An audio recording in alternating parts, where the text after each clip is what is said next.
The protagonist, Lin Ze, finds himself transported to another world, only to discover that his wife wishes to divorce him for her white moonlight. With a nonchalant attitude, Lin Ze lets her go. Unexpectedly, his wife soon realizes that her white moonlight is, in fact, a black moonlight, leading her to deeply regret her decision and pursue Lin Ze fervently. The novel is devoid of infidelity, immortality, or any system.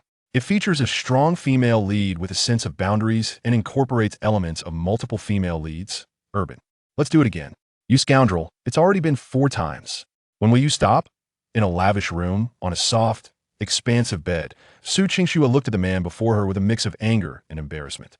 This man, Lin Ze, was her contractual husband in essence. He was merely a substitute, typically gentle and refined. Tonight, he resembled a ravenous wolf. Su Qingxue distinctly recalled that her initial goal was simply to divorce him to facilitate this. She was even willing to offer him an additional 10 million as compensation, to which he had agreed. Yet, after he bumped his head, everything changed. Not only had she found herself tangled in his embrace, but he had also taken her first kiss and deflowered her. As Yu Qingxue was aware of her beauty, her figure undeniably alluring, especially her 2 snow-white legs. Each time she donned a short skirt, stockings, and high heels, she inevitably attracted many admiring glances. Still, that did not justify this scoundrel's repeated advances. I do not wish for this either, but Su Qingxue, I have loved you for 7 years. The thought of us divorcing tomorrow, of you being in Ji Zifeng's arms, makes my heart ache unbearably, Lin Ze lamented. Ji Zifeng was Su Qingxue's unattainable love from university, who had left for abroad with his girlfriend after graduation. Recently, he had contacted Su Qingxue, expressing his fatigue and desire to return home.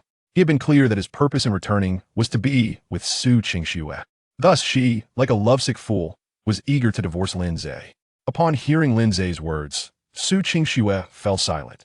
She understood that Lin Ze had loved her for 7 years, and his eyes bore a resemblance to Ji Zifeng's, which was why she had chosen him as her substitute. In their 3 years of marriage, Su Qingxue acknowledged that Lin Ze had taken excellent care of her. He was patient and had a temperament that seemed to lack any anger. Although she did not harbor feelings for him, she conceded that he was a commendable partner. If it were not for Ji Zifeng's return, Su Qingxue would not have desired a divorce. One last time, she relented.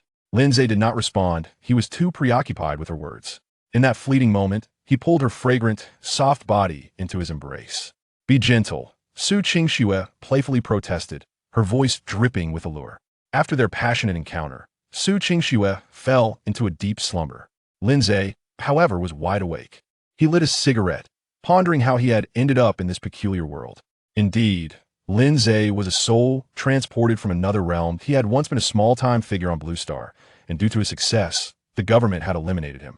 When he opened his eyes again, he found himself in this bewildering world, his soul inhabiting the body of a man sharing his name. Initially, upon realizing his situation, Lin Ze felt a tinge of joy. Firstly, he had been reborn. Secondly, Su Qingxue was truly captivating. In Blue Star, he had encountered numerous beauties, but none could compare to Su Qingxue's allure. Her beauty was complemented by a figure that was temptingly voluptuous, especially her long, slender legs that could mesmerize anyone. Yet, this delight was short-lived, as Su Qingxue soon declared her intention to divorce him. When he learned that she wished to do so for another man, Lin Ze's displeasure surged. Thus, events unfolded as they did. Lin Ze was not one to easily accept defeat. After finishing his cigarette, Lin Ze lay beside Su Qingxue. She instinctively nestled against him, behaving like a docile cat, devoid of her usual icy demeanor. Lin Ze gazed at her with a complex expression. The thought of their impending divorce caused his heart to ache, that he was aware that it was the remnants of the original owner's feelings at play, for he held no emotional attachment to Su Qingxue. Lin Ze touched his own steady heartbeat, murmuring, "It may rain, and a daughter may marry. Her heart has already drifted away from you, and mourning is futile. On the bright side, you have gained after 7 years of love. Even if a divorce occurs, you have shared her bed. Perhaps divorce is indeed the way to go in the future. I shall find you more companions to reward your endurance, and I will ensure justice for all the grievances you have endured. Rest easy." As his words faded, a faint sigh echoed in his ears, and then the ache in his heart subsided. An entire night of silence passed. The following morning, as Su Qingxue opened her eyes, she found Lin Ze's familiar face watching her. He had awakened at some point, gazing at her. Good morning, Lin Ze smiled. Su Qingxue shot him an angry glare, feeling a mix of shame and fury. At that moment, she could hardly bear to speak to him, let alone see him. The mere sight of this scoundrel reminded her of the 5 times he had taken her the previous night. Lin Ze chuckled. Su Qingxue, how is it that even when angry, you exude such charm? What should I do? I suddenly find myself reluctant to part ways out of course. Lin Ze was not genuinely reluctant, he was simply tempted by her form, especially her alluring legs, clad in stockings, which had nearly driven him to madness. Su Qingxue's anger flared instantly. Having offered this scoundrel 2 million for their divorce, and now having succumbed to him 5 times, how could he now claim to not want a divorce? What a joke. You scoundrel. I tell you, we are getting a divorce today.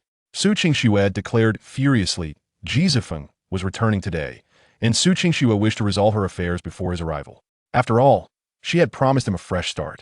Lin Ze found Su Qingxue's attitude unsurprising. Only those privileged ladies, unburdened by life's struggles, would chase after a love that meant nothing to him. He chuckled. What if, after the divorce, you realize you actually prefer me? Just so you know, once we part ways, I shall never take you back, even if you were to beg on your knees. Su Qingxue scoffed. Me? Like you? You are not even worth a single hair of Ji Zifeng's. Do you really think I would kneel before you? Well, Lin Ze was successfully provoked. He immediately pulled Su Qingxue's soft, fragrant body into his embrace. Su Qingxue panicked. What are you doing, scoundrel? Let go of me, you scoundrel. Scoundrel, whoa, you scoundrel, whoa, be gentle. Chapter 2. Stay with me. As noon approached, the two emerged from the Civil Affairs Bureau. Su Qingxue's gait was remarkably peculiar. To be candid, had it not been for Ji Zifeng's imminent return that evening, she would have preferred not to proceed with the divorce today. Regrettably, she had been awoken by that scoundrel twice in the morning, leaving her body with an excruciating sensation, as if it had been pierced. If possible, she longed to remain in bed and rest. Gazing at the divorce certificate in her hand, Su Qingxue's emotions were tumultuous. She had anticipated a sense of elation, for the divorce was her desire. Yet, she found herself far from the anticipated joy. However, upon observing Lin Ze's smug expression, her irritation surged. Lin Ze, we're divorced now. Move your belongings out by 3 this afternoon. Do you understand? She demanded, her voice laced with anger. Lin Ze nodded. To him, Su Qingxue was akin to sand slipping through his fingers. It was better to let go early, especially since he harbored no feelings for her. Moreover, he had no habit of clinging to a woman. It was merely unfortunate that he had arrived too late. Otherwise, he would have conquered her both physically and emotionally long ago. Also, do not entangle me again, nor mention our marriage to anyone. Very few know of our union. Not even Su Qingxue's parents. Lin Ze nodded again. Seeing Lin Ze's obedience only fueled Su Qingxue's discontent. She had expected at least some words of persuasion from him, yet he remained silent. Don't you have anything to say to me? She questioned, her indignation palpable. I do, he replied. A flicker of triumph crossed Su Qingxue's mind, and she coldly urged, then speak quickly. Can we have one more round? Lin Ze asked earnestly. He was indeed somewhat tempted by Su Qingxue's physique. Her skin was fair and delicate, her figure alluringly curvaceous, and her slender waist complemented by those 2 enchanting legs that, when clad in stockings, were utterly bewitching. Get lost. Su Qingxue tortid vehemently. Lin Ze chuckled, audaciously pinching her tender cheek. Take care. If you feel lonely, call me. But let me be clear. I do not fancy women who have been touched by others, not even a hand-holding. With that, he strode away, leaving Su Qingxue standing there, lost in thought. She felt a distinct change in Lin Ze compared to his former self. Take, for instance, his audacious act of pinching her cheek. He would have never dared to do so before. Yet now, he not only dared but did so with brazen confidence. Su Qingxue even felt as though he was teasing her. She thought she would be angry, yet she found herself unperturbed, inexplicably drawn to Lin Ze's newfound charm. Perhaps she had never encountered this side of him before. Not far from the Civil Affairs Bureau, a dazzling sports car suddenly obstructed Lin Ze's path, its ostentation almost unbearable. Subsequently, Lin Ze observed a voluptuous young lady elegantly alight from a vehicle, her curves swaying as she approached him. Goodness, she possessed an exquisite beauty, reminiscent of a certain celebrity from Blue Star who boldly claims to be a lord. Yet, the enchanting figure before him surpassed that celebrity in allure, particularly with her captivating, doe-like eyes that seemed to ensnare one's very soul. The original owner's memories revealed that this stunning woman was named Shun Tianli, the cherished daughter of the Shun family in Haicheng and a fierce rival of Su Qingxue. Their rivalry was so intense that whatever the Su family undertook, the Shun family would counteract.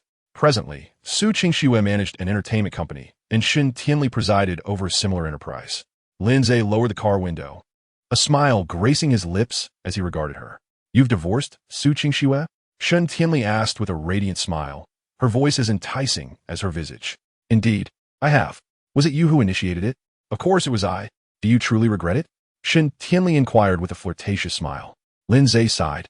"Initially, I did, but upon realizing your beauty surpasses hers, my regret dissipated." Shun Tianli erupted into a fit of laughter, her joy causing her to tremble. "Lin Ze, I always thought you were merely a brooding figure. I never anticipated this humorous side of you." Lin Ze nodded in agreement. "You see, apart from my charm, I possess only humor, wit, and elegance." Shun Tianli laughed heartily, supporting herself against the car window to maintain her balance. Lin Ze chuckled softly, suggesting, "The sun is rather harsh outside. Let us converse within the car." With a flirtatious glance at Lin Ze, Shun Tianli gracefully entered the passenger seat. "Now, what brings you to me?" Lin Ze inquired directly. Although directed at Shun Tianli, his gaze unabashedly roamed over her stunningly fair legs, clad in delicate stockings. It must be said, those legs could easily rival Su Qingxue's. Shun Tianli noticed Lin Ze's audacious stare and teasingly asked, "Do you find my legs beautiful? They are as stunning as prosthetics. I cannot believe such perfection exists in this world. May I touch them to validate my assertion?" Lin Ze proclaimed with feigned righteousness. "Ha ha ha." Shun Tianli laughed, her mirth causing her to sway. This fellow dares to utter such word for the sake of his own desires. How shameless. Shun Tianli playfully replied, "Very well, go ahead and touch them. I am curious to see if you truly have the audacity." Without hesitation, Lin Ze reached out. "Wait, does this fellow genuinely dare?" Shun Tianli quickly pushed his hand away, playfully scolding Rogue. "Tell me, do you truly regret divorcing Su Qingxue?" "Regretful, yet powerless. She simply does not harbor affection for me." Lin Ze feigned melancholy. Shun Tianli's laughter ceased. She gazed intently at Lin Ze's strikingly handsome face, inexplicably feeling a pang of sympathy. For Lin Ze's dejected demeanor imbued him with an aura of fragility. "You need not feel sorrow, from my view. The greatest loss in your divorce is borne by Su Qingxue. After all, she has lost a man who truly loved her, while you have merely parted ways with someone who did not love you. You speak the truth, yet I find myself in great distress. Might you grant me a comforting embrace?" "How dare you? Are you trying to take advantage of me?" Shun Tianli playfully landed a light punch on Lin Ze. Lin Ze chuckled and inquired, "Pray tell, what brings you to seek me out?" Shun Tianli, with a flirtatious smile, asked, "Do you wish to seek revenge on Su Qingxue?" "How would I do that?" "By being with me." Chapter 3. "Then you shall stay at my home." Lin Ze's heart leaped with joy. Is this the reward for a time traveler? Having just parted with Su Qingxue, and now Shun Tianli appears. "Do you fancy me?" Shun Tianli burst into laughter. "How audacious of you to think so. I am hurt. Do not be disheartened. Perhaps I may come to like you in the future." Is the tone of like in the third or fourth tone? Shun Tianli immediately understood. She teasingly scolded, "Lin Ze, you are quite the rogue. Oh dear, you've accidentally glimpsed my true self." Shun Tianli was again amused. To be candid, Shun Tianli found Lin Ze rather intriguing. Their previous encounters had been limited, and she had always perceived him as rather rigid and humorless. Yet, to her surprise, he possessed a delightful sense of humor. Lin Ze smiled and said, "Now, what does it mean to be with you? To take revenge on Su Qingxue. How does this constitute revenge when she does not harbor feelings for me? She may not care for you, but her possessiveness is formidable. Furthermore, should you be with someone else, it may not provoke her. But being with me would undoubtedly do so. Just imagine, you have just divorced her, and then you are with me. If she were to find out, wouldn't she be livid?" "You make a valid point. Yet what benefit does this hold for you?" "Oh, plenty. Just the thought of her being furious brings me joy. So, what say you? Shall we proceed?" Shun Tianli declared with pride. "I will not." "What? Are you reluctant to see her in distress?" "No, I merely mean to say, there must be a monetary incentive." Lin Ze's comment elicited a hearty laugh from Shun Tianli. "Very well, once our plan succeeds, I shall reward you with 10 million. "Agreed. Come, let us showcase our affection before her." "Not so fast. First, Accompany me to move my belongings. Certainly. Together, they returned to Su Qingshue's villa. However, Shen Tianli refrained from entering. As she put it, she had no desire to tread upon Su Qingshue's territory. After 3 years of marriage, Lin Ze's possessions were pitifully few. Apart from a handful of garments, he was left with only some toiletries. The items were swiftly gathered, and Lin Ze left the villa without a backward glance. Is that all you have? Shen Tianli inquired. Indeed. Su Qingxue is rather stingy with you. Indeed, even after our divorce. She could at least offer me 10 or 8 billion. Lin Ze concurred. Shen Tianli giggled and remarked, You are quite bold to suggest such a sum. Is my face not worth that much? Shen Tianli laughed heartily. It is worth far more than 10 or 8 billion. I truly admire your honesty. Lin Ze remarked with a cheerful smile. Shen Tianli playfully inquired, Where do you intend to go? Back to the Lin family? Indeed, but not at this moment. After traversing into this world yesterday, Lin Ze discovered through the memories of the original owner that his previous existence had been exceedingly pitiful. He was the genuine heir of the Lin family, abducted by traffickers at the tender age of 4 while out on an excursion with a servant. After 16 years of mere survival in the countryside, he was finally reclaimed. The initial 2 years following his return were relatively pleasant. However, this tranquility was short-lived as the false heir they had adopted began to cause turmoil, falsely accusing Lin Ze of abuse and harassment. In a desperate attempt to remain in that household, he constantly groveled and apologized, only to receive escalating torment from the pretender. Ultimately, when the false heir once again staged a fall down the stairs, framing the original owner for the act, he was cast out of the Lin family in a fit of rage by his blind and misguided biological parents. Upon absorbing this memory yesterday, Lin Ze was infuriated, having never encountered such a spineless individual. Nonetheless, having now supplanted the original owner, he felt compelled to seek justice for the grievances endured. Then why not stay at my place? When Su Qingxue sees us cohabiting, she will surely be driven to the brink of fury, Shen Tianli said with a charming smile. Although her intent was to provoke Su Qingxue, Lin Ze still felt inclined to commend her. In truth, during their divorce, Su Qingxue had granted him a compensation of 20 million, although 10 million had yet to be received. The sum already in his possession sufficed to provide for his housing needs. Yet, Shen Tianli was a captivating beauty. The prospect of residing together would surely bring him closer to her. Indeed, Shen Tianli, you truly embody the essence of beauty and kindness, Lin Ze remarked, eliciting laughter from her. Come with me. Aside from being handsome, you are also humorous, witty, and charming, Mr. Lin Ze. At your service, enchanting and alluring Miss Shen Tianli. The two exchanged laughter as they exited Su Qingxue's villa, following Shen Tianli into the adjacent residence. Indeed, her villa was situated right next to Su Qingxue's. Originally, Su Qingxue had purchased this property, but as her arch-rival, Shen Tianli was determined not to fall behind. After all, this villa district was the most prestigious affluent area in Haiqing. Not residing here would render one hesitant to claim the title of a top-tier tycoon in the city. Upon entering the villa, Shen Tianli arranged for Lin Ze to stay in a room on the first floor. Where do you reside, Shen Tianli? He asked. Upstairs. Then I shall take the room next to yours. With a playful smile, Shen Tianli questioned. Why? Naturally, it's to protect you. You are so strikingly beautiful. Should any ill-intentioned individuals intrude, I would be able to safeguard you at a moment's notice. You may be overthinking it. The security in this villa district is exceedingly stringent. Nothing short of a bird could penetrate it, Shen Tianli replied with a laugh. Well, even if there are no intruders, one cannot deny the existence of cockroaches, nor can we dismiss the inevitability of thunder and rain, Lin Ze countered. Shen Tianli was once again amused by Lin Ze, whose gaze incessantly roamed over her, betraying his thoughts, all the while maintaining a fade of earnestness in their banter. Nevertheless, it must be said, Shen Tianli did not harbor any disdain for him. In fact, this revelation surprised even her. Despite her striking appearance and flamboyant demeanor, Shen Tianli was far from a frivolous individual. I'm sorry, my villa is devoid of cockroaches, and I fear not the thunder, she teased, her smile enchanting as she inquired. Come now, are you coveting my body? Is it that obvious? Lin Ze replied, taken aback. Shen Tianli burst into laughter, finding Lin Ze increasingly intriguing, bold yet humorously charming.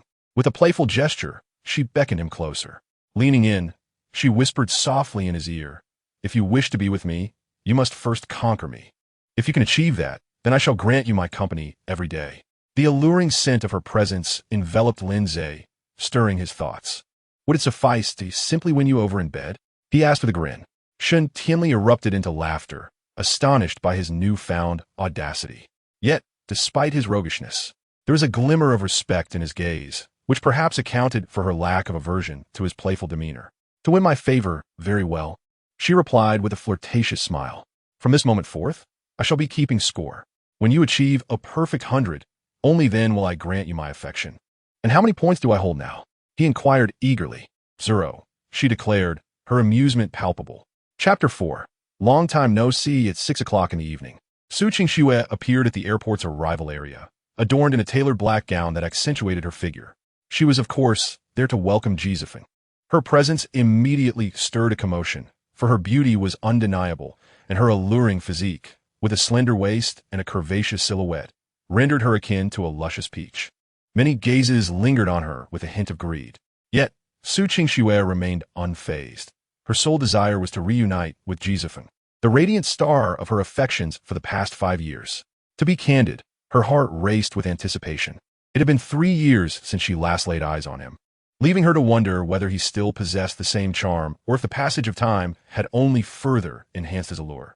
After what felt like an eternity of waiting, her eyes strained with longing. A familiar yet altered face suddenly materialized before her. Clad in a well-fitted suit, he radiated elegance. The youthful exuberance had given way to a maturity that rendered him all the more captivating. He was Ji Zifeng, though he bore little resemblance to the boy she once remembered. There was no denying that he was now far more mesmerizing.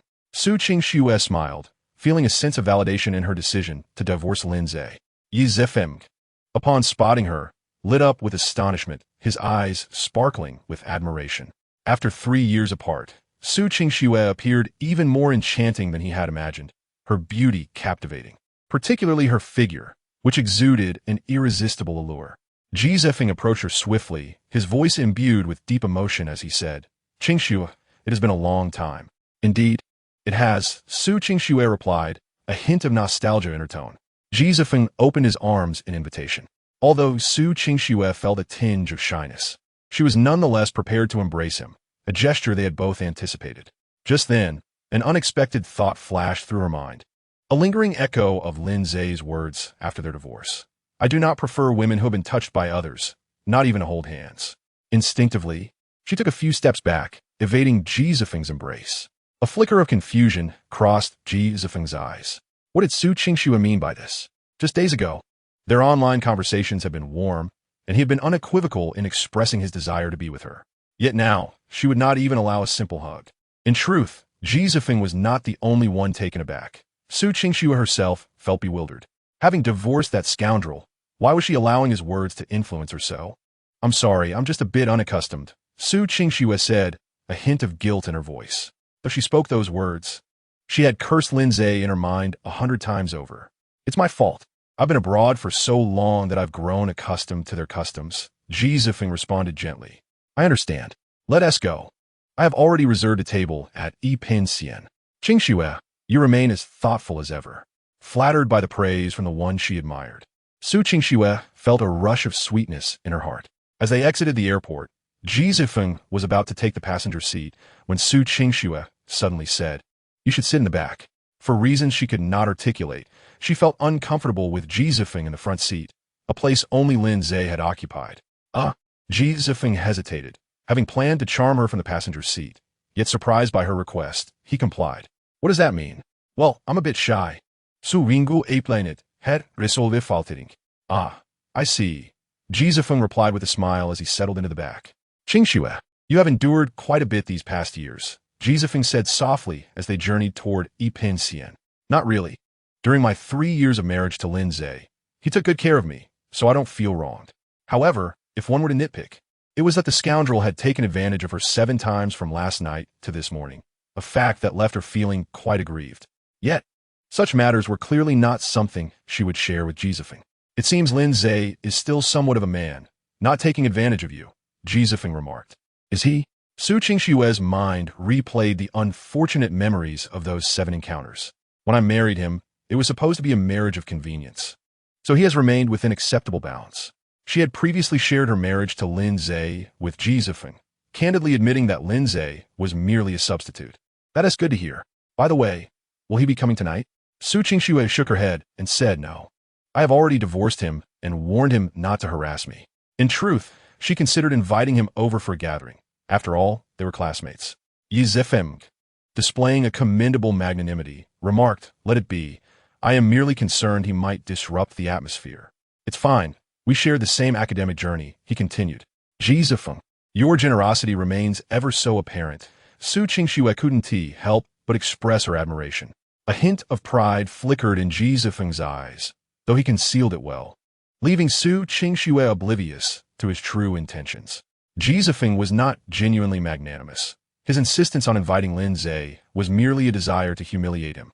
Indeed, Ji Zifeng harbored resentment towards Lin Ze, for the latter had usurped his title of campus heartthrob, stripping away the accolades that rightfully belonged to him.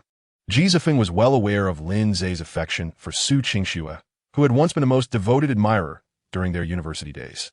Yes, Ji Zifeng intended to showcase to Lin Ze that the goddess of his dreams was nothing more than a sycophant in his own embrace. The mere thought of Lin Ze witnessing Su Qingxue surrendering herself into his arms sent shivers of excitement coursing through Ji Zifeng. In truth, I am rather possessive. My desire for ownership and love is exceedingly strong. Yet, for your sake, I am willing to exhibit a semblance of generosity, Ji Zifeng declared with a tender gaze. Su Qingxue felt she ought to be touched, but inexplicably, she found his words somewhat oily. It must be that we haven't seen each other in a while. We have become slightly estranged. Time will mend that, she said. Indeed, the changes in our country over the past few years are remarkable, Ji Zifeng noted, diverting the conversation as Su Qingxue did not engage with his previous statement. Yes, the transformation is indeed significant. It is a vibrant time for you to showcase your talents. Su Qingxue replied with a smile. I will strive diligently for our future, Ji Zifeng affirmed. A wave of discomfort surged within Su Qingxue, an inexplicable sense of unease. What was wrong with her? He spoke so earnestly, yet she felt a sense of distaste. It was all Lin Ze's fault. Yes, she blamed him. Soon, they arrived at Yi Pinxian. After parking the car, Su Qingxue led Ji Zifeng into the restaurant. By the way, Qingxue, are you currently managing an entertainment company? Yes, she replied. The entertainment industry in our country has truly flourished. In fact, I returned with the intention of venturing into this field. Su Qingxue's eyes brightened. Really? You could join my company. I am in need of a strong assistant. I hope I won't be a burden, she inquired. Of course not. I would welcome your help. Yi Zifeng replied softly. All right then. I shall report for duty tomorrow. Su Qingxue was about to continue when two familiar figures suddenly caught her attention. In the next moment, her stunningly beautiful face was consumed by a wave of seething anger. The two figures were none other than Lin Ze and Shun Tianli, chatting and laughing as they waited for the elevator. Lin Ze was unaware of the words he had uttered that elicited such a delightful response from Shun Tianli, whose laughter was so exuberant that it seemed to flutter like a flower in the breeze. She playfully delivered a light punch to Lin Ze. The two appeared as intimate as a couple in love. This scene instilled in Su Qingxue an acute sensation, as if an invisible hand were gripping her heart, rendering her breathless. She could not comprehend the origin of this feeling. Ostensibly, Lin Ze was merely a substitute for her, and she did not harbor any affection for him. Yet at this moment, she felt an overwhelming distress. Ji Zifeng noticed Su Qingxue's unease and followed her gaze. A shiver ran through him as he beheld Lin Ze, casually attired in a simple shirt and jeans, yet his nonchalant outfit exuded a youthful vitality, making it believable that he was a university student. However, what truly astonished Ji Zifeng was not Lin Ze himself, but rather the stunningly beautiful girl beside him, whose figure was explosively alluring. That slender waist and the enticing legs clad in stockings were undeniably captivating. Ji Zifeng had presumed that after Su Qingxue abandoned Lin Ze, he would lead a dismal existence. To his utter disbelief, not only was he thriving, but he also had the company of such a ravishing woman. Is that not Lin Ze? Qingxue, how can he act this way? He just divorced you and is already so intimately involved with another woman, who, by all appearances, is no decent person. Yi Zifeng exclaimed indignantly. Despite his words, his gaze was glued to Shun Tianli, consumed by her allure. If only I could share a night with her. What ecstasy that would bring. Suppressing her rising anger, Su Qingxue retorted, "She is not some indecent person. Her name is Shun Tianli, the daughter of the Shun family, one of the most prominent families in Haiqing. Moreover, our families are bitter rivals." A jolt of shock coursed through Ji Zifeng. How does Lin Ze possess such extraordinary luck to entangle himself with the heiress of the Shun family? His eyes brimmed with resentment as he regarded Lin Ze. Fortunately, Su Qingxue was too consumed by her fury towards Lin Ze and Shun Tianli to notice Ji Zifeng's expression. "Qingxue, I feel it is unjust for you. You treated Lin Ze with kindness, and yet he has chosen to cavort with your sworn enemy. It is utterly revolting," Ji Zifeng declared, his indignation palpable. Though he feigned outrage for Su Qingxue's sake, his mind was already scheming on how to win over Shun Tianli. Su Qingxue dismissively replied, "He is merely a worthless trinket I discarded. Besides, Shun Tianli is with him solely to provoke me." Upon hearing this, Ji Zifeng's heart leaped with joy. He had initially assumed Shun Tianli was genuinely involved with Lin Ze, but to learn it was merely to irritate Su Qingxue made the prospect of pursuing her seem effortless. With this realization, Ji Zifeng called out loudly, "Lin Ze, it has been a while." Lin Ze, who had been engaged in a discussion about some artistic scenes of simple romantic films with Shun Tianli, turned at the sound of his name, casting a glance in Ji Zifeng's direction. Upon encountering Su Qingxue, Lin Ze immediately recognized that the individual standing beside her was none other than Ji Zifeng, Su Qingxue's once beloved. The original owner's memories of Ji Zifeng lingered from 3 years prior, recalling a visage of striking beauty. Yet, how had he diminished so drastically in appearance? Despite his tailored suit lending an air of sophistication, Lin Ze could discern that this individual was, in truth, impotent. After being imprisoned on Blue Star, Lin Ze had been confined with an elderly man, a remarkable figure possessing exceptional medical skills. During the 3 years of incarceration, with little else to occupy his time, Lin Ze had learned some medical knowledge from him, enabling him to effortlessly identify Ji Zifeng's condition. However, upon witnessing Ji Zifeng with Su Qingxue, Lin Ze finally comprehended why Shun Tianli had insisted on bringing him to this dinner. "Who are you?" Lin Ze inquired deliberately. The question elicited a sense of satisfaction from Ji Zifeng. Had he transformed so significantly that Lin Ze could not recognize him? "Ji Zifeng," he replied, forcing a smile that lacked sincerity. "Oh, it's you. How have you become so unattractive? Moreover, you appear utterly hollow. It seems you've indulged yourself abroad," Lin Ze remarked, leaving Ji Zifeng in a state of alarm. How could this brute know such intimate details? Had he investigated his past? It was imperative that Su Qingxue remained oblivious to these truths. Otherwise, how could he hope to win her affection? "You still enjoy jesting, I see," Ji Zifeng said, his voice betraying a hint of unease. Lin Ze, disinterested in further banter, observed as Ji Zifeng's gaze shifted to Shun Tianli. "Lin Ze, who is this lovely lady?" he asked. "Oh, just a friend, Shun Tianli," Lin Ze replied. "Girlfriend, I presume?" Shun Tianli said with a flirtatious smile. Su Qingxue's fists clenched in anger. Although she recognized Shun Tianli's intention to provoke her, she could not restrain her emotions. "Hello, Miss Shun, I am Ji Zifeng," he declared, putting forth what he believed to be an irresistibly charming smile. "Oh, so you are Su Qingxue's white moonlight," Shun Tianli replied, shooting a glance at Su Qingxue, her eyes brimming with mockery. The chill in Su Qingxue's gaze intensified. Ji Zifeng, feigning humility, responded, "I am not worthy of such praise. I am merely fortunate to have captured Qingxue's heart." "I hear you recently traveled abroad with your girlfriend?" Shun Tianli inquired. Ji Zifeng felt a surge of delight. He had not anticipated that this alluring woman was aware of his past. Might she harbor feelings for him? With this thought, he affected a melancholic sigh. In my youth, I mistook a scoundrel for a gentleman, yet fortune smiled upon me, and upon reflection, I discovered that my true belonging awaited me." Shun Tianli laughed, her amusement evident. "This fellow is quite slick. Su Qingxue must be blind to overlook someone as exceptional as Lin Ze in favor of this character." Su Qingxue felt her heart ache. Ji Zifeng paused, his breath caught in his throat, his eyes momentarily overwhelmed. Goodness, she is undeniably alluring. No, I must win her over. Just imagine the nights spent in blissful torment. Suddenly, Ji Zifeng remarked, "Lin Ze, you are quite fortunate." "You are fortunate as well," Lin Ze replied. Casting a glance at Su Qingxue. Sui ingisita te shandipant. What does he mean by saying I am fortunate? Does this fool wish to court disaster? After all, she was not yet with Ji Zifeng. Ji Zifeng chuckled and said, Indeed, we are both fortunate. Since fate has brought us together, let's share a meal. Lin Ze was on the verge of declining. He had no desire to dine with Ji Zifeng and Su Qingxue. However, before he could voice his objection, he heard Shun Tianli's playful laughter. That sounded wonderful. Ji Zifeng felt a surge of joy. Perhaps it was merely his imagination, but he sensed that Shun Tianli harbored a certain interest in him. Lin Ze knew Shun Tianli aimed to provoke Su Qingxue, but he felt no inclination to engage. Shun Tianli, let us not intrude upon Ji Zifeng and his girlfriend's meal.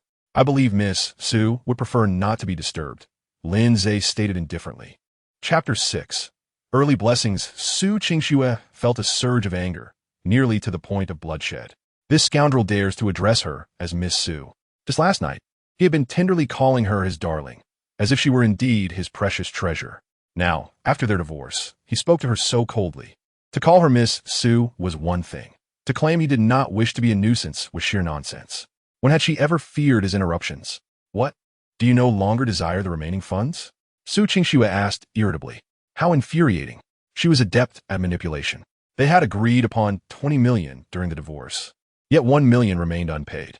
Were it not for Shun Tianli and Ji Zifeng's presence, Lin Ze would have relished the opportunity to administer a sharp slap to Su Qingxue's backside.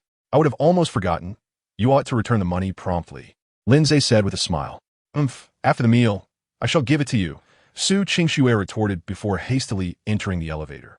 Lin Ze shrugged and followed suit into the lift. The dining room was spacious, lavishly decorated with numerous balloons, flowers, and assorted embellishments, resembling a proposal setting. It was evident that Su Qingxue genuinely cherished Ji Zifeng. Otherwise, she would not have gone to such lengths in her preparations. As Su Qingxue welcomed Ji Zifeng to sit, he took the seat of honor. Ji Zifeng feigned reluctance before settling down. He had to admit, he relished the feeling of being adored by Su Qingxue. Although he had yet to even hold her hand since his return, he could already sense her unique affection for him. Su Qingxue inadvertently cast a glance at Lin Ze, who appeared indifferent, surveying the room with a dispassionate expression. To be honest, whether Su Qingxue had orchestrated this to resemble a proposal or even a bridal chamber mattered little to Lin Ze. After all, he held no affection for her. However, Su Qingxue suddenly felt a twinge of regret for making such a grand occasion, as she believed that beneath Lin Ze's seemingly calm exterior, he must be in turmoil. To be candid, the lavish decorations within the private room were not personally arranged by Su Qingxue. She had merely informed her secretary to prepare a simple setting, only to be taken aback by the elaborate outcome. Had she known it would turn out this way, she would have refrained from the fuss. Yet, this discomfort vanished as swiftly as it had appeared when she witnessed Shun Tianli whisper something into Lin Ze's ear, prompting him to burst into laughter. Indeed, Shun Tianli had shared a remark with Lin Ze, suggesting that if Su Qingxue were to learn that her so-called white moonlight was actually black moonlight, she might be driven to the brink of fury. Curious, Lin Ze inquired about the meaning of black moonlight. Shun Tianli, with a playful smile, divulged that Su Qingxue's white moonlight was on the verge of bankruptcy and was indulging excessively abroad, accumulating considerable debts, and was in dire need of a benefactor. Upon hearing her explanation, Lin Ze chuckled softly and remarked, not only would she be furious, but she would likely be utterly devastated. She deserves it. So, you intend to expose Ji Zifeng's true nature later? Shun Tianli replied with a seductive smile. I am not so benevolent. If I reveal it now, Su Qingxue would only appreciate me. She wouldn't be shattered. It would be far more entertaining to do so when they are lost in their sweet nothings. You truly are a cunning vixen, he retorted. Are you complimenting me? Is it not evident? Shun Tianli giggled. Observing their intimate exchange, Su Qingxue's expression darkened, and even her previously cheerful demeanor upon seeing Ji Zifeng dissipated. Had it not been for Ji Zifeng and Shun Tianli's presence, Su Qingxue would have relished the thought of confronting Lin Ze, that scoundrel. Qingxue, this is a gift I brought for you from abroad. Ji Zifeng suddenly presented a necklace. Su Qingxue's heart leaped with joy. Although she recognized the necklace's lack of monetary value at first glance, she felt a stirring of emotion within her, as it was her first gift from Ji Zifeng. With a bright smile, she expressed, Zifeng, thank you. I also have a gift for you, which I will present tomorrow. Lin Ze, upon hearing this, let out a subtle sigh. In the memories of the original owner during their 3 years of marriage, Su Qingxue had never given Lin Ze a single gift. "Allow me to put it on you," Ji Zifeng said gently, rising from his seat. Yet, Su Qingxue's mind echoed Lin Ze's words. "I do not like women who have been touched by others, not even holding hands." The consequence of this statement was that before Ji Zifeng could approach, Su Qingxue swiftly stood and retreated several steps. No, I can do it myself." Ji Zifeng was immediately displeased. He had intended to showcase their affection in front of Lin Ze, hoping to provoke him. But to his surprise, Su Qingxue was wholly uncooperative. It was one thing for her to refuse his embrace at the airport, but now she wouldn't even let him place a necklace around her neck. Had it not been for the clear understanding that Su Qingxue regarded Lin Ze merely as a substitute and harbored no feelings for him whatsoever, Ji Zifeng might have genuinely believed that her refusal to allow him to adorn her with a necklace stemmed from a fear of Lin Ze's displeasure. Upon witnessing this scene, Lin Ze, with a smile that was neither entirely sincere nor entirely mocking, remarked, "Miss Su, I must say a word or two to you. Ji Zifeng has traveled great distances to bring you a gift, and yet you deny him the pleasure of presenting it to you. Frankly, that seems rather excessive." Su Qingxue shot him a glare, her eyes ablaze with fury, as if they were daggers aimed at him. This insufferable cad was utterly detestable. It was he who had caused her to instinctively recoil from Ji Zifeng's approach, and yet he had the audacity to utter such sardonic remarks. Were it not for Ji Zifeng and Shun Tianli still present, she would have relished the opportunity to remove her high heels and strike this scoundrel repeatedly. At that moment, Ji Zifeng spoke softly, "It's of no consequence. After all, we have not seen each other for 3 years, and there's a certain unfamiliarity between us. Thankfully, we have plenty of time ahead. Qingxue, our future is long." Su Qingxue nodded, touched, then cast another fierce glare at Lin Ze. "Is that so? Then I extend my best wishes for your enduring happiness and the swift arrival of progeny," Lin Ze said with a smile. Su Qingxue felt a surge of displeasure. To her ears, those words were painfully grating. She had yet to agree to be with Ji Zifeng, yet he was already wishing her a blissful union and a fruitful lineage. What did he mean by that? Did he eagerly anticipate her marrying Ji Zifeng? At that moment, a waiter entered, presenting an array of exquisite dishes that adorned the table. Ji Zifeng, smiling at the culinary delights before him, said, "Qingxue, thank you for remembering my favorite dishes." "Yes, I recall many of your preferences," Su Qingxue replied softly. Ji Zifeng shot a provocative glance at Lin Ze, but Lin Ze, engrossed in his meal, paid him no mind. He was, quite frankly, famished. After having been through 7 exhausting rounds of turmoil in less than 24 hours, he was in dire need of replenishment. Shen Tianli persistently served Lin Ze, acting like a devoted little wife. Upon witnessing this, Su Qingxue felt her composure shatter.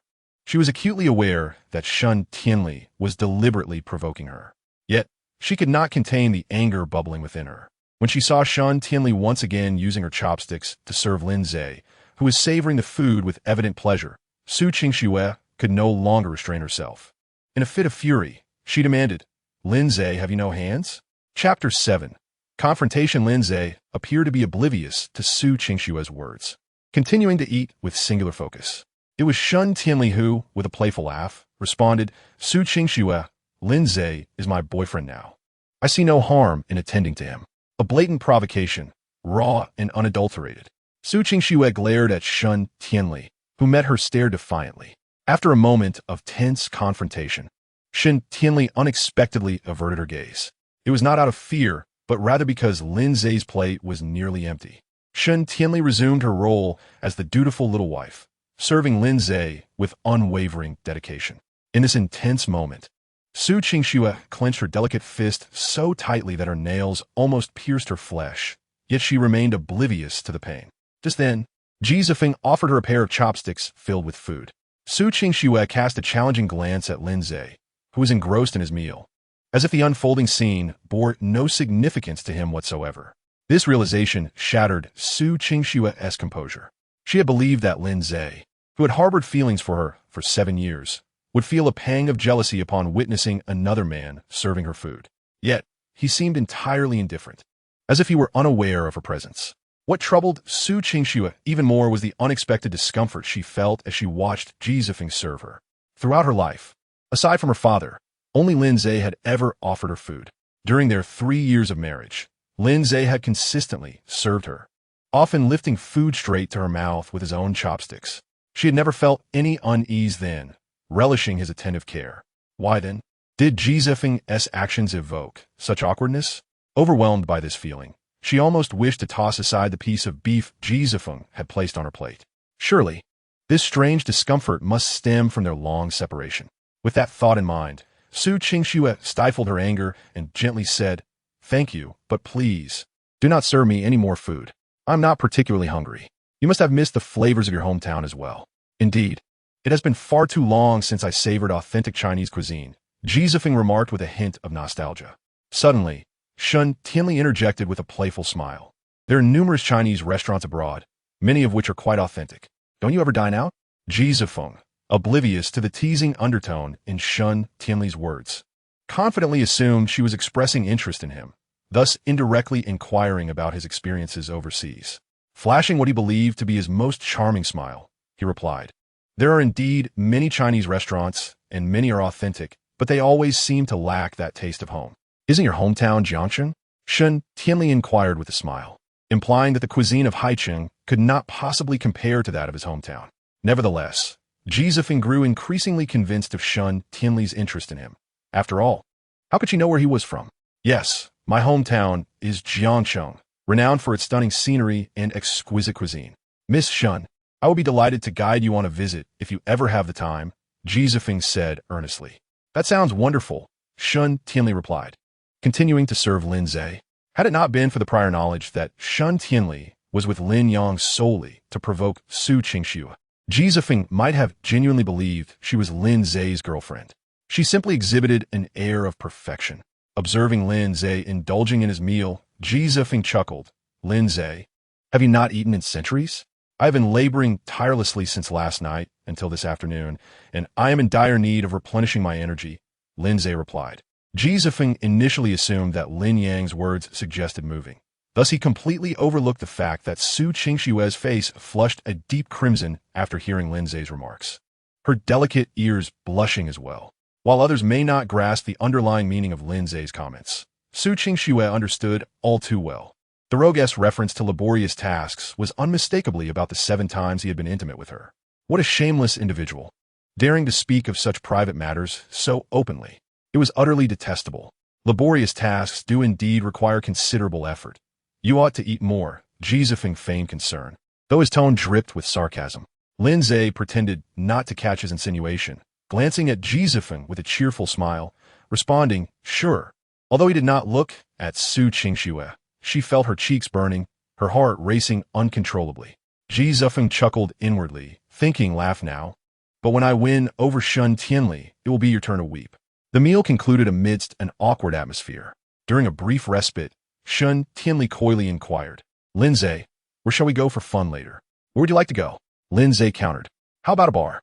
"Sound good." To be candid, Lin Ze also yearned to release the pent-up tension within him. Having inexplicably traversed into this alien world, he often felt out of place. At that moment, a visit to a bar to gaze at beautiful women seemed an excellent remedy for his mood. Upon hearing Lin Ze's words, Su Qingxue instinctively wanted to interject. She harbored a distaste for bars, and in their 3 years of marriage, she had never permitted him to go. Yet before she could voice her thoughts, it struck her that she and Lin Ze were now divorced, devoid of any right to dictate his choices. This realization plunged her into a melancholic silence. Jizefeng, mistaking her silence for fatigue, gently remarked, "Qingxue, why don't you take a moment to rest? I'll settle the bill, and then we can find a place to chat." The pretense of paying was merely a ruse.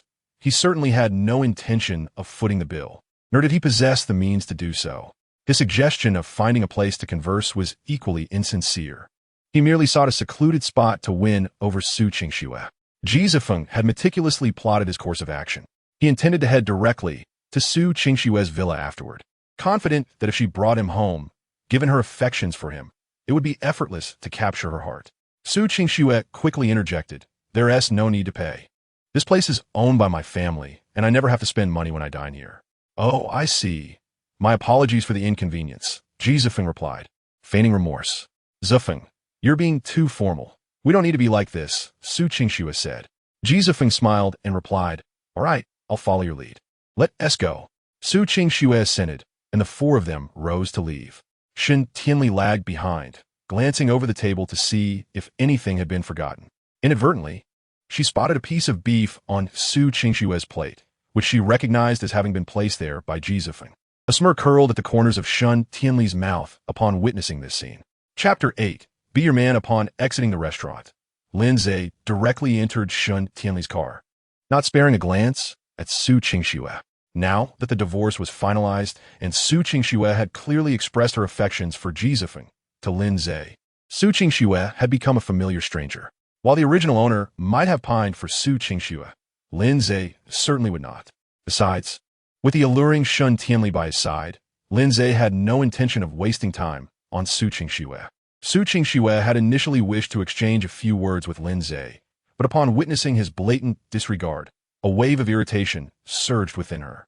This scoundrel, who had once adored her to the point of obsession, had transformed so completely after the divorce. Ah, Qingxue, a moment of passion is worth 1,000 gold pieces. I shall not intrude on your time with Lin Ze, Shen Tianli remarked with a playful laugh, swiftly entering the vehicle and leaving no room for Su Qingxue to respond. With a swift press of the accelerator, the car vanished into the night. Enraged, Su Qingxue felt as though she might vomit blood. What did it mean that a moment of passion was worth 1,000 gold pieces? While she indeed harbored feelings for Ji Zifeng and wished to be with him, that did not imply she was ready to surrender herself to him immediately. Moreover, as Lin Ze disappeared from view, an inexplicable emptiness settled in Su Qingxue's heart. Qingxue, shall we be on our way? Ji Zifeng spoke tenderly. Suppressing the turmoil within her, Su Qingxue replied, all right. As they journeyed toward the hotel, her mind wandered. Although Ji Zifeng was seated beside her, her thoughts were consumed by Lin Ze and Shen Tianli. Had they already arrived at a bar? Would that rascal Lin Ze kiss Shen Tianli with the same fervor he had shown her the previous night? Would he sleep with Shen Tianli as he had with her? The more she thought, the more agitated she became. Qingxue, where are we headed? Ji Zifeng inquired. To the hotel, she snapped back to reality. Ji Zifeng continued gently. Could we possibly go to your home? To be candid, I'm not very accustomed to staying in hotels. He believed Su Qingxue would not refuse him. Su Qingxue furrowed her brow, feeling an inexplicable aversion to bringing Ji Zifeng to her home. It was the abode she had shared with Lin Ze, and she had never invited any other man there. Perhaps in a few days, Su Qingxue replied softly. Why not? Ji Zifeng asked, slightly displeased.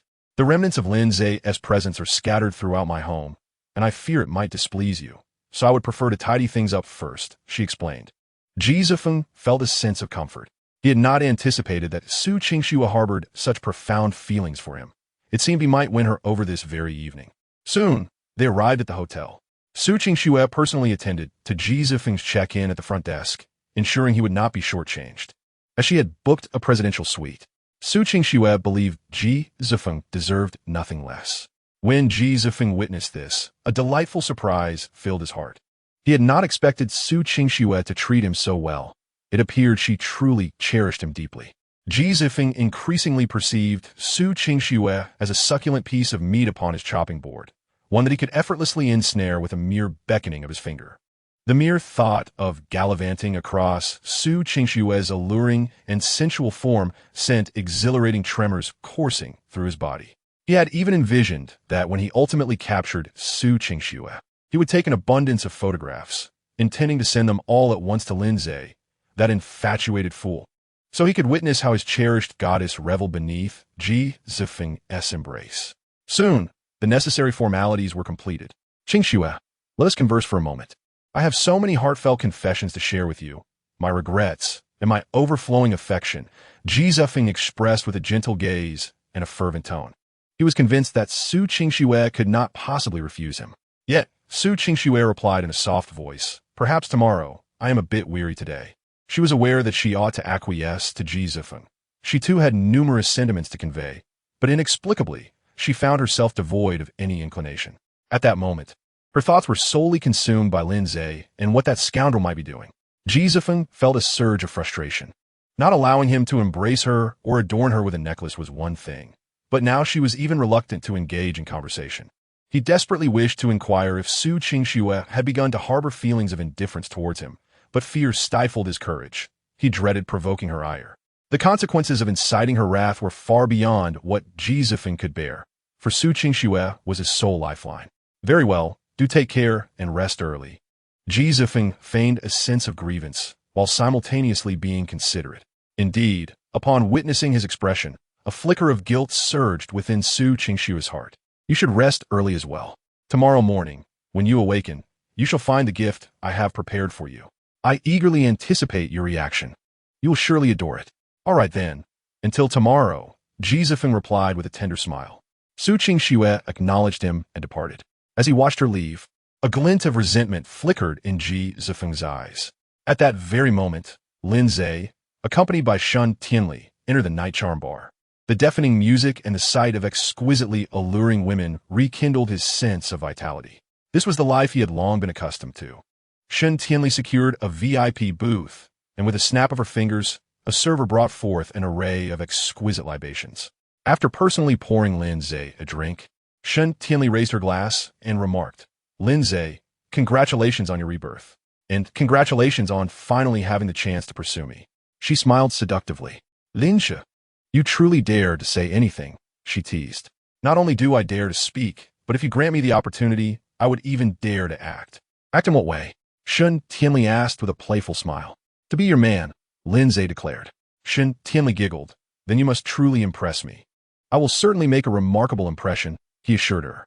The vibrant rays of the laser lights illuminated Lin Ze's face, casting a mischievous and roguish smile upon him. In that moment, Shun Tianli felt that Lin Ze was unlike anyone she had ever known. He was brazen, vibrant, humorous, unrestrained, and free-spirited. Shun Tianli chuckled softly as she downed the spirits in her glass. After consuming 2 glasses of liquor, coupled with the deafening music, Lin Ze felt his blood surging through his veins. He yearned to dance. He wished to release the profound solitude that had accompanied him since his journey through time. Shall we dance? Lin Ze set down his glass and proposed. Huh? Shun Tianli looked at him with skepticism, thinking she had misheard. After all, Lin Ze had always struck her as a rather staid individual, far from someone one would expect to dance. What do you mean? Lin Ze grasped Shun Tianli's delicate hand, refusing to let go as he led her into the dance floor. Amidst the thunderous music, Lin Ze wrapped his arms around Shun Tianli's slender waist, pulling her alluring form into his embrace, and began to dance fervently. The friction of their bodies rendered Shun Tianli momentarily rigid. This fellow was audacious beyond measure. Just as she was about to push Lin Ze away, having never been so close to a man before, she suddenly spotted Su Qingxue, who was glaring at them with fiery eyes.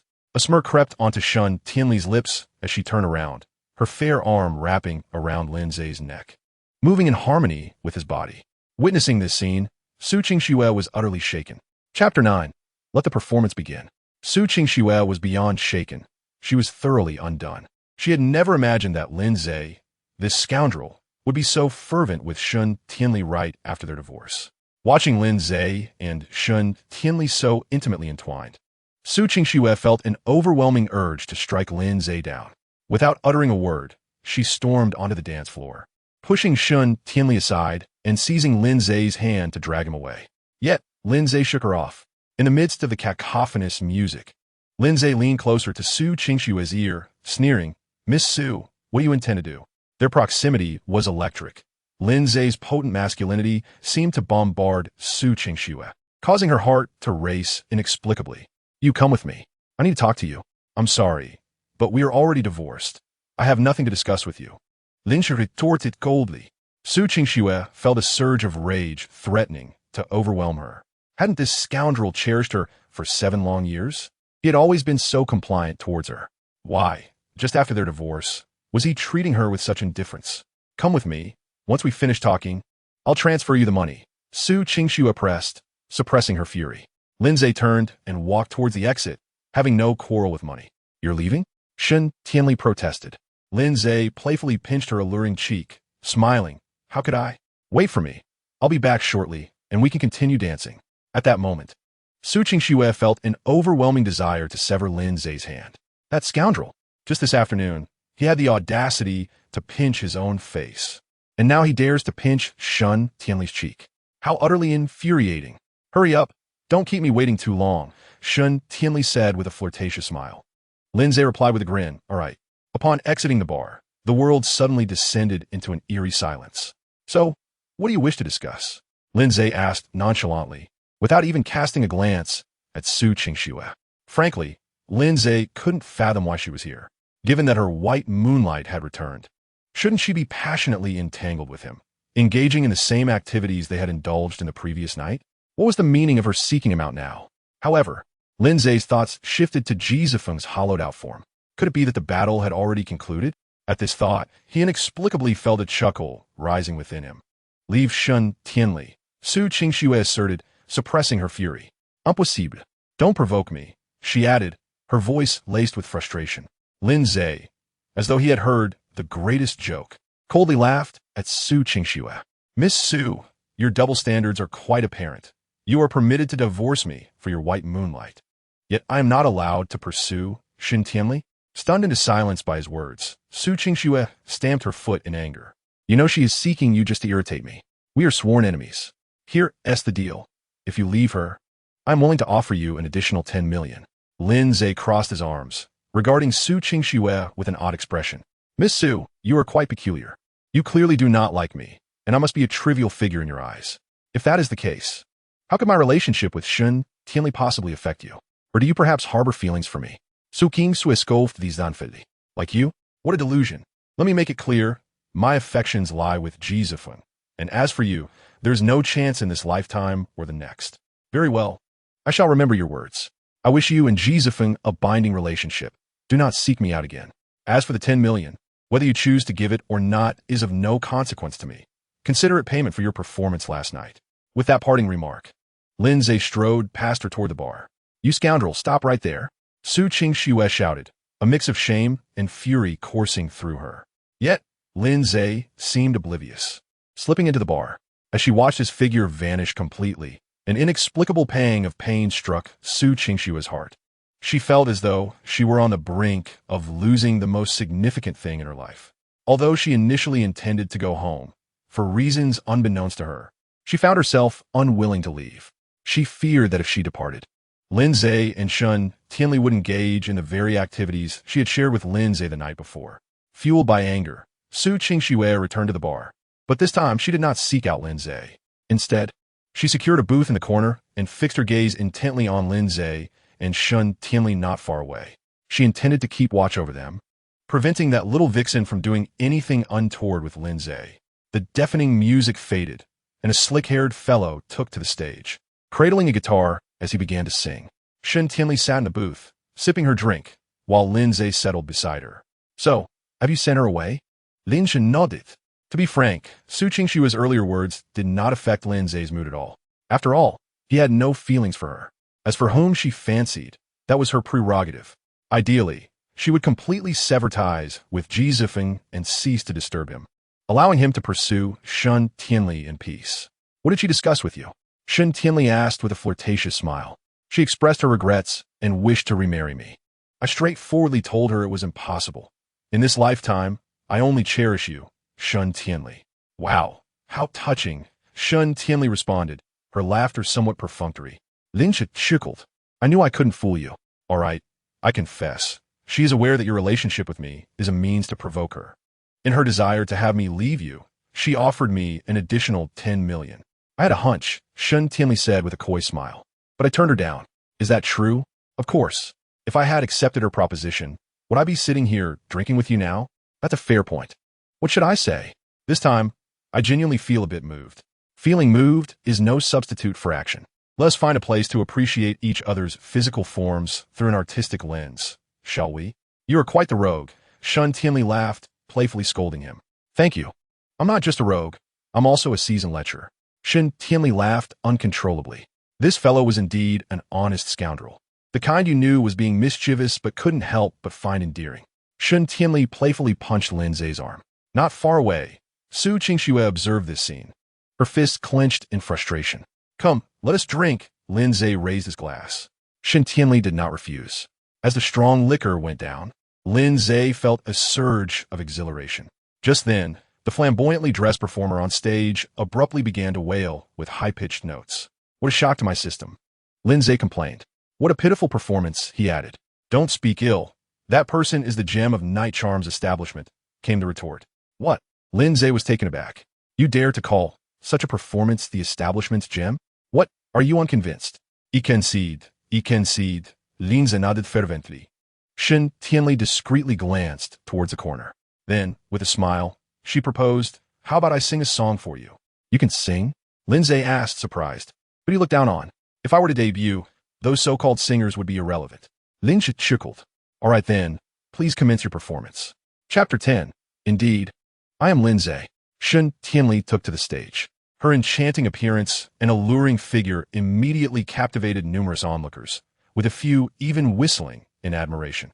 Shen Tianli smiled at the lead singer on stage and whispered something to him.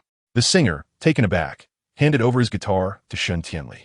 Shen Tianli, cradling her guitar, perched herself upon a high stool and, with a radiant smile directed at the microphone, declared, This song is dedicated to Lin Ze at table number 6. I wish to convey that encountering you, Lin Ze, is the greatest fortune of my life. I hope you enjoy a delightful evening. The crowd's gaze collectively shifted towards table 6, their eyes brimming with envy and admiration for Lin Ze. Yet, Lin Ze appeared somewhat bewildered. What was happening? Hadn't Su Qingxue already departed? What did Shen Tianli mean by these words? Could it be that she was genuinely captivated by my handsome visage? As this thought crossed his mind, Lin Ze rose to his feet, smiling broadly as he waved at the crowd. Yes, I am Lin Ze. His demeanor seemed to exude a desire for everyone to know precisely who the Lin Ze was that Shen Tianli spoke of. Shen Tianli chuckled at his antics, finding him rather flamboyant. In the corner, Su Qingxue was seething with rage. She had never imagined that Shen Tianli would take the stage to sing for Lin Ze. As if singing was not enough, she had the audacity to publicly profess her feelings for him. How dare she? Did she not realize that Lin Ze belonged to her? Moreover, it was infuriating that Lin Ze, that scoundrel, shamelessly stood up to acknowledge himself as the male lead in Shen Tianli's narrative. Su Qingxue felt an overwhelming urge to storm the stage and berate Shen Tianli for her audacity. Yet she restrained herself, curious to see what song Shen Tianli would perform. Perhaps her voice would be as unmelodic as a duck's, utterly unpleasant. Shen Tianli's slender fingers began to caress the guitar strings, and as the melodious and familiar notes filled the air, Su Qingxue trembled involuntarily. Her countenance turned a shade of deep frustration, for she recognized the song Shen Tianli was about to sing, a tune that Lin Ze had performed during his junior year at the school celebration. After singing that piece, he had publicly declared his affections for her in front of numerous school officials and distinguished alumni. It was shocking that Shen Tianli was aware of this. Otherwise, she would be singing that particular song now. At that moment, Shen Tianli began to sing, in the first life's passage. I am the white poplar by the stream, branches swaying gently, watching over the ancient bridge. You like a butterfly flutter into my sight, pausing briefly, yet stirring waves in my heart. Lin Ze's eyes widened in astonishment. No, she truly could sing. Her voice was ethereal and melodious. Although it was a song he had never heard before, Lin Ze could discern it was a love song. Meanwhile, Su Qingxue's anger intensified. She had not anticipated Shen Tianli's voice to be so powerful and enchanting. The song was entitled 3 Lives, composed by the Prince of Love Songs, Li Dingsheng, for his beloved wife. Just as the title suggests, the lyrics tell a poignant tale of 3 lifetimes.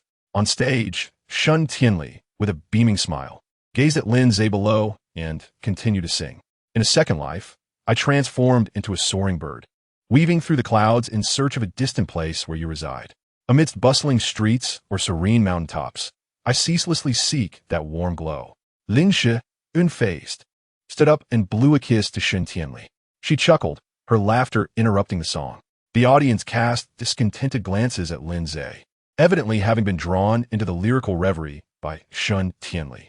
Nonchalantly, Lin Ze shrugged and leisurely lit a cigarette, exhaling wisps of smoke while watching Shen Tianli on stage with a smile. Shen Tianli continued to sing with an ethereal and melodious voice. The affection of 3 lifetimes burns like an unquenchable flame, transcending time and remaining unchanged. Regardless of the myriad cycles of reincarnation, my love for you shall never waver. As the song concluded, thunderous applause erupted from the audience. Shun Tianli, her eyes curving into joyful crescents, waved at Lin Ze, ignoring the crowd's requests for an encore, and returned the guitar to its original player. As she descended from the stage, Shun Tianli discreetly glanced at a corner of the bar. Upon catching sight of Su Qingshua's fiery gaze, her smile widened with triumph. Realizing Shun Tianli was well aware of her presence in the bar, Su Qingxue suddenly understood that Shun Tianli had sung to provoke her. Even with this realization, her anger boiled to the point of fury. What further inflamed her was Lin Ze's eagerness to embrace Shun Tianli the moment she stepped off the stage. Shun Tianli beamed as she hugged Lin Ze, and witnessing their closeness drove Su Qingxue to strike the sofa with her fist in frustration. She resolved to have a serious conversation with Lin Ze, determined to keep him away from Shun Tianli. With a firm decision, Su Qingxue quickly sent Lin Ze a message. "Leave Shun Tianli, and I will give you 50 million. When Lin Ze received the message, he paused, taken aback. Could it be that Shun Tianli had provoked her to such an extent that she was willing to offer 50 million to have him distance himself from her? After sending the message, Su Qingxue's captivating eyes remained fixed on Lin Ze, eagerly awaiting his response. However, Lin Ze seemed oblivious to the message, tossing his phone aside on the coffee table, and continued to converse animatedly with Shun Tianli. Subsequently, Shun Tianli playfully punched Lin Ze's arm, an action that sent Su Qingxue into a fit of rage. Just last night, he had been tender with her, calling her baby, and, in the past, he would respond to her messages almost instantaneously. Yet now, only hours after their divorce, he disregarded her text completely. Anger coursed through Su Qingxue.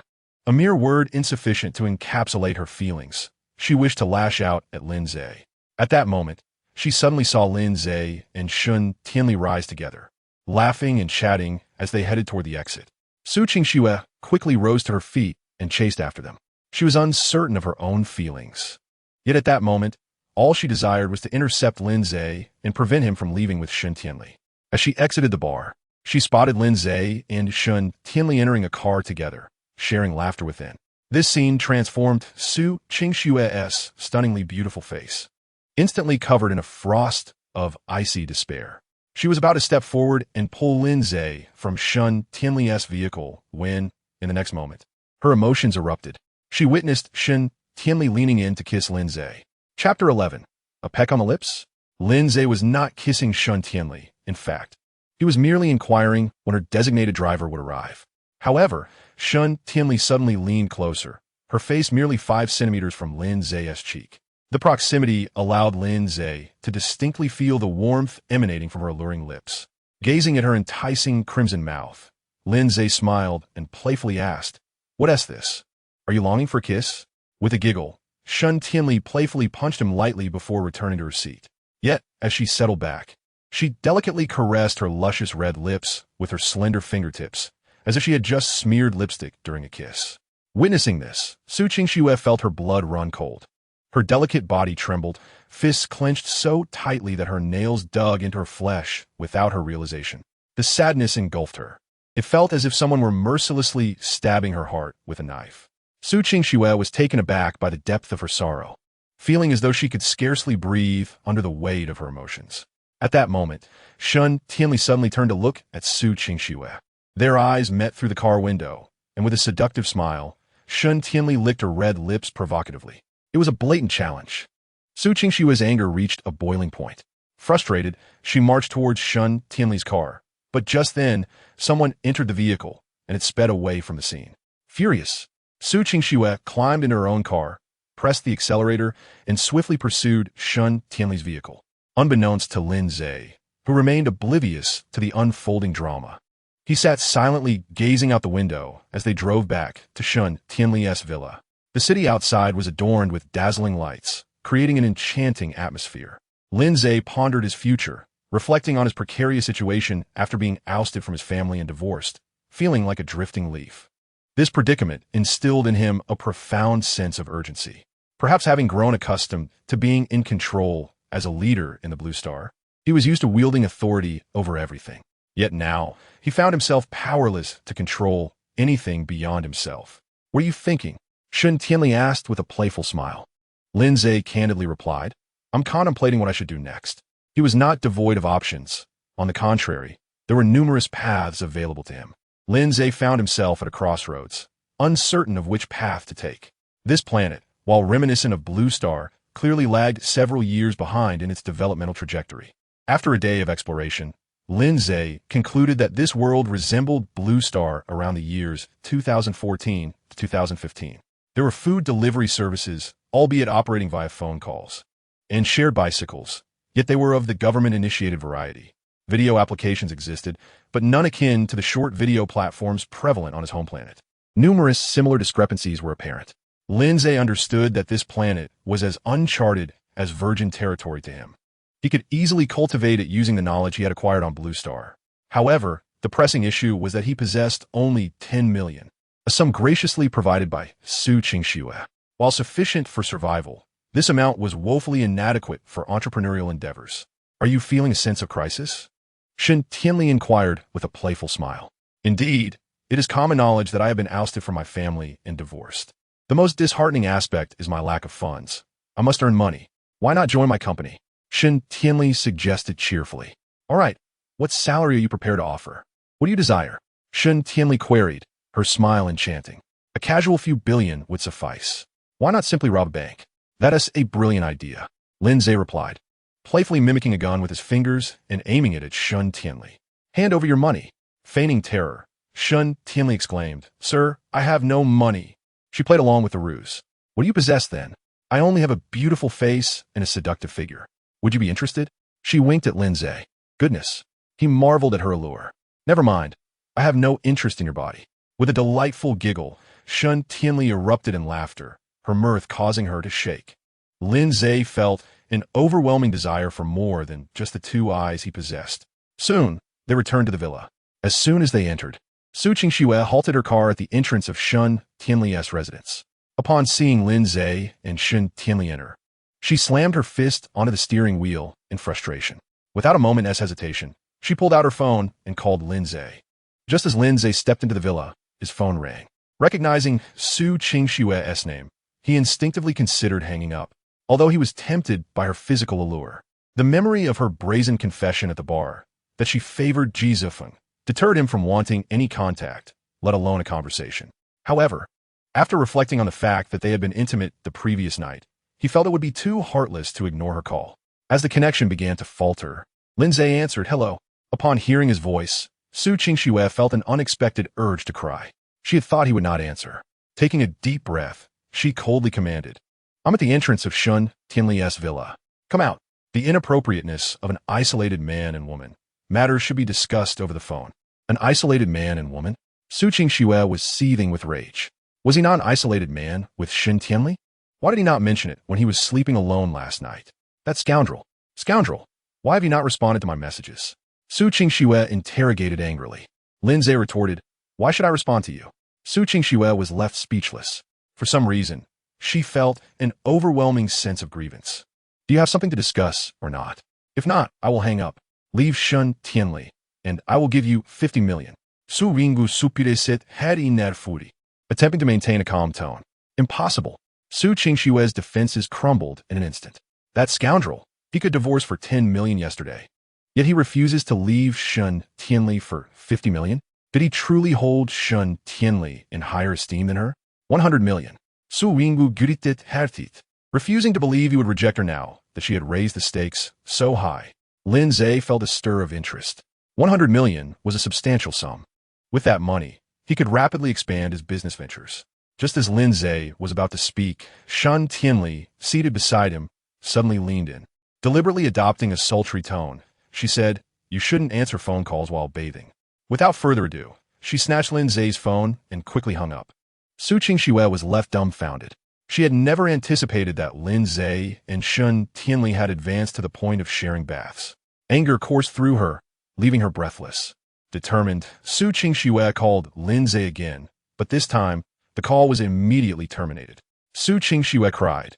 She was overwhelmed with emotion. She did not wish to weep, yet her heart ached tremendously, as if it were being wrenched by a knife. Su Qingxue collapsed against the steering wheel, sobbing uncontrollably while cursing, Lin Ze, you scoundrel. How dare you bathe with her? Chapter 12. Does that not diminish my worth? After crying for a while, Su Qingxue drove back to the villa. Upon entering, a wave of loneliness washed over her. Previously, no matter how late she returned, Lin Ze would always be waiting in the living room. He would graciously take her bag, help her remove her high heels, and offer her comfortable slippers. On particularly exhausting days, he would even massage her shoulders. But now, the entire villa was shrouded in darkness. That profound loneliness deepened Su Qingxue's sorrow. She turned on the lights and sat on the sofa for a moment before the sudden urge for a drink overcame her. Typically, she seldom drank, only indulging occasionally with Lin Ze when in high spirits. But now, she desperately longed for alcohol, even wishing to become intoxicated. She sought to numb her senses with the solace of spirits. She yearned to temporarily forget the harsh reality of her divorce from Lin Ze, as well as the fervent relationship he now shared with Shun Tianli. Venturing into the wine cellar, Su Qingxue instinctively retrieved 2 glasses. However, as she attempted to uncork the bottle, her sorrow deepened. In the past, such laborious tasks were always managed by Lin Ze, who would handle everything with ease. After struggling for a considerable time without success, she inadvertently pricked her finger with the wine opener. Overwhelmed, Su Qingxue sank to the floor in tears. "Why did you hang up on me?" Lin Ze asked, visibly frustrated.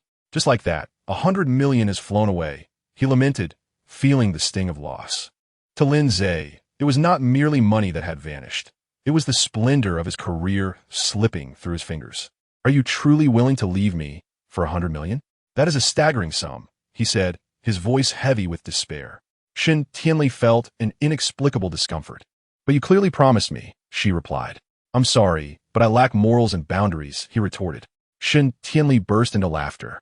Initially, she felt uneasy about Lin Ze's intention to abandon her for 100 million, especially since he had promised to assist her in their charade.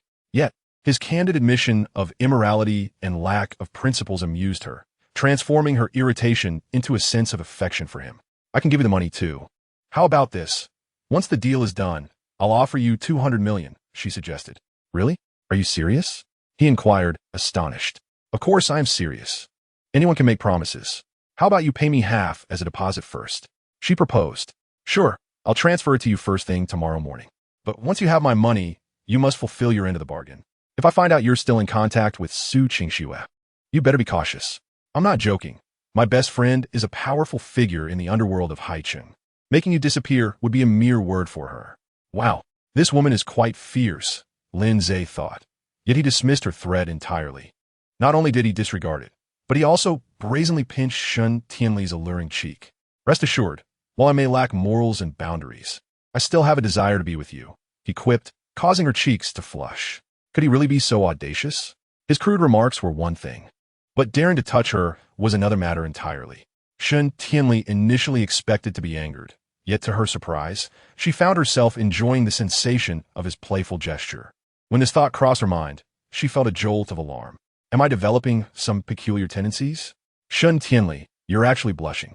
Don't tell me you've never been in a relationship before," Lin Ze teased, as if he had stumbled upon a remarkable discovery. Shun Tianli rolled her eyes at him, her sultry appearance making even this gesture seem alluring. "Is that a problem? Wouldn't that just be advantageous for me?" he replied with a grin. Shun Tianli looked at Lin Ze with a mixture of exasperation and amusement. "What do you mean, advantageous for you?" she thought, contemplating the audacity of this rogue. It seemed as though she had already been in a relationship with him. Shun Tianli playfully chided, "Rogue, I shan't waste more words with you. I'm off to bed. Do you need someone to warm your bed? I am a professional bed warmer with 25 years of experience." Shun Tianli chuckled heartily. This fellow was indeed audacious. They each retreated to their rooms. Lin Ze was preparing to assume a horse stance. Having traversed into this realm, the original body was exceedingly frail. Last night, S5 encounters had seemingly left him utterly spent. He needed to swiftly regain the peak condition he had once enjoyed on Blue Star. A true man would not settle for less than 9 attempts, not to mention those handsome and tireless readers of Tomato.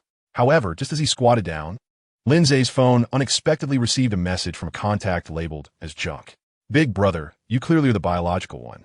Yet why did Dad buy me a mansion worth over 100 million? Are you envious?" "You should be, for I intend to make you envious, Lin Ze.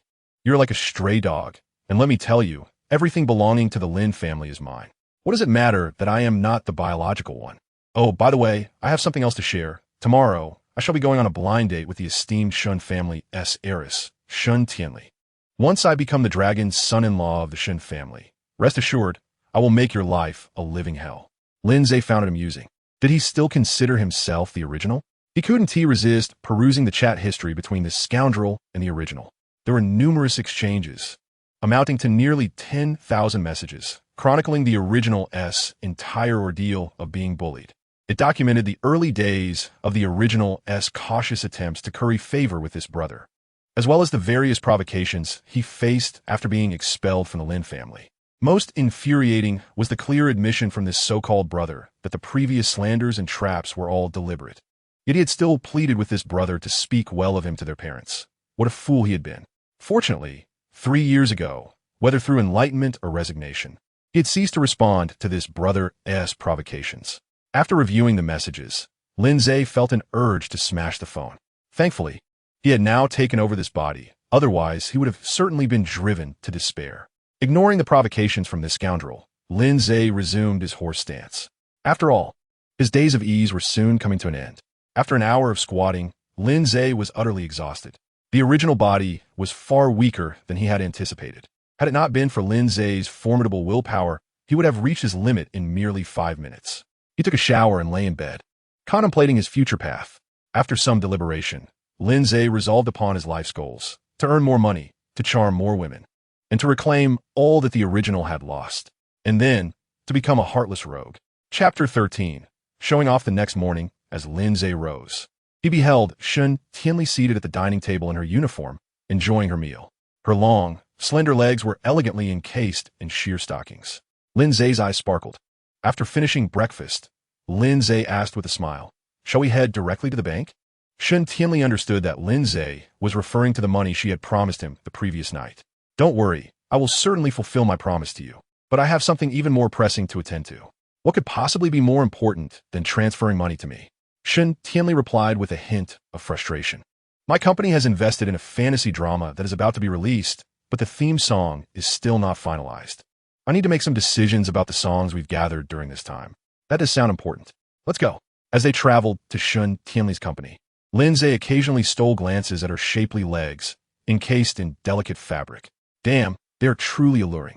Shun Tianli teased, "I must say, even though we are somewhat of a rogue, could you perhaps restrain yourself a little?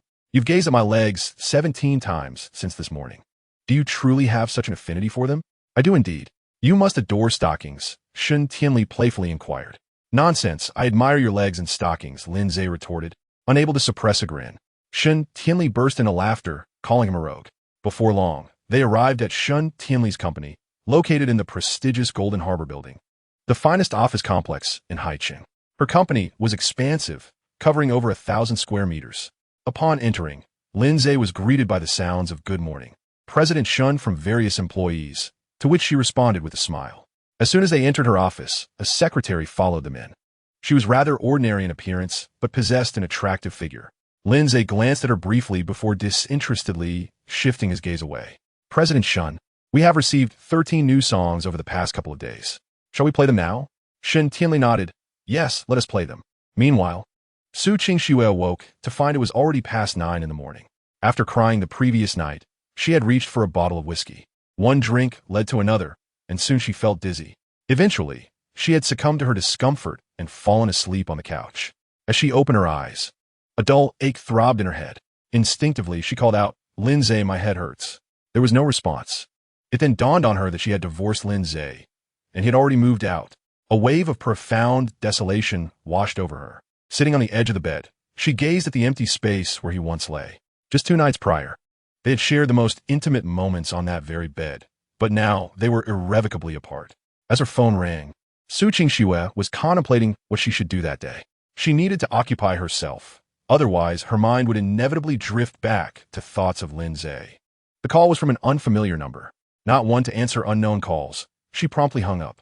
Moments later, a message arrived. "Qingxue, it's me, Jizifeng." Upon seeing that name, Su Qingxue paused. She suddenly realized that since parting ways with Jizifeng at the hotel yesterday, she hadn't thought of him even once.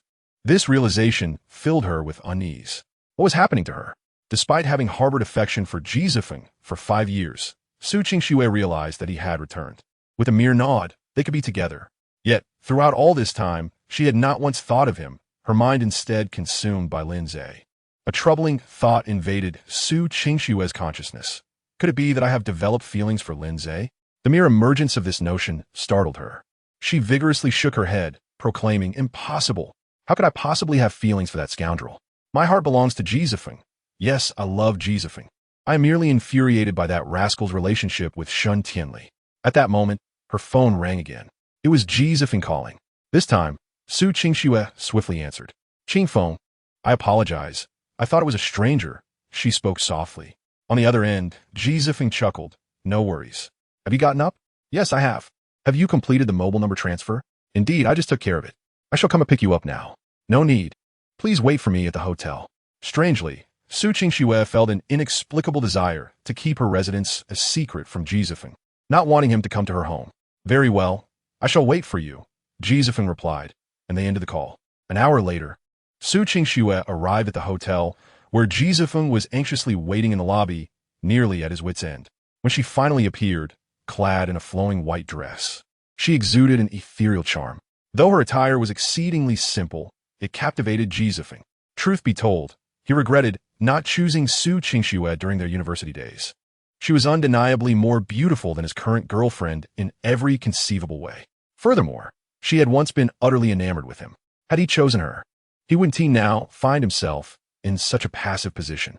"I'm sorry for keeping you waiting, Zifeng," Su Qingxue said, a hint of remorse in her voice. Ji Zifeng replied gently, "Qingxue, there is no need for apologies between us." His gaze was filled with profound and unwavering affection. Su Qingxue smiled and said, "You're right. No apologies are necessary between us. Come, let me show you your gift." "I can hardly wait," Ji Zifeng exclaimed with enthusiasm. As they exited the hotel, a luxurious car worth a fortune was quietly parked at the entrance. Upon seeing the vehicle, Ji Zifeng felt a jolt of surprise. Surely, Su Qingxue could not be gifting him the supercar. She retrieved the car keys from her bag and pressed a button, causing the car's lights to flicker to life. Ji Zifeng was astounded. This sports car was valued at over 7 million. Even though the Ji family was on the brink of bankruptcy during their heyday, Ji Zifeng would have had to think twice before purchasing such an extravagant vehicle. Yet now, Su Qingxue was offering it without hesitation. Her generosity was astonishing. After the initial shock came an overwhelming joy. No, the term joy scarcely encapsulated the emotions swirling within Ji Zifeng at that moment. He was elated. He even contemplated lifting Su Qingxue and twirling her around in exuberance. However, he restrained himself, acutely aware that upon his return yesterday, Su Qingxue seemed somewhat distant. He feared that such an action might startle the lovely lady. After all, she had already gifted him such an extravagant sports car, a clear indication of her deep affection for him. With that in mind, he pondered, why the haste? "Qingxue, please do not tell me that this is your gift to me." Ji Zifeng feigned surprise. Su Qingxue nodded in affirmation. "Do you like it?"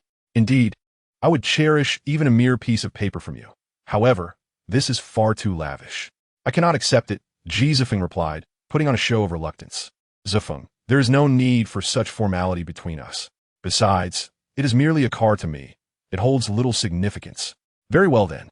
Su Qingxue tossed the car keys to Ji Zifeng. "Go ahead, try it out, and see if you like the interior." Ji Zifeng nodded appreciatively. He contained his racing heart and leisurely entered the car. The moment the door closed, he pinched his thigh to suppress the laughter threatening to escape. Su Qingxue remained outside, observing as Ji Zifeng lovingly caressed the steering wheel of the sports car. For reasons unknown, this scene suddenly brought Lin Ze to her mind. When she married Lin Ze, she had wished to gift him a car, yet he had declined, later purchasing a vehicle worth over 200,000 through his own means, which he still drove to this day. As the memories flooded back, Su Qingxue realized that throughout their 3 years of marriage, she had not truly given Lin Ze any gifts. Conversely, he had showered her with numerous presents, from extravagant handbags to small plush toys, filling her room to the brim. Though Ji Zifeng was the one driving the sports car before her, Su Qingxue inexplicably envisioned Lin Ze in the driver's seat. Surely, he would have loved it as well. A sudden wave of guilt washed over her, intensifying her regret over gifting the sports car to Ji Zifeng. After a brief while in the car, Ji Zifeng exited. "So what do you think? Do you like it?" Su Qingxue inquired. Ji Zifeng smiled and nodded. By the way, Qingxue, could you share Lin Ze's WeChat with me? Why do you want to add him? Oh, he has taken care of you for 3 years. And I believe he must know your habits quite well. Since I will be the one caring for you from now on, I thought it prudent to seek his advice. Jizafeng said, feigning shyness. A pang of sadness struck Su Qingxue as she recalled Lin Ze's meticulous care over the past 3 years, while she now found herself gifting another man a sports car. Nevertheless, she pushed Lin Ze's WeChat to Jizafeng. Su Qingxue felt that she would gradually adapt to life without Lin Ze. After all, she believed her affections lay with Jizafeng. Jizafeng eagerly clicked to add him as a friend. The moment the verification was approved, Jizafeng promptly sent Lin Ze the photo of the supercar he had just taken, accompanied by a message. Qingxue is truly extravagant, insisting on gifting me such an expensive sports car. Chapter 14. A bright future ahead. Upon receiving Jizafeng's message, Lin Ze couldn't help but chuckle. He never anticipated that Jizafeng would turn out to be such a green tea prince. For Lin Ze, having divorced Su Qingxue meant that her bestowing of the company to Jizafeng was of no concern to him. After all, he had no affection for Su Qingxue. Moreover, he was indeed earning money, substantially more than the value of a luxury sports car. Disregarding Jizafeng's display of wealth, Lin Ze continued listening to music with Shun Tianli. They had been immersed in 13 songs for over an hour. For the first time, Lin Ze found listening to music to be an excruciating experience. Shun Tianli, too, felt a sense of despair. After the final song concluded, she leaned back against her chair, overwhelmed by disappointment. Lin Ze glanced at her, noticing how her figure almost strained against her pristine white blouse. He swallowed hard, then inquired with a playful smile, "What is the plot of your drama? Could you share with me? Are you planning to compose the theme song for me?" Shun Tianli responded with a teasing grin. Lin Ze replied, "Well, I do have such an inclination." In his previous life on Blue Star, before he had delved into society, Lin Ze was an ordinary university student who enjoyed music, television, and celebrity culture. The music on this planet was starkly different from that on Blue Star, and the film works were entirely unique. Composing a theme song would be as effortless as breathing for Lin Ze, as he had countless melodies for fantasy drama themes swirling in his mind. Of course, the underlying reason for assisting her was singular. Shun Tianli did not believe that Lin Ze could create a theme song that would satisfy her. Yet she was currently feeling despondent and desperately needed someone to share her burdens with. The fantasy drama revolved around the tale of a celestial being reincarnating on Earth to undergo trials. The male protagonist encountered numerous beautiful women, some who cherished him and others whom he admired, leading to many intricate and moving stories before ultimately returning to the heavenly realm. As Lin Ze listened to Shun Tianli's recounting, he felt a sense of familiarity with the tale.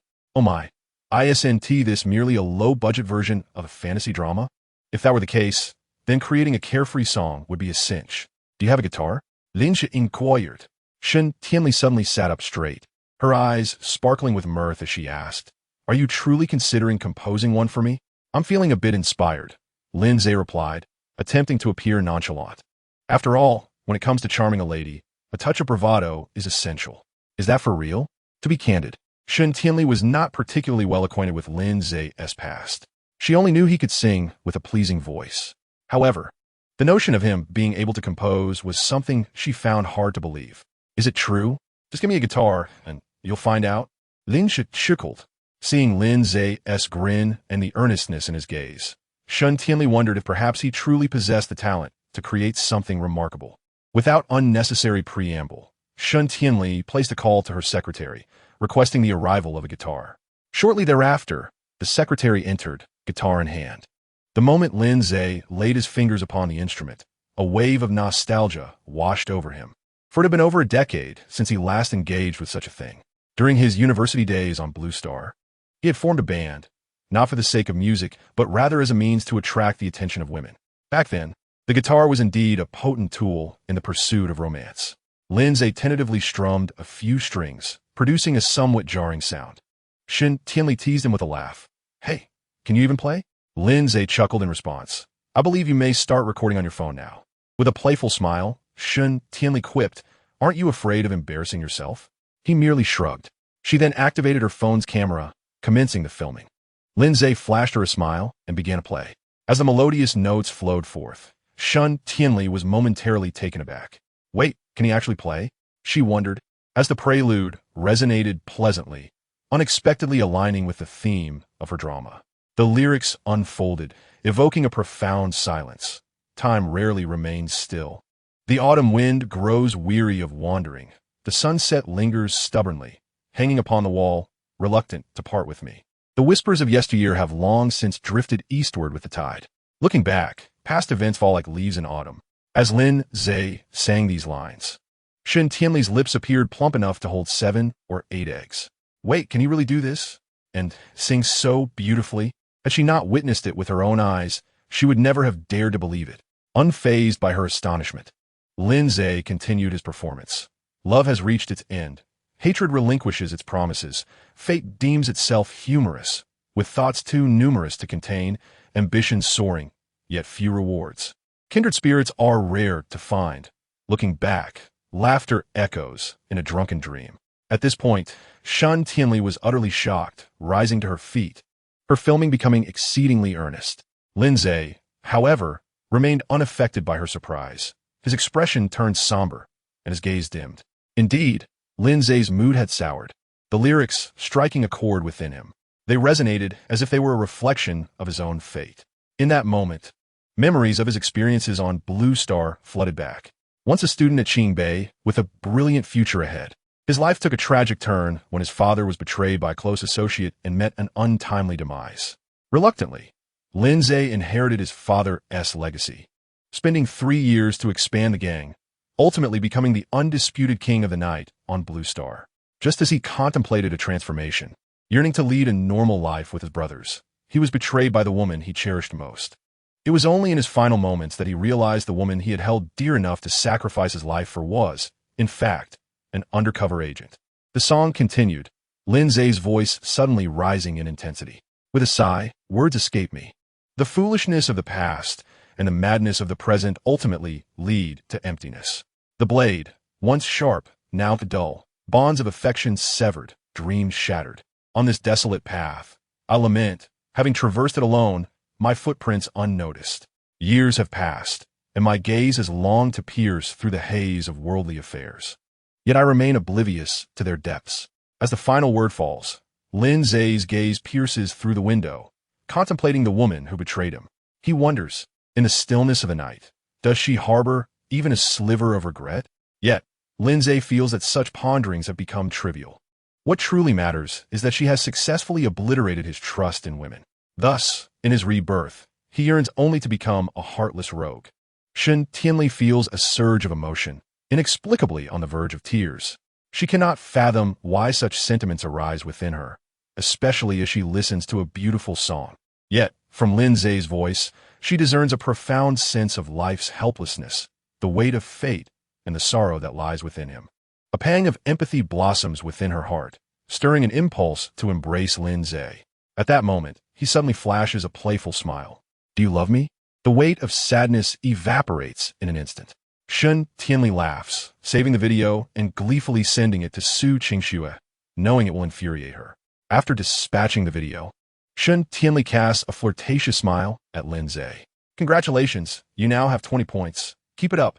Lin Ze's spirits lift at the thought that in less than 2 days, he has already amassed such points. It seems that the prospect of intimacy is within reach. Chapter 15. Lacking confidence in pursuit after sending the video to Su Qingxue, Shen Tianli playfully inquires, what is the name of this song? The Carefree Lament, Lin Ze replies. Shen Tianli's eyes sparkle. What a lovely title. Indeed, I think so too. Not only is the name enchanting, but the lyrics and melody are exquisite, perfectly tailored for my fantasy drama. Name your price. It's yours. Lin Ze gestures grandly. Is this for real? Shen Tianli's face is a canvas of disbelief. Lin Ze counters. If I gift you this song, would it bring you joy? Not just joy. It would make my heart bloom with delight, she replies with a charming smile. Then it's yours. Your happiness is what matters most. Shen Tianli knows Lin Ze is intentionally teasing her, yet inexplicably, her heart flutters at his words. It feels as if no one has ever said to her, as long as you are happy. Do you know how much profit this song could bring you? How much? Lin Ze inquires. Let me put it this way. I cannot predict the success of my drama, but this song is destined to be a hit. When the royalties and various fees come in, the earnings will undoubtedly soar into the 8 figures. If it takes off, you'll receive numerous invitations for performances, which translates to substantial income, she explains. Wow, that's quite lucrative. Are you having second thoughts? Shun Tianli asks with a teasing smile. Indeed, regret pierces my heart like a dagger. Would you kindly massage it for me? Lin Ze, are you truly troubled that I do not take advantage of you?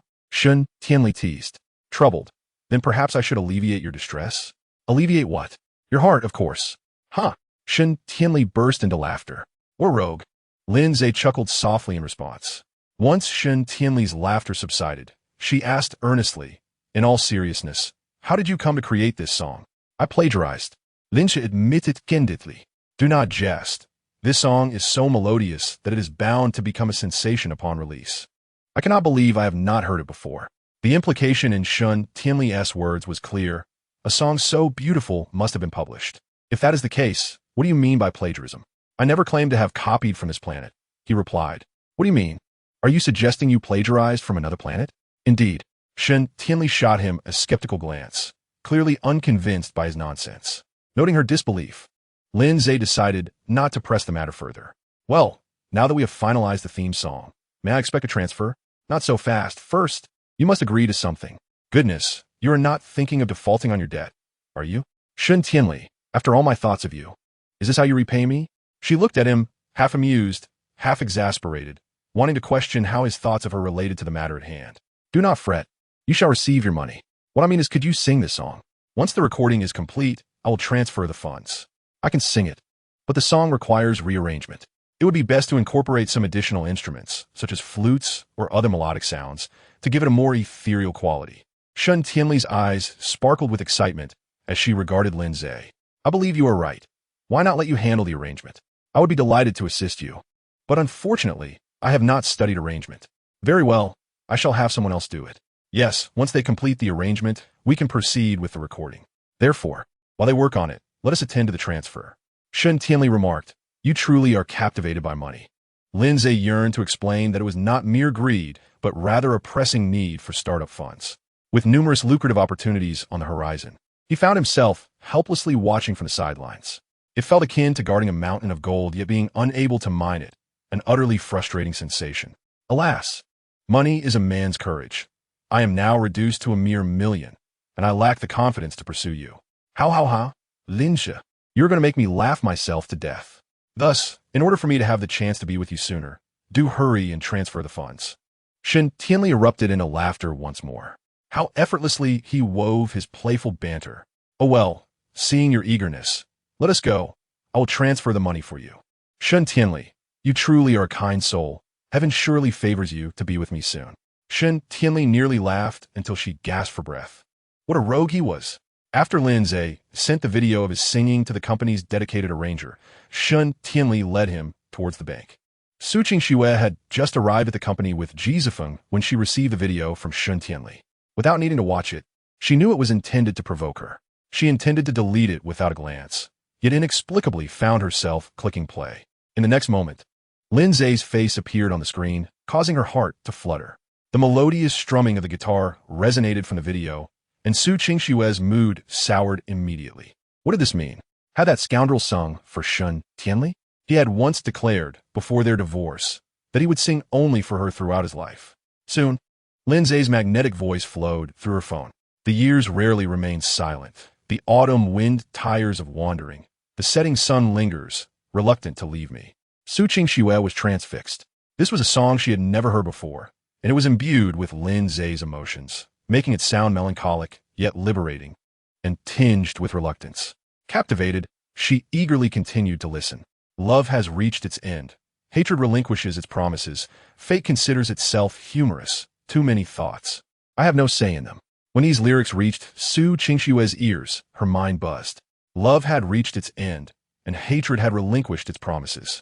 She murmured those lines, questioning if Lin Ze was singing about their relationship. Unbeknownst to her, her eyes had become red-rimmed. Although Lin Ze appeared to be smiling in the video, she sensed a profound sadness within him. After all, the woman he had loved for 7 years had abandoned him for another man. The song continued, yet Su Qingxue could no longer bear to listen. She was reminded of the Lin Ze of yesteryears. So kind, so proud, the campus heartthrob of High University, the top of his class, the student council president. a recipient of national awards. He was destined for a brilliant future, yet he had willingly stepped into the grave of marriage with her, knowing he was merely a stand-in. After 3 years of marriage, he had hidden all his brilliance, content to be a house husband solely to care for her. Yet, in the end, he was left abandoned. As these thoughts flooded her mind, Su Qingxue felt an acute pain in her heart. Chapter 16. My taste is not so poor. This marked the 7th time Lin Ze had checked the balance of his bank account. With each count, the smile on his face grew wider, revealing a naivete that seemed untouched by the world. To be fair, Lin Ze was not entirely inexperienced. At the pinnacle of his success, he had once held over 70 billion in his bank account. His joy stemmed from the realization that his career was finally taking off, and he could finally spread his wings. He finally had the opportunity to seize control of his own life. I remarked, "Isn't it just 100 million? Look how delighted you are." "Listen, Shun Tianli, are you speaking human language? What do you mean by just 100 million? Do you comprehend the magnitude of that sum? How vast? It could allow me to indulge in your company 9 times in one night without feeling fatigued." Shun Tianli erupted into laughter. "You rogue, you truly are a scoundrel." Lin Ze chuckled softly. "I was merely jesting. 5 times is already my limit." "As if you have any experience," she retorted. "Who knows?" Lin Ze replied with a sly grin. As he spoke, images of the passionate entanglement with Su Qingxue from the previous night involuntarily surfaced in his mind. What had initially seemed a tantalizing scene now left him with a twinge of bittersweet longing. He truly yearned for Su Qingxue's form, especially those 2 long, snow-white legs. Adorned in stockings, they were simply irresistible. Damn it, why couldn't I traverse time earlier? Had I arrived sooner, I would have already won over Su Qingxue, and there would have been no opportunity for her to divorce. Noticing Lin Ze's mischievous demeanor, Shun Tianli curiously inquired, "Have you truly attempted this? Take a guess. You slept with Su Qingxue?" Shun Tianli's eyes widened like saucers. "Guess again." Upon hearing this, Shun Tianli inexplicably felt a sense of relief. "I guess you're joking. It's time for a meal. Treat me." "Not a chance." "What? Do you not wish to claim the remaining payment?" Lin Ze quickly grinned. "I was joking. Don't think that a meal is all I could offer. Even other treats are on the table." Shun Tianli, intrigued, asked, "Aside from meals, what else could you offer?" "There are plenty of options. For example, experiencing a loss or being utterly astonished." Lin Ze replied with a smile. "I understand the former, but what on earth does utterly astonished mean?" Lin Ze did not elaborate, but cast a suggestive glance at Shun Tianli. She looked at him with suspicion. After a moment of reflection, the idiom resonated within her, and she quickly understood, her fair cheeks flushing a delightful crimson. This rogue, how shameless. Observing her reaction, Lin Ze realized she had comprehended his implication. He expected her to retaliate, yet unexpectedly, with a coy smile, Shun Tianli said, "All right, if you wish to conquer me, then I shall claim you." Goodness, Lin Ze's heart fluttered. To put it frankly, she certainly knew how to provoke. Lunch was at Yipin Xian. "Aren't you sworn enemies with Su Qingxue? This place is owned by her family. Why are you here dining?" Lin Ze questioned, puzzled. "The food here is delicious," Shun Tianli replied with resignation. "Then why not poach the chef from here?" "What a brilliant idea. Why didn't I think of that? I could open Airpin Xian." Uffed. Airpin Xian. What a terribly juvenile name. As they conversed, they walked toward the restaurant. Just then, the roar of a supercar reached Lin Ze's ears.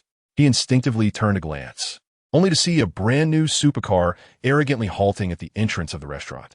Behind the sports car followed a luxurious vehicle of considerable value, belonging to Su Qingxue and Jizifeng. Su Qingxue, ever the devoted admirer, treated her beloved with utmost affection. Suddenly, Shun Tianli, with a mischievous smile, inquired, "Are you aware that this sports car was gifted to Jizifeng by Su Qingxue?" She continued, "Of course, she reserved this car a fortnight ago." "Are you envious?" Lin Ze nodded affirmatively. "Indeed, I am quite envious of Jizifeng." "Do you envy Su Qingxue's kindness towards him?" Shun Tianli pressed further. "Yes, I envy the affection Su Qingxue bestows upon him. If someone were to treat me with such tenderness, I would undoubtedly be moved to reciprocate wholeheartedly." As he spoke, Lin Ze cast a glance at Shun Tianli, feeling he had hinted quite clearly, hoping she would be touched. Shun Tianli burst into laughter. "You rogue, enough of that. I am merely teasing Su Qingxue's dark moonlight." "What? Do you wish to entice Jizifeng and make Su Qingxue jealous?" "Do not jest. My taste is not that poor," Shun Tianli replied with a flirtatious wink at Lin Ze. With that, She beamed at Ji Zifeng, saying, Ji Zifeng, it's a pleasure to see you again. Upon seeing Shun Tianli, especially as she greeted him so warmly, Ji Zifeng felt a thrill of excitement. He increasingly believed that Shun Tianli harbored feelings for him. Otherwise, she would not be so forward. Moreover, her smile was undeniably alluring. Ji Zifeng waved back with a grin. Then his gaze shifted to Lin Ze, who was staring intently at the sports car. This sight elevated Ji Zifeng's spirits even more. Lin Ze, are you jealous? I intend to make you envious, he thought. When Su Qingxue noticed Lin Ze, she was momentarily taken aback. She had not anticipated encountering him here. The sight of Lin Ze reminded her of the song he had sung while holding a guitar, which brought a twinge of pain to her heart. She had expected him to glance her way, yet he did not acknowledge her at all. Instead, he was fixated on the supercar she had gifted to Ji Zifeng. And for some reason, Su Qingxue felt an unexpected pang of guilt. Su Qingxue, how do you find Lin Ze's song? To be honest, it was composed specifically for me, Shun Tianli remarked with a flirtatious grin. Su Qingxue's heart quivered. What? That song was indeed written for Shun Tianli? Anger surged within her. She shot Lin Ze a resentful glance. That scoundrel has never composed a song for me. What song are you referring to? Ji Zifeng asked curiously. I won't tell you. Shun Tianli giggled, her enticing gaze and charming smile leaving Ji Zifeng utterly captivated. He genuinely believed Shun Tianli was flirting with him. Were it not for Su Qingxue's presence, he would have pursued her playfully. He was confident that with a little teasing, she would undoubtedly respond favorably. No, I must add Shun Tianli's allure to my charm and entice her properly, he resolved. As he pondered this, Ji Zifeng chuckled. Lin Ze, I never expected us to be so fated. Since that is the case, why not dine together? After all, we shared a meal last night. Of course, he did not genuinely wish to share a meal with Lin Ze. Rather, he sought to flaunt his affection for Su Qingxue to provoke Lin Ze, and more so. He aimed to seize the opportunity to garner favor from Shun Tianli. I'm sorry, but I refuse to dine with an eyesore, Lin Ze replied nonchalantly. Puffed. Shun Tianli erupted in laughter, her mirth causing her to tremble. Even Su Qingxue found it difficult to suppress a smile. Chapter 17. So rude. Ji Zifeng was furious, feeling that Lin Ze had insulted him. Indeed, Lin Ze was slightly more handsome than he, but one could not openly belittle oneself in front of beauty. Were it not for the need to maintain his image, Ji Zifeng would have already erupted in anger. However, despite his inner displeasure, he feigned grievance, saying, Qingxue, since Lin Ze does not fancy me, shall we relocate to another place? He believed that by acting so wronged, Su Qingxue would surely come to his defense. The thought of Lin Ze's affection for Su Qingxue, coupled with her reprimanding him on his behalf, made Ji Zifeng tremble with delight. Yet, Su Qingxue remained silent. Not only did she refrain from speaking, but she also found Ji Zifeng's demeanor rather irritating. What was even more alarming was that she suddenly realized something quite unsettling. When Shun Tianli had greeted Ji Zifeng in a flirtatious manner, she felt absolutely nothing. Or rather, to be more precise, she harbored no sense of displeasure whatsoever. Conversely, standing alongside Lin Ze, even without any action, filled her with indignation. Could it be that I have genuinely developed feelings for this scoundrel Lin Ze? No, that cannot be. I must merely be accustomed to his presence beside me, and now that he is with someone else, I am merely irked. Yes, that must be it. Upon hearing Ji Zifeng's words, Lin Ze exchanged a glance with Shun Tianli, and they both broke into smiles. From a mutual understanding in their eyes, it was evident that they both harbored disdain for Ji Zifeng. Su Qingxue had not intended to say anything, but witnessing the flirtation between Lin Ze and Shun Tianli ignited her anger. At the age of 25, still judging by appearances? Lin Ze, you have made no progress at all. Besides, in my eyes, Ji Zifeng is 100 times more handsome than you. Su Qingxue exclaimed furiously. Lin Ze chuckled. Indeed, he is handsome, exceptionally so. You two should just lock that down, shall you? Su Qingxue was instantly infuriated to the point of feeling nauseous. Wasn't he, this scoundrel, supposed to like her? How could he remain unfazed by her words? Impossible. He must be putting on a facade. Ji Zifeng was elated. He felt overjoyed, positively euphoric, and almost laughed out loud, knowing that Su Qingxue, the sycophant, would side with him. Yet he suppressed his joy, for he needed to maintain his persona. Su Qingxue gazed at Lin Ze for a while, and seeing his calm demeanor, her heart sank. She couldn't help but think, could it be that this scoundrel no longer harbors feelings for me? As that thought crossed her mind, her heart felt as if it were being torn apart. She regretted it. Why had she spoken those words in the first place? She instinctively wished to convey to Lin Ze that she was neither defending Ji Zifeng nor retaliating for him. She was simply exasperated by the situation. However, as the words lingered on her lips, Su Qingxue forcefully swallowed them back. She feared that expressing such sentiments would render her a target for Shun Tianli's ridicule. After all, she constantly found herself mocking her own feelings, seeking to provoke herself. Shun Tianli, having perceived the dimness in Lin Ze's eyes, understood that Su Qingshue's earlier words had caused him sorrow. Frankly, she empathized deeply with Lin Ze's current emotional state.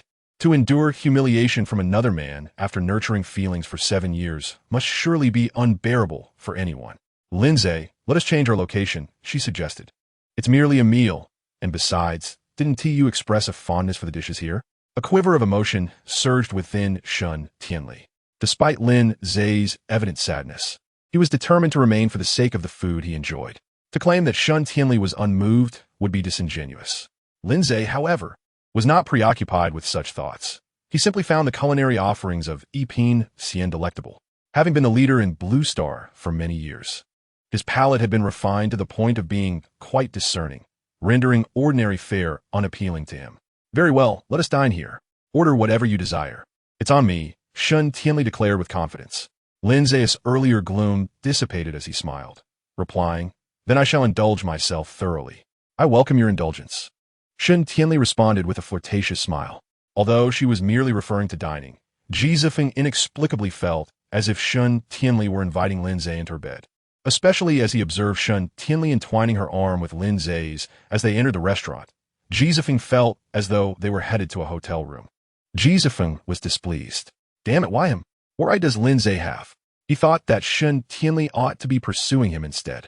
Su Qingxue felt even more irked than Ji Zifeng as she witnessed Shun Tianli linking arms with Lin Ze. She yearned to rush over and forcefully separate them, demanding to know what gave her the right to embrace Lin Ze. Qingxue, let us also enter, Ji Zifeng softly urged, suppressing his irritation. Coming back to her senses, Su Qingxue nodded and, without waiting for Ji Zifeng, hastily made her way into the restaurant. Ji Zifeng felt a pang of disappointment, not because Su Qingxue had not waited for him, but because she had not embraced him as Shun Tianli had Lin Ze. Ultimately, they all dined together, as there were no other private rooms available, and this one happened to be Su Qingxue's preferred choice. It was unavoidable. Yiping Xian was exceedingly popular. When she learned they would be dining together, Su Qingxue experienced an unexpected thrill, though she could not quite comprehend the source of such a feeling. Nonetheless, she felt a sense of joy and even took the initiative to sit across from Lin Ze. Shun Tianli was equally delighted, as she could once again flaunt her affection for Lin Ze and provoke Su Qingxue. She relished witnessing Su Qingxue's discomfort. Ji Zifeng's exhilaration surpassed both Su Qingxue's and Shun Tianli's, for Shun Tianli was seated directly across from him. Observing at such close quarters deepened Ji Zifeng's impression of Shun Tianli as a true enchantress. Her beauty and her smile captivated him utterly. In stark contrast, Lin Ze felt a twinge of discontent. He was reluctant to dine with Su Qingxue, and even less so with Ji Zifeng, whom he regarded as a pretentious charmer. I need to use the restroom, Lin Ze declared. Shun Tianli, with a playful smile, inquired, Would you like me to accompany you? What? Are you asking me to assist you? Her laughter was infectious, causing Lin Ze to seize the opportunity to exit the private room. How rude Lin Ze is. Ji Zifeng chuckled. Shun Tianli, still smiling seductively, replied, Indeed, I find his rudeness rather appealing. Ji Zifeng was momentarily taken aback. What was going on with Shun Tianli? Wasn't she interested in him? Why was she defending Lin Ze so ardently? Su Qingxue also felt a sense of disbelief. Had Lin Ze and Shun Tianli's relationship grown so intimate? Once outside the private room, Lin Ze exhaled in relief.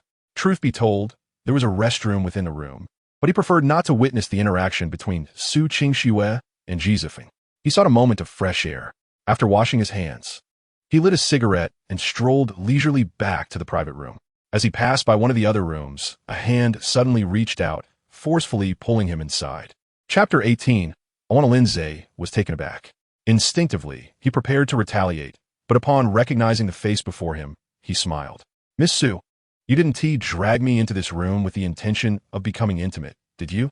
I regret to inform you that I hold no interest in women who have been touched by others. Holding hands is out of the question. Indeed, the person who had pulled him into the room was none other than Su Qingxue. Furious at Lin Ze's words, she had initially intended to persuade him to distance himself from Shen Tianli. However, upon hearing Lin Ze's unjust accusation, she quickly dismissed her original intent. You scoundrel! I did not. Did not what? I did not let him touch me, Su Qingxue retorted, her anger flaring. Lin Ze regarded her with a teasing glimmer in his eyes. I don't believe you. You divorced me for him, which clearly indicates your genuine affection for him. Moreover, you picked him up yesterday.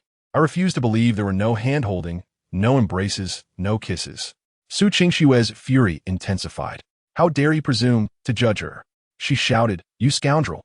No, I did not let him hold my hand, nor embrace me, and certainly not kiss me, though she sought to refute Lin Ze's claims. Her words came out as desperate explanations. Afraid he might doubt her sincerity, she continued, I didn't even allow him to sit in the passenger seat. I didn't eat the food he offered me yesterday, and when he wanted to stay at our home, I didn't permit it. As she spoke, her eyes suddenly glistened with unshed tears, overwhelmed by a sense of injustice. Despite having never allowed Ji Zifeng to touch her in any way, this fellow astonishingly disbelieved her words. Based on the original owner's understanding of Su Qingxue, Lin Ze was convinced she was not fabricating. Yet, he found it increasingly difficult to comprehend Su Qingxue. Was she not madly in love with Ji Zifeng? Even before his return, she was eager to divorce him. Moreover, upon his arrival, he gifted her a luxurious sports car. And yet, as of now, she had not even allowed him to hold her hand. If that were the case, could he not indulge in her charms a few more times? Lin Ze found himself genuinely tempted by Su Qingxue's form, particularly those two long, snow-white legs that, when adorned with stockings and high heels, were utterly irresistible. However, Lin Ze was acutely aware that, given Su Qingxue's affection for Ji Zifeng, seducing her would not be a simple endeavor. Years of experience in wooing women had taught him that he must first pique her interest. Contemplating this, Lin Ze let out a sudden sigh. Alas, although you have yet to share intimate contact, your heart belongs entirely to him. It is only a matter of time before he claims you. Su Qingxue immediately grew anxious. I don't want him to claim me. Her fervent denial raised doubts in Lin Ze's mind regarding her true feelings for Ji Zifeng. I don't believe it. You were willing to gift him such an expensive sports car, something you have never given me. Su Qingxue inexplicably felt a pang of guilt. The car I gifted him was ordered before he returned to the country. But after presenting it today, I regretted it. If you are unhappy, I could buy you one too, and I'll choose something even more extravagant. Lin Ze's suspicions about Su Qingxue's feelings for Ji Zifeng intensified. If she truly cared for him, how could she utter such words of regret immediately after giving the gift? Forget it. Your money must come easily. Lin Ze feigned grievance. Pretending to be a green tea. Who can't do that? Su Qingxue's heart quivered. She felt increasingly remorseful towards Lin Ze. It's all right. I genuinely can buy you a more expensive one. No need. I dislike receiving replicas of gifts meant for others. Then, what if I offer you something else? What do you desire? Lin Ze deliberately cast a deep glance at Su Qingxue, his expression dim as he stated, What I wish for no longer belongs to me. Lin Ze silently applauded his own acting skills. It was simply magnificent. He believed that such a heartfelt statement, coupled with his sorrowful gaze, would undoubtedly leave Su Qingxue feeling utterly despondent. Su Qingxue's heart trembled. What he desired had ceased to belong to him. Could it be that what he yearned for was her?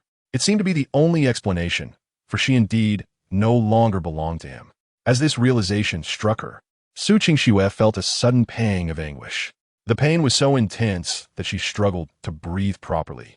She opened her mouth, intending to say something, but despite her lips moving for what felt like an eternity, no words emerged.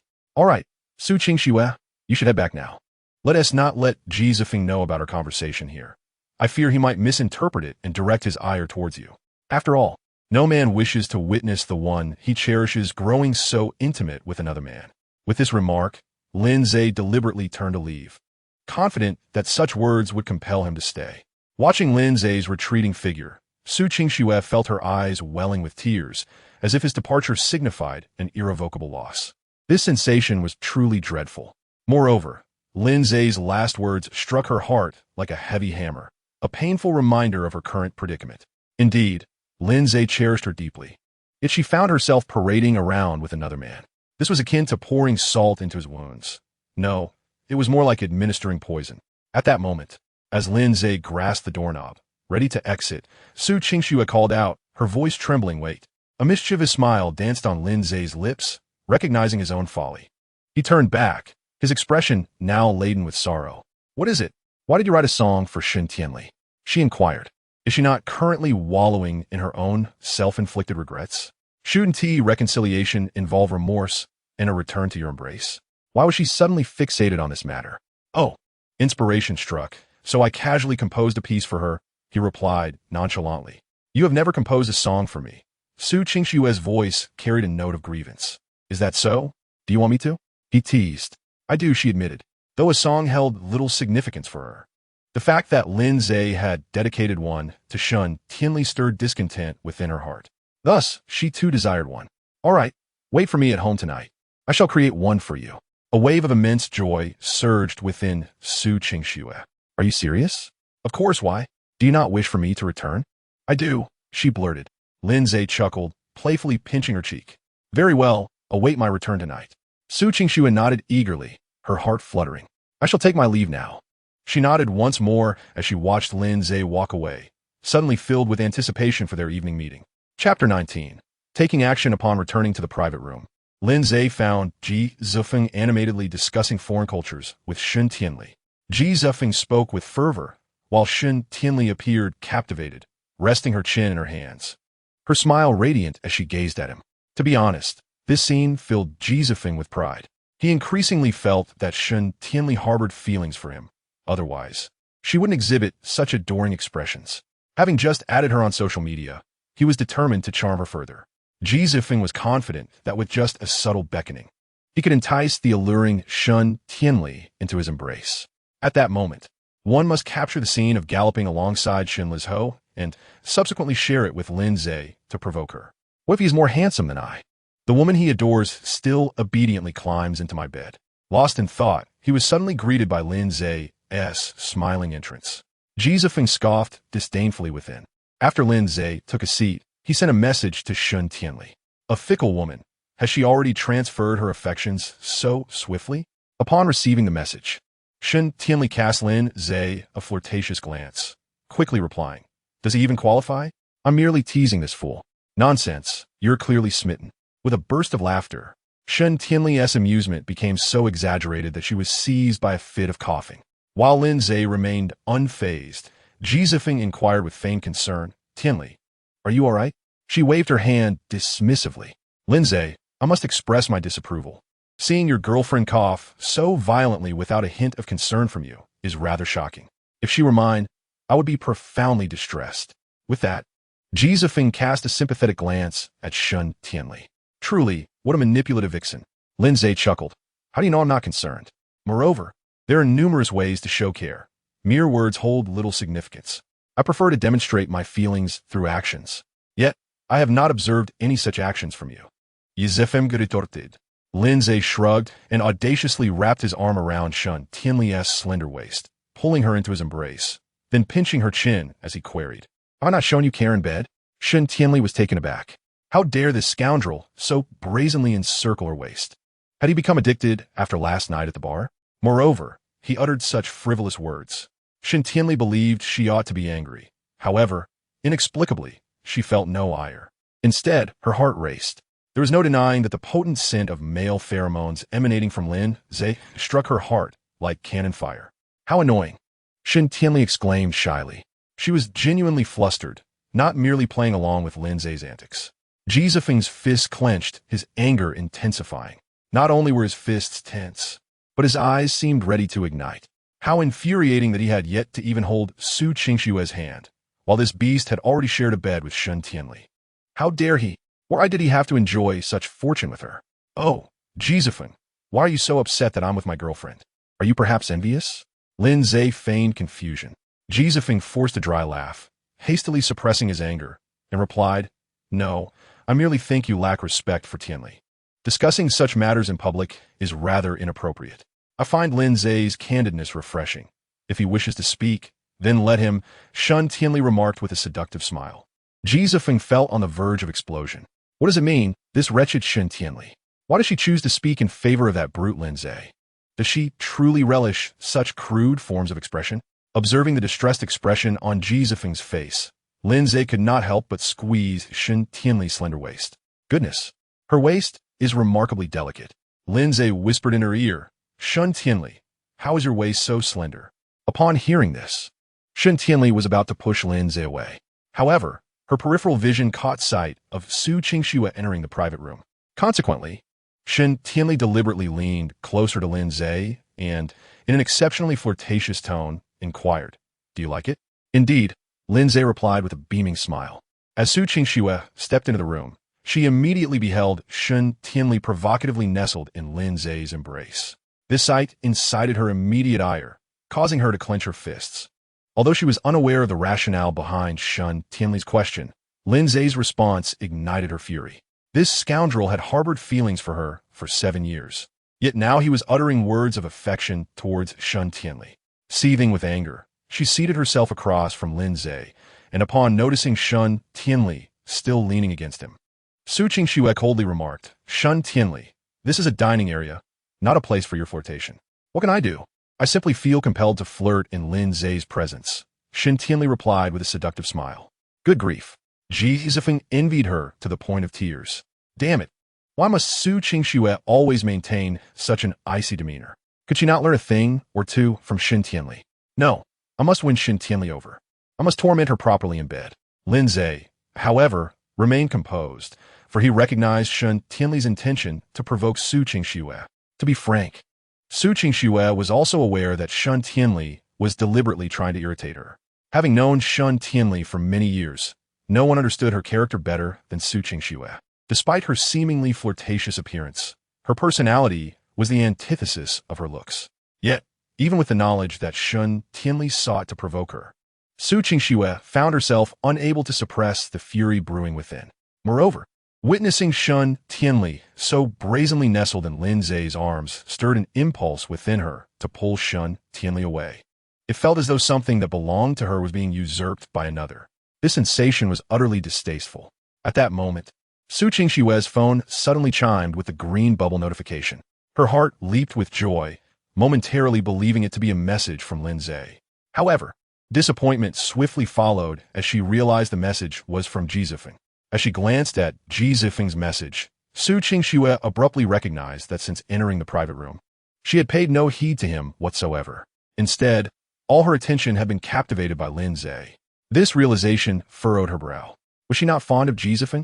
Why was she so easily drawn away by Lin Ze's presence? It must be the anger she felt towards that scoundrel and Shen Tianli. Yes, that must be it. After comforting herself, Su Qingxue quickly began to review Ji Zifeng's message. Qingxue felt a surge of warmth in her heart at Ji Zifeng's words. He was indeed a good friend, standing by her side when it mattered most. Gratefully, she cast a glance at Ji Zifeng, sensing her appreciation. Sent her a message. Qingxue, since they wish to provoke you, let us reciprocate. If Lin Ze sees you nestled in my embrace, won't it infuriate him? Upon reading the message, Qingxue's brow furrowed. Was Ji Zifeng attempting to provoke physical intimacy or merely to instigate Lin Ze? Regardless of his intent, she found neither option appealing. Suddenly, she stood up, her tone disapproving as she replied, No. Chapter 20. Let's discuss it after you succeed. Ji Zifeng was taken aback. He had never imagined that Qingxue would turn him down. Yet, this was not the root of his distress. What truly troubled him was the manner of her rejection. To openly refuse him before Lin Ze was a blow to his pride. Could she not have whispered her refusal to him in private? What did she mean by no? At that moment, Shen Tianli, with a sly smile, interjected, What do you mean it's not possible? Realizing her impulsiveness, Qingxue's expression darkened as she feigned indifference, retorting, None of your business. With that, she returned to her seat, not immediately explaining herself to Ji Zifeng, but glancing at Lin Ze instead. Noticing him smiling as he fiddled with his lighter, she felt an inexplicable sense of relief, mingled with a hint of grievance. Was this scoundrel not even going to inquire why she had said that? Just then, Ji Zifeng, still unwilling to relent, messaged her again. Qingxue, why did you reject me? Do you no longer have feelings for me? Furrowing her brow, Qingxue looked at him, only to find him gazing at her with a wounded expression. Seeing him in such distress, she thought she would feel a pang of sympathy, for Ji Zifeng had been the object of her affection for 5 long years. Yet, inexplicably, rather than feeling sorrow, her mind drifted back to Lin Ze's dimmed eyes from moments prior. In that juxtaposition, she realized it was Lin Ze's gaze that stirred her heartstrings. "I'm sorry. I'm just not accustomed to such displays in public, and it seems we've grown somewhat estranged after 3 years. Please give me some time." Kvingsu replied to Ji Zifeng. Upon receiving her message, Ji Zifeng felt a wave of relief. He understood that Qing Xue was an introverted girl, unlike the exuberant Shun Tianli. The thought of Shun Tianli leaning against Lin Ze rekindled his frustration. Why did he not possess the same luck as that scoundrel Lin Ze? The meal concluded swiftly, and the 4 of them exited the restaurant together. Upon catching sight of a sports car, Ji Zifeng's earlier gloom within the restaurant dissipated instantaneously. Affectedly benevolent, he remarked, "Lin Ze, would you care to join me for a drive?" Lin Ze, however, disregarded him entirely, turning instead to Shun Tianli with a pitiful expression. "Shun Tianli, look at this. We are both girlfriends, yet your performance is woefully inadequate. I refuse to accept less than others have." Ji Zifeng couldn't help but chuckle. He found Lin Ze's audacity to request a sports car from Shun Tianli utterly laughable. At this moment, Ji Zifeng felt a surge of satisfaction, for he knew Lin Ze was soon to be met with a harsh reality. After all, a sports car costs several million. How could Shun Tianli possibly buy one for Lin Ze? Su Qingxue was incensed. Her ire stemmed from the fact that she had previously offered Lin Ze a far more expensive vehicle, only to be rejected. Now, he had the audacity to solicit a car from Shun Tianli. Was he truly acting as if this were a performance? Shun Tianli would never purchase a car for him. She relished the thought of witnessing Lin Ze's embarrassment when Shun Tianli declined his request. However, despite her thoughts, Su Qingxue was already contemplating which car she might procure for Lin Ze, determined that it must be more expensive than the one she had given to Ji Zifeng. Shun Tianli, on the other hand, wished to laugh. She had not anticipated Lin Ze's somewhat opportunistic side. Yet, she refrained from laughter, instead offering an apologetic smile. "I'm sorry, I was unaware of your fondness for sports cars and did not prepare accordingly. But do not fret, I have already ordered a wind chaser for you, which will arrive within 3 days at the latest." Ji Zifeng was left dumbfounded. The wind chaser was one of the world's most prestigious sports cars, capable of purchasing 3 of the vehicles he currently owned. Yet, that was not the crux of the matter. The real question was why Shun Tianli would genuinely consider buying one for Lin Ze. Was it merely to provoke Su Qingxue? The expense seemed excessively high for such a motive. Su Qingxue was equally astonished. She had not anticipated Shun Tianli's genuine intention to gift Lin Ze a car, let alone such an extravagant one. "I have no desire for a second-hand vehicle," Lin Ze replied nonchalantly. Shun Tianli laughed lightly. "Rest assured, it will be brand new." With that, she cast a flirtatious glance towards Su Qingxue. Su Qingxue was on the verge of exploding with anger. Her ire was not directed at Shun Tianli, but rather at Lin Ze. What did he mean by that? She had given him her first kiss and shared her first experience of holding hands with a male, yet he now dared to declare he would not accept anything second-hand. When had she become a second-hand item? She wished she could remove her high heels and strike him. Suddenly, Su Qingxue remembered Lin Ze was coming to sing for her that evening. With this thought, she resolved to confront him about his outrageous comments. As she watched Lin Ze depart with Shun Tianli, Ji Zifeng finally regained his composure. He reached out to take Su Qingxue's hand. One must say, Lin Ze had truly provoked him earlier. Ji Zifeng resolved to hasten his pursuit of Su Qingxue. Once he successfully won her over, her wealth would undoubtedly be at his disposal. However, as he reached out his hand, Su Qingxue instinctively recoiled, her face awash with fear. Ji Zifeng was taken aback, staring at her in bewilderment. He could not comprehend her reaction. Prior to his return, their online conversations had been delightful, and she had promised to be his girlfriend upon his arrival. Yet now, even holding hands seemed an insurmountable barrier. Su Qingxue was equally astonished by her own response, realizing the intensity of her reaction, as if she were evading a venomous snake. "Zifeng, I apologize, but I think we should take things slowly. Holding hands is something meant for couples, and given the 3 years we've been apart, so much has transpired. Please allow me a little more time." Ji Zifeng felt a surge of dissatisfaction, yet he could only endure it. He was not in a position to provoke Su Qingxue. Still, beneath his calm exterior, he simmered with resentment, thinking, "Once I have you in my grasp, Just wait and see how I'll dominate you.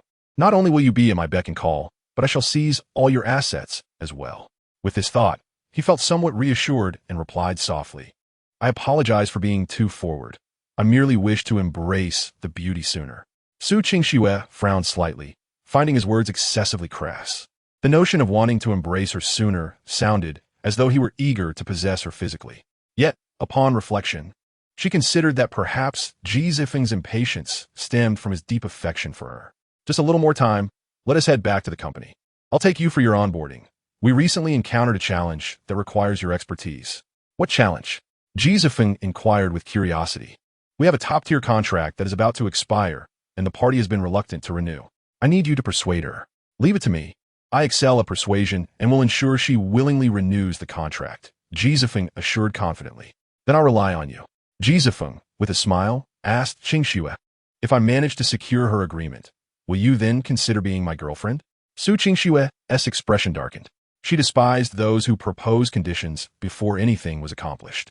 If it were a different request, it might have been acceptable, but this was an outrageous demand. In contrast, Lin Ze had never behaved this way. Throughout their 3 years of marriage, he had always given silently, often leaving her unaware of many things until later. With a nonchalant tone, Su Qingxue replied, "Let us discuss it after you've secured her agreement." Chapter 21. The callous woman Lin Ze and Shun Tianli did not return to the company. After leaving the restaurant, they headed straight to the Industrial and Commercial Bureau. Indeed, Lin Ze intended to register a company. "Did you really book a sports car for me?" Lin Ze asked, smiling. "Not at all. That was merely to play along with your act," she retorted. "Damn it. I knew a woman's words are as deceptive as a ghost." He exclaimed. "Huh." Shun Tianli chuckled heartily. How is it that this fellow manages to berate himself, yet remains utterly unperturbed? Not only is he devoid of anger, but he also finds amusement in his own jest. "However, I have made my decision," Shun Tianli remarked with a smile. "Wow, I knew you were beautiful and kind-hearted." Shun Tianli looked at Lin Ze, utterly bemused. This guy is truly a talent. He chastises himself, yet simultaneously praises himself, and the transition is remarkably seamless. Don't be too hasty in your gratitude. After all, the fund for the sports car will be deducted from the remaining billion. Such a ruthless woman. Ha ha ha. Shun Tianli could no longer contain her laughter. This guy always has something witty prepared for her. "How about this? If you perform admirably, perhaps I shall reward you with it." "Good grief. Haven T, I performed well enough. You needed a theme song. I provided it. You wished to provoke Su Qingxue. I complied. What more do you want me to do for you? Must I offer myself to you?" "Ha ha.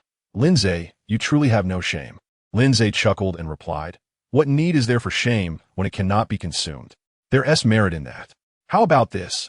Assist me with a task, and upon its completion, I shall gift you this car." "What task? Are you familiar with Jiang Qinghua?" "I'm not." "Why? Hey, don't you follow any female celebrities? What need have I to follow them when I can focus on you? After all, none of them can compare to your beauty," Lin Ze asserted confidently. This flattery delighted Shun Tianli. She giggled and said, "I adore hearing that. Here's the situation. Jiang Qinghua is among the few top female stars in the country. She was originally an artist under Su Qingxue's agency, but her contract is nearing expiration, and I've heard she is reluctant to renew. Here's the plan. You'll bring her to my company, and upon success, I shall gift you this sports car." "Very well, leave it to me," Lin Ze replied decisively. Jiang Qinghua is quite aloof and difficult to persuade. Lin Ze smiled and said, "I never claimed I could definitely win her over. I merely promised to give it a try." Shun Tianli conceded defeat. Soon enough, they arrived at the Industrial and Commercial Bureau. Shun Tianli had made prior arrangements, so the paperwork was processed swiftly. Lin Ze named the company Rice Technology. As for the scope of business, it encompassed nearly everything. Shun Tianli couldn't help but comment, "What a ridiculous name. You wouldn't understand. I want my company to be as indispensable as rice in the future." "You certainly have audacious aspirations," Shun Tianli laughed. Lin Ze declared with conviction, "One must have dreams. Otherwise, what difference is there from being a salted fish?" Shun Tianli could no longer find humor in that. She simply could not mock someone with aspirations. "So, what does your company intend to do?" "It's a secret. Let me first secure an office space. Then come to my company. We have an entire floor available upstairs, with all the office equipment ready to use, just sitting idle. Goddess, allow me to pledge myself to you. I beseech you." Lin Ze expressed his gratitude. Shen Tianli smiled alluringly and replied, "Dream on. You haven't conquered me yet.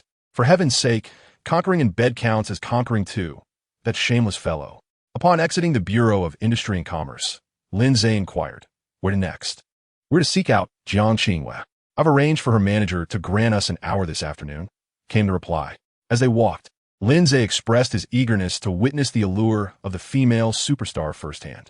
However, when Shen Tianli's vehicle entered the villa district where she resided, Lin Ze found himself momentarily perplexed. "Weren't we supposed to meet Jiang Qinghua? Why are we going home? Jiang Qinghua lives right next door." Shen Tianli responded with a flirtatious smile. "Goodness, these villas must not come cheap. Do stars earn that much?" Lin Ze pondered. "Indeed, they do. A top-tier star like Jiang Qinghua earns an annual income that rivals the net profit of a mid-sized publicly listed company. So, Jiang Qinghua is quite the cash cow," Lin Ze remarked. "Absolutely," Shen Tianli affirmed. "It's no wonder you wish to sign her." Shen Tianli playfully clarified, "It's not merely about signing her. She is currently under Su Qingshue's management. Obtaining her would be a significant blow to Su Qingxue. That makes sense. You wouldn't neglect your efforts to poach her just because of your fondness for Su Qingxue, would you?" Lin Ze asked earnestly. "Of course not. At this moment, the one I desire is you, not Su Qingxue," he jested. Shen Tianli giggled. "Then you must put in your utmost effort. After all, you currently hold 20 points in my book, and if I were to secure Jiang Qinghua for you, how many points would that earn me?" he inquired. 5 points. She replied. "Miss Shen, think bigger. Could you not grant me 80 points instead?" Her laughter echoed. "You certainly have the audacity to ask. And I possess the courage to act," Lin Ze retorted. "Act upon what?" he asked, gazing at Shen Tianli with a mischievous smile. Though he spoke not a word, his expression conveyed a myriad of meanings. Shen Tianli instantly comprehended. Her cheeks flushed as she playfully scolded, "Rogue." After parking in her designated space, Shen Tianli led Lin Ze to the adjacent villa. Pressing the doorbell, she cautioned, "Once we meet Jiang Qinghua, please temper your demeanor. She tends to be somewhat socially anxious. Unlike my exuberant self, do not frighten her." "What? I am as innocent as a blank slate. Must I really restrain myself?" Lin Ze replied, eliciting a hearty laugh from Shen Tianli, who found his boldness amusing. Just then, the grand door of the villa swung open, and Shen Tianli ushered Lin Ze inside. The villa was adorned with an elegant simplicity, reflecting the owner's refined taste. Yet, it was not the villa itself that captivated Lin Ze's attention, but rather the ethereal beauty seated upon the sofa, clad in flowing white garments. She resembled a celestial being emerged from an ancient painting, akin to the luminous moon above, so pure that one could not harbor even a hint of impure thoughts. Lin Ze was astounded by Jiang Qinghua's striking beauty. As he gazed at her, he sensed that she too was observing him, and for a fleeting moment, he wondered if there was a spark of excitement in her eyes upon their encounter. "Miss Jiang, it's a pleasure to see you again," Shen Tianli greeted her. However, Jiang Qinghua paid no heed to Shen Tianli's greeting and instead turned to Lin Ze with a sweet smile, saying, "Senior, it has been a while." Chapter 22. "I remember you now, Lin Ze was taken aback. What was happening? Jiang Qinghua actually knew him? Shen Tianli was equally astonished. She had anticipated that Jiang Qinghua would be acquainted with Lin Ze. "Jiang, the renowned star, do we know each other?" Lin Ze inquired, his curiosity piqued. Jiang Qinghua's luminous eyes reflected a hint of disappointment as she gazed at Lin Ze. "Senior, you don't remember me? That makes me a bit sad." Shen Tianli was once again struck by Jiang Qinghua's words. It was well known that she suffered from severe social anxiety. Yet now it seemed as if she were playfully teasing Lin Ze. Moreover, the implication of her words suggested a deeper connection with him. Lin Ze was similarly affected by Jiang Qinghua's remark. What did she mean? Could it be that the original Lin Ze had wronged her in the past? However, upon meticulously searching through the memories of his predecessor, he found no recollection of Jiang Qinghua. Observing Lin Ze's bewildered expression, Jiang Qinghua softly continued, "Senior, I'm also from Haida University. You sponsor my education through college." Lin Ze was even more perplexed. How could he have forgotten such a significant detail? Jiang Qinghua elaborated. 6 years ago, at the gate of Haida University, a girl lost her tuition and cried inconsolably. A particularly handsome senior, upon learning of her plight, generously offered her 50,000 yuan and shared many encouraging words. That girl was me, and the person who gave me that money was you. Lin Ze was astonished. The original Lin Ze had performed such a benevolent act? Shun Tianli was rendered speechless by this revelation. However, she was particularly surprised to discover the connection between Lin Ze and Jiang Qingyue. As for Lin Ze's generosity, Shun Tianli was not shocked. She knew him well enough to understand he was capable of such kindness. Is it true, senior, that you don't remember me at all? Jiang Qingyue asked, her tone tinged with sadness. Lin Ze scratched his head, feeling somewhat embarrassed as he replied, I must have done too many good deeds to remember, as it is widely known that I am a kind-hearted person. Shun Tianli couldn't help but chuckle. This guy was undeniably shameless. He constantly boasted about himself. Where was the kindness in that? Yet, to her surprise, Jiang Qingyue nodded earnestly. Indeed, during your university days, you helped many people. It is understandable that you wouldn't remember me. However, I now remember you. Lin Ze smiled. Jiang Qingyue's eyes sparkled with delight, and she appeared genuinely happy. Observing her reaction, Shun Tianli felt a twinge of surprise. It seemed that being remembered by Lin Ze was a momentous occasion for her. Was Lin Ze truly that significant to Jiang Qingyue? As this thought crossed her mind, Shun Tianli felt an inexplicable discomfort. Nevertheless, she kept her composure and smiled. Miss Jiang, I actually came today to discuss a potential collaboration. I know, Jiang Qingyue replied, nodding. Miss Jiang, since you are aware, I shall speak candidly. You are well aware of the prowess of our Minghui Entertainment. Should you choose to join our company, you may dictate your terms. Furthermore, we will. Jiang Qingyue waved her hand, interrupting Shun Tianli's words. She then inquired, Senior, are you currently employed at President Shin's company? Lin Ze was about to respond when Shun Tianli suddenly interjected with a smile. Indeed, he is now my assistant, and furthermore, I intend to grant him a stake in the company. Shun Tianli, astute as she was, discerned that Lin Ze held significant importance to Jiang Qingyue based on her earlier reactions. Thus, she felt compelled to make such a statement. Then I shall sign with your Minghui, Jiang Qingyue replied with remarkable decisiveness. Shun Tianli was taken aback. Although she was aware of Lin Ze's significance to Jiang Qingyue, the latter's unhesitating agreement to sign with her still struck Shun Tianli deeply. It also made her realize that Lin Ze's standing in Jiang Qingyue's eyes was far greater than she had previously assumed, leaving Shun Tianli increasingly unsettled. Is the prospect of my signing displeasing to President Shin? Jiang Qingyue suddenly asked. Shun Tianli snapped back to reality and quickly responded, No, not at all. I'm simply surprised. I did not anticipate that Miss Jiang would agree so readily. I thought my proposal for you to sign might displease you. How could that be? Shun Tianli replied with a smile. However, before we formalize the contract, I have one condition. Speak. Shun Tianli smiled. I wish for Lin Ze to be wholly responsible for all my activities at Minghui Entertainment. Shun Tianli was momentarily stunned. She hadn't expected Jiang Qingyue to propose such a stipulation, having anticipated a request for an exorbitant signing fee instead. Shun Tianli braced herself to acquiesce, but she was taken aback by this unexpected condition. Very well, Lin Ze responded with a grin. Shun Tianli had previously mentioned that if she could recruit Jiang Qingyue, she would reward Lin Ze with a luxury sports car and grant him additional privileges. There could be no better outcome. Then let us collaborate pleasantly, President Shun. You may prepare the contract. We shall hold the signing ceremony tomorrow, Jiang Qingyue declared with a smile. Shun Tianli finally regained her composure. All right, I shall prepare immediately.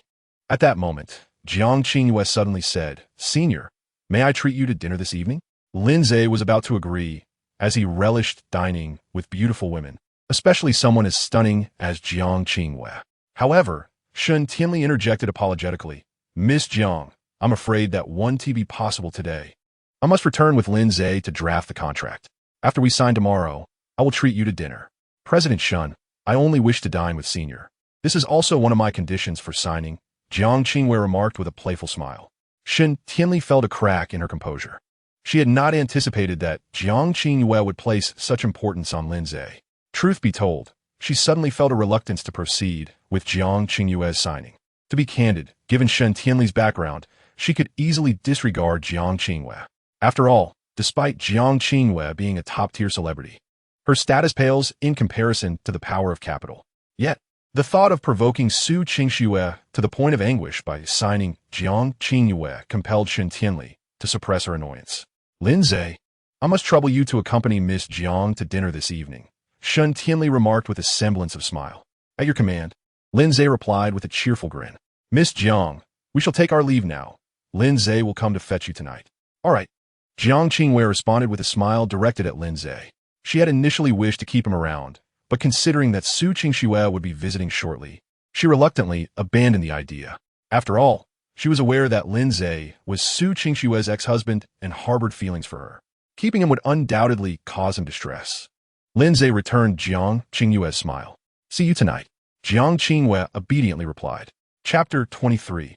Audacious beyond measure, what is the situation between you two? As soon as they exited Jiang Qingyue's villa, Shun Tianli could no longer contain her curiosity. Lin Ze, looking bewildered, replied, to be honest, I have no recollection of her existence, let alone assisting her in the past. Shun Tianli was inclined to believe Lin Ze's words. There was no reason for him to deceive himself. Then let me ask you, upon discovering that you are acquainted and that Jiang Qingyue's demeanor towards you is markedly different, did you not feel a sense of glee? Of course, after all, she is stunningly beautiful. So, do you wish to pursue her? Lin Ze asked, astonished. Did you really perceive that? Shun Tianli found herself at a loss for words for the first time. How could this rogue desire every woman he encounters? Suddenly, an idea struck her, and she smirked. Even if you do, the opportunity has slipped away. Lin Ze's eyes widened. What do you mean? Is Jiang Qingyue gravely ill? Huh? Shun Tianli burst into laughter. In your mind, does it only take her demise for you to abandon the desire to pursue her? Of course.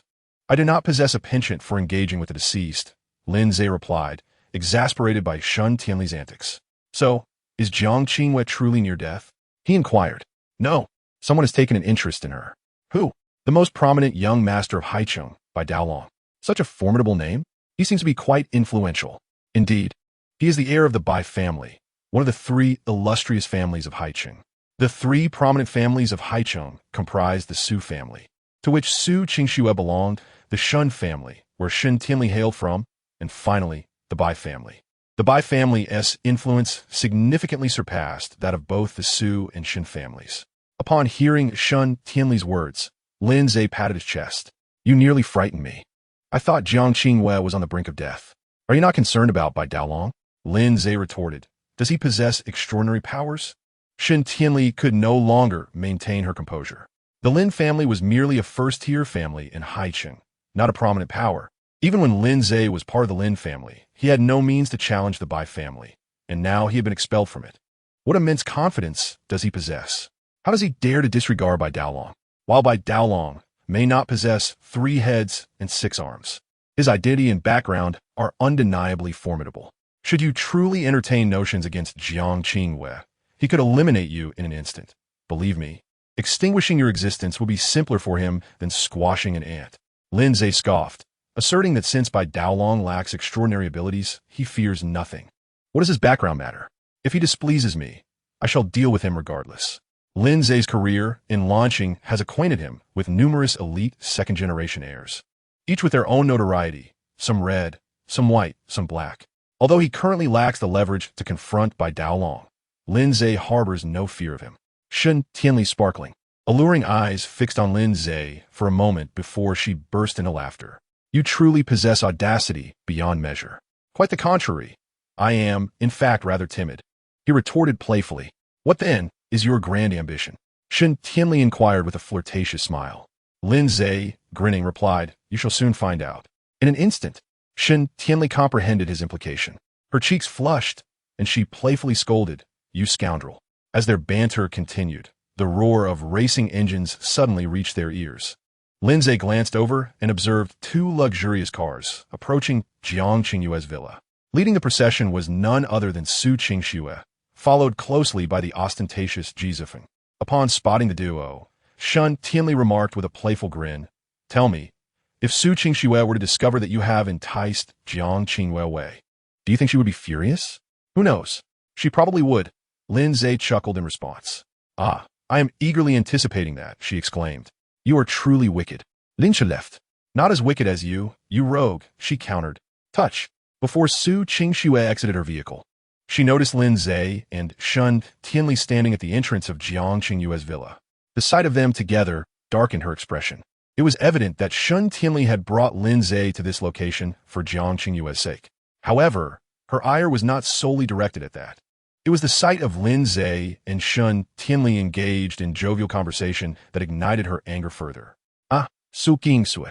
Here to discuss the contract renewal with Jiang Qingyue? It appears you have arrived too late, Shun Tianli declared triumphantly. What do you mean by that? Su Qingxue inquired coldly. With growing smugness, Shun Tianli responded, Jiang Qingyue has already agreed to sign with us. I suggest you return home early and spare yourselves the wasted effort. Su Qingxue let out a derisive laugh. Just days prior, when she had contacted Jiang Qingyue, the latter had stated she was contemplating the renewal seriously. Now, Shun Tianli's claim that Jiang Qingyue had already decided to sign with them felt utterly absurd. Qingxue, let us leave. Why waste time with them? Do they truly believe they can secure Jiang Qingyue? It's a mere fantasy. Besides, with my presence, there is no one I cannot conquer, Ji Zifeng remarked nonchalantly. He deliberately chose not to extend any courtesy to Shun Tianli, aiming to put her in her place. The matter of Shun Tianli purchasing Child of the Wind for Lin Ze left him quite displeased. He intended to make Shun Tianli recognize her mistake and subsequently begin to fawn over him. After all, during lunch, the way Shun Tianli looked at him had already confirmed to Ji Zifeng that she harbored feelings for him. Su Qingxue cast a cold glance at Lin Ze before turning and walking towards Jiang Qingyue's villa. Observing their retreating figures, Shun Tianli smiled coyly and remarked, What do you think? Shall we wait for them?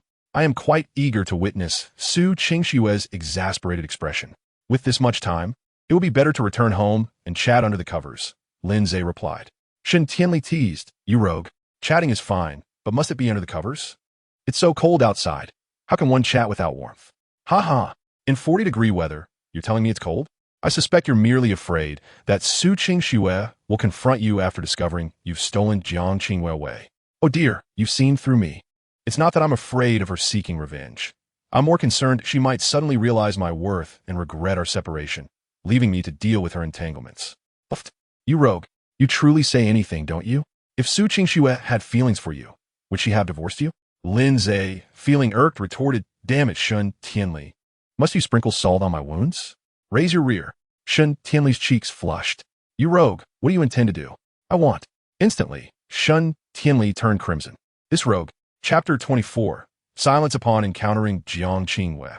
Ji Zifeng was momentarily taken aback. Having seen her photos online prior to his arrival, he had thought her exceptionally beautiful, akin to a celestial being. However, upon meeting her in person, he found her to be even more stunning than he had anticipated, rivaling the beauty of Su Qingxue. In ancient times, she would surely have been a source of national calamity. Qingyue, it's been a long time, Su Qingxue softly greeted. Though top-tier stars might seem insignificant in the face of capital, and both Su Qingxue and Shun Tianli were products of that same capital. Su Qingxue's feelings for Jiang Qingyue were distinct. Jiang Qingyue was the first artist she had signed. At that time, Jiang Qingyue had already won a singing competition in the country, and due to her exquisite appearance and remarkable vocal talent, numerous large companies had extended offers to her. However, Su Qingxue's company, though newly established, was not a mere small workshop. Yet, Jiang Qingyue resolutely chose to sign with her. Thus, over the years, Su Qingxue had always remembered Jiang Qingyue's loyalty. Before their contract expired, Su Qingxue had offered a new contract that far surpassed the previous one. Yet Jiang Qingyue had yet to sign. Su Qingxue could not fathom her hesitation. Her company had grown and was more than capable of elevating Jiang Qingyue to new heights. Qingxue, it's been a long time. This is. Jiang Qingyue's gaze fell upon Ji Zifeng, who remained silent, fixated on her face. Utterly captivated by her beauty, Su Qingxue's expression darkened as she suppressed her inner displeasure and remarked, This is Ji Zifeng, my assistant. Incidentally, he is also a student at High University, a year above you. Jiang Qingyue nodded. Sister Qingxue, may I boldly inquire if he is the unattainable white moonlight you spoke of? Su Qingxue was taken aback. How do you know? You may recall, a week ago, we shared a drink, during which you recounted many past events, Jiang Qingyue replied. Su Qingxue suddenly remembered that indeed. They had celebrated her recent achievement of winning the Best Actress award at the prestigious Golden Phoenix Awards. However, facing Jiang Qingyue's curious gaze, she found herself reluctant to admit it, as Ji Zifeng's demeanor struck her as rather embarrassing, akin to a man who had never encountered a woman before. Yet, Su Qingxue was not one to weave falsehoods, and with a resigned nod, she confessed, Yes, Miss Jiang, I am indeed Qingshue's white moonlight. He appeared somewhat smug. Su Qingshue's spirits sank further. Jiang Qinghue then inquired, Sister Qingxue, did you part ways with your husband Lin Ze for him? Su Qingxue was taken aback. She had anticipated Jiang Qinghue would know of her divorce. However, recalling her words during their previous drinking session, she realized she had indeed mentioned it. Before she could respond, Ji Zifeng interjected with undue pride. Indeed, Qingxue left Lin Ze for me. I must say, Qingxue has discerning taste. After all, Lin Ze is merely a homemaker, unworthy of her, while I, on the other hand, have studied abroad. A wave of irritation washed over Su Qingxue. She despised anyone who spoke ill of Lin Ze. Yet, with Jiang Qinghue present, she refrained from voicing her anger. Jiang Qinghue cast a meaningful glance at Su Qingxue, remaining silent. Nonetheless, Su Qingxue sensed a hint of mockery in Jiang Qinghue's eyes. Miss Jiang, I trust you are well aware of our intentions. When you first joined the company as a newcomer, we invested considerable resources to promote you. Now that you have reached stardom, it would be wise not to forget your roots. Furthermore, you are cognizant of Jinkai Entertainment's strength. If you choose not to renew your contract, we may find it difficult to maintain even a friendship, Ji Zifeng stated blandly. He had arrived with a clear plan. Although Jiang Qinghue was now a top-tier star, in the eyes of capital, such status held little weight. He was confident that by exerting both kindness and authority, she would have no choice but to acquiesce. Hearing Ji Zifeng's words, Jiang Qinghue's expression darkened. She remained silent, redirecting her gaze to Su Qingxue, who was now visibly angry. Her exquisite and stunning visage was instantly enveloped by an unsettling frost. She felt that the most foolish decision she made today was to bring Ji Zifeng along to persuade Jiang Qinghue. Upon their arrival, she had explicitly instructed him to adopt a more courteous demeanor when encountering Jiang Qinghue. He had readily agreed, yet who could have anticipated he would utter such words now? Had it not been for Jiang Qinghue's presence, and the purpose of their visit being to convince her to renew her contract, Su Qingxue would have already unleashed her frustration. Forcefully suppressing her anger, Su Qingxue lowered her voice and said, Qinghue, his expression may have been poorly conveyed. What I mean is, if you are willing to continue the contract, I am prepared to make further concessions on the profit sharing. Furthermore, I will establish a studio exclusively for you, complete with the most professional team at your disposal. You may select scripts at your leisure, and Jinli Entertainment will continue to enhance its investment in you. I assure you that our future collaboration will elevate your career to new heights. To be candid, Jiang Qinghue was touched by the terms Su Qingxue offered, as she could genuinely perceive her sincerity.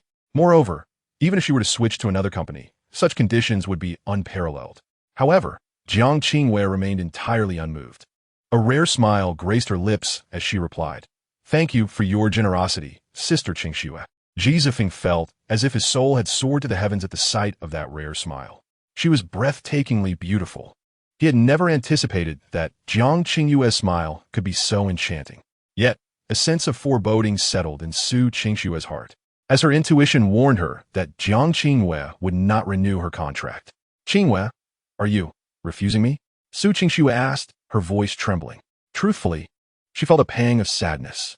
She and Jiang Qinghue had always interacted as if they were sisters, and now, Jiang Qinghue was preparing to leave her. This realization enveloped Su Qingxue in a profound sense of loneliness. Jiang Qinghue nodded slightly. I'm sorry, Sister Qingxue, but it seems we cannot collaborate this time. However, I truly appreciate your kindness. Ji Zifeng was indignant. Jiang Qinghue, what do you mean? Are you intending to be ungrateful? Unable to contain herself any longer, Su Qingxue erupted. Silence. Chapter 25. Gratitude. Su Qingxue was furious. She was genuinely enraged. She had thought that after Ji Zifeng returned from studying abroad, having been exposed to a broader world, he would mature and speak with decorum. Yet, judging by his recent remarks, they were nothing short of foolish. Even a fool would not utter such words. Ji Zifeng was bewildered, but quickly anger took hold.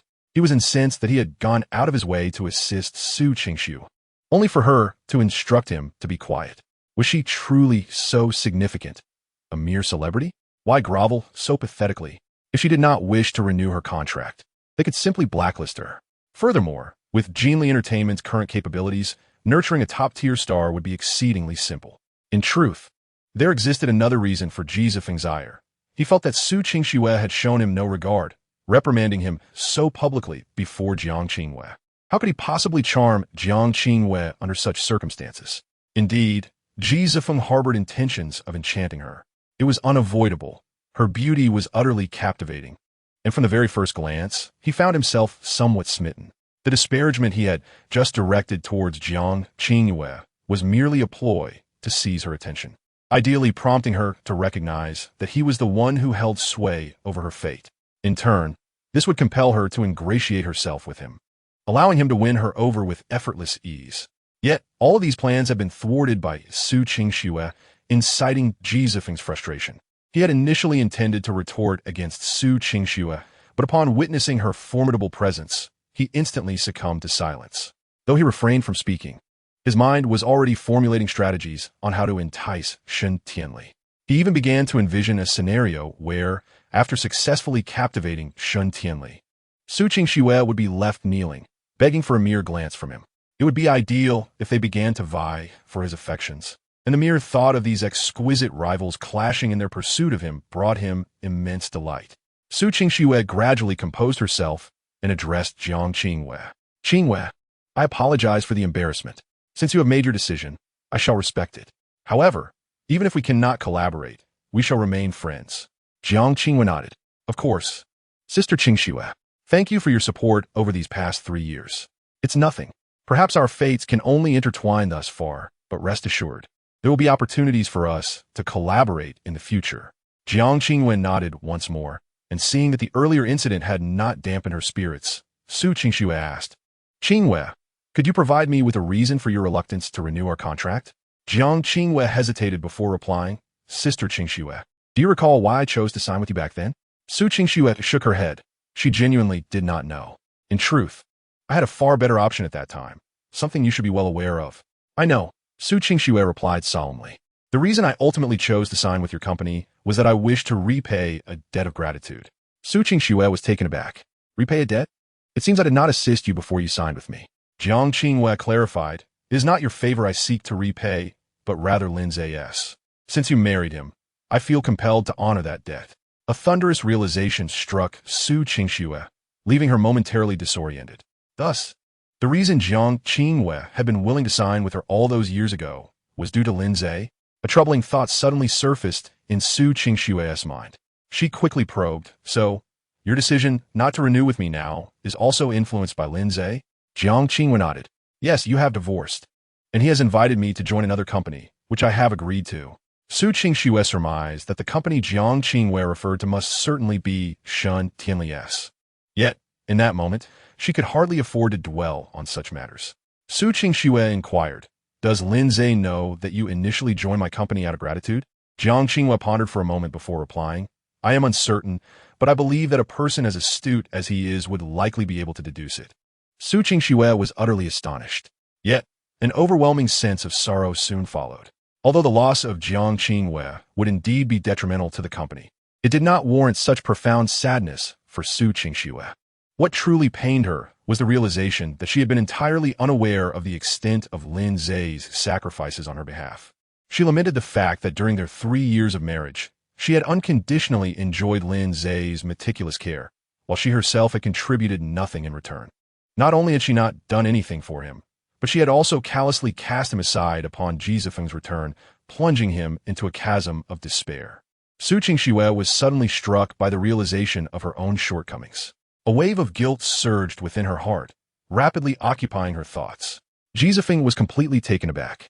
He could hardly fathom that Jiang Qingwei had become entangled with that wretched Lin Ze, and furthermore, that she seemed to adhere to his every word. He was eager to inquire what Lin Ze had done to evoke such gratitude from Jiang Qingwei. Su Qingxue articulated Ji Zifeng's unasked question. What has Lin Ze done for you that has inspired such profound appreciation? Jiang Qingwei softly replied, When I first enrolled in school, I lost my tuition fees. Qingxue, you are aware of my family's circumstances. At that time, losing my tuition felt like the sky was collapsing. Just when I was at my most desperate, Lin Ze appeared. He provided me with 50,000 yuan, encouraging me to focus on my studies and assuring me that my life was just beginning, with a brilliant future awaiting me. Su Qingxue fell into a deep silence, her heart a tumult of emotions. She understood that such an act was within Lin Ze's character. After all, he was inherently kind-hearted. during their university years. He had aided more than just Jiang Qinghua. She recalled a classmate whose mother had fallen gravely ill, facing exorbitant medical fees of 200,000 yuan that nearly drove him to despair. Upon learning of this, Lin Ze had directly given him the sum and reassured him that he could repay it when he was financially able, or consider it a contribution to Lin Ze's future wedding. There were countless such instances. As these thoughts flooded her mind, Su Qingxue suddenly remembered that Lin Ze had been expelled from the Lin family for quite some time. This meant that long ago, she had been his sole support, yet she had cruelly divorced him, stripping him of all his safety nets.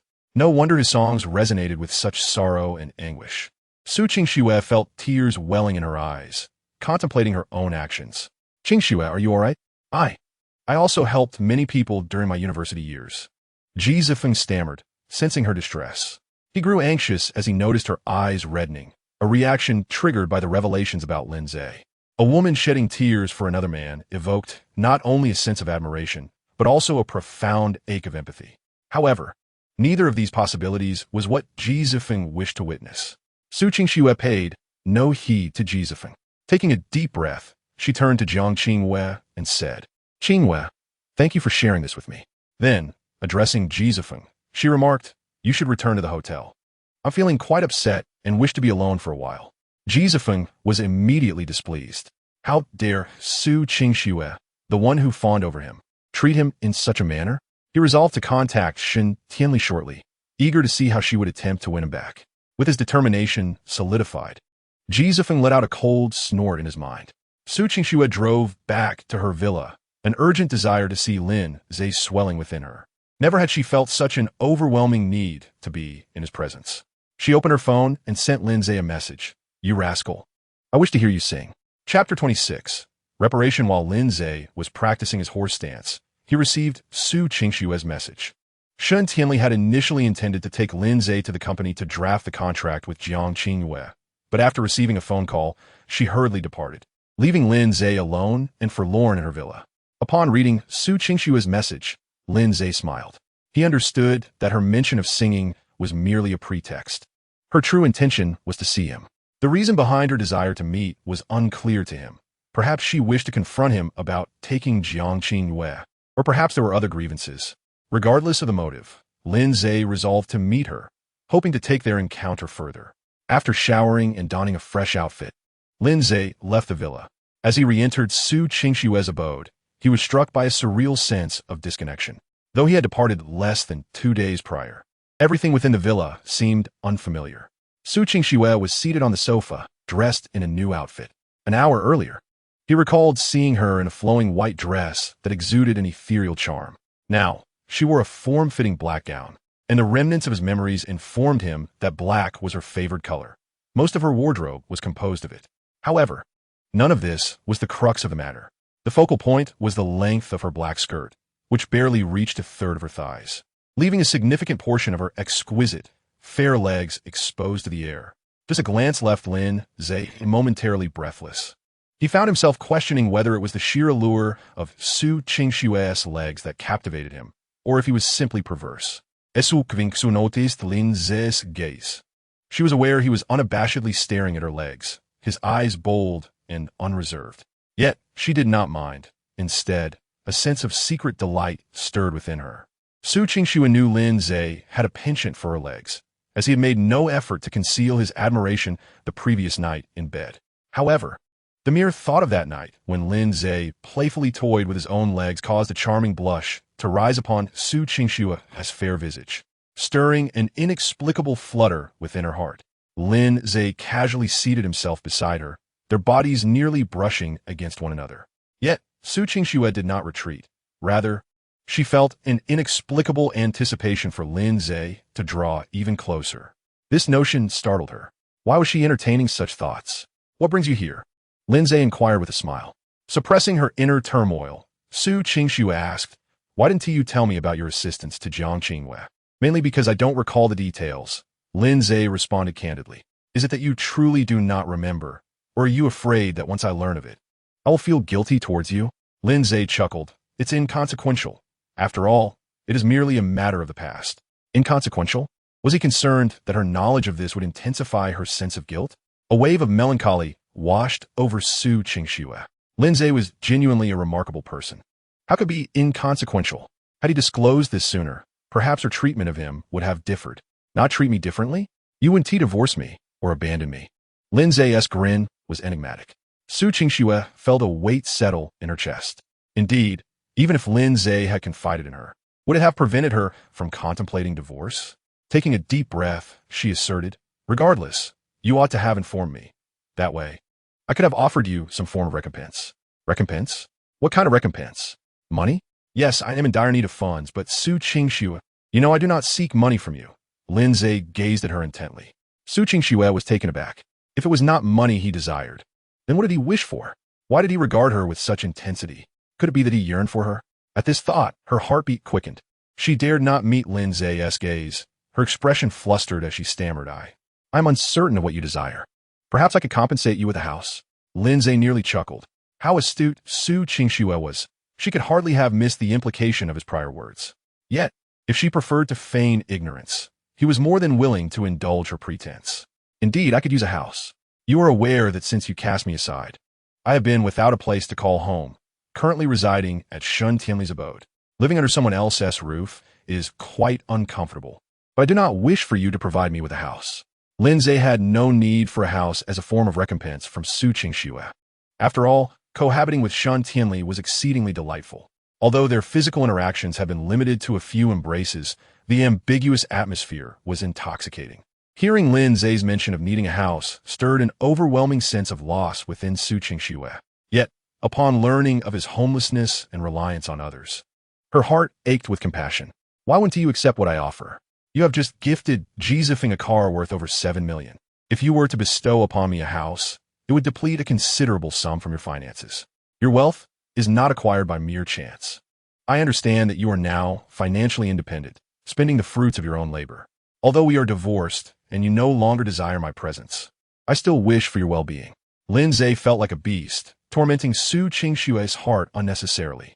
Indeed, after hearing Lin Ze's words, Su Qingxue felt a fresh pang of pain.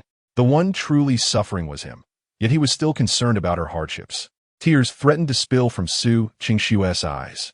Lin Ze was genuinely a good man, but what of her? What had she done? It's inconsequential. A house does not cost a fortune. The properties in the neighboring villa district are quite splendid. If you fancy one, I could gift you a suite. Su Qingxue resolved to compensate Lin Ze for all he had done for her. He had given her so much. It was only fair that she reciprocate. Lin Ze felt an urge to smile. How amusing. She was still performing for him. It seemed a stronger remedy was necessary. With that thought, Lin Ze spoke with a pained expression. Su Qingxue, I implore you, do not gift me a house. Why not? I would give you a splendid one. Certainly worth far more than that car. Lin Ze gazed at Su Qingxue with a forlorn look. Yet, Su Qingxue, no matter how magnificent the house, without the one I cherish to share it with, it would merely be a prison to me. Chapter 27. A physical examination. Su Qingxue was taken aback, staring blankly at Lin Ze. Gradually, her eyes began to brim with tears. She felt she had committed an exceedingly foolish act. Why must she insist on gifting Lin Ze a house? She had already chosen to let him go. To have him reside in a house she provided, constantly reminded of her, while she was to be with someone else, was a cruel fate for him. I'm sorry, I didn't think it through. I just felt that you currently have no home. Lin Ze interrupted her. It's all right. I bear no ill will. If blame is to be assigned, let it fall upon our lack of destiny. Su Qingxue, do you know? During those 3 years of marriage, I was eternally grateful to the heavens for allowing me to marry you, for orchestrating our bond. Yet, I harbor a deeper resentment towards fate, for granting us this connection, but denying us a true separation. Lin Ze's voice was filled with vulnerability, sadness, and a profound sense of loss. Su Qingxue's heart ached intensely, causing her nearly to lose her breath. She was aware of Lin Ze's affection for her, but she never anticipated that his feelings would lead him to resent the heavens. Observing Su Qingxue's anguish, Lin Ze recognized that if he were to embrace her now, feigning comfort, she would not only refrain from anger, but would likely grow increasingly grateful towards him. This might provide him the opportunity to kiss her or even take her to bed, and she might not refuse, ensnared in her own guilt. Yet, Lin Ze refrained from such actions. He was indeed a rogue.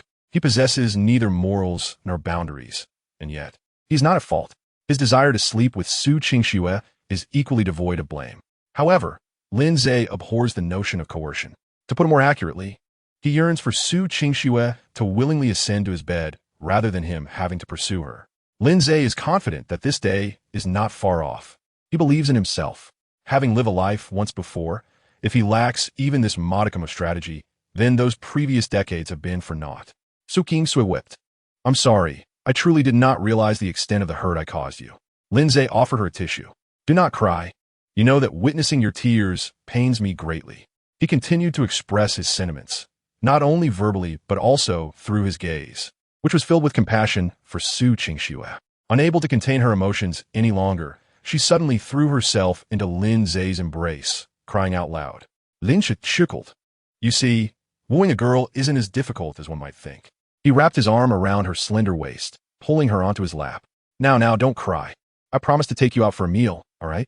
Su Ying's sobs intensified, remembering how he would comfort her in times of distress. Preparing a feast of her favorite dishes and sharing a drink, she felt a pang of regret for their divorce for the first time. After a while, Su Qingxue looked up at Lin Ze with tear-filled eyes and asked, Did you sleep with Shun Tianli? Her thoughts seemed to leap erratically. How could that be?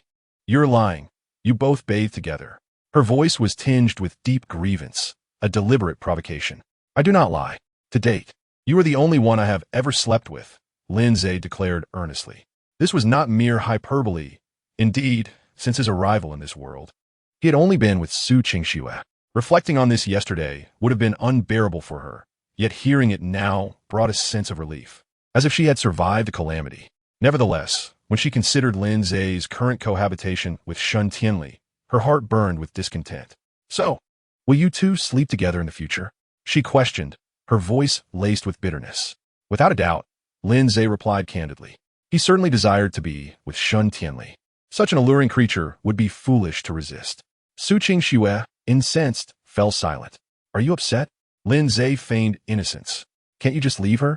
She is clearly with you to provoke me.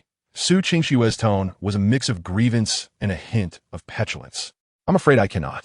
The prospect of tears threatened to resurface for Su Qingxue. Just a short while ago, he would have indulged any of her requests. Yet now, mere days post-divorce, he seemed to disregard her wishes. Lin Ze feigned a sense of grievance as he explained. Su Qingxue, my association with her is not intended to provoke you. Primarily, I find myself utterly alone, akin to floating duckweed. I must survive. After all, Shun Tianli has been quite kind to me. Offer me 200 million to accompany her in a performance. Lin Ze's hand had already ventured beneath Su Qingxue's short skirt. Goodness, her skin was indeed as tender as the finest mutton fat jade, and the sensation was exhilarating. Lin Ze felt elated beyond measure. Su Qingxue's heart sank. Although 200 million was not a significant sum for either her or Shun Tianli, it was certainly not trivial. Her astonishment did not stem from the amount Shun Tianli had bestowed upon Lin Ze, but rather the underlying motives for such a generous gift. Did she genuinely wish for Lin Ze's companionship in her theatrical endeavors to provoke her own emotions, or did she harbor ulterior motives? After all, Lin Ze was handsome. Despite being 25, he radiated youthful vigor. As this thought crossed her mind, an inexplicable sense of crisis blossomed within Su Qingxue. Yet, she seemingly forgot that she had already divorced Lin Ze. I will give you 300 million if you leave her. Lin Ze was taken aback. His heart raced. How could he not be moved? 300 million was an astonishing sum. Although earning money from women seemed somewhat disreputable, Lin Ze had little moral scruples. Noticing Lin Ze's silence, Su Qingxue feared her offer had not satisfied him and was about to sweeten the deal when she suddenly realized Lin Ze's hand was brazenly roaming along her thigh. Anger surged within her. This scoundrel, even in her distress, he dared to touch her. You, don't touch me indiscriminately. Su Qingxue exclaimed, both embarrassed and infuriated. Lin Ze, with faux seriousness, quipped, Nonsense. I'm not touching you. I merely noticed you have lost weight recently, and thought to check on your health. Su Qingxue was taken aback. Had she misjudged Lin Ze? I apologize. I thought you were touching me. Reluctantly, Lin Ze withdrew his hand from her alluring legs and generously remarked, No worries. Did you not want to hear me sing? Allow me to serenade you. Su Qingxue's heart soared, and she nodded eagerly. Chapter 28. Awakening from the dream, there was a guitar at home. One Lin Ze had purchased to pass the time. He had not taken it when moving. and now it proved to be quite useful. Su Qingxue looked at Lin Ze with eager anticipation, genuinely excited about the song he would sing for her. After hearing Lin Ze's singing that morning, she realized his vocal prowess had matured far beyond his school days. Moreover, she was genuinely curious about the song he would choose for her. What song will you sing for me? I do not wish to hear one meant for Shen Tianli. Lin Ze remained silent, contemplating what song to perform for Su Qingxue. It was not for lack of options, but rather the abundance of choices that left him indecisive. After a moment of reflection, Lin Ze suddenly broke into a smile. I wish to sing to you Awakening from the Dream, a song dedicated to both you and myself. As Su Qingxue softly murmured the title, she realized it was a melody she had never encountered before. Could it possibly be an original composition by Lin Ze? Did marrying him feel to him like a fleeting dream? Now that they were divorced, had his dream finally dissipated? As this thought crossed her mind, a pang of sorrow gripped Su Qingxue's heart once more. Frankly speaking, Lin Ze had orchestrated this deliberately. He believed that upon hearing the lyrics, Su Qingxue would undoubtedly be shattered. Even if she didn't break down, her heart would be tormented to the brink of despair. In such a moment, if he feigned comfort, would she not willingly offer her very essence? Ah, how cruel to me to think of it as offering her heart. At this realization, Lin Ze couldn't help but scold himself inwardly, deeming himself a beast. With Su Qingxue's eager anticipation, Lin Ze began to strum the guitar strings. The melodious notes filled the air, and he began to sing. You said you love someone you should not have. Your heart is filled with scars. You said you made mistakes you ought not to have, and your heart is heavy with regret. As Lin Ze's magnetic voice resonated with these lines, a buzzing filled Su Qingxue's mind. Her complexion turned pallid in an instant, and it felt as if her heart was being ruthlessly squeezed. Pain, an overwhelming wave of pain engulfed her entire being. Su Qingxue trembled, realizing that the you in the lyrics might indeed be Lin Ze himself. Was he confessing that he regretted loving her? Did his heart now bear the weight of wounds? Tears welled in her eyes, which reddened with unshed sorrow. She yearned to cry. She desperately wanted to weep. Lin Ze reveled in Su Qingxue's visceral reaction, continuing to sing in a heart-wrenching tone. You said you tasted the bitterness of life, unable to find someone to trust. You said you felt utterly despondent, even beginning to question life itself. Su Qingxue's eyes grew even more crimson. She understood that their divorce had caused him great anguish. Yet she had not fathomed it had escalated to the point of questioning his very existence. How deeply did he love her? Yet, she had cast him aside for another man. How unworthy of her was she? Lin Ze continued. Had I known sorrow was always inevitable, why did you immerse yourself so deeply? For love is always difficult to part with. Why concern yourself with a mere whisper of warmth? At last, Su Qingxue could no longer contain her tears. They streamed down her face like pearls escaping their string, cascading over her exquisite cheeks, yet she paid them no mind. She had become utterly engrossed in the lyrics. From these lines, she discerned Lin Ze's anguish and despair, which pierced her heart like a sharp blade. She felt utterly desolate. Lin Ze pressed on. You must know that sorrow is always unavoidable. In every moment of awakening from dreams, there are things you need not inquire about now, and some individuals you shall never need to wait for. Su Qingxue's heart quivered violently. Her emotions shifted from profound pain to sheer panic. Yes, panic. She was gripped by panic, haunted by the lyrics Lin Ze had just sung. Some people you never need to wait for. Was he bidding farewell to himself? Was he resolving to forget who he was? No. Su Qingxue's heart screamed in protest. At that moment, the strumming of the guitar abruptly ceased, taking Lin Ze's voice with it. It seemed as though he had only just realized that Su Qingxue was in tears. He quickly grabbed a few tissues and handed them to her. Why are you crying again? I'm sorry. I didn't mean to make you cry. Su Qingxue accepted the tissues, wiping her tears, yet they flowed even more abundantly. She remained entranced by the song, unable to extricate herself from its grip. Each word of the lyrics felt like a dagger, piercing deeply into her heart. Through her sobs, she implored, Lin Ze, I'm so sorry, truly sorry. I never intended to hurt you, but I know I have. Please don't leave me. Lin Ze chuckled softly, his heart smiling even as his expression bore a hint of resignation. But what about Josephine? He asked. Su Qingxue froze momentarily, then shook her head through tears, saying, I don't know. I really don't know. She was acutely aware of a lingering attachment in her heart towards Josephine. Yet, She was uncertain whether it was affection or the obsession of unfulfilled love. Lin Ze managed a bittersweet smile. It's all right, Su Qingxue. It truly is. I understand he is the one you have liked for 5 years. Your choice is understandable. After all, he comes from a good family background, while I... He paused deliberately at this juncture, his gaze suddenly filled with profound melancholy. As if in a trance, he murmured, and I now have nothing. His voice carried a blend of resignation, disappointment, fragility, and a hint of despair. Lin Ze felt as though he was a reincarnation of a green tea girl. For how else could he portray this role so vividly? Su Qingxue's tears flowed even more profusely. Lin Ze, I want to make it up to you. Please, grant me the chance to compensate you. Let go. Lin Ze shook his head.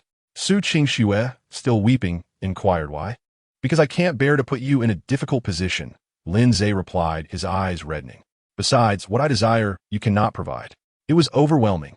Lin Ze felt he might be ensnared by his own performance. He resolved to carve a trophy for himself, one befitting an award-winning actor. His heart ached. For the first time, Su Qingxue truly understood the meaning of the phrase heart like a knife. What do you want? She pressed through her tears, vowing that even if Lin Ze desired 10 billion, she would not hesitate to fulfill his wish. Lin Ze did not respond immediately. He wrapped his arms around her slender waist, pulling her onto his lap. As he caressed her alluring leg, he spoke with utmost sincerity, "What I want is you." Chapter 29. To persist further, Su Qingxue was taken aback, her heart racing suddenly. Even her delicate face flushed with a hint of crimson. You want my body? Lin Ze sighed and remarked, "In truth, I desire your heart. Yet, since there is no place for me within it, how could you ever offer it to me? Consequently, I must seek a lesser alternative." His words caused Su Qingxue to tremble slightly. It was clear now that he yearned for her heart. Fearing the awkwardness of the situation, he resorted to expressing a desire for her body. But could she truly surrender herself to him? Although she had already done so 7 times before, the circumstances were different then. That occasion had arisen amidst their impending divorce, fueled by alcohol, leading to her being swept away in a haze of confusion. Moreover, at that time, they were still married. Thus, intimacy seemed permissible. Now, however, they had divorced, and if she were to allow him to bed her again, would that not brand her as promiscuous? Furthermore, Su Qingxue was deeply apprehensive that should she indulge him tonight, he might wish to continue this affair in the future. Such matters could easily become addictive. After all, the memories of that night, when Lin Ze had explored her body, left her with an inexplicable yearning. No, this simply cannot happen. I'll give you money, all right? Su Qingxue tilted her head to gaze at Lin Ze, her eyes betraying a hint of desperation. Lin Ze sensed that the situation would not unfold as smoothly as he had hoped. Had he been dealing with an ordinary girl, she would have already thrown herself at him in such an emotionally charged atmosphere. Yet, despite her profound sorrow and overwhelming guilt towards him, her rationality had not completely abandoned her. It appeared that his earlier performance had not fully captivated her. He needed to intensify his efforts. Lin Ze gazed forlornly at Su Qingxue and replied, "No need. I never intended for you to compensate me. My previous words were uttered out of sheer helplessness. You need not take them to heart." A strategic retreat, indeed. In the face of her rejection, Lin Ze employed this tactic not only to dissolve the tension between them, but also to deepen Su Qingxue's sense of guilt. Classmates, these are valuable lessons indeed. Su Qingxue's heart quaked. So, he had merely feigned a desire for compensation to alleviate her burden. Guilt, akin to an avalanche of snow, weighed heavily upon her heart, leaving her feeling particularly distressed. "Very well, you should rest. I shall take my leave," Lin Ze suddenly declared. Yet another retreat. Panic surged within Su Qingxue, prompting her to instinctively wrap her arms around his waist. She did not wish for him to depart. She dreaded the thought of facing the emptiness of the room alone. "Please, don't go," she pleaded, tears welling in her eyes.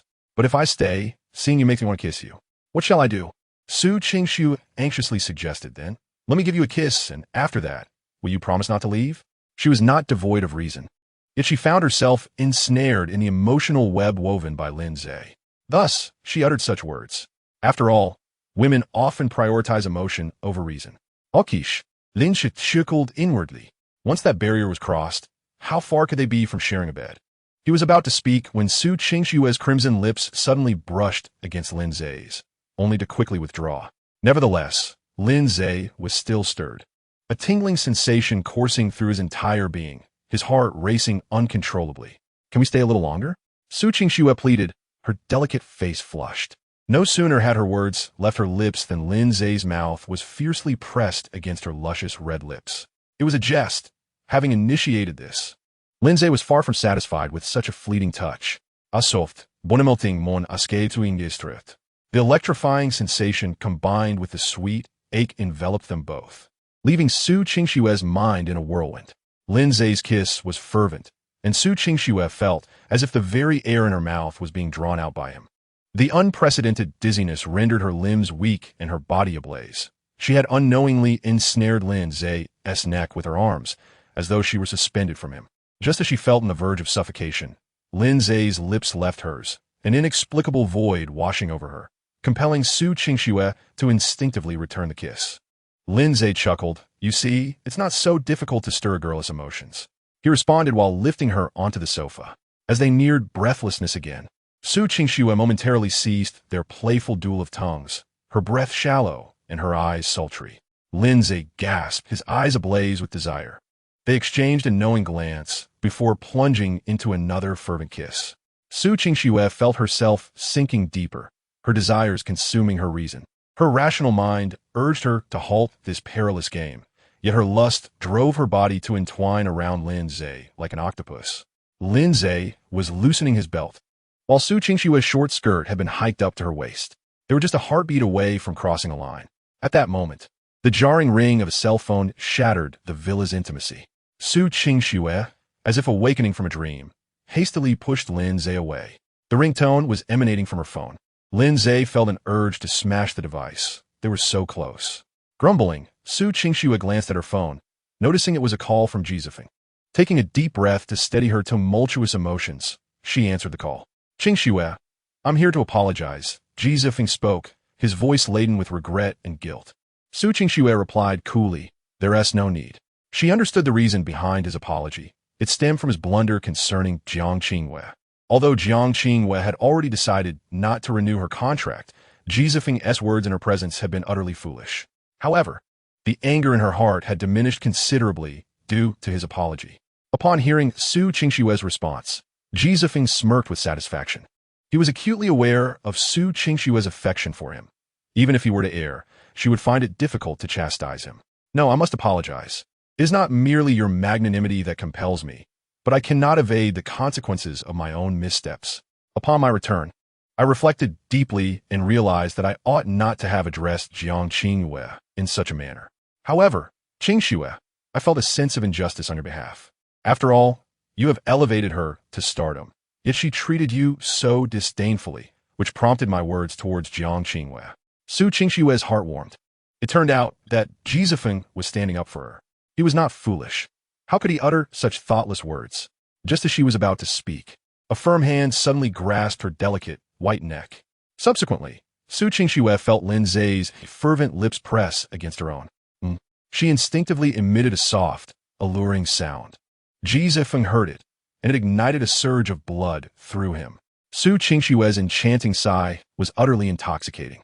He had encountered many women, yet none could produce such a captivating sound. Trembling, Jizefeng inquired, Qingxue, what is wrong with you? Chapter 30. The green tea bitch Su Qingxue was nearly overwhelmed by Lin Ze's bold kiss. How audacious of him. He was well aware that she was on the phone, yet chose to kiss her forcefully. She felt she ought to be angry, but for some inexplicable reason, all she felt was an exhilarating thrill, devoid of any other emotion. She pushed Lin Ze away and feigned calmness, stating, it's nothing, just a little nip from my family's puppy. With that, she shot Lin Ze an indignant glare. Lin Ze lit a cigarette, exhaling smoke, and wrapped his arm around Su Qingxue's slender waist, pulling her into his embrace. Despite her futile struggles, she succumbed to his hold, allowing him to cradle her soft, fragrant body. What on earth had happened to him? He was entirely different now. Previously, he had been gentle and courteous, but now he exuded a roguish charm. Audacity radiating from him. What? You were bitten by a dog? Is it serious? Give me your address. I'll come to see you right away. Jizefeng's tone revealed a hint of panic. Yet, in reality, he was far from distressed. Rather, he felt a flicker of delight. He had long desired to stay at Su Qingxue's home, knowing that only by doing so could he win her over more swiftly. He had hinted at this several times, yet she had never provided him with her address or permitted him to stay. Now, however, an opportunity had presented itself. No need, it merely nipped my pant leg. I planned to chase it away. Su Qingxue declined. Oh, I see. Qingxue, do you have time this evening? I would like to have dinner with you. You know, having just returned, I am unfamiliar with the area, and dining alone feels rather pitiful. Ji Zifeng began to play the sympathy card. Yet he successfully reminded Su Qingxue that Lin Ze was also alone. In comparison, Su Qingxue preferred to dine with Lin Ze. She even longed for the days when they would visit the supermarket together to buy groceries, after which Lin Ze would cook for her. I'm feeling quite fatigued today. Perhaps another time. However, what would you like to eat? I could have something delivered to you. Ji Zifeng sighed in a pitiful manner. Forget it. If you want tea, come. I have no appetite for anything. Upon hearing this, Lin Ze felt a wave of nausea wash over him. Damn it. What a despicable green tea, he thought, looking down on him. Wait, it seemed he was also a green tea of sorts. The realization brought a smile to Lin Ze's face. All right, since we are both green tea, let us compare our prowess.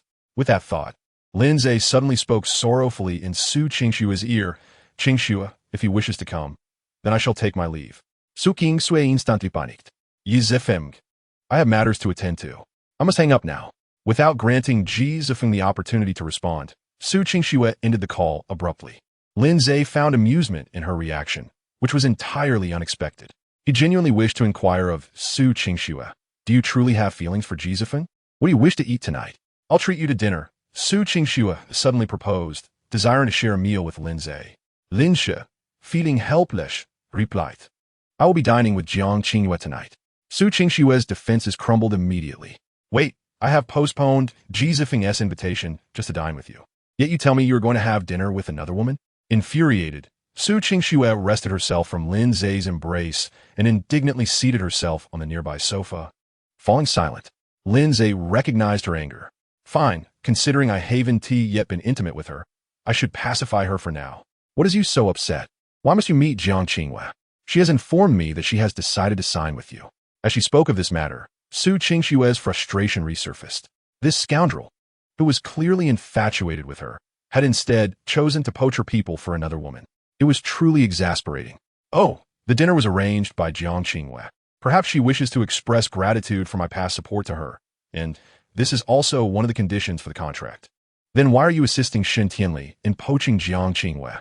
Are you not aware that she belongs to me and holds significant importance? Is that so? But Shen Tianli told me that Jiang Qingyue did not wish to renew her contract with you, which is why I approach her. Furthermore, I was unaware of her connection to you prior and did not anticipate it would go so smoothly. Su Qingxue gritted her teeth in anger. Damn Shen Tianli, deceiving Lin Ze into confronting me. Why had I never realized how treacherous she was? The song you composed for Shen Tianli. Is it the theme song for the recent Xinxia drama she is involved in? Su Qingxue diverted the topic. Lin Ze nodded. They were indeed fierce rivals, fully aware of each other's circumstances. Su Qingxue felt a wave of gloom wash over her once more. Whether Shen Tianli's fantasy drama will become a sensation remains uncertain to Su Qingxue. However, she is acutely aware that the theme song composed by Lin Ze is destined for greatness. Both in terms of lyrics and melody, it is undeniably a masterpiece. As this realization dawned upon her, Su Qingxue regarded Lin Ze with a gaze filled with complexity. Throughout their 3 years of marriage, she had shown him far too little concern, and she was astounded to discover his remarkable talent. Clearly, he had sacrificed much for her sake, which stirred a profound sense of guilt within her. Suddenly, she inquired, Lin Ze, have you ever considered becoming a star? No, I have neither thought of it nor desire to, he replied, a hint of disdain in his voice. The thought of being a celebrity brought forth memories of his past life, where he had played the role of many stars, evoking a feeling of being prey. He despised that sensation. Furthermore, while the life of a star may appear glamorous, it pales in comparison to building one's own empire. Once his company flourished, what celebrity would he not be able to acquire? Why not? Su Qingxue, you are so handsome, your singing is enchanting, and most importantly, you are a gifted songwriter. If you were willing, I could sign you and ensure you rise to become the brightest star in the industry. Has Ji Zifeng already joined your company? Su Qingxue was taken aback, realizing Lin Ze's implication.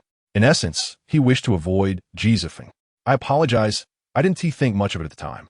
I merely considered his international experience and capabilities, hoping he could assist me. If you truly wish to avoid him, I could establish a new record label solely for you. Forget it. One company is already taxing enough. If you were to open another, you'd surely work yourself to exhaustion. I would be the one worrying about you. Su Qingxue was so touched that she found herself at a loss for words, her eyes glistening with unshed tears as she gazed at Lin Ze. Simultaneously, a wave of regret for their divorce surged within her heart. Chapter 31. I came to dine, not to devour you, after accompanying Su Qingxue through dinner. Lin Ze prepared to depart. The meal had been prepared by Su Qingxue, a gesture that had not occurred throughout their 3 years of marriage. Ironically, after their separation, she had begun to cook for him. Human nature can be perplexing at times. As Lin Ze was about to leave, Su Qingxue felt a deep reluctance. She understood all too well that once he walked out, she would be left to confront the emptiness of their home alone. She loathed this feeling. Desiring to keep Lin Ze from leaving, she found herself at a loss for words, fully aware that even if she managed to persuade him to stay, she could not provide him with what he truly desired. It was better to remain silent. Upon reaching the door, Su Qingxue abruptly stated, I won't change the code for the electronic lock. You may return whenever you wish. Wait, what if you bring decisively back? If I find myself missing you and return to see you with him, that would be awkward. Lin Ze feigned a frown. I won't bring him back. Su Qingxue replied hastily. Moreover, it seems that in an effort to prove the veracity of her words to Lin Ze, Su Qingxue hastily added, I am not deceiving you. In truth, my heart is in turmoil. I am somewhat at a loss regarding my feelings for decisively. I am uncertain whether it is affection or merely an obsession with what I cannot attain. Lin Ze found himself stifling a laugh. Had she already become so flustered with just his initial advances? If he were to intensify his efforts, would she then be compelled to completely sever ties with decisively? Yet, to be candid, even if she were to distance herself from decisively and wish to return to him, Lin Ze would no longer desire her. The original owner of her heart might forgive her for her divorce in pursuit of a fleeting love, but Lin Ze would hold no such forgiveness. His current infatuation was solely with her physical form, nothing more. Fear not, for time will reveal all, he stated. Next time, I shall return while you are asleep. Su Qingxue's cheeks flushed a deep crimson. What do you mean? Nothing much, merely that I fear you might not wish to see me when awake. Thus I can only return in secret while you slumber, he replied. Tears brimmed in Su Qingxue's eyes once more. She had thought Lin Ze intended to take advantage of her while she was unconscious, yet to her astonishment, he was merely apprehensive about her reaction if she were to awaken. At that moment, Su Qingxue felt a blend of emotions, both touched and sorrowful. I wish to see you. You may return whenever you desire, she confessed. Lin Ze chuckled. At this rate, it seemed that it would not be long before they shared a bed. How beastly of me, he mused, unabashedly pinching her delicate, fair cheek. Very well, I understand.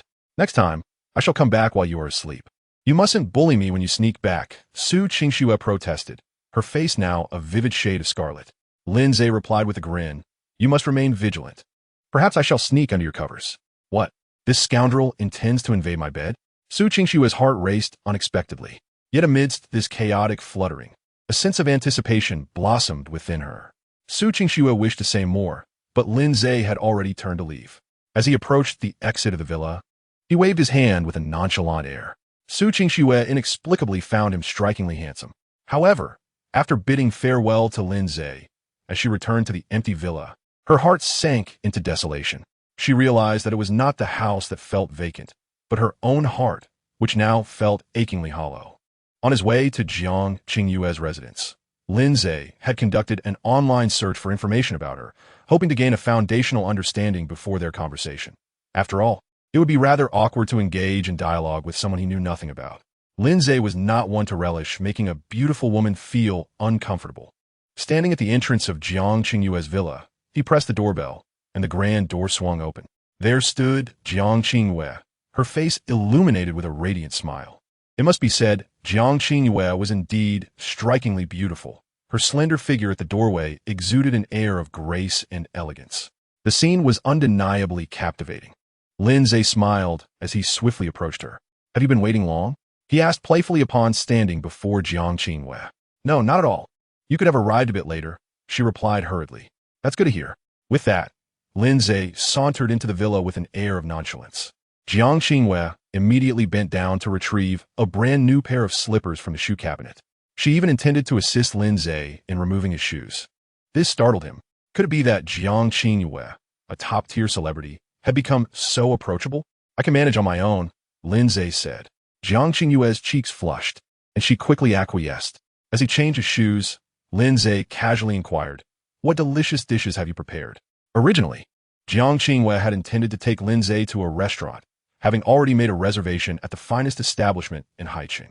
However, 2 hours prior, when she texted Lin Ze on WeChat to check his availability, he mentioned he had other commitments and suggested she whip up something at home. In a flurry, Jiang Qinghua had her assistant deliver the ingredients, and she began cooking. Jiang Qinghua was quite adept in the culinary arts, having learned to cook at a young age due to her family's humble circumstances. While her parents worked in the fields, she would prepare meals for them. Though those early dishes were simple, they instilled in her a passion for cooking. As her financial situation improved, she made a habit of cooking whenever she had a moment to spare, honing her skills over time. "Oh, I made fish, beef, and some vegetables," Jiang Qinghua stammered, appearing somewhat anxious. Lin Ze chuckled. "Why you sound a bit nervous?" Jiang Qinghua's cheeks reddened further. "Well, a little," she admitted. To be honest, even she was unsure why she felt this way in Lin Ze's presence. She had never experienced such nerves even when facing the most prominent tycoons. Could it be her feelings for Lin Ze that prompted this unease? Indeed, Jiang Qinghua harbored feelings for Lin Ze, more accurately described as a secret admiration. When she was at her lowest ebb, the 5,000 yuan Lin Ze had given her felt like more than just money. It was a lifeline. Yet, she had never dared to confess her feelings to anyone, including Lin Ze. It wasn't that she didn't want to, but rather that she felt too afraid. Poverty had made her particularly sensitive and self-conscious from a young age. During her university years, she had often orchestrated chance encounters with Lin Ze, secretly smiling whenever they brushed past one another. She had witnessed Lin Ze's heartache over unrequited love for Su Qingxue, his moments of solitary drinking, and even the times he shed tears in private.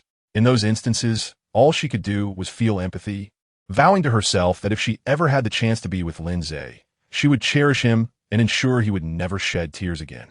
As Jiang Qinghua gradually built her confidence and finally mustered the courage to confess her feelings to Lin Ze, she was met with the disheartening news of his impending marriage to Su Qingxue.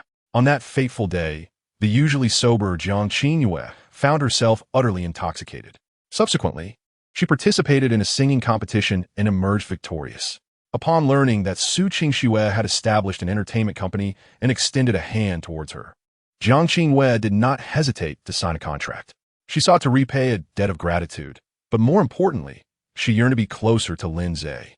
Just when she believed her life would remain unchanged, she was suddenly struck by the news of Su Qingxue's decision to divorce Lin Ze. Jiang Qinghua's once lifeless heart began to flutter with renewed hope.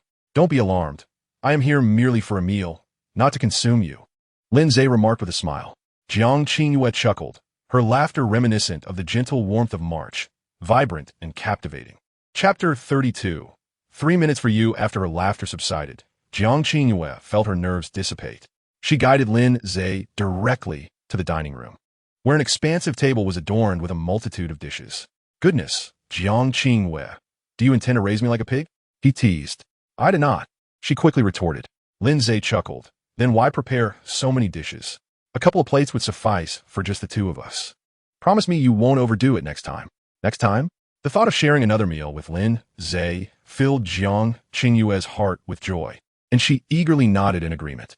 As they settled down, Jiang Qinghua transformed into a devoted servant, diligently offering Lin Ze a piece of fish. "Please try this and let me know how it tastes." Lin Ze graciously took a bite. "Wow, this is delicious. The flavor is truly remarkable. Jiang Qinghua, I believe your culinary skills could win the hearts of many men." His words were not mere flattery. They were genuine praise. "Would that win your heart?" Jiang Qinghua asked instinctively, immediately regretting her audacious remark.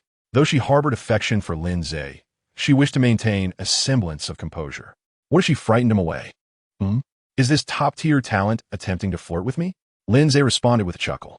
"To conquer my heart, you need not rely solely on culinary prowess. Beauty would suffice." Jiang Qinghua was not typically one to smile. The hardships of life had conditioned her to conceal her emotions, and upon entering the entertainment industry, She had erected formidable walls around herself. She seldom shared her heart with anyone and had few true friends. Yet, in this moment, facing Lin Ze's playful banter, she couldn't help but smile radiantly. Her eyes sparkled like a sky filled with countless stars. Jiang Qingyue felt that Lin Ze possessed an undeniable charm. Although they had only spoken twice in 6 years, she felt an inexplicable familiarity with him, as if they had known each other for an eternity. Devoid of any sense of awkwardness, it was a truly wondrous feeling. Jiang Qingyue understood that Lin Ze was accommodating her. Otherwise, the atmosphere would not be so harmonious. After all, she was not particularly adept at social interactions. What are your plans moving forward? Lin Ze inquired as he ate. Let us see how President Shun arranges things for me. If all goes well, I will join the cast for filming. Noticing her apparent lack of enthusiasm for acting, Lin Ze asked, aside from acting, is there anything else you wish to pursue? After a moment's contemplation, Jiang Qingyue replied, I long to sing. I genuinely adore it. However, after signing with Su Qingshua's company, she believes I am more suited for acting, given that my appearance is quite pleasing. Thus, I followed her advice and focused on acting, and it seems her judgment was astute. Lin Ze smiled and said, if singing is what you desire, I shall speak to Shun Tianli and request that you refrain from taking on acting roles for now, so you can concentrate on preparing your new album. Jiang Qingyue sighed softly. However, good songs are difficult to come by. Su Qingshuo has considered producing an album for me, but after enlisting numerous top lyricists, the results were underwhelming. Out of the demos I received, only 1 or 2 were satisfactory. The rest were utterly lackluster. Leave this matter to me, Lin Ze assured her. After all, I will be fully responsible for your work moving forward, starting with your album. For Lin Ze, creating a sensational album for Jiang Qingyue would be relatively straightforward, as his mind brimmed with countless classic songs for Blue Star. 1 album, let alone 10, would be more than sufficient. Thus, he spoke to her with such confidence. However, composition was Lin Ze's weak point. While he could manage simple arrangements, genuine composition required the expertise of top professionals. Jiang Qingyue was taken aback. Senior, can you really find great songs? An album requires at least 10 tracks. It wasn't that she doubted Lin Ze. She was simply aware of her own high standards. Any minor flaw in a song would render her unsatisfied. Lin Ze chuckled. Rest assured, after today's meal, I am determined to craft an album that will resonate nationwide. Jiang Qingyue felt a surge of excitement. She raised her glass and declared, Senior, I toast to you. If you can truly help me create an album that captures the nation's attention, you. She paused, took a deep breath as if summoning immense resolve, and added, Senior, if you can deliver a sensational album, I will do anything you wish. By the end of her statement, her fair, flawless cheeks flushed a deep crimson. Jiang Qingyue was not without boundaries. Had she been so, her wealth would have multiplied tenfold by now. After all, more than once, powerful tycoons had expressed a desire for her to be their mistress. She understood that a mere nod from her would attract immense wealth. Yet she had turned down every proposition. After more than 2 years in the industry, Jiang Qingyue has steadfastly refused to partake in kissing scenes or any form of physical contact. This is her principle. She believes that if one day she is to be with Lin Ze, she must remain pure and untainted. Thus, when she confided such sentiments to Lin Ze, her true intention was to be with him. Lin Ze smiled and replied, All right, I shall remember your words. The meal was a joyous occasion for both host and guest. After finishing dinner, Lin Ze offered to assist with the dishes, but Jiang Qingyue adamantly refused to let him help. With no other option, Lin Ze stood in the kitchen, watching her wash the dishes while inquiring about the type of song she enjoyed singing. Jiang Qingyue replied that she favored lyrical songs. Lin Ze nodded, planning to later listen to her past performances to assess her vocal quality and determine which songs might be suitable for imitation. As they were engaged in light conversation, Lin Ze's phone rang. It was a call from Shun Tianli. He excused himself to the living room to answer the phone. You rascal, why aren't you at home? Shun Tianli's sultry voice reached Lin Ze's ears, though it carried an undercurrent of displeasure. You're back? Where are you? She retorted. I'm at Jiang Qingyue's house. We just finished dinner. Although Shun Tianli was aware that this had been planned for the afternoon, the mere thought of Lin Ze being at Jiang Qingyue's home stirred an inexplicable discomfort within her. She found herself inexplicably harboring thoughts of not wanting to sign Jiang Qingyue. Suppressing her unease, Shun Tianli asked with a smile, When will you be back? Are you missing me? With a flirtatious tone, she added, Indeed, I've been missing you. How much? To the point of restlessness. Lin Ze chuckled. Then you should take a shower first. I'll return to relieve your restlessness shortly. She teased, no need. I've already showered and am currently lying in bed. Oh, and I'm not wearing any clothes. You have 3 minutes, or I shall not wait. Little enchantress, just wait. I shall come for you soon. Chapter 33.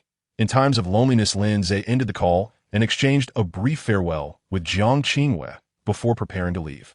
Upon hearing that Lin Ze was departing, a sense of reluctance washed over her.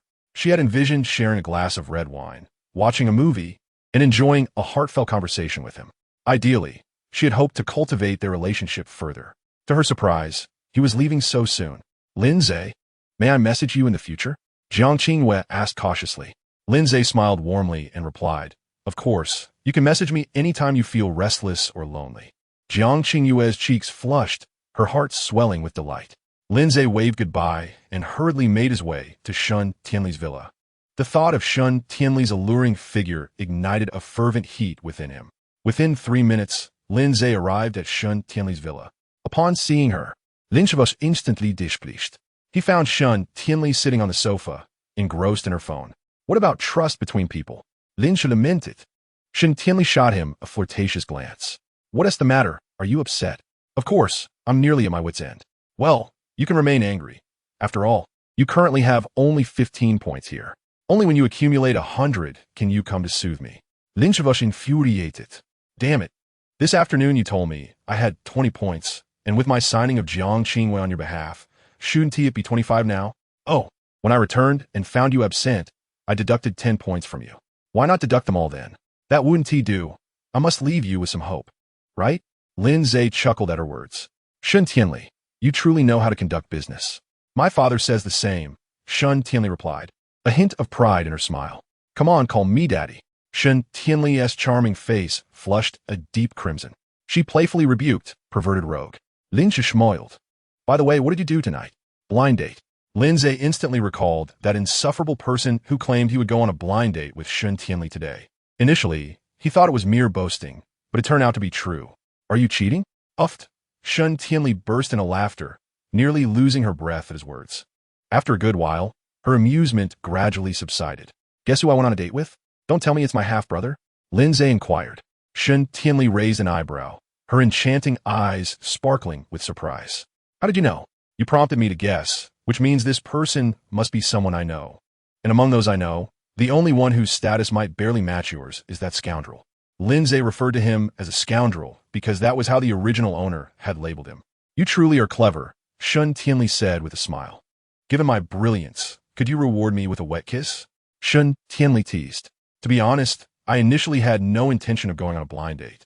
But upon hearing the other party's background, I decided to go.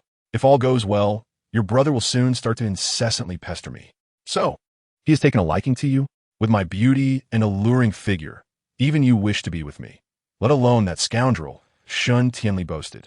Lin Ze chuckled. That is true. When he pursues me, I'll flirt with you right in front of him. Do you think he'll be furious? Shun Tianli giggled. Lin Ze was amused, never expecting Shun Tianli to be scheming in such a manner. Yet, it must be said, her strategy was quite ruthless. If that scoundrel truly liked her, and she flirted with him, it would undoubtedly infuriate him. It's no wonder you deserve to be with me, Shun Tianli teased. Now, tell me, how do you plan to thank me? Let's pledge ourselves to each other. Truly, I can think of no better way to express my gratitude towards you. You rogue, it seems you're not merely seeking to thank me, but rather plotting my demise. Nonsense. I can manage a maximum of 5 times in one night. How could that possibly lead to your demise? Shun Tianli burst into laughter. She could no longer contain herself. This scoundrel was utterly shameless.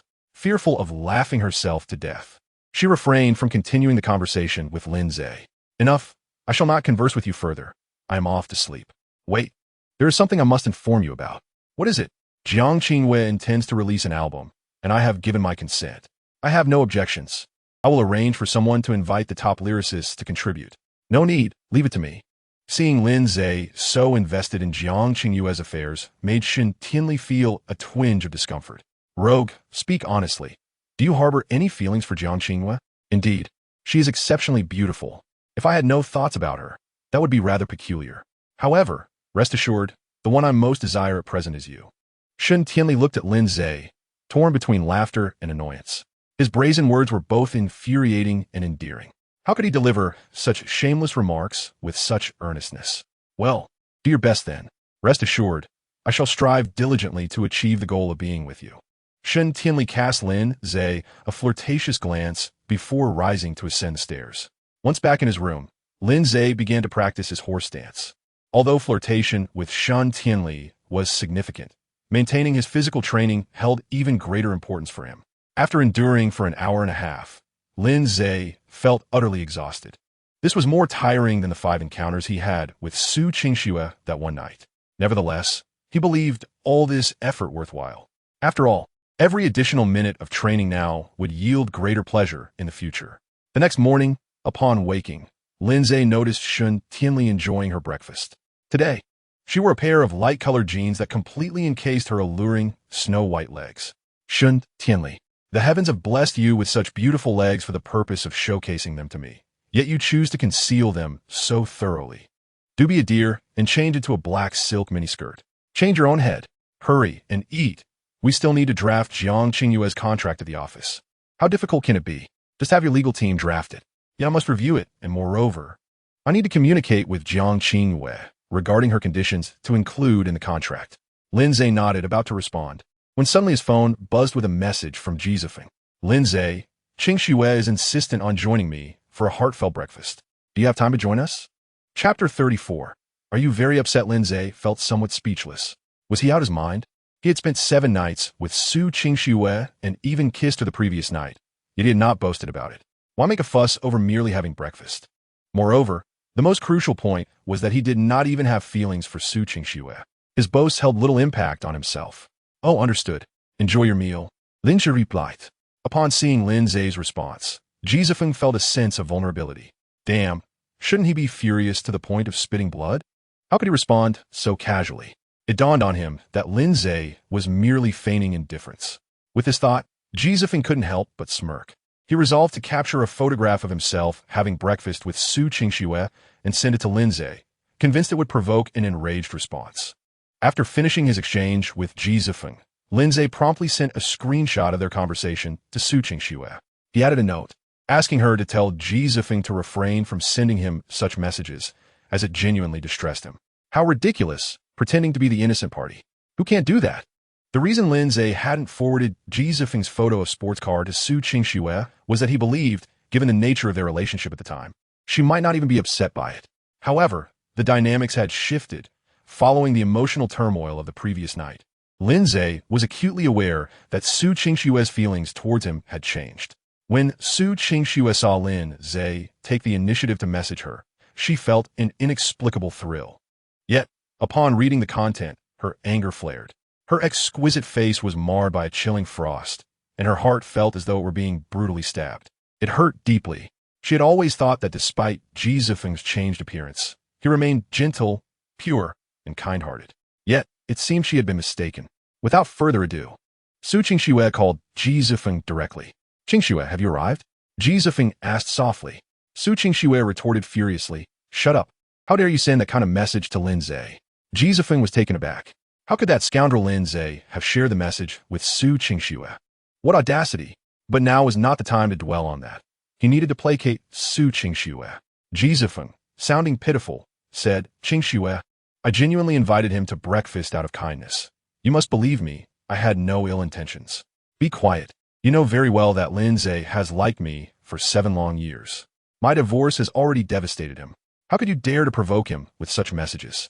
Su Qingxue's voice was filled with unbridled fury. Jizifeng panicked.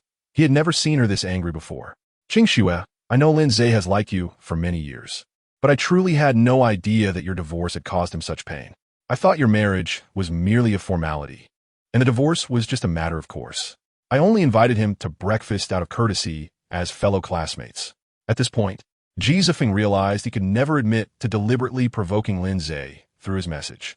Otherwise, not only would he risk shattering his image in Su Qingxue's eyes, but he also faced the potential loss of her affection.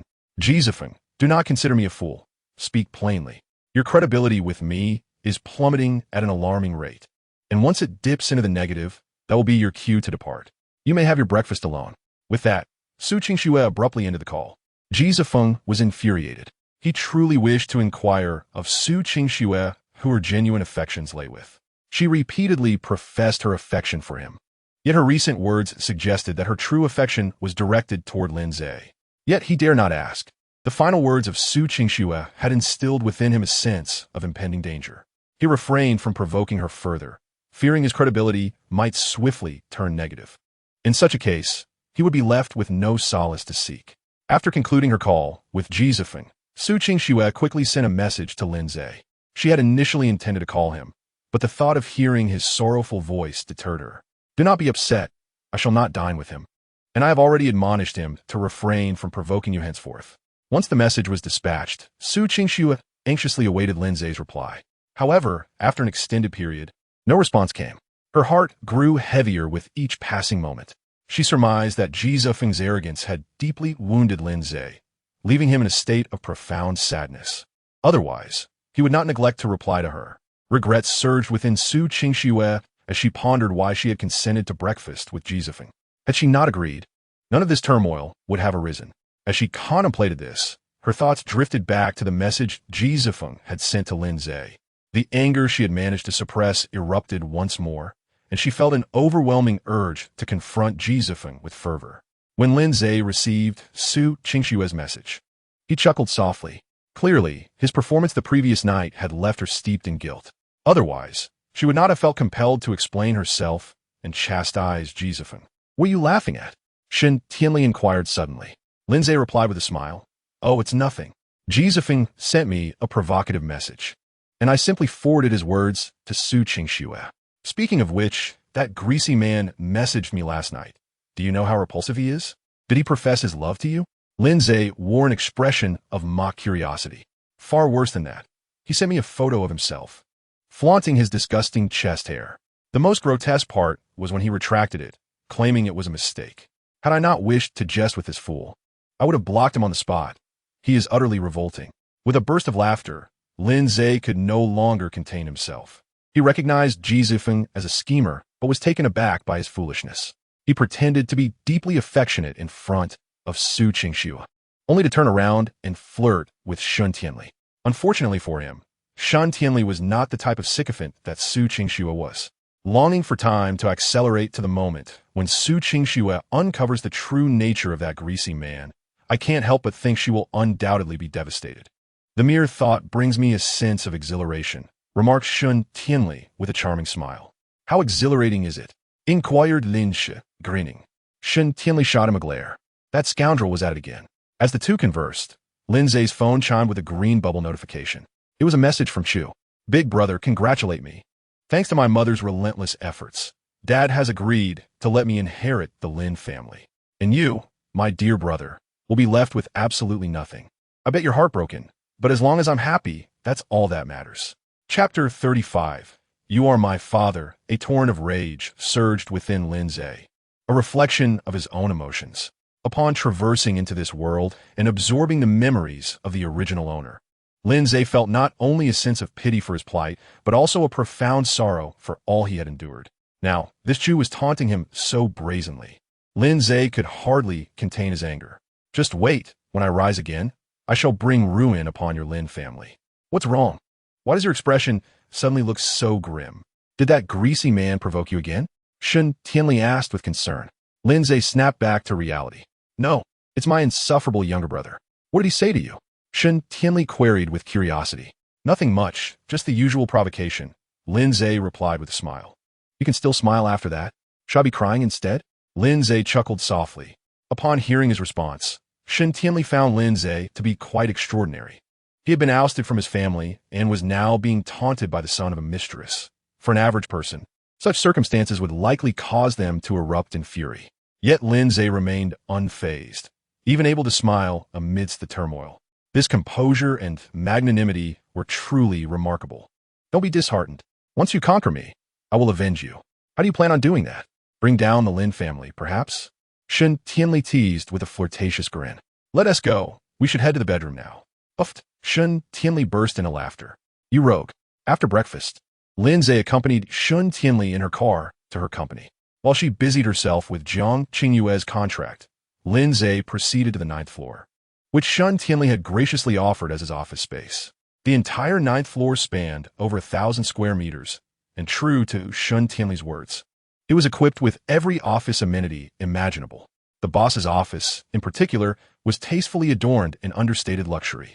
Furthermore, the view was exquisite, offering a panoramic vista of the river. Lin Ze was thoroughly satisfied, settling into the spacious executive chair. He gazed out at the scenery while browsing recruitment platforms on his phone. Yes, Lin Ze was preparing to hire staff. He intended to venture into the food delivery business. Although he currently possessed only a modest sum of 100 million, such funds were but a drop in the bucket for establishing a company. Nevertheless, it was sufficient for initial operations. Once the company was assembled, he could pursue further financing. As he contemplated his plans, his phone suddenly rang. A call came from someone named Chen Qingshan. Lin Ze searched through the memories of the original owner and discovered that the caller was a college classmate with whom he had a fairly decent relationship. Lin Ze answered the phone. "Ze Ge, what have you been busy with lately?" A voice, somewhat unfamiliar, echoed from the other end. Lin Ze chuckled and replied, "Just keeping myself occupied. What made you think of calling me?" "I need a favor from you." "Ze Ge," the other party said, somewhat shyly. "What is it?" Lin Ze inquired. "Could you help me find a job? I'm truly at my wit's end." "What can you do?" "I can code," the caller replied with a wry smile. Lin Ze's eyes lit up. Wasn't this the perfect opportunity? After all, what he needed most at the moment was a programmer to develop the delivery software. However, he did not immediately agree. Instead, he smiled and said, "Why don't you come to the ninth floor of the Jean Gang building?" "Sure, I'll be there right away." Lin Ze hung up the phone. Half an hour later, a young man with thinning hair and a checkered shirt appeared before him. Lin Ze studied the young man for a moment before finally matching him with the face in his memory. "Ze Ge, it's been a while." Chen Qingshan smiled. Lin Ze nodded and asked, "I remember you had a full head of hair in college. What happened to it?" "Don't even mention it. 3 years as a programmer took its toll. But you, Ze Ge, still look as handsome as ever." Chen Qingshan replied with a grin. "Now, tell me about your situation." Lin Ze urged. Chen Qingshan sighed and said, "Don't even get me started. Do you remember Ji Buchang?" "Who?" Lin Ze feigned ignorance, as he had no recollection of the person Chen Qingshan mentioned. "That Ji Buchang from our class, the one who was particularly close to Ji Zifeng, that scoundrel." "Oh, I have a vague impression," Lin Ze said dismissively. "That scoundrel was fired from his last job last year and begged me for ages to help him find a new one. Out of pity for our shared past, I pleaded with my boss to hire him. Little did I know, he turned out to be a venomous snake." Lin Ze's interest peaked. "What did he do?" "After joining, he didn't bother to work properly, always sucking up to the higher-ups. Just days ago, our team worked tirelessly to complete a new project. Yet that scoundrel took all the credit for himself. My boss is a blind fool. I argued with him for ages." Chen Qingshan continued, his anger palpable. "In the end, it was futile. Not only was I dismissed, but he also got our entire team fired. To make matters worse, he used his connections to blacklist us completely. I found myself desperate, which is why I sought you out, Ze Ge. By the way, that scoundrel seems to be your brother." "Lin Nan?" Lin Ze asked curiously. Chen Qingshan nodded. "So, you've been working at his company all this time?" "Yes." Lin Ze felt a surge of joy. Although Chen Qingshan's words did not resonate deeply with Lin Ze, as he had endured far worse betrayals, he was in dire need of personnel. As for Lin Nan, he did not concern himself with him at all. "How many people are in your team?" 11. Chen Qingshan, I must say, I believe that Ji Buchang's grandson has rendered you an immense favor." Chen Qingshan stared at Lin Ze in bewilderment. "Ze Ge, what do you mean by that?" "To put it simply, I am preparing to establish a company, and at this moment, I am in dire need of personnel, particularly exceptional software developers like yourself." Chen Qingshan's heart surged with joy. "Ze Ge, I shall say no more. I am willing to follow you. Not only you, but it would be ideal if you could bring your entire team along with you." Chen Qingshan grew increasingly exhilarated. Although his colleagues had been dismissed, Chen Qingshan felt a twinge of guilt. Though he was the one who fired them, Ji Buchang's incompetence was ultimately his responsibility. The root of the issue lay with him. Now, with Lin Ze intending to recruit his entire team, how could Chen Qingshan not feel elated? Furthermore, he had always enjoyed a good rapport with his colleagues, and they had developed a remarkable synergy. The prospect of continuing to work together was simply delightful. But even more exhilarating news awaited him. "Chen Qingshan, what was your monthly salary at your previous company?" 20,000. Chen Qingshan replied candidly. "Excellent. I will now offer you 50,000. and from this moment forth, you shall be the head of the technical department in our company. If you perform well, I will also grant you equity. A jolt of excitement coursed through Chen Qingshan at Lin Ze's words. He felt his face flush and his eyes glisten with fervor. Ze, go. I shall say no more. From now on, you are my father. Lin Ze laughed and scolded, get lost. I cannot possibly have a son as ugly as you. Chen Qingshan chuckled as he wiped away his tears. Now, let me share my plans with you. Chen Qingshan nodded eagerly. Ze, go. Please go ahead. Chapter 36. Simply perfect. After half an hour, Lin Ze conveyed his ideas to Chen Qingshan. Upon hearing Lin Ze's business plan, Chen Qingshan felt a tingling sensation at the back of his head. If what Lin Ze proposed were to materialize, and the software were to become universally applicable across the nation, the commercial potential would reach an astoundingly formidable figure. Chen Qingshan was, of course, grateful to Lin Ze for offering him a position and doubling his salary. However, he felt a tinge of apprehension regarding Lin Ze's grand ambitions. Yet now, all trepidation had vanished. He felt as though he was about to witness the birth of a great company. He was overwhelmed with excitement, pure exhilaration. So, Zege. What must I do next? Once you recruit those brothers, expedite the creation of a delivery service for me. Not a problem, Zege. This task is quite manageable. How long will it take? A month will suffice, Chen Qingshan stated with conviction. No, we need to be faster. Chen Qingshan gritted his teeth and declared. Then we shall complete it in half a month. We will work overtime. Lin Ze nodded in satisfaction. He then communicated additional requirements and features needed for the software. And Chen Qingshan diligently recorded every detail on his phone. After discussing these matters, Lin Ze spoke with a serious tone.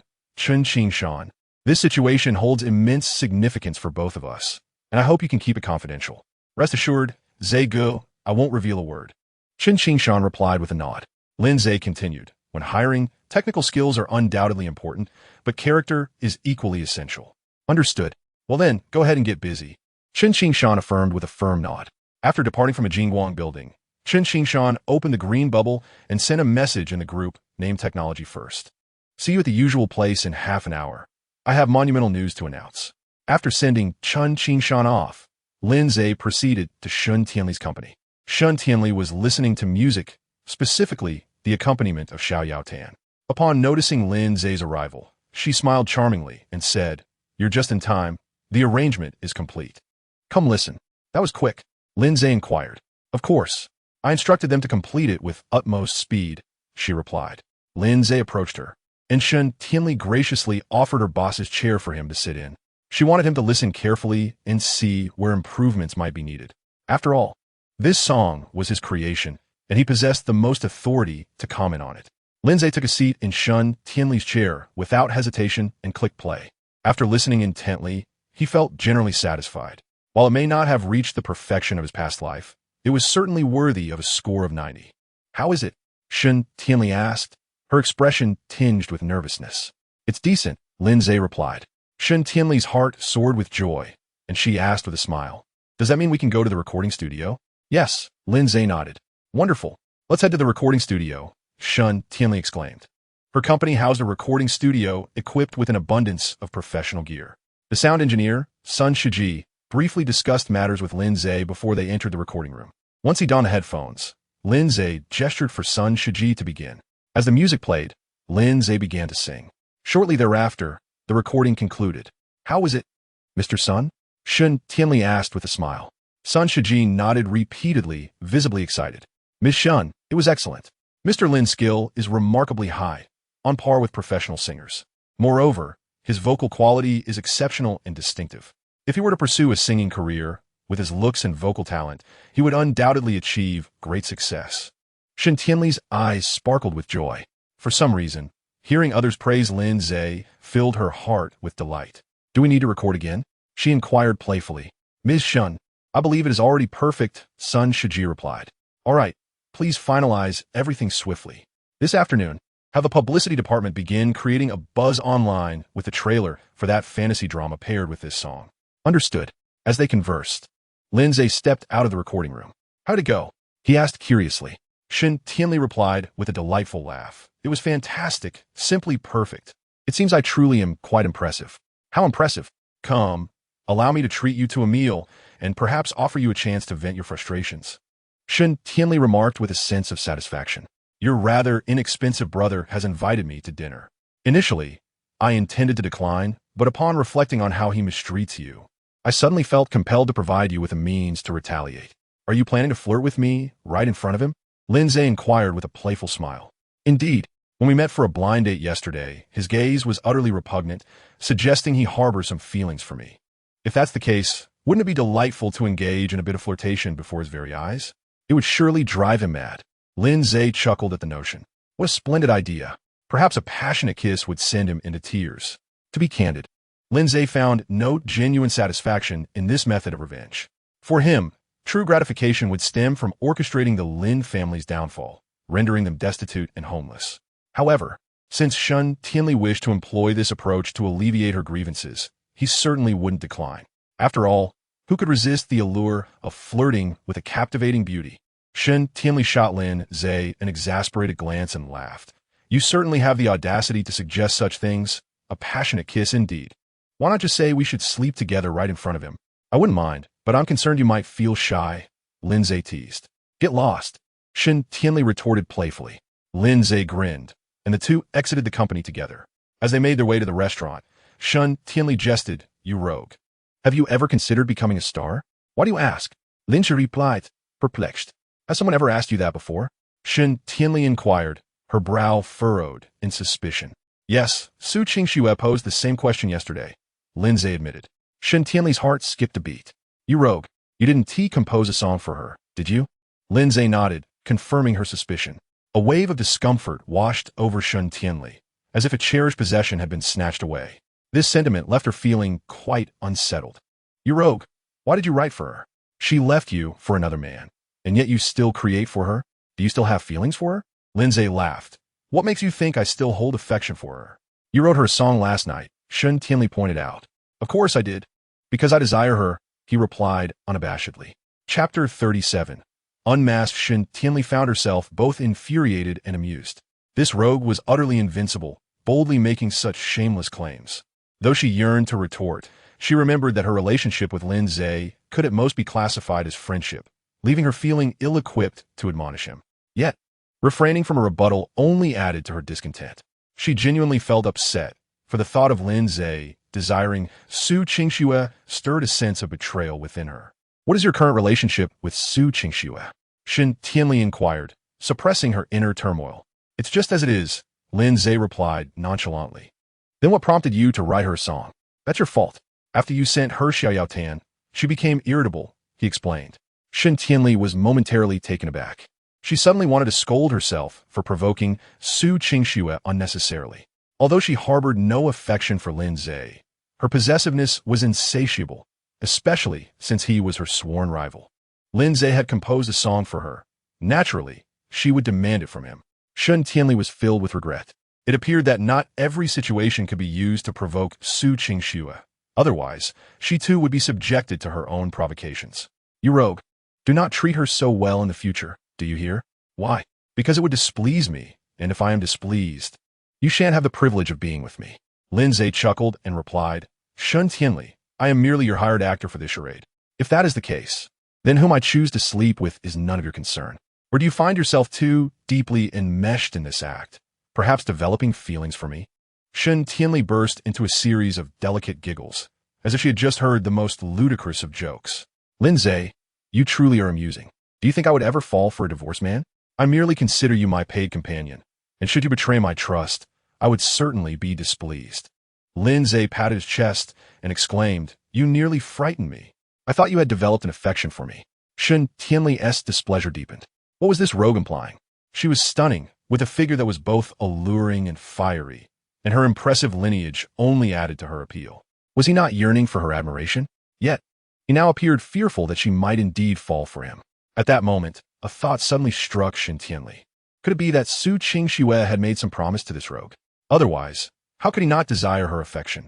Was it possible that Su Qingxue was attempting to mimic her, deliberately flirting with Lin Ze to provoke her? As this notion crossed her mind, a wave of anxiety washed over Shen Tianli. No, she could not allow Su Qingxue to snatch Lin Ze away. Perhaps she should first entice Lin Ze with a taste of sweetness. Resolute in her decision, Shun Tianli smiled and said, after we finished dining, "Shall we go to the hot springs?" "Sounds delightful," Lin Ze replied with a grin. As they spoke, they arrived at the restaurant, another Yipin Sien.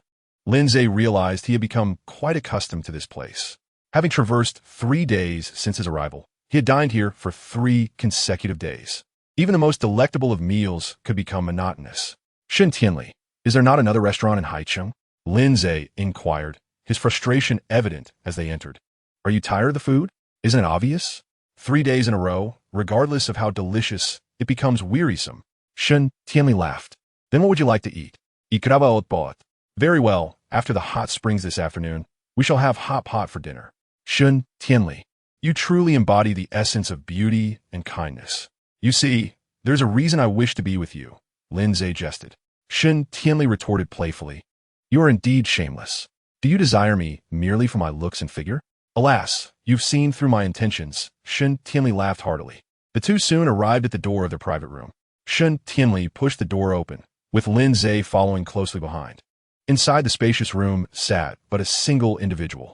The individual before him was not particularly striking in appearance, yet his flamboyant attire and ostentatious display of designer brands suggested a desperate need to broadcast his wealth. Upon seeing him, Lin Ze felt a wave of incredulity wash over him, for this was none other than his younger brother, Lin Nan. The moment Lin Nan laid eyes on Shun Tianli, his heart raced with exhilaration. It was undeniable. Shun Tianli was irresistibly alluring, possessing a figure that was nothing short of sensual. The mere sight of her conjured thoughts of intimacy in Lin Nan's mind. Just yesterday, when he first beheld her in person, he had vowed to himself that he would take her to bed. Suppressing his excitement, Lin Nan was about to greet Shun Tianli when his gaze fell upon Lin Ze, who was seated behind her. Lin Nan froze momentarily. How could Lin Ze, this worthless disgrace, be in the presence of Shun Tianli? Instinctively, he wished for Lin Ze to leave, questioning what right he had to dine with someone of their stature. However, out of deference to Shun Tianli, he refrained from expressing his indignation. Instead, he forced a radiant smile and exclaimed, "Brother, it has been quite some time." Lin Ze appeared oblivious to his presence and took a seat directly across from him. Lin Nan's irritation flared. How dare this castaway, expelled from the family, disregard him? Truly, he was an insufferable fool. "Brother, you remain as unique as ever." "Tianli, order whatever you desire," Lin Nan said with a grin. "What would you like to eat?" "Lin Ze." Shun Tianli seemingly ignored Lin Nan's words and instead beamed at Lin Ze with a flirtatious smile. "Whatever is fine," Lin Ze replied. "Shall I take the lead in ordering?" he added with a nod. Lin Nan felt his composure shatter. Why was this happening? He was the sole heir to the Lin family conglomerate, while this man had long been disowned. Why was Shun Tianli treating him with such kindness? Was it possible that Lin Ze was still masquerading under the Lin family's name? Otherwise, why would Shun Tianli show him such favor? Determined to unveil Lin Ze's facade, Lin Nan boldly asked, "Brother, are you still holding a grudge against father for expelling you from the Lin family?" He believed that such a direct inquiry would surely divert Shun Tianli's attention away from Lin Ze. As he anticipated, Shun Tianli stared at Lin Ze in shock after hearing Lin Nan's words. "You were expelled from the Lin family?" Lin Ze shot Lin Nan a glare, as if to say she ought to have known. "What? Tianli, you were unaware of this?" Lan Nan feigned surprise. "I had no idea. If I had known, then—" Shun Tianli began, but before she could finish, Lin Nan interjected eagerly. "Tianli, if you had known, what would you do?" "I would certainly shower him with even more affection." "Come here, Lin Ze. Let sister embrace you," she declared playfully. Lin Ze chuckled softly, wrapping his arms around Shun Tianli's delicate waist, drawing her soft form into his embrace. Shun Tianli trembled slightly, her lips brushing against Lin Ze's ear as she playfully admonished, "You rogue, do not touch me indiscriminately." Chapter 38. Now, stand before me and speak. Lin Nan was seething with rage. He had initially believed that Shun Tianli had been deceived by Lin Ze, which was why she treated him so favorably. To his utter astonishment, she was now fully aware of the truth, yet her affection for Lin Ze had only deepened. She even permitted Lin Ze to embrace her. As he held the alluring figure of Shun Tianli in his arms, Lin Nan could no longer contain his frustration. He was infuriated. Why should Shun Tianli allow this worthless individual to embrace her? His fists clenched tightly in anger. Yet, Lin Ze seemed oblivious to his presence, engaging in an exceedingly intimate embrace with Shun Tianli until, after the 9th pinch of her delicate waist, he reluctantly released her. Shun Tianli shot Lin Ze an indignant glare. This brazen rogue had the audacity to touch her before Lin Nan. "Hey, Lin Nan, why does your face look so grim, as if you've just ingested something foul?" Lin Ze remarked with a grin. Lin Nan's fists tightened further. He yearned to strike Lin Ze with all his might, to shatter that insufferable face of his and see how he would continue to entice Shun Tianli. However, Lin Nan refrained. More precisely, he feared inciting Shun Tianli's wrath. Given her evident fondness for Lin Ze, he recognized the precariousness of the situation. Should he truly provoke her, the Lin family would surely face dire consequences. "Brother, you yist." Lin Nan forced a smile, though his clenched teeth revealed his true feelings. "What is the matter? Are you angry?" Lin Ze inquired, a smirk playing on his lips. No. I'm aware that you and Tianli are merely good friends. A hug is nothing to fret over." Lin Ze chuckled. "Tianli, what do you think? My dear brother claims we are just friends. Should we make our relationship public?" Boom. Lin Nan was struck hard by those words. What did this imply? Could it be that this scoundrel's relationship with Shun Tianli transcended mere friendship? Were they, perhaps, lovers? Impossible, utterly impossible. This wretch had been cast out from his home. How could Shun Tianli possibly hold any regard for him? He must be deliberately provoking him. Yes, that was it. Brother, stop joking. How could Tianli ever be interested in you? Lin Nan's gaze was laced with contempt. No sooner had he finished speaking than Shun Tianli leaned in and planted a kiss on Lin Ze's cheek. In the aftermath of that kiss, her cheeks flushed a deep crimson. It was her first kiss with a male, and though it was merely on Lin Ze's cheek, her heart raced uncontrollably. She hadn't intended to kiss him, but Lin Nan's disdainful expression towards Lin Ze irked her. Lin Ze was taken aback. Shun Tianli's performance was rather excessive, was it not? Lin Nan could barely contain himself. His eyes blazed with fury, ready to explode. Indeed, he could scarcely believe that Shun Tianli had taken the initiative to kiss this worthless individual. Why should he deserve her affection? Lin Nan was indignant. He simply cannot accept it. Lin Ze observed him with a dismissive smile. "Is this all it takes to rattle you? We have only just begun." In the midst of Lin Nan's furious gaze, Lin Ze suddenly entwined his arm around Shun Tianli's slender waist, lifting her onto his lap. Lin Nan's eyes widened in disbelief, akin to that of a startled bull. He was utterly astonished, his jaw nearly dropping to the ground. However, the surging flames of rage accompanied his shock. "You beast! Let her go!" Lin Nan bellowed. Lin Ze responded with a cold smirk and, without warning, pressed his lips against Shun Tianli's fiery red ones. "No!" Lin Nan's heart screamed in protest. He was collapsing, utterly devastated. Shun Tianli was his goddess, and now she was being forcefully kissed by Lin Ze. The audacious fiend even dared to extend his tongue. Shun Tianli was even more distraught. Her first kiss, just like that, snatched away by this despicable rogue. To make matters worse, he had invaded her mouth with his tongue. How could this scoundrel have the audacity? Shun Tianli felt as if she had short-circuited. Her entire being was enveloped by a sensation akin to electric shock, leaving her tingling all over. The feeling was bizarre, yet exhilarating. Lin Ze, on the other hand, was far from collapsing. He was invigorated. He had not anticipated that Shun Tianli's lips would be so soft, nor that the kiss would be so intoxicating. The sensation was entirely distinct from kissing Su Qingshue's red lips. Initially, he had intended to provoke Lin Nan, but now such thoughts had fled from his mind. At that moment, all he desired was to extract the very air from Shun Tianli's mouth. Uncertain of how long they had been locked in this embrace, Lin Ze only realized he was nearly out of breath when a sudden sharp pain jolted through his waist. His thoughts returned to clarity, and he released Shun Tianli, who was now gazing at him with reddened eyes. In that moment, she appeared so pitiful, so enchanting. Lin Ze's heart sank. This was bad. He had gone too far.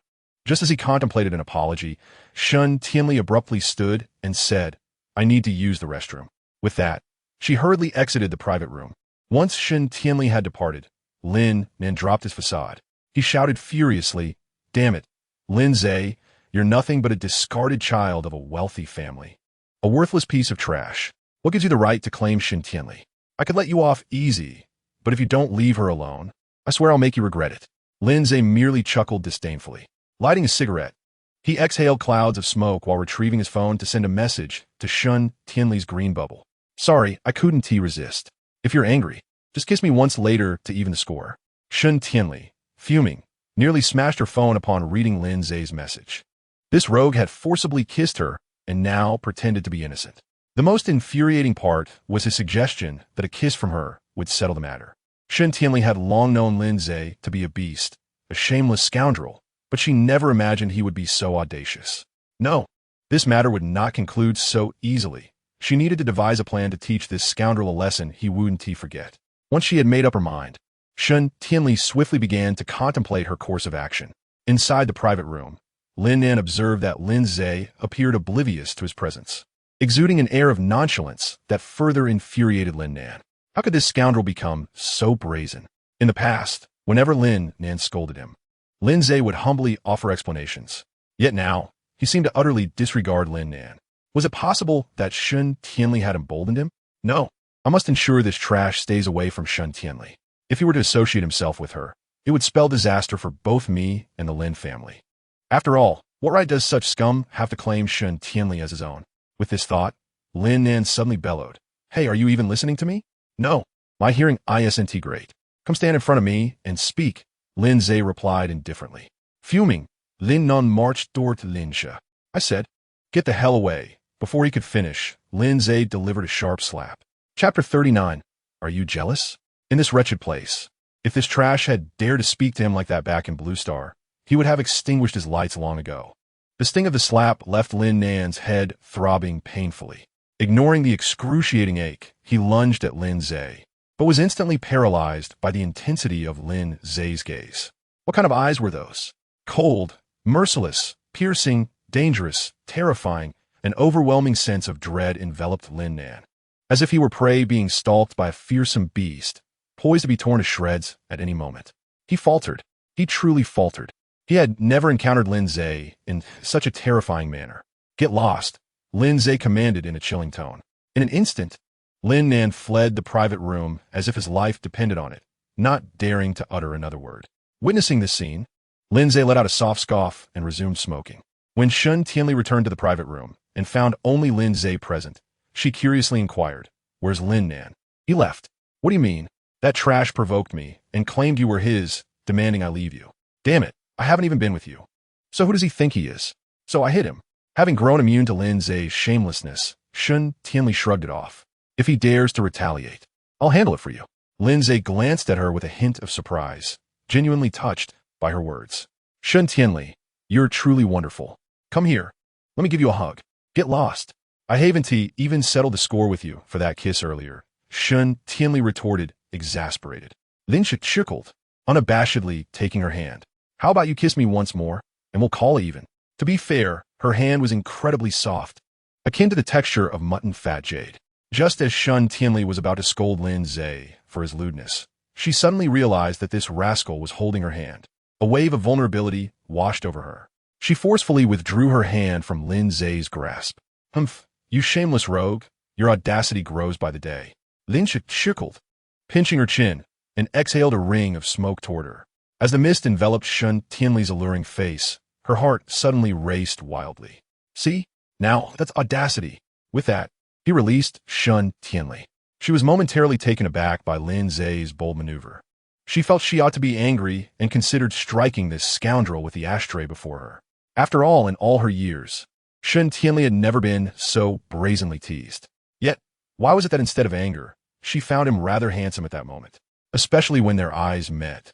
Her heart inexplicably quickened. What was happening? In the midst of her daze, Lin Ze had already extinguished his cigarette. "When will the food arrive? I'm feeling a bit hungry. I'll go check," Shun Tianli instinctively remarked. But as she stepped out of the private room, realization struck her. No, she was the esteemed young lady of the Shun family. Shouldn't that scoundrel be the one serving her? Why was she so compliant to his words? Never mind, considering this rogue had recorded the theme song for her. She decided to reluctantly forgive him this once. Resolute in her decision, Shun Tianli summoned a waiter to hasten the food. After their meal, Shun Tianli drove Lin Ze toward the company. Initially, they had planned to enjoy a hot spring together, but Jiang Qingyue's contract had come through.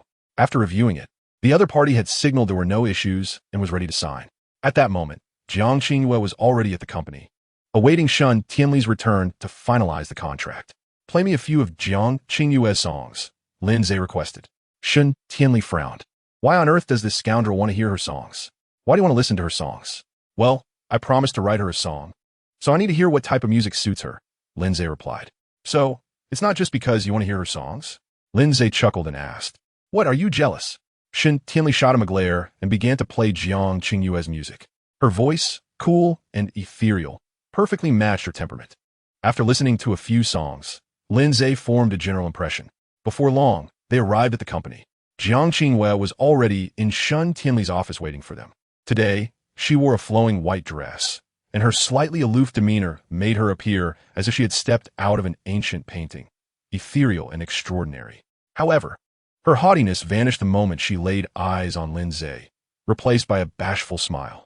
Shun Tianli witnessed this scene and felt a twinge of discomfort. Moreover, she found herself increasingly regretting signing Jiang Qingyue. Although signing her would undeniably bring numerous advantages, it appeared that I lacked no financial means. Moreover, in comparison to the pursuit of wealth, Shun Tianli yearned for her own happiness. Yet, at this moment, she found herself devoid of joy. Nevertheless, circumstances had escalated to this point, and despite her discontent, Shun Tianli could endure.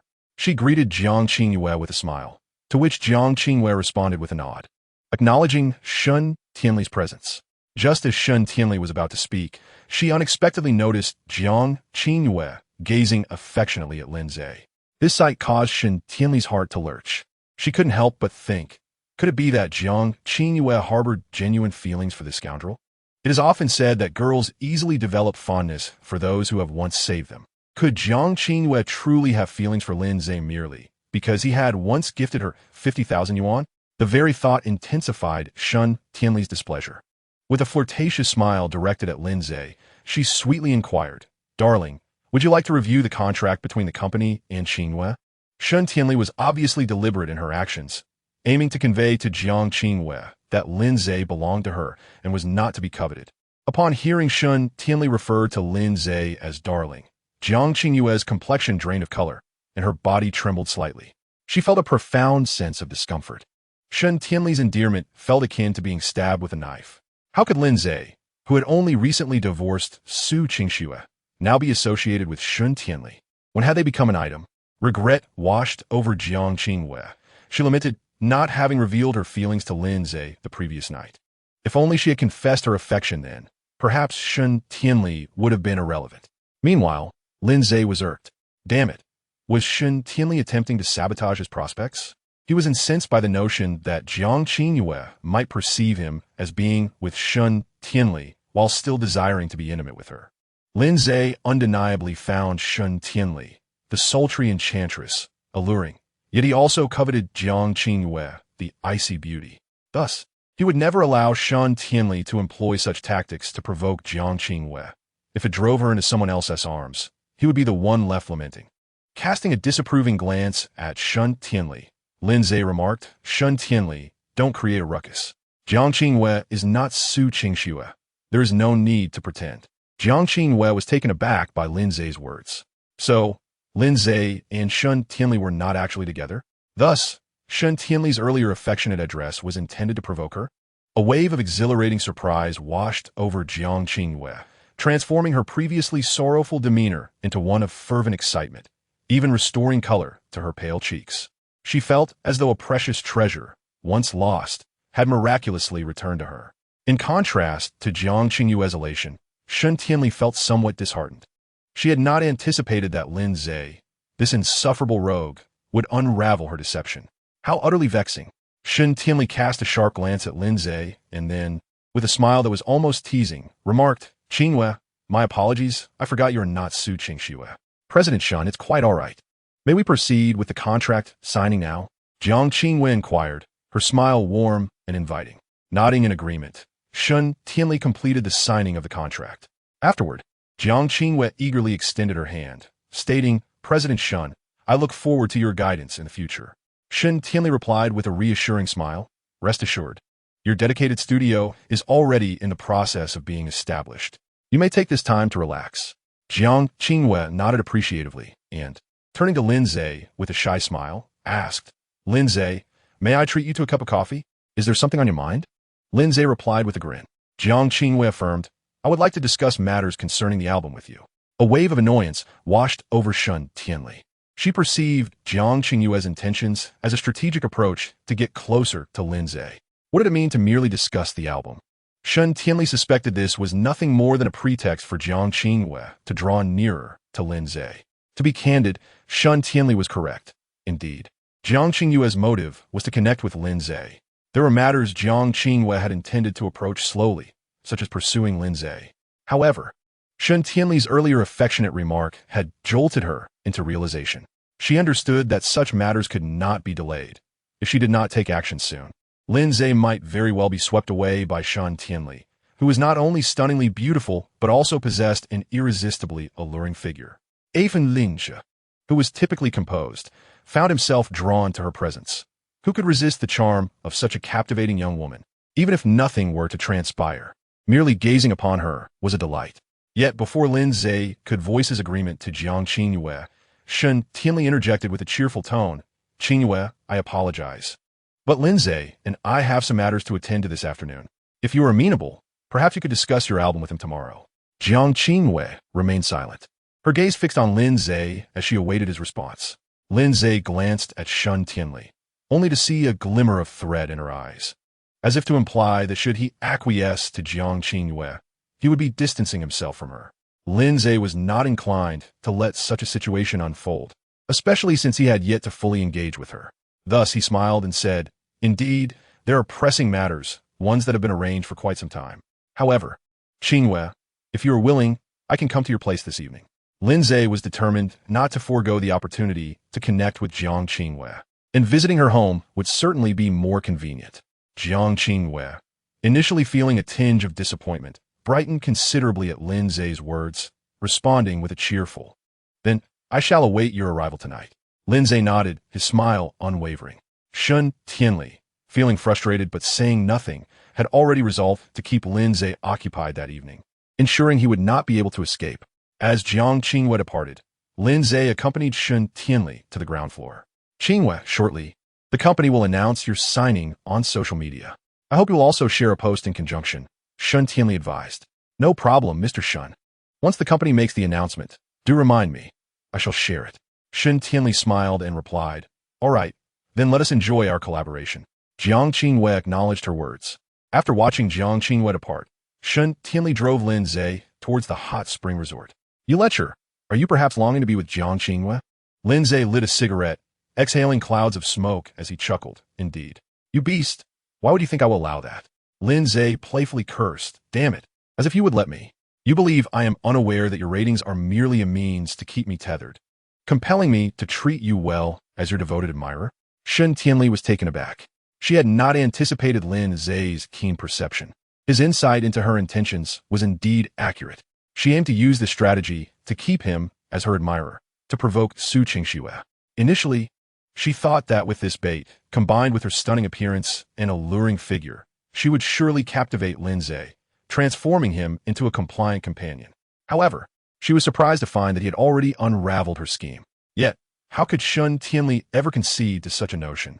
If she were to admit it, Lin Ze would likely lose all hope in her and gravitate towards Jiang Qingyue, perhaps even Su Qingxue. In that eventuality, she would become a subject of ridicule. No, such a scenario must never come to pass. With this in mind, Shun Tianli smiled seductively and said, "What nonsense you speak. I clearly intended for you to be with me. The reason I rated you was to cultivate a deeper understanding between us. When the time is right, I shall let you be with me." Lin Ze gazed at Shun Tianli with a knowing smile. "Do you think I believe you? Truly, every word I utter is sincere," Shun Tianli declared earnestly. "Then how about this? You kiss me, and I shall believe that your intentions are genuine and not merely to keep me on a string." Shun Tianli was at a loss for words. Initially, she had sought to dissuade this rogue from pursuing Jiang Qingyue. Yet somehow the conversation had turned to her needing to prove to him that she genuinely wished for him to be with her. What an absurd situation. However, the crux of the matter was whether she truly intended to kiss this rogue. If she refrained, she feared he would grow suspicious and potentially angry. Yet if she complied, it felt as though she would be losing something. "Look, Shun Tianli, I merely feigned a test, and you revealed your hand. Since it is thus, I suggest you pull over. I shall seek out Jiang Qingyue, Lin Ze opportunely interjected, expertly manipulating her emotions. Shen Tianli was profoundly provoked. Never mind it. A kiss is a kiss. After all, her first kiss had already been stolen by this rogue, so what difference would one more make? Resolute in her decision, she parked the car by the roadside, casting a sultry glance at Lin Ze. Rascal, you are forbidden from using your tongue. Chapter 41. Close your eyes. Lin Ze chuckled. You see, it is not at all difficult to coax a kiss from a girl. What does forbidden from using your tongue even mean? Once the kiss commenced, did it even matter if Lin Ze stuck out his tongue? Very well, I shall refrain, Lin Ze said with a smile. Now close your eyes. I must say, after closing my eyes, who knows what manner of kiss you might bestow upon me. I wish to behold your kiss. You rogue, if you keep your eyes closed, I shall feel shy. Shen Tianli's enchanting visage flushed with a captivating crimson. Is that so? Then allow me to kiss you, but you must close your eyes. Umph. What a delightful thought, Shen Tianli replied with a flirtatious smile. Should this rogue truly kiss me, who knows I would do so? Shen Tianli dared not grant him such an opportunity. Will we or won't we kiss? Lin Ze's impatience grew. Taking a deep breath, Shen Tianli's alluring form gradually leaned towards Lin Ze. He too inched closer.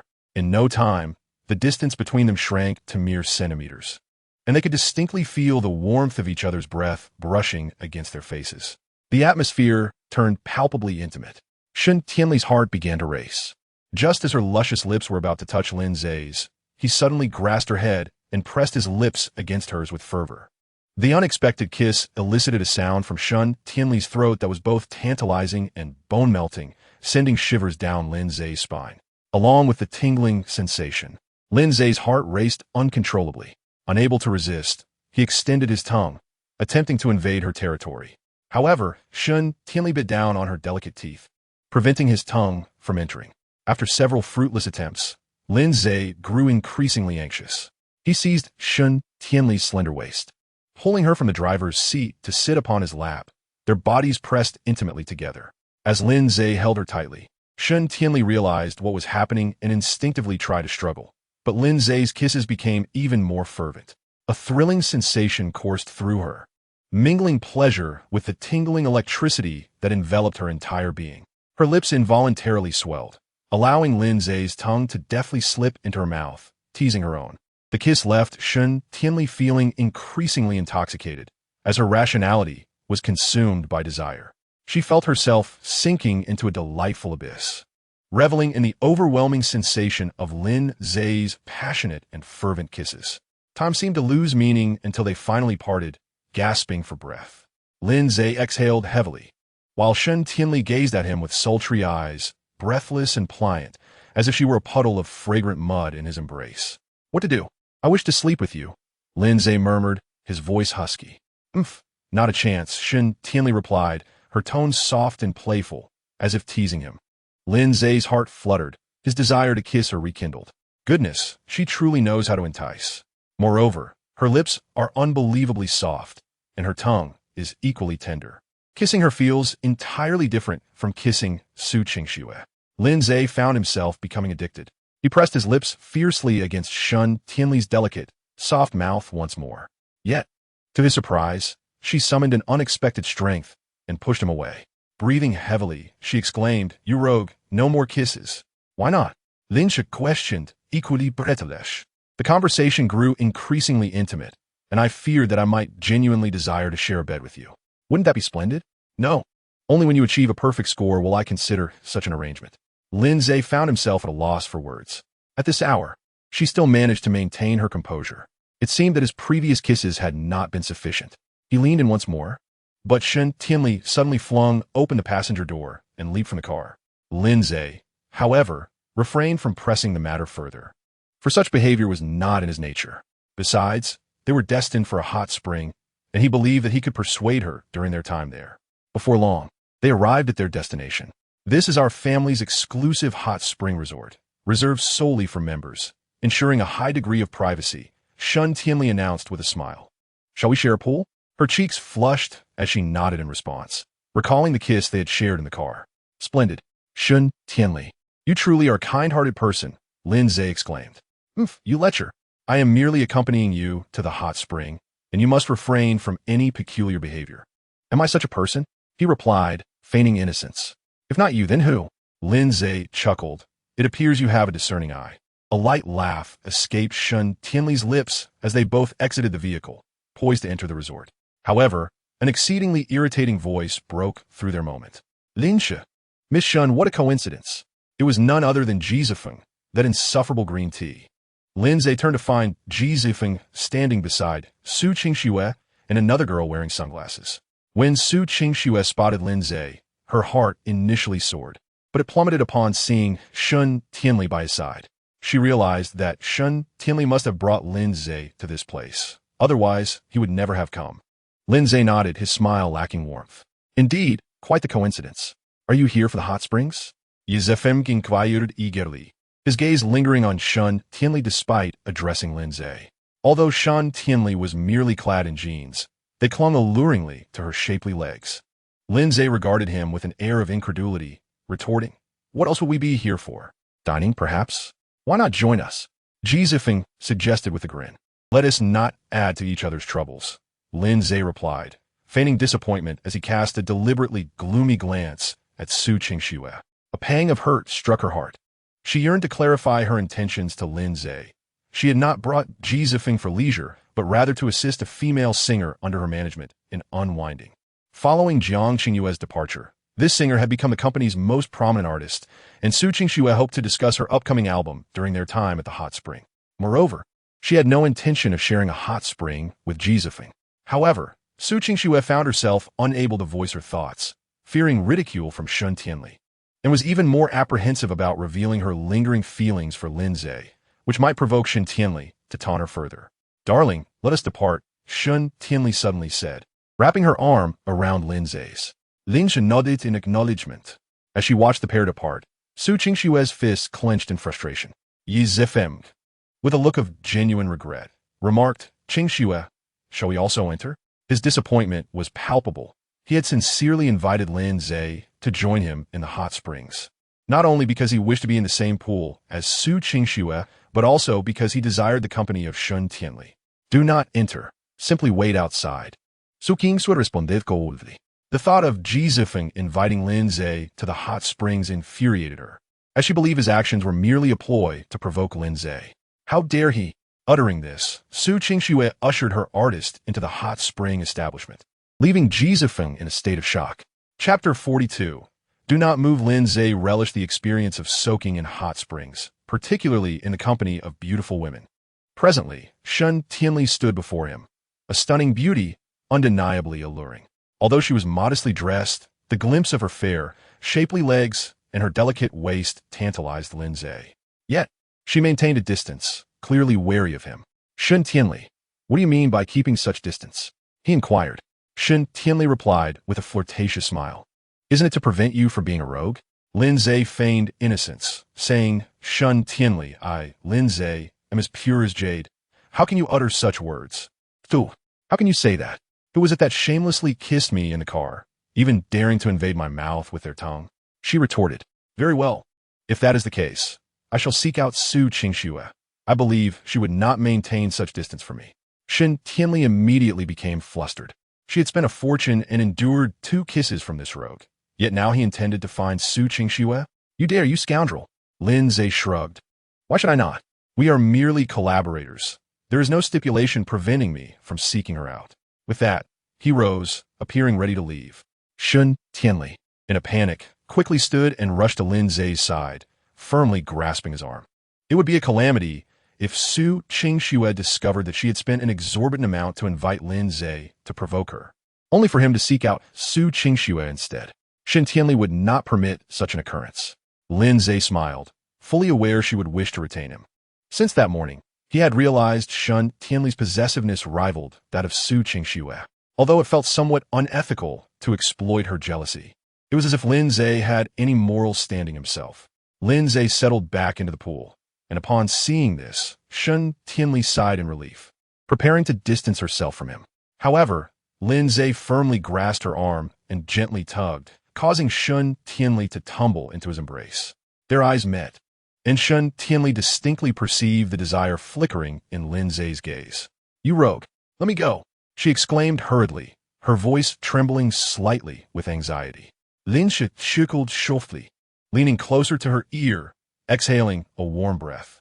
Shen Tianli felt her heart flutter at the warmth, her cheeks instantly flushing a captivating crimson, and even her ears burned fiercely. No, she needed to distance herself from this scoundrel swiftly. If he continued to provoke her, she feared she might unwittingly surrender to him. After all, during their kiss in the car, she had unmistakably felt her reason slipping away. Just as she was about to struggle, Lin Ze suddenly whispered, "Don't move. Su Qingxue is watching us." Shen Tianli froze momentarily. Casually glancing aside, she indeed spotted Su Qingxue glaring daggers at her and Lin Ze from short distance away. Although the hot spring pools were separate, they were surrounded by artificial rocks to create an outdoor ambience. Yet, the rocks were not particularly high, allowing one to see into neighboring pools when standing. Resigned, Shen Tianli ceased her struggles and even playfully draped her arms around Lin Ze's neck, deliberately positioning her lips close to his. From a distance, it appeared as if they were sharing a kiss. Su Qingxue witnessed this scene, her fury reaching a boiling point, feeling as if her lungs might explode. How dare that wretched Shen Tianli kiss Lin Ze? By what right? Why would Lin Ze push her away? Was his own mouth soft? If he wanted to kiss, why not choose her instead? At that moment, Shen Tianli suddenly released Lin Ze and, with a provocative glance toward Su Qingxue, displayed her triumph. Su Qingxue felt an urge to spit blood in her indignation. She had known all along that Shen Tianli had intentionally kissed Lin Ze, but that was no longer crucial. What mattered was that Su Qingxue could no longer endure it. She resolved to ensure Lin Ze distanced himself from that wretched girl today, no matter what.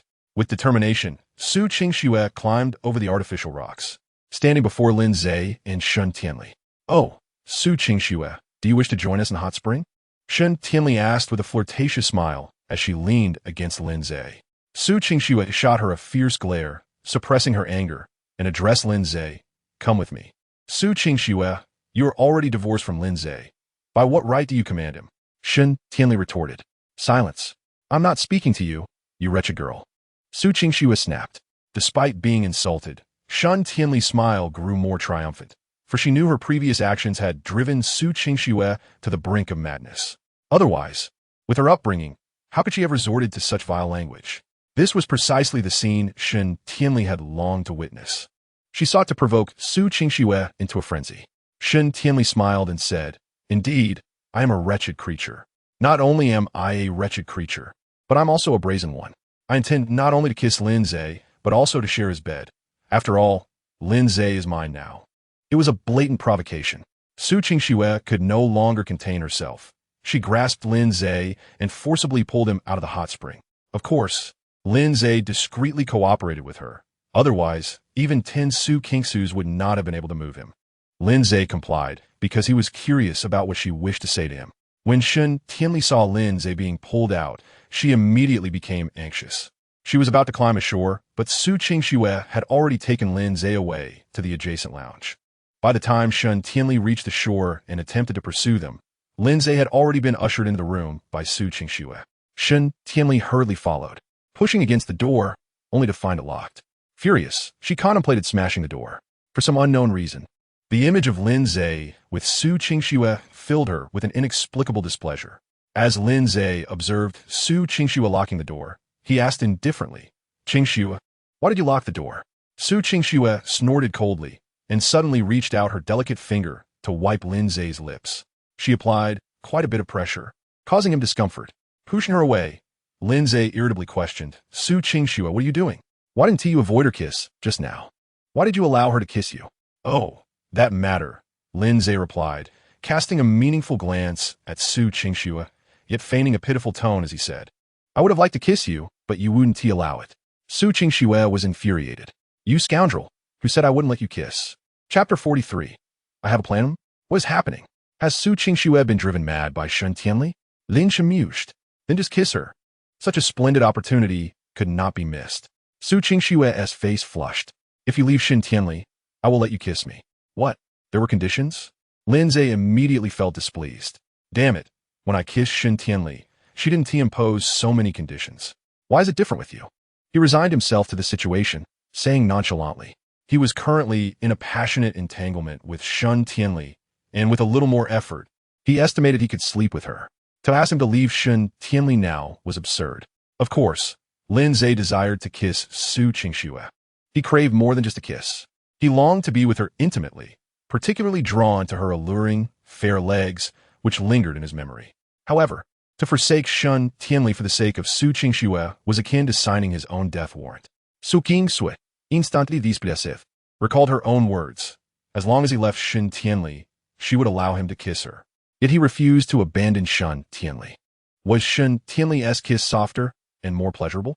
Or had he developed feelings for Shun Tianli? As this thought briefly crossed her mind, an overwhelming sense of panic surged within Su Qingxue, even causing her heart to ache. Are you in love with her? Su Qingxue asked with a tremor in her voice. Not yet, Lin Ze replied candidly. A wave of joy surged within Su Qingxue. She knew this scoundrel could not possibly fall for Shun Tianli so swiftly. After all, he had cherished her for 7 long years. Such profound affection could hardly be relinquished in an instant.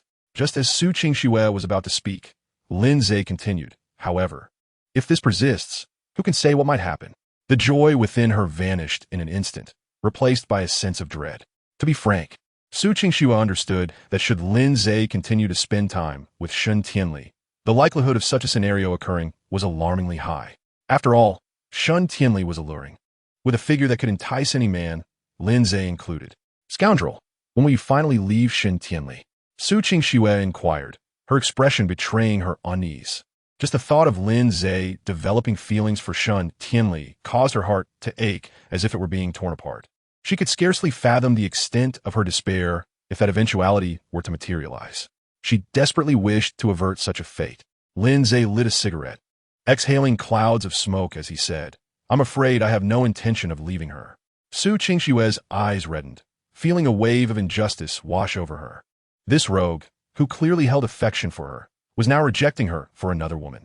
Scoundrel, you know you like me. You are well aware that she is merely trying to provoke me, yet you still refuse to part ways with her. Su Qingxue choked out. Tears streamed down her cheeks. Her large, glistening eyes rendering her a picture of pitiful beauty. Why did her tears evoke such a strange thrill within Lin Ze? Why did he feel an impulsive urge to hold her close? Am I some sort of pervert? Lin Ze silently chastised himself, even as his hands instinctively wrapped around Su Qingxue's slender waist, drawing her into his embrace. Enough of the tears. I will cry if I wish, especially since you, scoundrel, do not care for me. Su Qingxue sobbed, though her tone bore a hint of playful affection. What brings Josephine here? Lin Ze deftly shifted the topic. Indeed, Su Qingxue's attention was swiftly diverted. She even forgot her tears. I didn't bring him. I brought an artist, and Josephine just happened to tag along. I never intended to share a pool with him. I don't believe you. Scoundrel, I am not lying. I have not had any physical contact with him. He has never even held my hand. Several times he attempted to take my hand, but I dodged him. Fearing Lin Ze's skepticism, Su Qingxue hurriedly continued, my hand, my first kiss, and even my first time belonged to you. I didn't intend for him to touch me. Lin Ze wanted to laugh. He couldn't help but wonder how Josephine would react if he heard this. Bro, you see, women are indeed not to be coddled. The more you dote on them, the more they revel in it. The original protagonist harbored feelings for Su Qingxue for 7 long years, devotedly adoring her. Yet what was the outcome? The outcome was that even before Josephine returned to the country, she hastily discarded the original protagonist.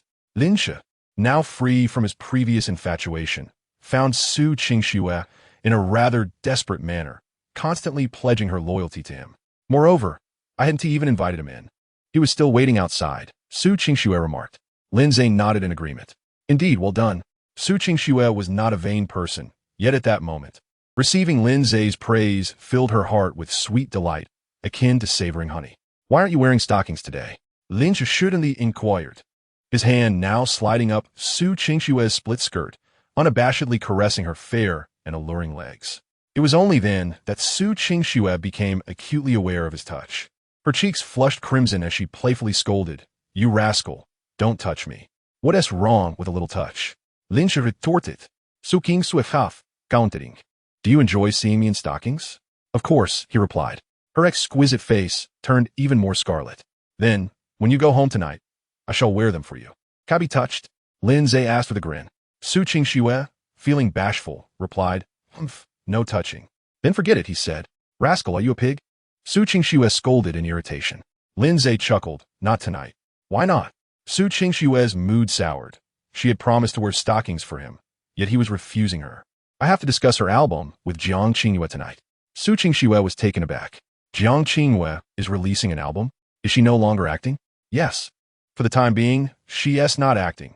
She loves singing, and I agreed to help her with an album. A pang of bitterness surged within Su Qingxue. You're going to write songs for Jiang Qingyue? Indeed. Su Qingxue wished fervently for Lin Ze not to write for Jiang Qingyue. It wasn't that she feared the success of her new album, but rather she did not want Lin Ze to compose for any woman other than herself. However, Su Qingxue understood that she had no standing to voice such sentiments at present. Wait a moment. Wasn't her intention in bringing Lin Ze to this room to persuade him to leave Shen Tianli? How did she end up being embraced and caressed by this rascal again? Su Qingxue recalled that last night at home had been similar. Her initial purpose had been to encourage this rogue to depart from Shen Tianli, yet she had ended up being held and kissed. Rascal, I ask you, will you leave Shen Tianli or not? I've already said I want to leave, but I swear my staying with her is certainly not to provoke you. But it pains me. Seeing her kiss you drives me insane, Su Qingxue exclaimed in frustration. Lin Ze smiled. Actually, I have a way for you to vent your anger. What method? You could cuckold her. That way, you would have a proper outlet for your frustration. Chapter 44. You must decide for me. Su Qingxue was taken aback. What do you mean? Lin Ze replied with a smile. It's quite simple. I am currently considered hers. If you were to sleep with me, wouldn't that essentially mean you've cuckolded her? Once she becomes aware of the entire situation, she will undoubtedly be enraged to the point of vomiting blood. I suspect you are merely seeking to seduce me, using this as a flimsy excuse. How perplexing. When did she begin to employ her intellect? It appears she can no longer be easily deceived. Qingxue, you misunderstand me. My intention was to provide you with an outlet for your frustrations. If you truly wish to alleviate my grievances, wouldn't it be simpler to keep your distance from her? If I were to distance myself from her, wouldn't that render the grievances I've endured pointless? Are you truly content with that? Su Qingxue felt silent. She was certainly not content. As the nemesis of Shen Tianli, she had always believed herself to be superior. Yet now, she found herself provoked to this extent, having nearly lost her composure on multiple occasions. How could she possibly accept this? She dreamed of witnessing Shen Tianli infuriated to the point of bloodshed. However, the thought of needing to sleep with Lin Ze to achieve that made Su Qingxue hesitate. Lin Ze noticed her hesitation and, with heartfelt concern, implored, Qingxue, what more must transpire for you to act? If you continue to hesitate, you will only have to watch her provoke you further. We could engage in intimate gestures. I believe that would suffice to incite her without necessitating a physical union. Lin Ze was genuinely distressed. Would she begin to think clearly? But I fear that intimate gestures may not provoke her adequately. Su Qingxue replied, her glistening eyes fixed intently on Lin Ze. You scoundrel. Speak honestly. Do you wish to sleep with me? Indeed, Lin Ze replied resolutely. In his view, desiring to be with Su Qingxue was not shameful. The true embarrassment lay in harboring such feelings yet failing to acknowledge them. Fortunately, Lin Ze possessed enough audacity to admit it. Su Qingxue gazed at him with a mixture of resentment and allure. I knew you desired me. Lin Ze playfully pinched her exquisite cheek. Given your beauty and enticing figure, is it not entirely natural for me to desire you? It would be abnormal if I did not. I shan't permit you, you scoundrel. The other night, you left me in pain. What does it hurt? Allow me to massage it for you. Flustered yet indignant, Su Qingxue delivered a playful punch to Lin Ze. He was momentarily taken aback by her response, and as he gazed at her luscious lips, he leaned in to kiss her. However, Su Qingxue swiftly covered her mouth with her delicate hand. Behave, remove your hand, and let me steal a kiss. Observing Lin Ze's fervent demeanor, Su Qingxue found him amusing. Unable to suppress a laugh, she was not typically one to smile, yet her laughter radiated warmth, reminiscent of melting snow, utterly captivating. You rogue, after 3 years of marriage. I had no idea you could be so shameless, she teased with a laugh. Lin Ze feigned a look of innocence. What good is dignity when one has no wife? Su Qingxue felt a pang in her heart. She understood the profound hurt that divorce had inflicted upon Lin Ze. I'm sorry, before she could finish, Lin Ze gently placed a finger on her fiery red lips. Do not utter apologies to me. Never speak such words again. Besides, you have done nothing wrong. After all, Everyone has the right to pursue true love. Su Qingshue's eyes instantly filled with tears. Lin Ze was truly remarkable. Although she had caused him pain, he now sought to comfort her. As they conversed, the door to the private room was suddenly flung open, revealing Sun Tianli at the entrance. Su Qingxue felt a surge of panic as she was still seated on Lin Ze's lap. She intended to rise, but upon seeing the fiery glare in Sun Tianli's eyes, she abruptly changed her mind. So, it appeared that her closeness to Lin Ze could provoke Sun Tianli. A cold laugh echoed in Su Qingshue's heart as she mimicked Sun Tianli's earlier pose in a hot spring. Wrapping her arms around Lin Ze's neck and casting a defiant look at Sun Tianli was infuriated. Logically, she had neither married Lin Ze nor harbored feelings for him, so such emotions were unwarranted. Yet, she was consumed by anger, a profound rage that made her wish to slap Su Qingxue across the face. It felt as if a cherished treasure had been snatched away from her.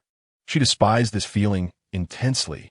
Without uttering a word, Sun Tianli strode forward, her expression dark, and forcefully pushed Su Qingxue aside, exclaiming, "Su Qingxue, how shameless can you be? You're divorced and still sitting on Lin Ze's lap? That's none of your business," Su Qingxue retorted dismissively. Shameless was all Sun Tianli could manage before she grabbed Lin Ze and attempted to leave. Su Qingxue immediately blocked their path. "Lin Ze is not yours. What gives you the right to take him away?" "Simply the fact that I want to divorce him for a shadow," Sun Tianli replied disdainfully. In that moment, Su Qingxue lost her grounding in the confrontation. Indeed, she had already chosen another man over Lin Ze. What right did she have to stop them now? A wave of helplessness washed over her, and her expression turned exceedingly despondent. She opened her mouth, seemingly wanting to say something, but found herself at a loss for words. Sun Tianli let out a triumphant hum as she took Lin Ze's hand and exited the lounge. While Sun Tianli had intended to continue enjoying the hot spring with Lin Ze, the earlier scene of Su Qingxue on his lap had ignited her fury and extinguished any desire to relax. After leaving the lounge, Sun Tianli led Lin Ze outside. As soon as they stepped out of the hot spring resort, Lin Ze spotted Ji Zifeng leaning against his sports car, smoking. Upon seeing Lin Ze and Sun Tianli, Ji Zifeng grinned and remarked, "Lin Ze, why do you look so miserable? Did Su Qingxue scold you?" "Get lost," Lin Ze snapped. Upon hearing this, Ji Zifeng became even more convinced that Su Qingxue had indeed berated Lin Ze, for his anger was unmistakable. With a smug expression, Ji Zifeng declared, "Lin Ze, let me tell you, Qingxue is not a woman you can aspire to. She is interested in me. If you're wise, you'll keep your distance from her, or you'll end up embarrassed. I'm only giving you this advice out of courtesy, considering we were once classmates." Lin Ze, consumed by rage, could only laugh bitterly. "Come, stand before me and repeat what you just said." Without a moment's hesitation, Ji Zifeng positioned himself directly in front of Lin Ze. Such a splendid opportunity to humiliate Lin Ze was not one he could afford to miss. "Lin Ze, let me hear you say slap." Lin Ze, with a swift motion, delivered a powerful blow, exclaiming, "How dare you? Just a piece of trash," repeatedly overstepping his bounds. Did he truly think Lin Ze would remain passive?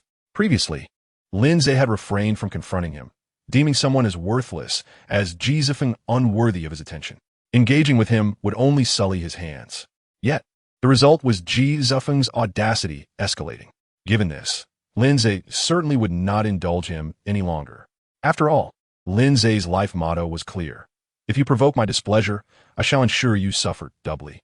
Ji Zifeng was momentarily stunned by the blow, clutching his stinging cheek. His eyes ablaze with fury as they locked onto Lin Ze.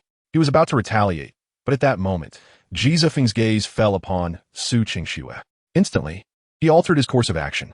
Yes, he intended to have Su Qingxue deal with the beast that was Lin Ze on his behalf. He was confident that Su Qingxue would not disappoint him. The thought of Lin Ze's affection for Su Qingxue, coupled with the image of her punishing him for Ji Zifeng's sake, filled him with exhilaration. Resolute in his decision, Ji Zifeng pitifully implored Su Qingxue, "Qingxue, Lin Ze hit me. You must stand up for me." Chapter 45. No heartstrings allowed. Su Qingxue's expression darkened. A thin veil of frost enveloped her exquisite features. Witnessing this, Ji Zifeng's sense of triumph swelled.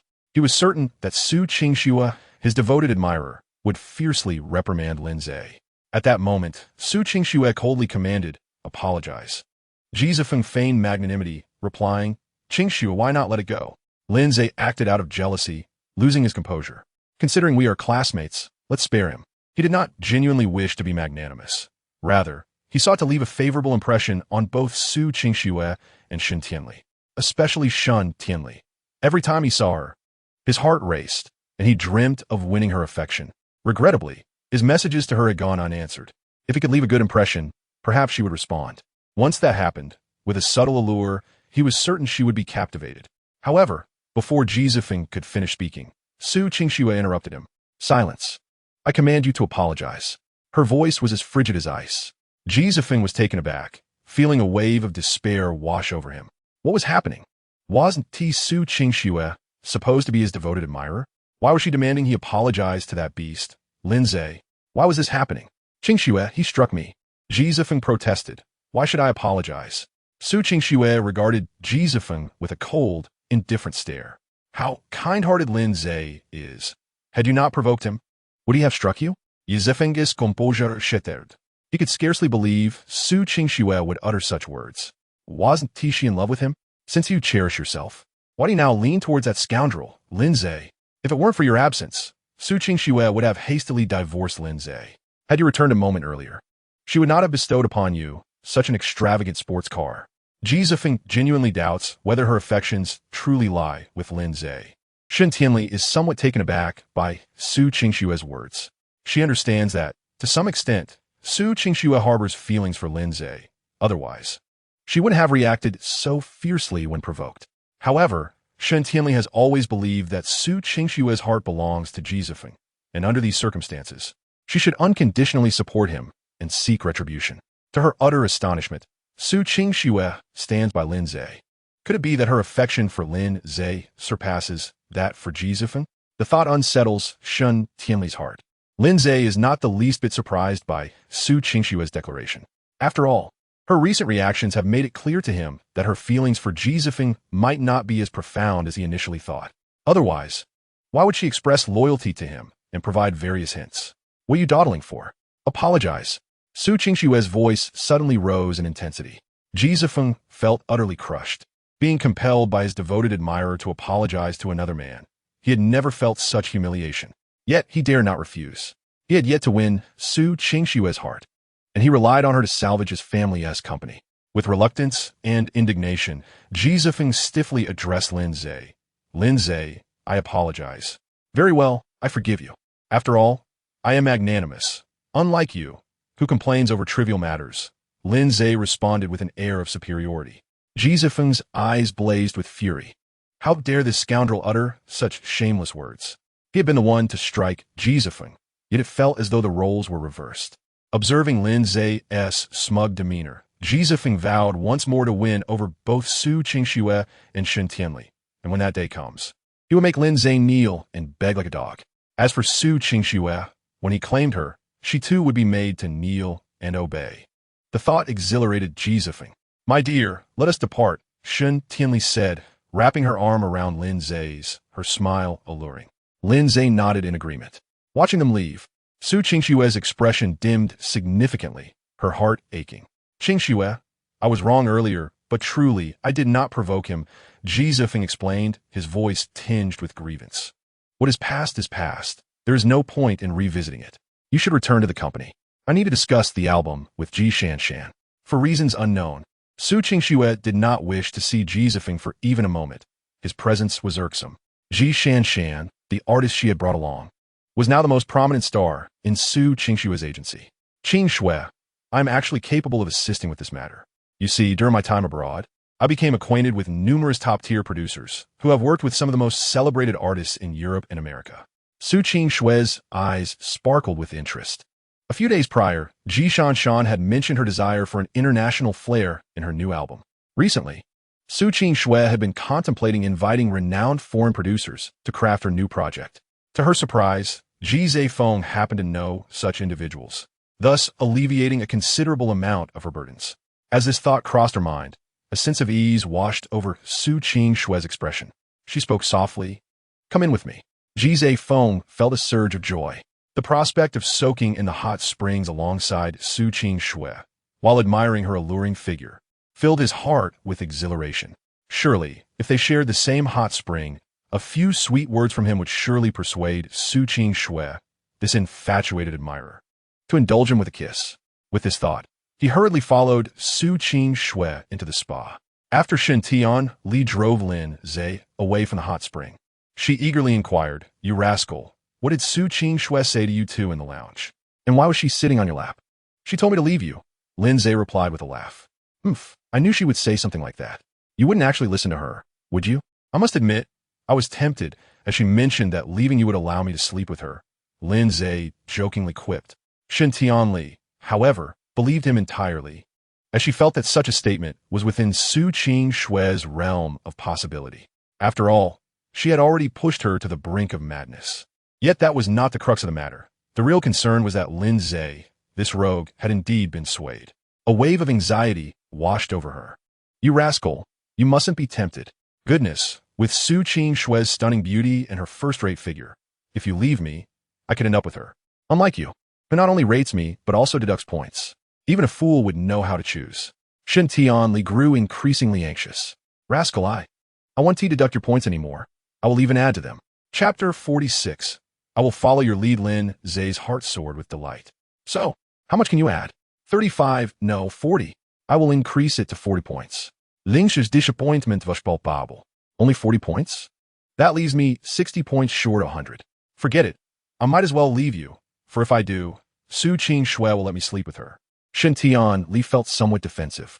This rascal had done nothing, yet here she was, ready to grant him 40 points, and he still seemed unsatisfied. However, upon recalling the conditions Su Qing Shui had laid before Lin Ze, she quickly realized that 40 points did indeed seem rather meager.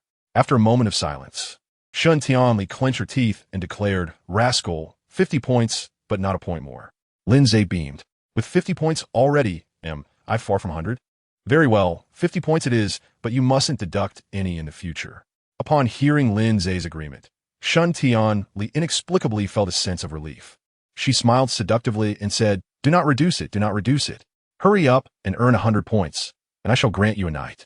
Just as Lin Ze was about to respond, his phone suddenly rang. The caller ID displayed his father's name. Instantly, Lin Ze's good mood dissipated and his brow furrowed. Having traversed into this world, Lin Ze uncovered the original owner's sentiments regarding his parents, which were filled solely with overwhelming resentment, devoid of any other emotions. Although Lin Ze had never met the original owner's father nor had any dealings with him, the original owner's emotions influenced him. Therefore, upon seeing the caller ID, his expression soured. Nevertheless, Lin Ze answered the call. After all, it was inevitable that one day he would bring ruin to the Lin family. Gaining a basic understanding of the original owner's father was not entirely disadvantageous. "You beast! How dare you harm Xiaonan?" As soon as the call connected, a furious voice erupted from the other end. The volume was so intense that it made Lin Ze's eardrums ache. It turned out he was venting for his adopted son. Lin Ze had initially thought he had a moment of conscience and wished to inquire about his biological son. No wonder the original owner harbored such deep hatred for them. Who wouldn't detest a father like this? "And your esteemed self?" Lin Ze inquired deliberately. After a brief silence on the other end, the voice coldly retorted, "Beast, do you think pretending not to know me will erase your wrongdoings against Xiaonan? I warn you, come back immediately and kneel to apologize to Xiaonan." A surge of pain washed over Lin Ze's heart. He recognized it as the original owner's emotions surfacing. Lin Ze smiled, though his expression grew increasingly indifferent. Lin Xiaotian, firstly, I have severed all ties with the Lin family. Your words are nothing more than the foulest of nonsense to me, utterly inconsequential. Secondly, you had better protect that trash. For every time I encounter him, I shall strike him. Thirdly, savor your final moments, for it will not be long before I bring your Lin family to utter ruin. Having uttered the last word, Lin Ze hung up the phone and blocked the caller. In his view, having severed ties equated to being strangers. He had no desire to waste time on inconsequential individuals. "Do you need assistance?" Shen Tianli suddenly inquired. Lin Ze smiled and replied, "I do not need it. My brother does." "Your brother?" Shen Tianli asked in astonishment. "You mean Lin Nan?" "No, he is my brother."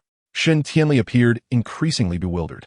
She stared at Lin Ze for a moment, noticing a hint of ambiguity in his smile, and finally grasped the situation. She playfully scolded, "You are quite the rogue." Lin Ze chuckled. opting not to respond further. He turned his gaze to the world outside the car window. Although Lin Ze was not the original owner and held no feelings towards Lin Xiaotian or the Lin family, he had now occupied the original owner's body and thus inherited all that belonged to him, including his emotions, feelings, experiences, and fate. What he had just conveyed to Lin Xiaotian over the phone was no jest. Each of the three statements bore earnest intent, particularly the third, which resonated deeply within Lin Ze's heart as his most fervent desire.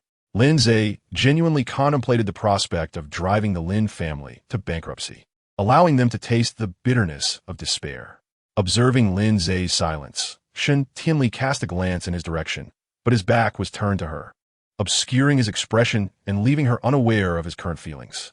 However, his solitary silhouette against the car evoked a profound sense of loneliness within Shen Tianli, a loneliness that felt alien to this world, stirring an inexplicable pang of sympathy within her. "Did your father's words upset you?" she inquired. Lin Ze chuckled softly, responding, "Not at all. He is merely a stranger, and there is nothing to be saddened about." "Then why so quiet?" Shen Tianli persisted.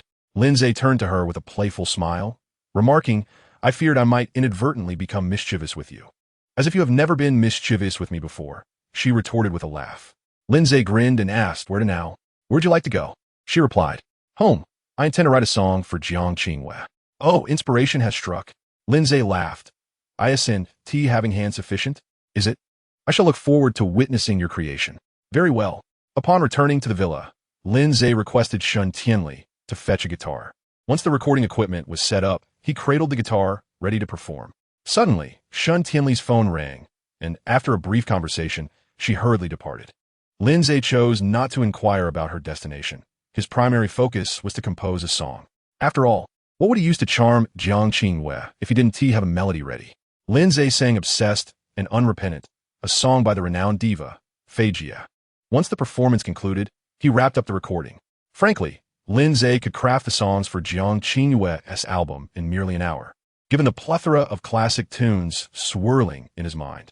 Yet, if he revealed all his compositions at once, how would Jiang Qingwei feel genuinely moved? He needed her to perceive the endeavor as a challenge, thus evoking her gratitude and affection. After the recording session, Lin Ze dialed Jiang Qingwei's number to check on her whereabouts. Upon learning she was at home, he promptly made his way to her residence with a recorded video in hand.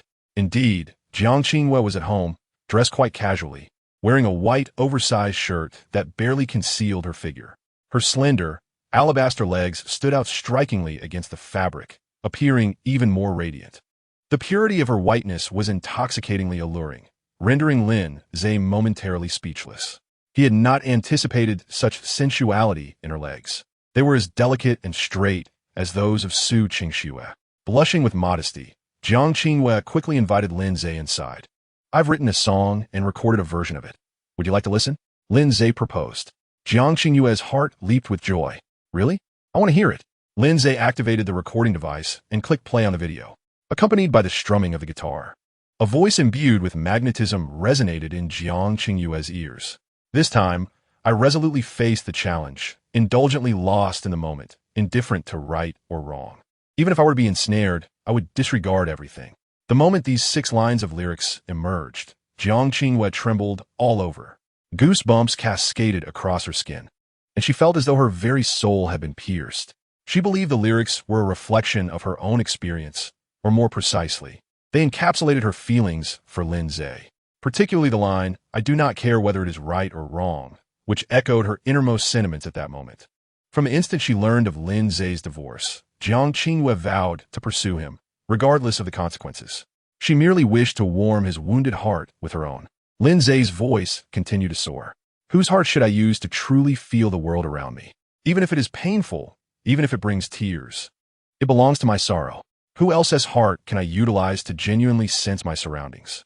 Even if I am weary, even if I am exhausted, I can only remain infatuated and unrepentant."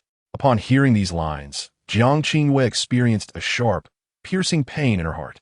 Did Lin Ze weave his feelings for Su Qingxue into these lyrics? Had loving Su Qingxue for all those years rendered him weary and tormented? Jiang Qingwei's mood plummeted, and sorrow enveloped her as she gazed at Lin Ze, her eyes reddening. At that moment, she felt an overwhelming ache for him. She longed to embrace him, to reassure him that the darkest times had passed. Yet, she hesitated, fearing she might startle him. Lin Ze had just emerged from a tumultuous marriage, and surely he was not yet prepared to step into another relationship. If she were to embrace him impulsively, it would surely frighten him. Jiang Qingyue could not bear to alarm him. As the song concluded, Lin Ze smiled and inquired, "What do you think?" "Oh, why are you crying?" Jiang Qingyue wiped her tears and replied with a smile, "I'm fine. I simply find it beautiful. If you think it's good, why not go big?" "What do you mean? You haven't sung in years. Your fans might have forgotten you debuted as a singer. Since you're planning to release an album, let us start with this song. Later, sing it again, record it, and post it on your social media to rekindle your fans' anticipation." Jiang Qingyue's eyes sparkled. She believed Lin Ze's marketing strategy was nothing short of genius. Such a beautiful song, once shared on his social media, would undoubtedly create a sensation given his current fanbase, igniting their anticipation. When their excitement peaked, he could seamlessly launch his new album. As long as the album's quality was commendable, it was bound to be a tremendous success. With this thought, Jiang Qingyue suppressed her exhilaration, sweetly smiling as she teasingly said, "All right, I'll follow your lead." Chapter 47. She yearns for more. It must be said that Jiang Qingyue possessed a natural talent for singing. To be more precise, she was born to sing, a natural songstress. The lyrics of this song are quite lengthy and relatively challenging to perform. However, after listening to it only 2 or 3 times and obtaining the lyrics from Lin Ze, Jiang Qingyue fetched a guitar and asked Lin Ze to accompany her, launching into the song. As the first line of the lyrics emerged, Lin Ze was instantly struck with a sensation akin to goosebumps. How could she sing so beautifully? It was so enchanting that Lin Ze felt as though his own singing was utterly insignificant in comparison. It is well known that Lin Ze possesses an extreme level of narcissism and shamelessness, often considering himself to be the best in the world. Yet now, in the face of Jiang Qingyue's singing, he felt a pang of inferiority. Her singing was so captivating that Lin Ze believed this song was indeed crafted for her. As the melody concluded, Jiang Qingyue, a touch anxious, turned to Lin Ze and inquired, "What do you think?" Lin Ze gave a thumbs up. "It's marvelous. So much so that it feels as if this song was tailor-made for you." Jiang Qingyue's heart soared with joy, a sweetness filling her like honey. She realized how delightful it was to receive compliments from someone she admired. Jiang Qingyue, smiling with her eyes bright and crescent-like, said, "It's not that good." "It truly is. You wrote it beautifully, and the melody resonates deeply," Lin Ze replied. "All right, let us stop this mutual flattery and get it posted on your social media. I'm sure your fans are eagerly awaiting." Jiang Qingyue nodded obediently. "Let me sing it once more, and then you can help me record it." "No need. I already recorded it while you were singing just now." "Huh? What if the first version has flaws?" "Trust me, it's already perfect. Don't compliment me anymore. If you do, I might become conceited." "I permit you to be proud," Lin Ze chuckled. Jiang Qingyue burst into a fit of giggles. For a long time, she had perceived Lin Ze as somewhat melancholic. This impression had lingered since their university days, when he often wore a gloomy expression. Over time, Jiang Qingyue came to see him as a rather somber individual. However, after their interactions yesterday, she discovered Lin Ze's true humor and charm. What a dilemma. She found herself liking him even more, her eyes sparkling with admiration. After a brief edit, Jiang Qingyue opened her social media account, reminiscent of a platform akin to Weibo. Lin Ze glanced at her profile. Wow, the screen was filled with 999 notifications, and most astonishingly, she had amassed over 90 million followers. Lin Ze was taken aback. Is this the terrifying power of a top female influencer? Jiang Qingyue's last post, made earlier that afternoon, announced her contract with Shun Tianli's company. In just a few hours, the comments had skyrocketed to over 7 million, with shares exceeding 3 million and likes surpassing 10 million. Lin Ze was once again astounded. He truly wished to inquire of Jiang Qingyue whether she had purchased the data. Otherwise, how could the statistics be so terrifying? Jiang Qingyue swiftly finalized the content. "Hello, everyone. This is my new song. I hope you'll enjoy it." Once the content was ready, Jiang Qingyue uploaded the video and clicked send. Within less than a second, the sound of notifications rang incessantly in her ears. Jiang Qingyue refreshed the data and discovered that Lin Ze had already liked her latest post, which had surpassed 70,000 likes. "Wow," Lin Ze exclaimed, taken aback. He began to reconsider his desire to pursue Jiang Qingyue. Goodness, Her fan base is overwhelmingly formidable. Would he face peril from her fans should he become intimate with her? This was no trivial matter. During his time on Blue Star, he had heard tales of extreme fans who had resorted to drastic actions when their idols entered into relationships. The sound of notifications continued to echo around him. Jiang Qingwei shyly stuck out her tongue at Lin Ze. How adorable! How enticing! Lin Ze mused, wondering if kissing her would feel as soft. Lin Ze, what would you like to eat tonight? It's on me. How about hot pot? Lin Ze genuinely craved hot pot, having spent 3 days in this desolate place. He had already grown weary of the local cuisine and desperately needed a spicy feast to invigorate his taste buds. Then let us dine out. Let's just eat at home. Given her current status, if they were to eat out and be recognized, it would surely trend on social media, possibly causing chaos. It was much safer to dine at home. Besides, eating at home would allow them to indulge in a little mischief with just the two of them. All right, I'll have the ingredients delivered, Jiang Qingwei replied with a smile. For Jiang Qingwei, sharing a meal with Lin Ze was a delightful prospect. She cherished their time together, and more precisely, she relished being in his company. Meanwhile, having concluded their spa retreat, Su Qingxue was racing towards dinner alongside Ji Shanshan and Ji Zifeng.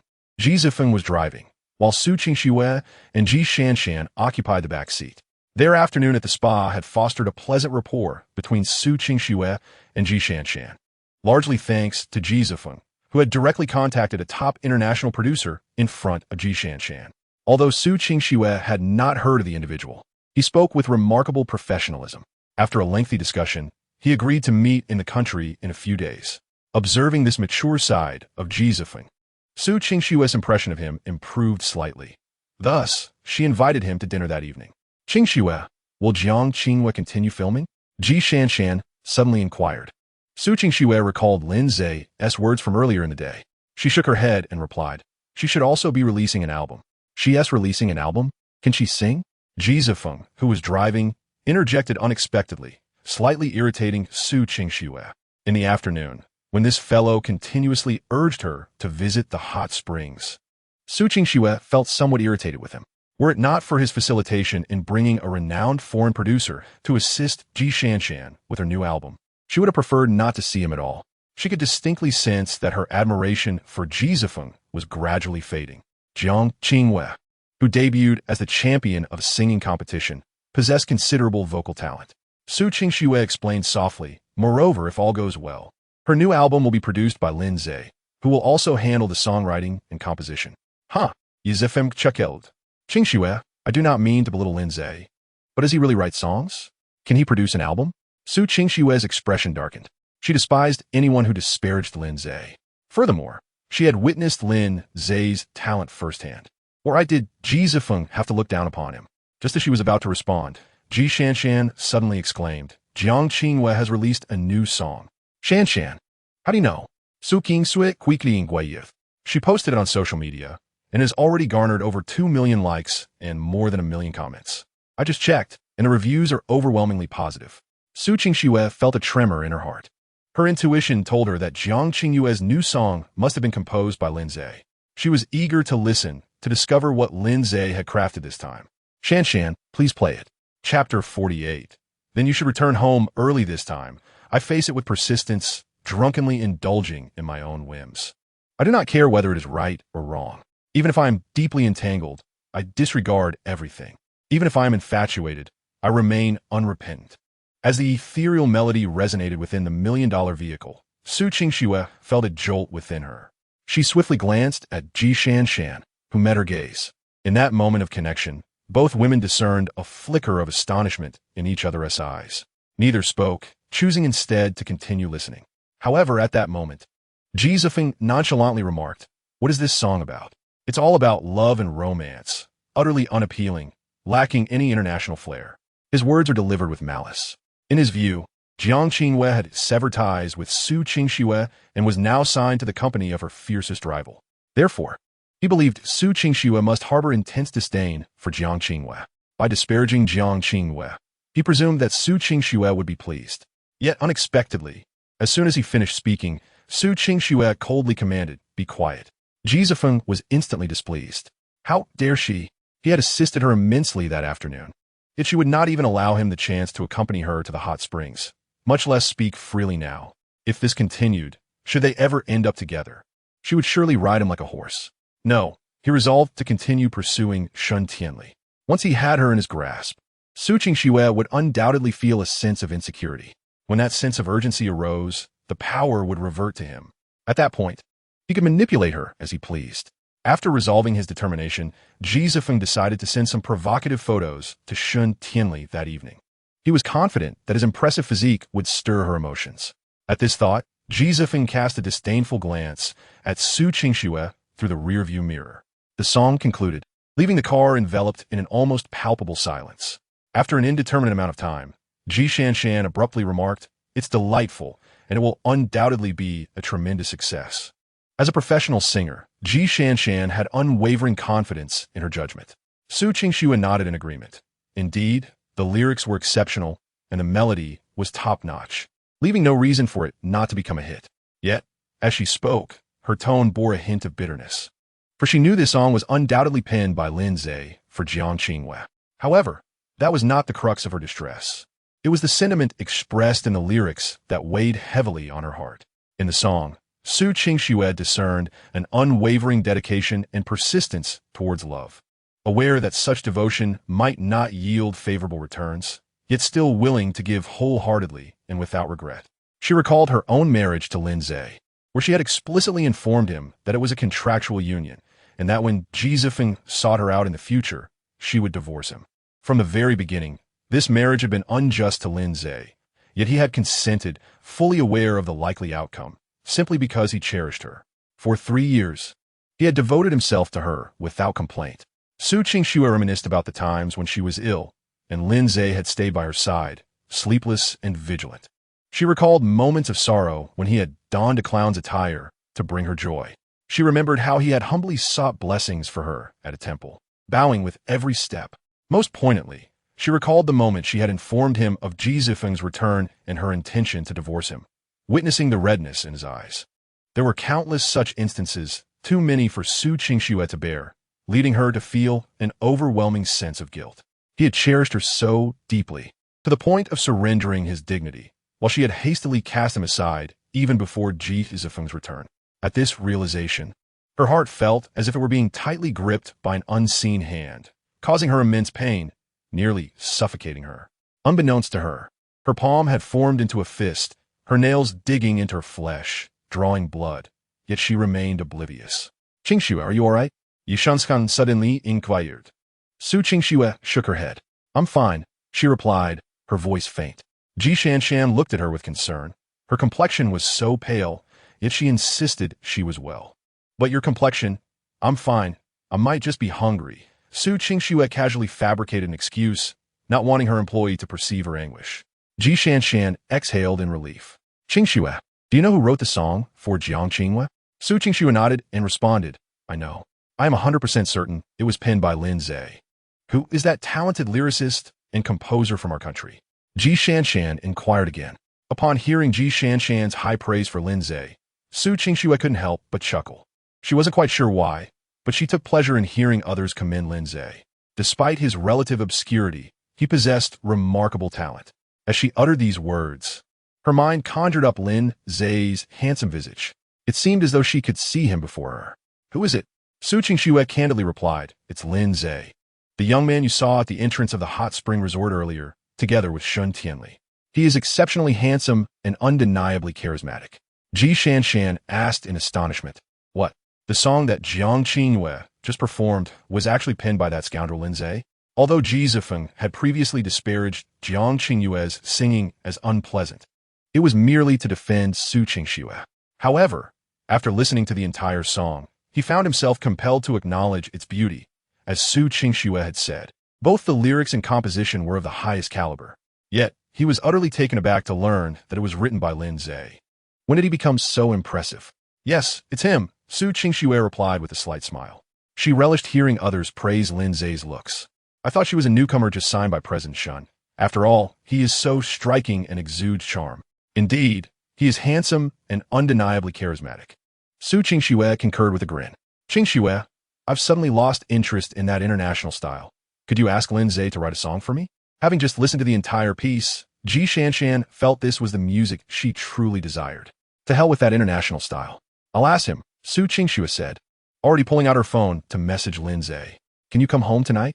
I have something to discuss with you. After sending the message, Su Qingxue pondered for a moment and added another note. What color stockings do you like? I can wear them for you. Lin Ze's reply came swiftly.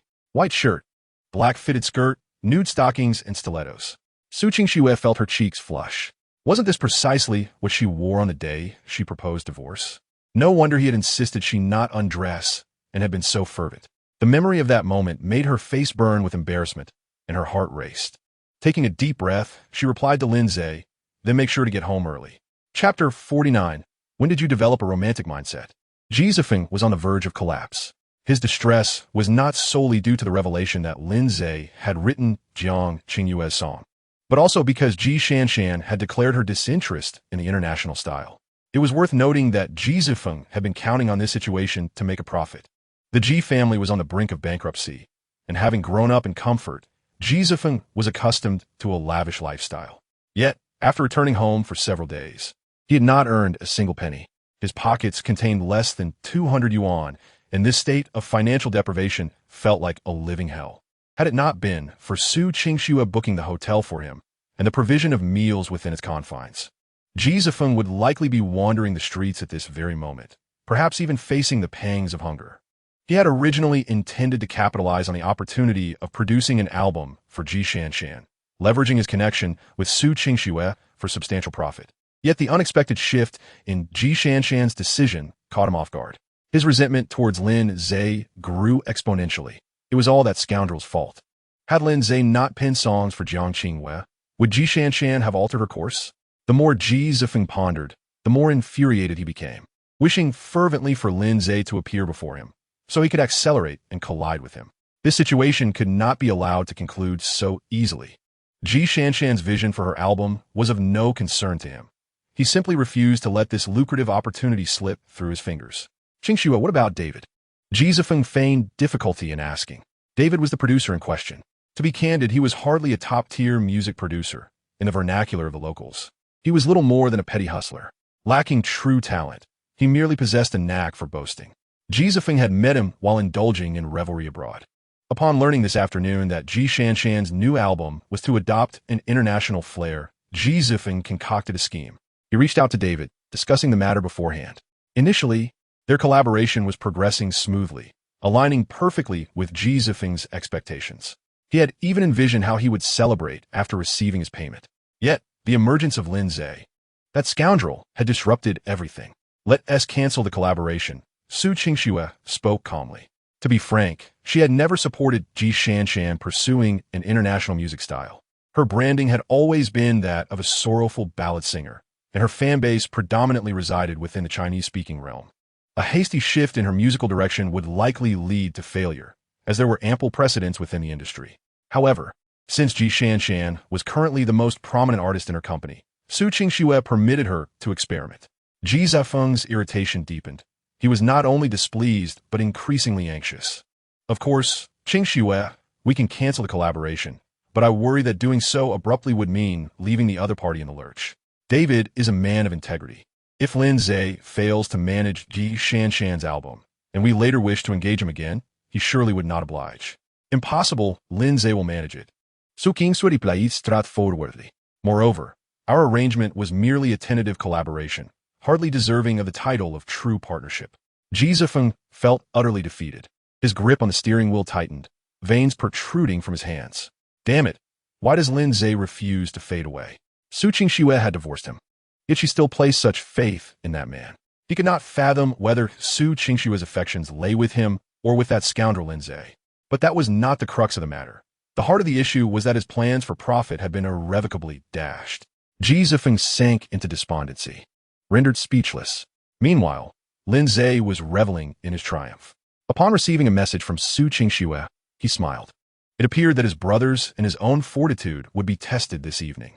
Upon the mere thought of Su Qingxue adorned in a pristine white shirt, a fitted skirt, sheer stockings, and elegant stilettos, Lin Ze felt a wave of exhilaration. He found himself utterly captivated by her alluring ensemble. Resolute in his intentions, Lin Ze decided to indulge in a hearty meal of beef and lamb during dinner to fortify himself beforehand. The ingredients arrived promptly, delivered by Jiang Qingyue's manager. This manager, Zhao Tailan, a woman in her 40s, possessed an exceptionally reassuring countenance. Jiang Qingyue referred to her as Sister Lan, and Lin Ze followed suit, calling her the same. Upon encountering Lin Ze, Zhao Tailan appeared somewhat taken aback, for after 2 years of working with Jiang Qingyue, it was her first time meeting a male in Jiang Qingyue's home. Moreover, the feminine demeanor Jiang Qingyue exuded suggested that this individual held significant importance in her life. Seizing a moment while Lin Ze organized the ingredients, Zhao Tailan whispered, "Yeah, you cannot tell me that he is the one you have cherished for so many years?" Though their relationship was one of employer and employee, the bond between Jiang Qingyue and Zhao Tailan had deepened considerably over the years. Jiang Qingyue had come to regard Zhao Tailan as an elder sister, confiding in her about various matters. Thus, Zhao Tailan was aware of Jiang Qingyue's long-standing affection for Lin Ze, yet she remained oblivious to the identity of the object of that affection. Upon hearing Zhao Tailan's question, Jiang Qingyue shyly nodded in affirmation. "He is incredibly handsome and undeniably charming," Zhao Tailan remarked with a smile. "Sister Lan, do you think I could win his heart?" Jiang Qingyue inquired. "Come now, you are Jiang Qingyue, the most sought-after star in the country, blessed with beauty and a stunning figure. If you set your mind to it, that man would surely be enamored with you," Zhao Tailan replied. "Yet, I lack confidence. Besides, if I were to capture his affection, I would not mind adoring him as well," Jiang Qingyue confessed. Zhao Tailan sighed. "Yeah, when did you develop a romantic mindset? You have always been so sensible." "I have always been a romantic. Otherwise, how could I have adored Lin Ze for 6 years?" "Sister Lan, how should I pursue him?" "That is simple. Just be kind to him, shower him with gifts, and seek to win his favor. However, there is one thing you must avoid." "What is it?" "Do not offer your body too readily, for it would diminish your worth." Jiang Qingyue blushed even further. "Sister Lan, what are you saying? I can never be so reckless." Zhao Tailan chuckled. "You never know. After all, you are a romantic." "That is impossible. At most, I would hold his hand or share a kiss. But I would never go that far," Jiang Qingyue declared resolutely. Zhao Tailan exhaled in relief. "That is good. Just remember not to rush into anything, lest you find yourself regretting it later." "Understood, Sister Lan. Please, do not interrupt my pursuit any longer." With a smile, Zhao Tailan replied, "Very well. I wish you success in winning him over." After departing from Jiang Qingyue's villa, Zhao Tailan entered her vehicle and promptly dialed a number. The call connected swiftly. "Hello, Mr. Bai. This is I, Qingyue's manager. I have something important to report. The person Qingyue has feelings for has appeared. His name is Lin Ze." Chapter 50. I must charge you after bidding farewell to Zhao Tailan. Jiang Qingyue skipped into the kitchen. "Lin Ze, what do you need me to do?" "Just eat," he replied. "But I don't wish to be a mere glutton," she protested. "All right, then you take charge while I rest." Jiang Qingyue chuckled at his words, her eyes sparkling as she playfully remarked, "Well, can you at least keep me company?" "Sure, but I must charge you," he teased. "All right, I'll pay you. How much do you want?" She responded with a smile. "Forget it. Discussing money might ruin our rapport. Let us settle this with something more tangible," he suggested. Jiang Qingyue's cheeks flushed a deep crimson. She genuinely adored Lin Ze's humor, slightly roguish, yet somehow endearing. The ingredients were soon prepared. Lin Ze, reclining like a lord, began to relish Jiang Qingyue's attentive service. She, with the grace of a devoted wife, diligently placed the tender beef into his bowl.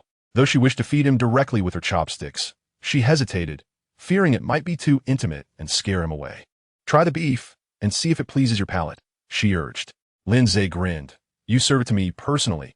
How could it possibly be unappetizing?" "Hurry and taste it," Jiang Qingyue playfully chided. Should her fans witness this scene, they would undoubtedly be left in shock. The usually aloof Jiang Qingyue, displaying such a whimsical side? No sooner had she finished speaking than Lin Ze had already savored a piece of beef. "It's a tad overcooked. Next time, let's simmer a bit less. Also, I don't eat vegetables. This evening, I solely desire meat." "Understood," Jiang Qingyue replied with a smile. Continuing to cater to Lin Ze. By the time they finished their meal, it was well past 9 o'clock. Lin Ze had devoured 2 pounds of beef and 1 pound of lamb, feeling invigorated and full of vitality. Now everything was in place, save for the arrival of Su Qingxue, the crucial element. During a brief respite, someone unexpectedly called Jiang Qingyue via video, prompting her to rise and retreat to her room to answer. Lin Ze was about to leave when he suddenly received a message from Shen Tianli. Rascal, what are you up to? Busy, Lin Ze enthusiastically replied. Stop being silly. I'm inquiring about what you're really doing. Damn it. If you had been clearer in your speech, I wouldn't have gotten so excited. You owe me a compensation, at least a dozen sweet kisses, he shot back. Shen Tianli was rendered speechless. Although it was not her first encounter with Lin Ze's shamelessness, she was still taken aback by the level of his audacity. Compensate you? What are you doing? I just finished dining with Jiang Qinghua. Oh, the things you didn't accompany me to, she did. Upon seeing Lin Ze's message, Shen Tianli felt a wave of displeasure wash over her. What do you mean by the things you didn't accompany me to? She merely joined me for a hot pot meal. It was as if he were suggesting she was an unfaithful flirt. I can accompany you for hot pot tomorrow. Not interested. When I craved it most, you were absent. Now that you wish to offer it, I'm afraid it's too late. Shen Tianli burst into laughter. This cheeky rascal always had a way of uttering delightfully audacious remarks. What does it mean to withhold something when he desires it most? Only to offer it when it is too late? It is merely a matter of enjoying a hot pot meal, yet is spoken of with such intensity. Truly, what a rogue. Oh, you scoundrel, could you not be more serious? I am currently quite troubled. Troubled by what? Speak up. Let me find some amusement in it. How annoying. It's about my best friend. Your friend, the underground emperor of Haicheng? Yes. What is the matter with her? She is suffering from intense menstrual pain, to the point of hospitalization, which is why I could not accompany you for hot pot. Lin Ze has never been a woman. Yet he is aware that some women endure excruciating pain during their periods. Is it that severe? Indeed, it is quite serious. The hospital cannot help. It is futile.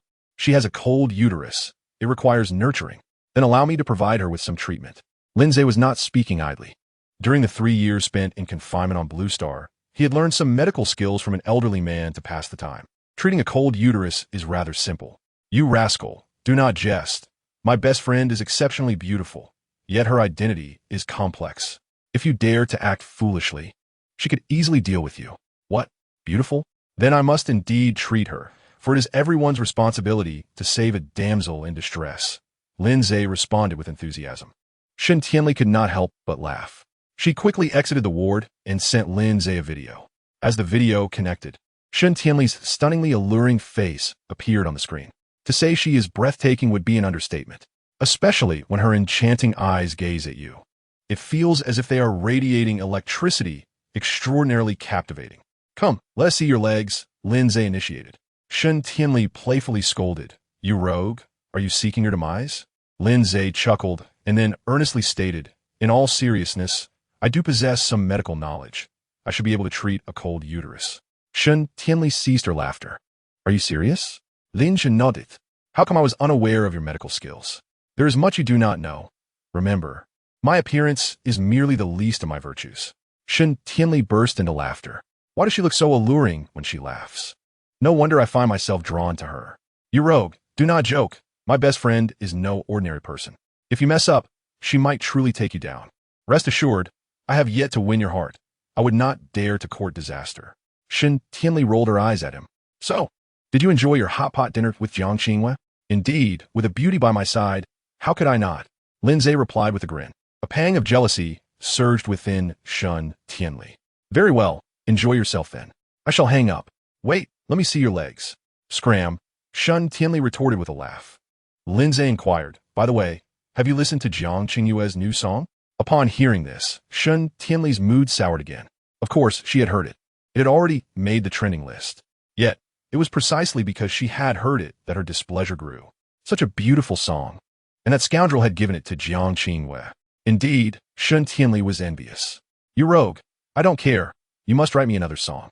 You're not a star. What is the point of writing for you? It's a waste of my energy, she retorted. I'm not bothered. Fine. A 10-minute kiss in exchange for a song. Lin Ze replied with a smile. If it's a kiss, then so be it. Lin Ze was exhilarated. When will you return? Tomorrow, Shen Tianli answered irritably. All right, I'm hanging up. With that, Lin Ze truly ended the video call. Shen Tianli was left speechless. Lin Ze didn't genuinely want to hang up. Rather, he had received a message from Su Qingxue. I'm back. When are you coming over? After putting away his phone, Jiang Qinghua was still on the video call, speaking in her dialect. It was likely a family video. So Lin Ze silently mouthed that he was leaving, and Jiang Qinghua nodded with a smile. After exiting Jiang Qinghua's villa, Lin Ze hurriedly made his way to Su Qingshue's residence. Chapter 51. The importance of dignity upon entering the villa with the password. Lin Ze immediately spotted Su Qingxue sitting on the sofa. Instead of the white shirt and fitted skirt with sheer stockings and high heels, she wore a long dress from the afternoon. Lin Ze turned to leave. Damn, isn't this just wasting my time? However, he didn't walk away. Adhering to the principle of having come this far, he sat beside Su Qingxue. It was merely a matter of changing her outfit, after all. What would be difficult about that? How was your afternoon soaking in the hot springs with Jizifeng? Lin Ze inquired playfully. I didn't go in with him. I didn't even get in the water. Su Qingxue quickly clarified. Then shall we go to the hot springs together next time? Su Qingshue's cheeks flushed, and she gently nodded. By the way, what did you want to discuss? Lin Ze asked with a smile. He believed it best to settle these trivial matters before addressing Su Qingxue. Was that hit song of Jiang Qingyue's composed by you? Yes, I was the one who created it. Although she had long anticipated such an outcome, hearing Lin Ze confirm it still left Su Qingxue feeling somewhat sour inside. Could you assist my company's artist in producing an album? Money is not an issue. Sure, but I can only help with writing the songs and performing them once. Everything else must be handled by others, Lin Ze nodded. Su Qingshue's heart leapt with joy. Her intention was to have Lin Ze compose songs for her, and she had thought that since they were divorced and she had hurt him deeply, he would surely refuse. To her surprise, he agreed so readily. Lin Ze was indeed agreeable. He bore no animosity towards Su Qingxue, and besides, she had mentioned that money was not a problem, which meant there was even less reason for him to refuse. Most importantly, Lin Ze genuinely desired her. He was quite taken with her allure. You're not deceiving me, are you? Su Qingxue asked, a hint of excitement in her voice. Lin Ze grasped her slender waist and effortlessly pulled her soft, fragrant form onto his lap. Now, look into my eyes and tell me, what do you see? Lin Ze asked earnestly. Su Qingxue initially felt a sense of shyness and unease due to Lin Ze's actions. However, upon hearing his words, she temporarily set aside her discomfort and began to earnestly observe the depths of his gaze. As their eyes met, a captivating blush spread across her delicate face.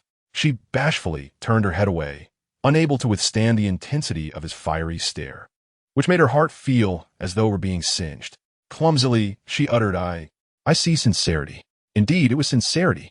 Then do you think I was deceiving you just now? Lin Ze intended to respond, no, my eyes hold only you. Yet, he deemed such a statement to be excessively corny and utterly distasteful. Even though he was indeed engaged in a deceitful game, he believed he should not be so repulsive. Su Qingxue quickly shook her head. I didn't actually doubt your words. I was a bit taken aback by how readily you agreed. Do you know why I was so forthcoming? Su Qingshue's heart raced as she inquired, why? Because I desire you, Lin Ze confessed unabashedly. I thought that by doing this, you would surely be moved to offer yourself to me. His honesty was overwhelming, yet he remained unrepentant, devoid of morals or shame. Su Qingxue felt both flustered and frustrated. She was embarrassed by Lin Ze's audacity and directness, but she was also disheartened to realize that she had believed he was willing to assist her out of enduring love, only to find that his intentions were purely physical. However, the crux of the matter lay in the fact that upon hearing Lin Ze's desire, her mind immediately conjured images of that night they had spent together in bed, igniting a rapid acceleration of her heartbeat. Will you grant me that privilege? Lin Ze asked with a mischievous smile directed at her. With a flushed face, Su Qingxue replied, no. Her voice carried a hint of playful charm. Then we shall not indulge, but you should change your attire. I wish to see you in a white shirt, a fitted skirt, and sheer stockings with high heels. Lin Ze teased. Such matters could not be rushed. They required a gradual approach. Moreover, he relished the process of teasing her, convinced that under his shameless advances, he would eventually win her over. Su Qingxue shot him an exasperated glance. Do you truly find me more appealing in such attire? Not just find. It nearly takes my breath away, he replied. An inexplicable sense of pride swelled within her. When I used to wear such outfits, I never noticed you expressing any admiration. In the past, I was more reserved. Su Qingxue chuckled at his words, finding amusement in his candidness. Her laughter was enchanting, stirring feelings of infatuation within him. You are indeed quite bold now. I could change, but I haven't had dinner yet. Would you be so kind as to prepare some noodles for me? Her tone carried an unconscious flirtation. You haven't eaten dinner yet? No wonder when I held you earlier, I felt you had lost weight. Su Qingxue felt a wave of grievance wash over her, nearly on the verge of tears. In truth, she had gone to a restaurant that evening, but the conversation had revolved around the matters concerning a foreign producer, with Jizifeng persistently suggesting she compensate him. This had left Su Qingxue feeling exceedingly vexed. She comprehended that Jizifeng's actions stemmed from a desire to avoid offending the other party, as they might still need to collaborate in the future. It wasn't that she was particularly attached to that trifling sum of money. However, Su Qingxue had never heard of the principle that one should incur losses when a partnership fails. Subsequently, she skipped dinner, and with her mind occupied by the evening's rendezvous with Lin Ze, she hurried back home. Upon seeing Su Qingxue's aggrieved expression, Lin Ze remarked, "You should change your clothes. I'll prepare some noodles for you." Su Qingxue nadie.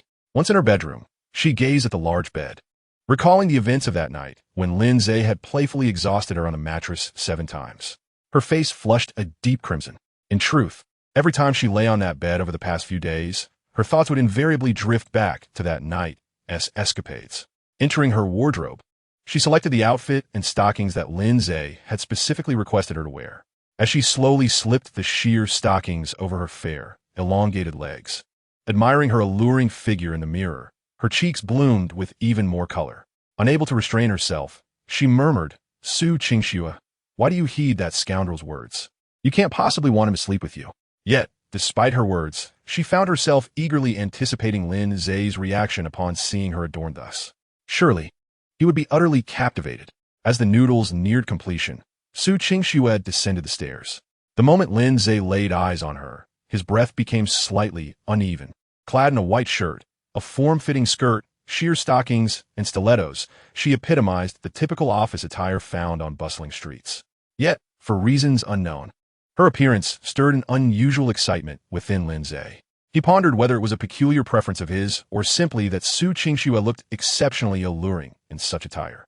When she noticed the intensity of Lin Ze's gaze upon her, her heart raced uncontrollably. As their eyes met in a fleeting moment, Su Qingxue bashfully turned her head away, further igniting Lin Ze's yearning.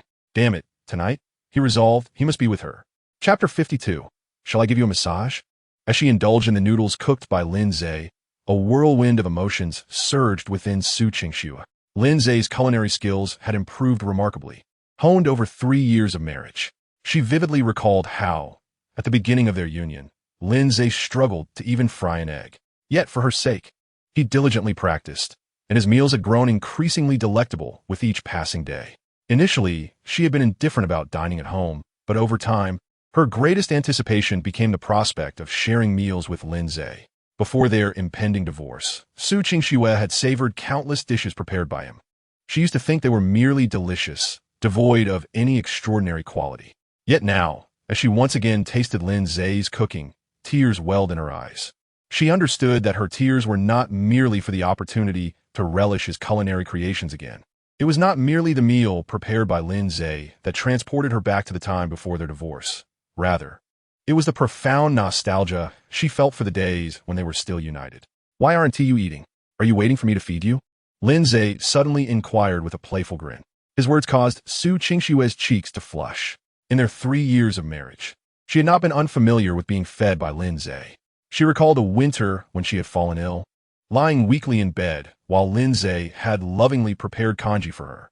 The fragrant aroma of the millet and pumpkin porridge had been tempting, yet her strength had failed her. Eventually, she had leaned against Lin Ze, who had carefully fed her spoonful by spoonful, gently blowing on each bite to ensure it was not too hot before offering it to her. Su Qingxue had thought that time would dull these memories. Yet here she was, vividly recalling them once more. However, she felt a twinge of resentment towards her own memory for being so vivid.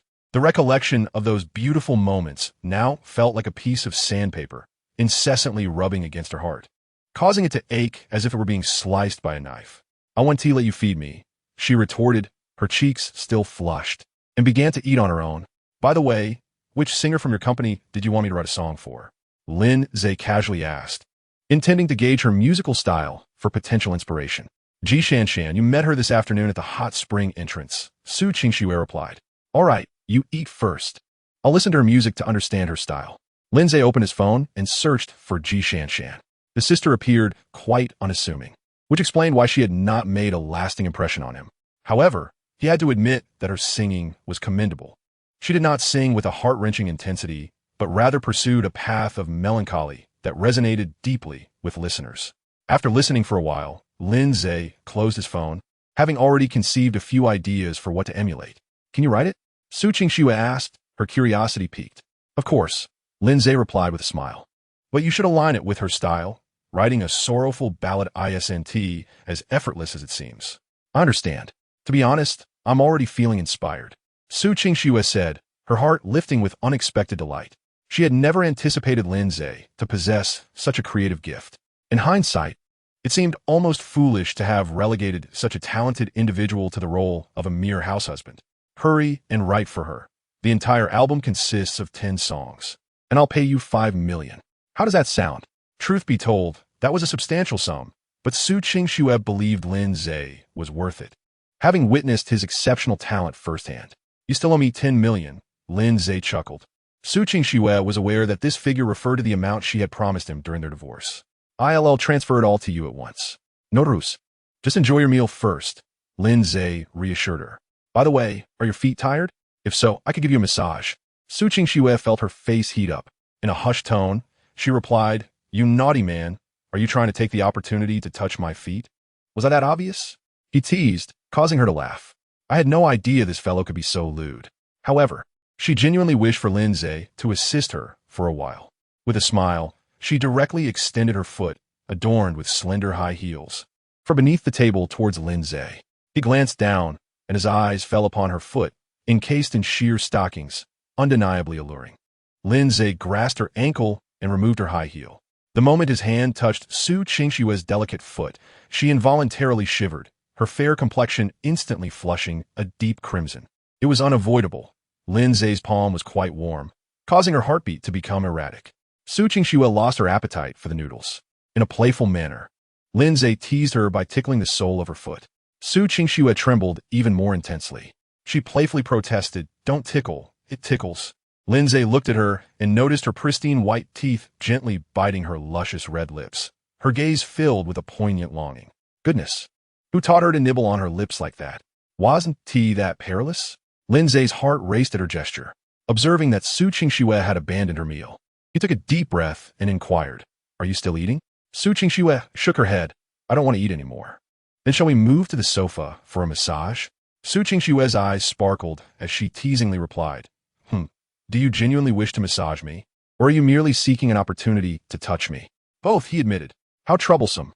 Then I shan't allow you to massage me." "Really not letting me?" Lin Ze asked with a grin. Su Qingxue felt silent. To be honest, she was slightly tempted. Before their divorce, Lin Ze would often massage her, and each time he did, she felt all her fatigue vanish without a trace. Yet, Su Qingxue feared this rogue would take liberties while massaging her. After a moment of silence, she suddenly said, "Put my shoes back on. You truly want tea, let me massage you?" Lin Ze hesitated, reluctant to release her. Damn, he and T had enough yet. How can I go to the sofa without my shoes? Are you going to carry me there? Happy to oblige. After all, she was light, and her body was fragrant and soft. Lin Ze certainly wished to carry her. "Then carry me." Su Qingxue opened her arms. Lin Ze released her foot, rose, and moved beside her, directly grasping her slender waist and lifting her into his arms. His movements were somewhat abrupt, causing Su Qingxue to gasp, instinctively wrapping her arms around his neck. Their bodies instantly pressed together. As their gazes locked, Su Qingxue's cheeks flushed. The color was so vivid that it stirred Lin Ze's emotions. When he felt her soft and fragrant body and inhaled her alluring scent, Lin Ze was captivated. He swallowed hard, his voice hoarse as he said, "Su Qingxue, I suddenly don't want to massage you anymore." Initially intending to proceed gradually, Lin Ze found himself unable to restrain his desires. Observing the heat in Lin Ze's eyes, Su Qingxue's heart raced as she asked, "What do you want to do?" Chapter 53. Your audacity knows no bounds at this moment. Su Qingxue presented an enticing vision to Lin Ze, her short skirt accentuating her long legs and alluring figure, complemented by her cherry-red lips. She seemed like the most delectable delicacy in the world, igniting a tempest of emotions within Lin Ze, who yearned to consume her wholly. Struggling to contain his surging feelings, Lin Ze managed to utter a single word. What? Su Qingxue was not a child. She understood the implications of his statement all too well. It struck her heart like a hammer, causing her pulse to race. Consequently, her cheeks flushed a deeper crimson, and her sparkling eyes were veiled with a thin layer of seductive allure. You are becoming increasingly brazen, you rascal. Last time on the sofa, you nearly succeeded. Put me down. I wish to walk on my own, Su Qingxue said playfully. Lin Ze, stirred by her provocation, had no intention of relinquishing her. Su Qingxue, I wish to kiss you, he declared, disregarding her protestations. Her cheeks reddened even further. Humph, not a chance, you scoundrel, she retorted playfully. Yet deep down, she longed for the kiss, even as she attempted to maintain her composure. Damn it, what did she consume to grow up like this? Beautiful, with an enviable figure, and her words are equally captivating. Despite her refusal, Lin Ze found himself utterly captivated. Unable to resist any longer, he leaned in and kissed her. To be frank, Lin Ze was not one lacking in self-control, but her allure was simply overwhelming. The moment their lips met, an electrifying sensation coursed through them both. Su Qingxue's eyes widened in astonishment, her mind blank, her entire being enveloped in a dizzying haze. Just as the kiss threatened to take her breath away, Lin Ze momentarily released her, glancing down at Su Qingxue, whose once fair complexion now radiated an enticing flush. Her eyes sparkled with unrestrained desire. Before Lin Ze could continue, Su Qingxue wrapped her arms around his neck and leaned in, initiating the kiss herself. She was far more eager than he. Yes, Lin Ze had ignited a fire within her. Lin Ze was overwhelmed. Those who have tasted the sweetness of a kiss know that kissing someone else is an entirely different experience than being kissed. He was ablaze, his veins coursing with fervor, his desires fully awakened. He had no intention of wasting any more time and began to advance. Su Qingxue's voice dripped with seduction. However, just as he made his move, a thunderous knock echoed through the door, reverberating as if it might dismantle the villa itself. Lin Ze was startled, nearly rendered speechless by the abrupt intrusion. Damn it, Lin Ze shitet.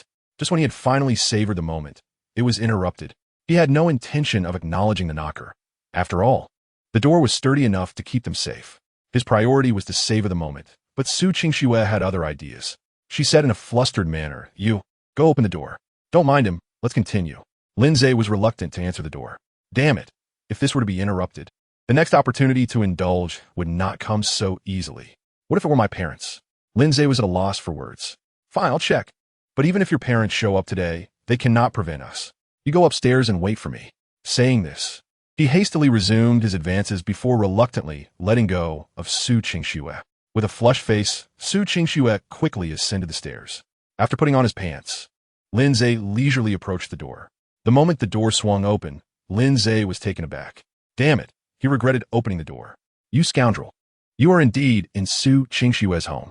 Tell me, why did you take so long to open the door?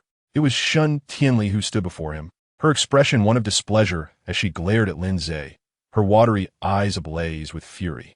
Naturally, we were in the midst of something intimate when you interrupted us. Do you expect me to open the door without putting on my pants? Lin Ze retorted irritably.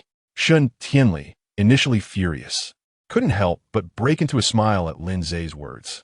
You scoundrel, you truly dare to say anything. If Su Qingxue were to be intimate with you, would she still consider a divorce? Shun Tianli felt that Lin Ze must have developed some sort of hysteria. Although she despised Su Qingxue, she was well aware that Su Qingxue was not the type to engage lightly. After 3 years of marriage, Su Qingxue had never allowed him any liberties. Now that they were divorced, would she suddenly permit him? That was a jest indeed. Lin Ze cast her a sidelong glance. Aren't you in the hospital? Why are you back? Shun Tianli shot him a glare. Scoundrel, ISNT it, because you said you had some medical skills? What do you mean? You want me to treat your friend in the dead of night? Precisely. Of course this was a jest. The truth was that after hanging up the phone, Shun Tianli had called Jiang Qingwei. Upon learning that Lin Ze had left her home, Shun Tianli checked the surveillance in her villa and realized Lin Ze had not returned. She understood that Lin Ze was headed to Su Qingxue's place. Though she initially did not intend to return, the thought of Lin Ze spending time with Su Qingxue made her seethe, prompting her to rush back in haste. As for treating her friend, she had originally planned to bring Lin Ze to see her friend the following day. Without hesitation, Lin Ze rejected, saying, Not today, let us do it tomorrow morning. You go ahead, I still have matters to attend to with Su Qingxue. I don't care. You must come with me today. For Shun Tianli. Lin Ze was merely a tool to vex Su Qingxue. Now that this tool had defied her commands, especially for Su Qingxue, she was incensed. Moreover, if he were to remain in Su Qingxue's villa, what if she turned him against her? Shun Tianli had no desire for such a scenario to unfold. Are you deaf? I said I have matters to discuss with Su Qingxue, Lin Ze said irritably. Discuss what? It's none of your business. Scoundrel, are you out of your mind? That person has forsaken you for another man, yet you still cling to her. Is it amusing? Shun Tianli exclaimed, her voice laced with anger. Lin Ze let out a cold laugh, internally muttering to himself. What do you understand? I care not whether she wants me. What matters is my own pleasure. However, he would never express this to Shun Tianli. Shun Tianli, my relationship with Su Qingxue is my concern, not yours. Scoundrel, I ask you one last time. Will you accompany me or not? I will not. Chapter 54, then watch closely. It was a jest at this critical juncture. With the soft and fragrant Su Qingxue awaiting him in bed, Lin Ze had no intention of leaving with her. Moreover, departing at such a moment would undoubtedly humiliate Su Qingxue. Although Lin Ze held no affection for her, he desired her nonetheless. Angering Su Qingxue would jeopardize his chances of ever being with her again. Thus, Lin Ze was resolute in preventing such an occurrence. What business do you have with Su Qingxue? Shun Tianli interrogated. Lin Ze nonchalantly replied, it is, of course, concerning the album of Ji Shanshan. Shun Tianli's expression darkened. Are you going to write songs for Ji Shanshan? Is that a problem? It is indeed. I shall not permit you to write songs for any artists under Su Qingxue's company, Shun Tianli asserted with an air of authority. To be frank, she was not a petty person. Her concern lay in the fear that if Lin Ze showcased too much talent, Su Qingxue might regret her decision to divorce him. Given her temperament, she would undoubtedly pursue Lin Ze again, leaving Shun Tianli unwilling to let that transpire. If Su Qingxue were an ordinary person, Shun Tianli would not be overly concerned. However, the reality was that Su Qingxue was exceptionally beautiful and possessed an impressive figure, while Lin Ze was a notorious lecher. It was entirely plausible that with a mere beckon from Su Qingxue, he could be ensnared. Damn it, we are merely collaborators. How dare you impede my opportunities for profit? Lin Ze retorted, feeling disgruntled. If you wish to sleep with me, then you may not write. Lin Ze chuckled in disbelief. All right, if you want me to sleep with you right now, I could agree to that. Shun Tianli playfully scolded, Scoundrel, do you desire your demise? I've already raised your score to 50. Do not overreach. I will overreach if necessary. Enough of this. You should leave. I was in the midst of a crucial discussion with Su Qingxue, and your interruption has left me in a state of agitation. I shall not leave. With that, Shun Tianli entered Su Qingxue's villa. When Lin Ze moved, Shun Tianli had not entered Su Qingxue's abode, as she put it. Not even a dog would enter where Su Qingxue resides. Yet now, she not only entered, but also seated herself casually on the sofa. Lin Ze was about to urge her to depart when, at that moment, Su Qingxue descended the stairs, adorned in a flowing black gown. The fabric enveloped her graceful form, revealing not a hint of skin save for her face and arms. Lin Ze felt a stirring within him. Damn it, how could she make anything look so alluring? This is my home. I request that you leave, Su Qingxue stated coldly. Shun Tianli retorted with an air of defiance. I won't leave. If you dare, call the police. Su Qingxue scoffed lightly. Do you think I wouldn't? With that, she took out her phone and began dialing. Shun Tianli was taken aback, not expecting Su Qingxue to actually follow through. Though the police couldn't do much to her, the shame of such an incident becoming public was unbearable. If you want to go, then let's go, you scoundrel. We'll return home for a kiss, Shun Tianli declared, linking her arm with Lin Ze's, intentionally provoking Su Qingxue. Su Qingxue's expression darkened, her gaze towards Shun Tianli icy, as though it had been tempered in frost. In truth, when Shun Tianli had banged on the door, Su Qingxue's desire had been quelled. After splashing her face with cold water upstairs, she had fully regained her composure. If Lin Ze wished to leave, so be it. However, witnessing Shun Tianli so brazenly attempt to take Lin Ze away and speak of kissing him ignited a surge of resentment within her. Although she understood that Lin Ze, now a free man post-divorce, had the liberty to choose whom to kiss, she could not suppress the fury boiling within her. She would not allow anyone to lay claim to Lin Ze, Merely seeing Shen Tianli linked to him ignited her rage. "Release Lin Ze," Su Qingxue commanded. "Why should I listen to you? You're divorced. Lin Ze is mine now," Shen Tianli replied triumphantly, reveling in Su Qingxue's distress. As Shen Tianli refused to let go and continued to taunt her, Su Qingxue's anger intensified. With a stunned expression, she said, "Lin Ze, let her go. Let us continue what we were doing." Lin Ze's heart leapt with joy. He had feared that Shen Tianli's arrival might deter Su Qingxue's interest. Yet she unexpectedly voiced such a proposition. "Shen Tianli, you should leave. We have important matters to discuss," Lin Ze stated plainly. Although he desired Shen Tianli, his father had persistently held him back with expectations. The road to her would be long and uncertain, whereas Su Qingxue was readily available. Even a fool could discern the better choice. Seeing Lin Ze so readily heed Su Qingxue's words left Shen Tianli rattled. Yet, she could not shake the feeling that Su Qingxue's notion of continuing what they had been doing was different from what Lin Ze had conveyed to her. If it truly pertained to writing a song for Ji Shanshan, Su Qingxue would not have used such a matter to entice Lin Ze. Moreover, the allure of such a task was not significant enough to make Lin Ze forsake his desire to remain with her. This indicated that their earlier discussion was certainly not about composing a song for Ji Shanshan, but rather, could it be that they had been intimate? However, Shen Tianli quickly dismissed this thought. It was well known that Su Qingxue had divorced Lin Ze for her infatuation with another man. Evidently, her affections lay with that foolish obsession, making it implausible for her to be affectionate with Lin Ze. What could possibly hold such irresistible allure for Lin Ze? Regardless of the answer, the priority must be to take Lin Ze away. If he were to remain, how could one ever use him to provoke Su Qingxue? At this moment, Shen Tianli, suddenly smiling coyly, remarked, "You rogue, don't I still owe you 10 wet kisses? Come with me first, and I'll let you kiss me when we get home." Lin Ze felt a flicker of temptation. It wasn't the 10 kisses that captivated him, but rather the prospect of what might unfold thereafter. Yet, before he could express his intentions, Su Qingxue coldly interjected, "Shen Tianli, do you think such childish lies could provoke me? Do you believe I am as simple-minded as you?" Shen Tianli, brimming with pride, puffed out her chest and replied with a sultry smile, "Thank you for the compliment. And if you think I'm lying, just watch." With that, she wrapped her arms around Lin Ze's neck and pressed his head down. In the next moment, her seductive crimson lips met Lin Ze's. Chapter 55. The tool Su Qingxue was furious.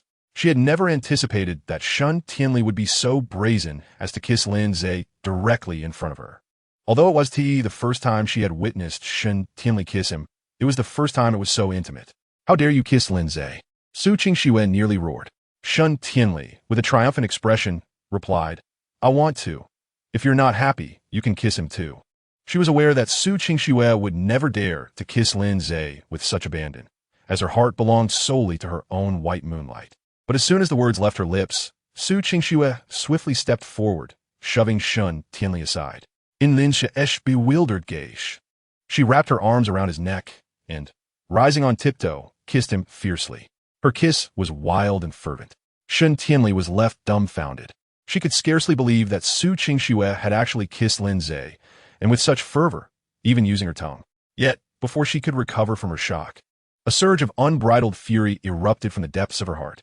Shen Tianli was infuriated. Not only was she angry, but she also felt a deep ache within her chest, as if her heart had been mercilessly stabbed. Her complexion turned pale, and she felt as if she might collapse. The sensation of having her treasure snatched away ignited an impulse within her to eliminate Su Qingxue. Regret washed over Shen Tianli. She lamented her decision to kiss Lin Ze in front of Su Qingxue. Had she refrained from such an act, she would not have provoked Su Qingxue to lose her composure and respond in kind. Shen Tianli wished she could slap herself. Just as she felt she might suffocate from her emotions, Su Qingxue released Lin Ze. She cast a provocative glance at Shen Tianli, who was now glaring with fiery eyes. Her face pale and appearing utterly rattled. Su Qingxue felt a rush of satisfaction. The kiss had indeed been spurred by Shen Tianli's earlier provocation. However, now, observing Shen Tianli's utterly disarmed demeanor, Su Qingxue was suddenly reminded of the words Lin Ze had once spoken to her during their time at the hot spring resort. He had suggested that she provoke Shen Tianli. At the time, Su Qingxue thought Lin Ze was merely attempting to take advantage of her. but it now appeared that his words held a certain wisdom. To be candid, Su Qingxue had never anticipated that her actions would elicit such a profound reaction from Shen Tianli. Yet, such considerations had become irrelevant. What truly mattered was that she had discovered a means to counter Shen Tianli's influence. Su Qingxue, how shameless you are, having already divorced Lin Ze. What audacity do you possess to kiss her? Lin Ze married you? Su Qingxue retorted with a cold smile. Her words left Shen Tianli increasingly vulnerable. Not merely vulnerable, but nearly ready to explode with rage. How could Su Qingxue dare to utter such a thing? Su Qingxue, you are truly shameless. Su Wingu Lafit, has simile rendiant. Observing Shen Tianli's distressed state brought her immense satisfaction. She had never felt this exhilarated before. Lin Ze, however, was somewhat bewildered. Were these two treating him as a mere tool for their rivalry? Yet, what he wanted to express was that it was brilliantly executed. He never even dared to dream of witnessing such a scene. What merit did he possess to deserve this? He had to hold back his laughter. Watching Su Qingxue's smug expression, a furious Shen Tianli suddenly grasped Lin Ze's arm and began to lead him outside. Su Qingxue did not intervene. Though she felt a twinge of disappointment at Lin Ze's departure, she felt undeniably pleased. Wait a moment, Lin Ze hastily interjected. Shen Tianli grew even angrier. You scoundrel. What do you mean? Do you not wish to leave? No, I just need to speak with Su Qingxue before I go. Then be quick about it. Rest assured, it will be swift. You wait for me outside. Shen Tianli, wishing to avoid seeing Su Qingxue, could not bear the thought of her triumphant expression, which reminded her of the moment she had just shared a kiss with Lin Ze. The memory twisted her heart with anguish. As she watched Shen Tianli exit the villa and the door close behind her, Lin Ze swiftly enveloped Su Qingxue's fragrant, soft form in his embrace. Su Qingxue was taken aback. How audacious was this scoundrel, daring to embrace her so boldly? Did he not fear Shen Tianli bursting in unexpectedly? Yet, as the thought crossed her mind, she found herself oddly anticipating such an interruption, as it would provide her with an opportunity to provoke Shen Tianli further. Nevertheless, despite her inner thoughts, Su Qingxue feigned anger and said, "Let go of me, you scoundrel." Lin Ze retorted, "Damn it, when you were using me to provoke Shen Tianli, why didn't you let go? Now that you've succeeded in irritating her and are reveling in it, you wish to destroy the bridge after crossing it? Who provoked me first? Indeed, it was her fault, but that is in the past. Do not stay up too late tonight. Wait for me." Su Yingye's cheeks flushed. She tilted her head to gaze at Lin Ze and asked, "Scoundrel, what do you mean?" "Damn it, of course, I mean to sleep with you." "I won't let you." Su Qingxue, both shy and irate, exclaimed, "Don't. I'm about to explode." "Serves you right," Lin Ze retorted, clearly irritated. In a moment of impulsive frustration, he gave her a playful slap on her pert backside. Su Qingxue let out a delicate hum and looked at him with a pitiful gaze, saying, "You rogue. You hit me. You've never done that in the 3 years we've been married."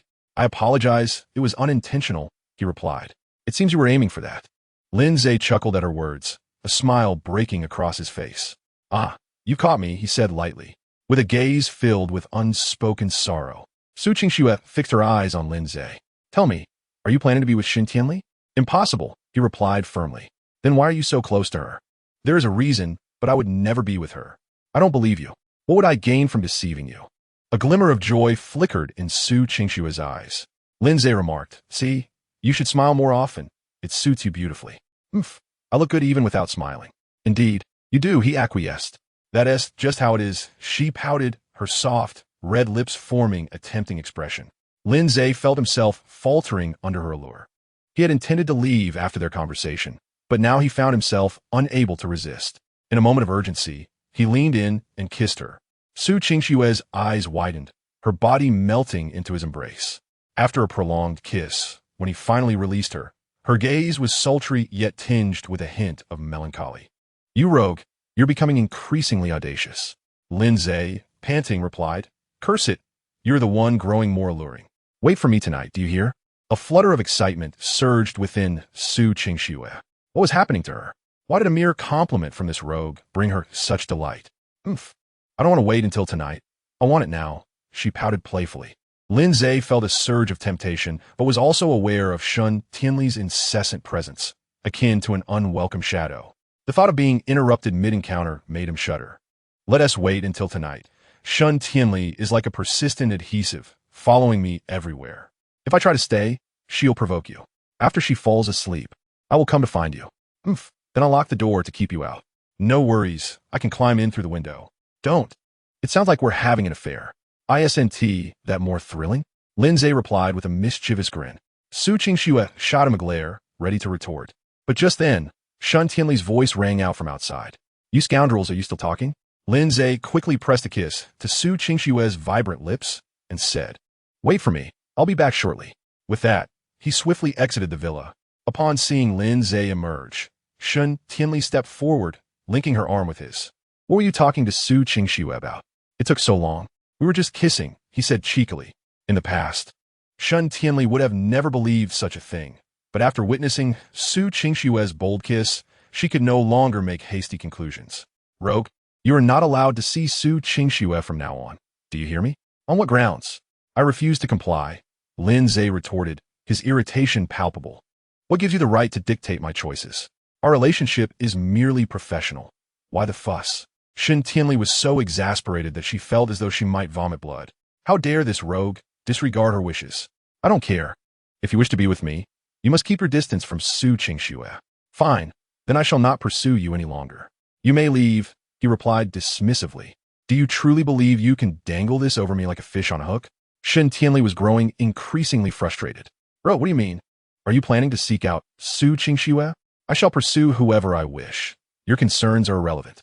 If cooperation is possible, then so be it. If not, then so be it as well. Lin Ze desired her, but only under the condition that unnecessary drama would not ensue.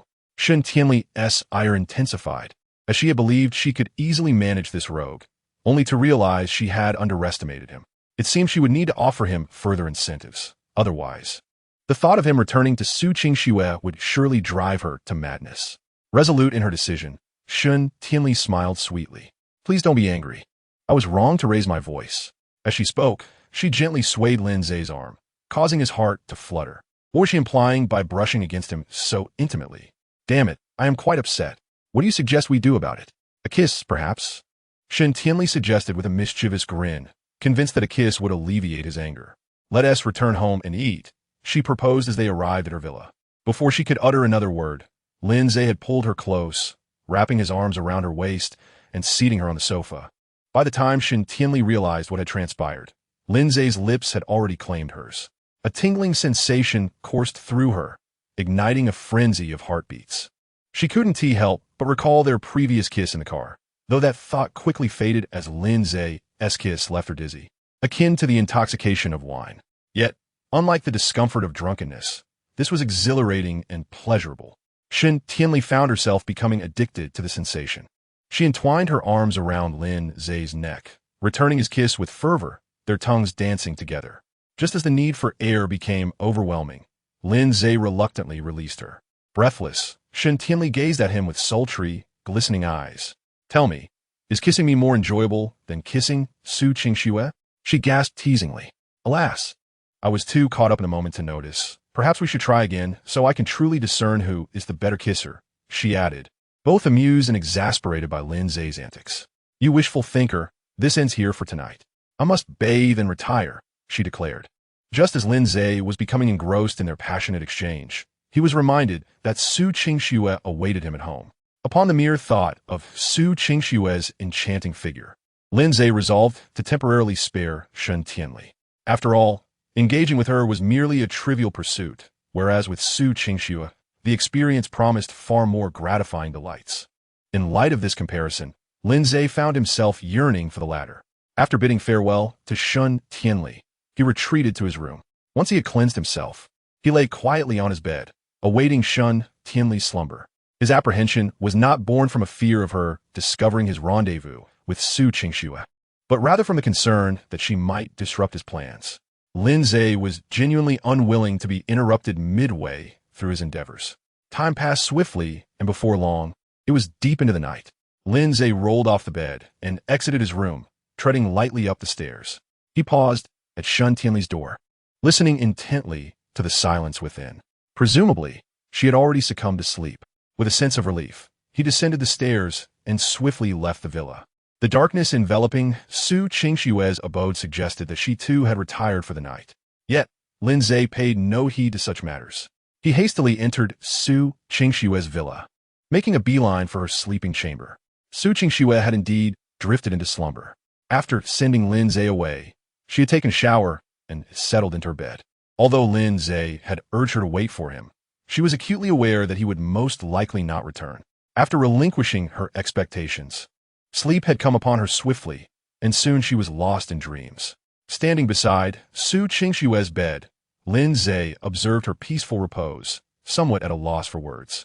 Despite having instructed her to wait, she had succumbed to sleep. However, even in her slumber, Lin Ze was determined to awaken her, as his desires had begun to protest. Without indulging in unnecessary dialogue, he swiftly shed his clothing and slipped beneath the covers beside Su Qingsue. As he felt her warm hand traverse his body, Su Qingsue yolti de wak. She was on the verge of screaming, believing an intruder had entered her home, poised to violate her. Yet at that moment, his fervent lips sealed over her soft, red ones. The familiar sensation surged within her. Upon realizing it was Lin Ze, a wave of immense delight washed over Su Qingsue. She yearned to speak, but Lin Ze's lips pressed firmly against hers, while his tongue fervently explored her mouth. Dazed by the kiss, Su Qingsue felt as though she were on the brink of suffocation when Lin Ze finally released her. Breathing heavily, she exclaimed, "I thought you scoundrel would not come. Remove your clothes." Lin Ze had no intention of engaging in idle chatter. "No, you take them off," he replied.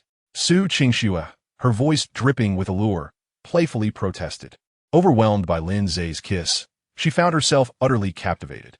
Lin Ze, his resolve weakening, swiftly moved closer. In a matter of moments, Su Qingsue found herself mirroring his fervor. Lin Ze, breathless and exhilarated, lunged toward her fragrant, supple form. Chapter 57. You can certainly give me what I desire. Lin Ze was overwhelmed with excitement. Despite having indulged just a few days prior, one can never have too much of such delightful experiences. Moreover, Lin Ze felt that the ecstasy he experienced was something he could never tire of throughout his lifetime. After their passionate encounter, he reclined on the bed, with Su Qingsue nestled in his embrace. She appeared somewhat fragile. To be honest, were it not for the concern that she might not withstand it, Lin Ze would have wished to continue. She was simply too alluring. "Are you tired?" Lin Ze inquired. Su Qingsue let out a soft huff, responding, "You scoundrel. What do you think?" Lin Ze chuckled softly. "Would you care for more?" A fleeting look of terror crossed Su Qingshue's enchanting visage. "Scoundrel, will you ever cease?" "I would rather not," Lin Ze replied, "but you have no idea how delectable you are." He caressed her exquisite face with a smile. "I shall not allow you to sleep with me again," she declared. "What? Did I not attend to your needs adequately just now?" Lin Ze tished. Flushed with a mix of embarrassment and annoyance, Su Qingsue playfully delivered a light punch to Lin Ze. However, having just emerged from their fervent encounter, she was clearly too weak to muster any real force, rendering her playful gesture almost akin to a tickle. Lin Ze laughed as he drew her soft, fragrant body closer to him. Su Qingsue gasped, fearing he intended to continue. "Scoundrel, spare me." She was indeed overwhelmed. While the pleasure was undeniably exquisite, her body could hardly endure repeated indulgences. The duration of his ardor was astonishing, and she could scarcely fathom his stamina. "Rest assured, I shall not trouble you further," Lin Ze declared as he lit a cigarette. I don't believe your words." Lin Ze chuckled. "Truly, I am exhausted. If we were to continue, I fear I would be unable to walk during the day. Do you think I would fall for your deceitful words? That night you said the same. You took me 7 times. Do you know I was in pain for 2 days afterward? I had to purchase medicine to recover. My apologies, that was my fault. Allow me to massage you," he offered, sensing her distress. "Scoundrel, don't go overboard," she exclaimed, a mix of urgency and shyness in her tone. Lin Ze left. "Look at how easily frightened you are. I was merely teasing." Su Qingsue shot him a glare, exasperated by his antics. "Oh, by the way, you should buy a few flight attendant uniforms." "I'm not a flight attendant. Why would I buy such clothing?" As she processed his words, her cheeks flushed crimson, and she playfully punched him again. "Scoundrel, you're dreaming. I would never purchase that for you. Come now, your figure is so enticing. You would undoubtedly look captivating in them." As if. "Besides, what I wear is always alluring." Lin Ze replied, "Indeed, even without clothing, you are enchanting. However, if you refuse to buy them, I shall ask Shin Tianli to procure them instead. She would likely be more than willing." Instantly, Su Ying's mood soured, and she straddled Lin Ze, her anger palpable. Scoundrel, what did you mean by bringing her up right after we just finished? I didn't want to mention her. But you refused to buy anything from me, Lin Ze lamented, feigning innocence. Su Qingxue was at a loss for words. He had indeed suggested something rather shameless. Yet he now acted as if he were the aggrieved party. How shameless? Su Qingxue, will you buy it or not? Please give me a definitive answer. Su Qingxue, in a fit of anger, seized Lin Ze's arm and bit him fiercely. Lin Ze winced in pain. Are you a dog, Su Qingxue? Who provoked you, you scoundrel? Damn it, I've seen you without clothes. What is wrong with wearing a flight attendant's uniform? Su Qingxue felt both embarrassed and furious. Fine, if you leave Tianli, I will buy it for you. At that time, don't be surprised if I were not only a flight attendant's uniform, but also sexy lingerie for your eyes only. You like stockings and high heels, right? I could buy plenty of those and wear them just for you. How about that? Lin Ze couldn't help but think. Is she really starting to use her beauty as a tactic? One had to admit, she had a way of stirring emotions. Fortunately, Lin Ze was a scoundrel. Otherwise, he might not withstand her allure. Deciding against it, Su Qingxue felt her defenses crumble. She had gone to such lengths to please him. Only for this scoundrel to reject her? Did he not like her? Why? Why would he turn her down? Su Qingxue could no longer contain herself. She suddenly felt a wave of injustice wash over her. Scoundrel, have you really fallen for Tianli? She asked, her eyes red-rimmed as she gazed at Lin Ze. No. Since our divorce, I resolved to lock away my heart. I doubt I will ever feel for anyone again. The only reason I haven't left her is that she is useful to me. Lin Ze's words were not mere nonsense. This afternoon, he had unexpectedly learned that Tianli's family held a 7% stake in Green Bubble. Lin Ze didn't particularly care about those shares. But once his food delivery app launched, he would need Green Bubble for payments, especially since he lacked a payment license. Leaving her now would jeopardize his business. Moreover, there was another reason. He had yet to sleep with Tianli. Lin Ze could never let go. When Su Qingxue heard Lin Ze proclaim that he would never love again, her heart began to ache profoundly. She understood that she had hurt him deeply. Otherwise, why would he be so resolute in locking away his heart? She longed to utter words of apology, yet the damage was done. What good would saying I'm sorry do now? Lin Ze noticed her self-reproach and reassured her. You need not feel guilty. This isn't your fault. After all, you're free and entitled to pursue true love. Comforted by Lin Ze's words, Su Qingxue could no longer hold back. She buried her face in his embrace and began to sob quietly. After a moment, she choked out, What use is Tianli to you? Damn it, she thought. Why is her train of thought so erratic? Shouldn't she be crying and begging me to sleep with her again? I'm planning to start a company and need connections from the Shun family. The Shun family is powerful. Does that mean the Su family is weak? You think I can't help you with connections? Su Qingxue felt increasingly aggrieved. Lin Ze chuckled, pulling her closer into his warm embrace. Of course you can help me. And tonight, you've already given me quite a lot. Bastard, all you do is deceive me. That night, you tricked me into thinking you wanted a divorce, claiming you were in pain, and then you took away my innocence. Now, in pursuit of Tianli, you have started deceiving me again. Su Qingxue choked out. Hiss, how did she know I wanted to be with Tianli? Could it be that my intentions were too evident? I am not lying to you. My company requires the services of Green Bubble Company for transactions, Lin Ze stated earnestly. Su Qingxue paused. What kind of company are you planning to start? It's a secret, but I promise to inform you when it opens. Can I invest in it? Chapter 58. Viewing women as heir. Something feels off. Su Qingxue sensed an unusual disquiet. Why would you want to invest in him? Why? Lin Ze inquired, perplexed. Su Qingxue shook her head and replied, There is no particular reason. I simply wish to help you. After all, we were once married, and now you have been cast out from the Lin family, left with no support. Are you feeling sorry for me? Lin Ze asked with a smile. Su Qingxue felt silent. She did indeed feel a twinge of sympathy for Lin Ze, particularly for his solitude. Lin Ze playfully pinched her cheek and said, Su Qingxue, feeling pity for a man is often a harbinger of misfortune. I'm not afraid. Very well. If I need investment in the future, I will seek you out. Su Qingxue nodded earnestly, stating, As long as you ask, no matter the amount, I will provide it. Lin Ze was taken aback. Goodness, this is a dangerous signal.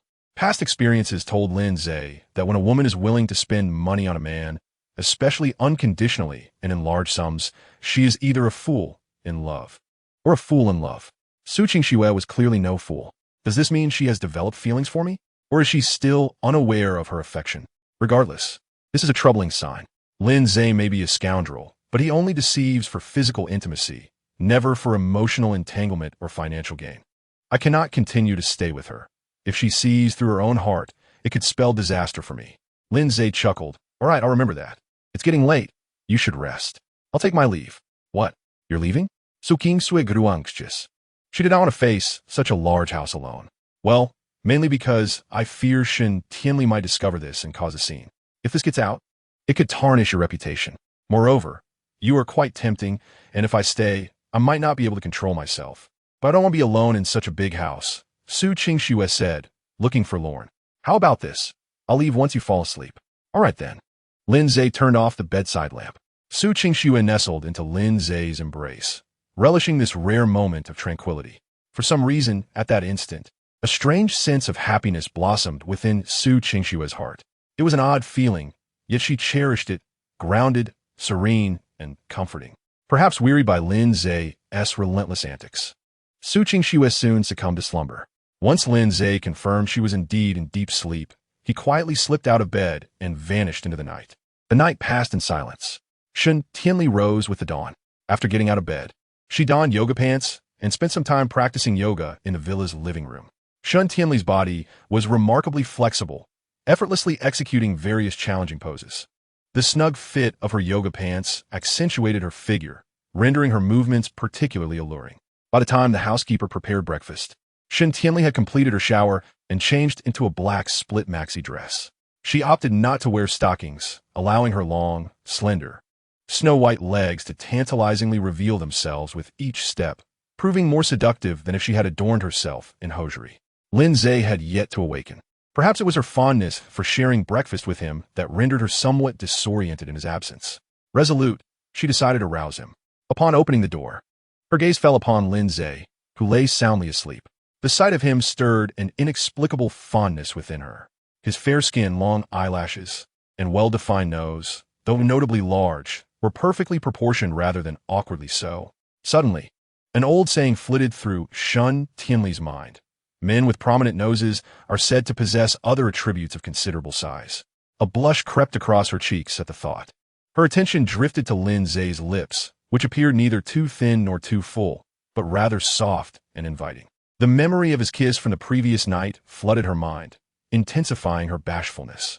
Just then, Lin Ze's voice broke the silence. Have you finished gazing? The moment Shen Tianli entered his room, Lin Ze had sensed her presence. Though he had traversed worlds, he felt his awareness of the external environment had accompanied him to Blue Star. He feigned sleep to discern Shen Tianli's intentions. Ah, Shen Tianli gasped, startled. You rogue. You nearly scare me to death. Lin Ze chuckled at her reaction. Should I refrain from speaking? If I were to remain silent, would you then be inclined to kiss me? Shen Tianli's cheeks flushed deeper, for his words struck a chord. Indeed, she had felt an urge to kiss him while she had been staring at his lips. Yet, such admissions were far from her nature. You scoundrel! What nonsense are you spouting? Hurry and get up for breakfast, then accompany me to my best friend's house. With that, she attempted to retreat. However, Lin Ze swiftly reached out, pulling her onto his bed with a gentle yet firm tug. Shen Tianli found herself momentarily dazed. Was this rogue really so audacious as to drag her on his bed? Fearful of his intentions, she struggled to rise. Do not be alarmed. Lin Ze reassured her with a smile. I am currently in sage mode, entirely disinterested in women. I merely wish to hold you. What is this sage mode you speak of? Well, you might interpret it as a state where, having satisfied one's desires, women are regarded as mere air. Satisfied desires? What does it mean? Have your desires been fulfilled? Indeed. Last night, I sought out Su Qingxue, and we indulged in each other several times, leaving me utterly exhausted. Otherwise, how could I possibly still be in bed? Huh? Shen Tianli chuckled sweetly. If Lin Ze claimed he merely shared a kiss with Su Qingxue, Shen Tianli might reluctantly believe it. However, if Lin Ze asserted that he had spent the night with her, she would never accept such a notion. Despite being arch-rivals, Shen Tianli was acutely aware that Su Qingxue was not the type to engage in casual liaisons. Moreover, while Su Qingxue was distracted by that dark moonlight tormenting her on the green bubbles yesterday, Shen Tianli seized the opportunity to probe into the status of their relationship.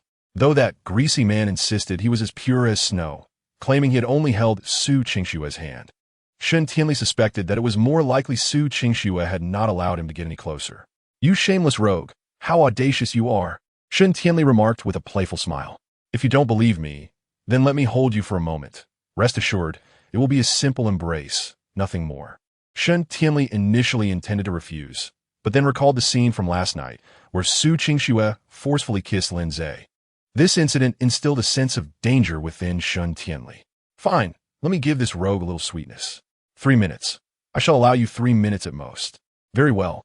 Lin Ze enveloped her in his arms. Neither spoke, and time seemed to stretch indefinitely. Suddenly, Shen Tianli, both shy and irritated, exclaimed, "Shameless rogue, you deceived me. Did you not claim you were in a sage mode?" Lin Ze felt a wave of embarrassment wash over him. He had believed himself to be in a sage mode, yet his body betrayed him. "Shen Tianli, I must argue that this is not entirely my fault," Lin Ze said shamelessly. Shen Tianli found herself laughing in irritation. "Shameless rogue. If it's not your fault, then whose is it?" "Indeed, it is your fault. You are simply too beautiful, too alluring," Shen Tianli playfully scolded.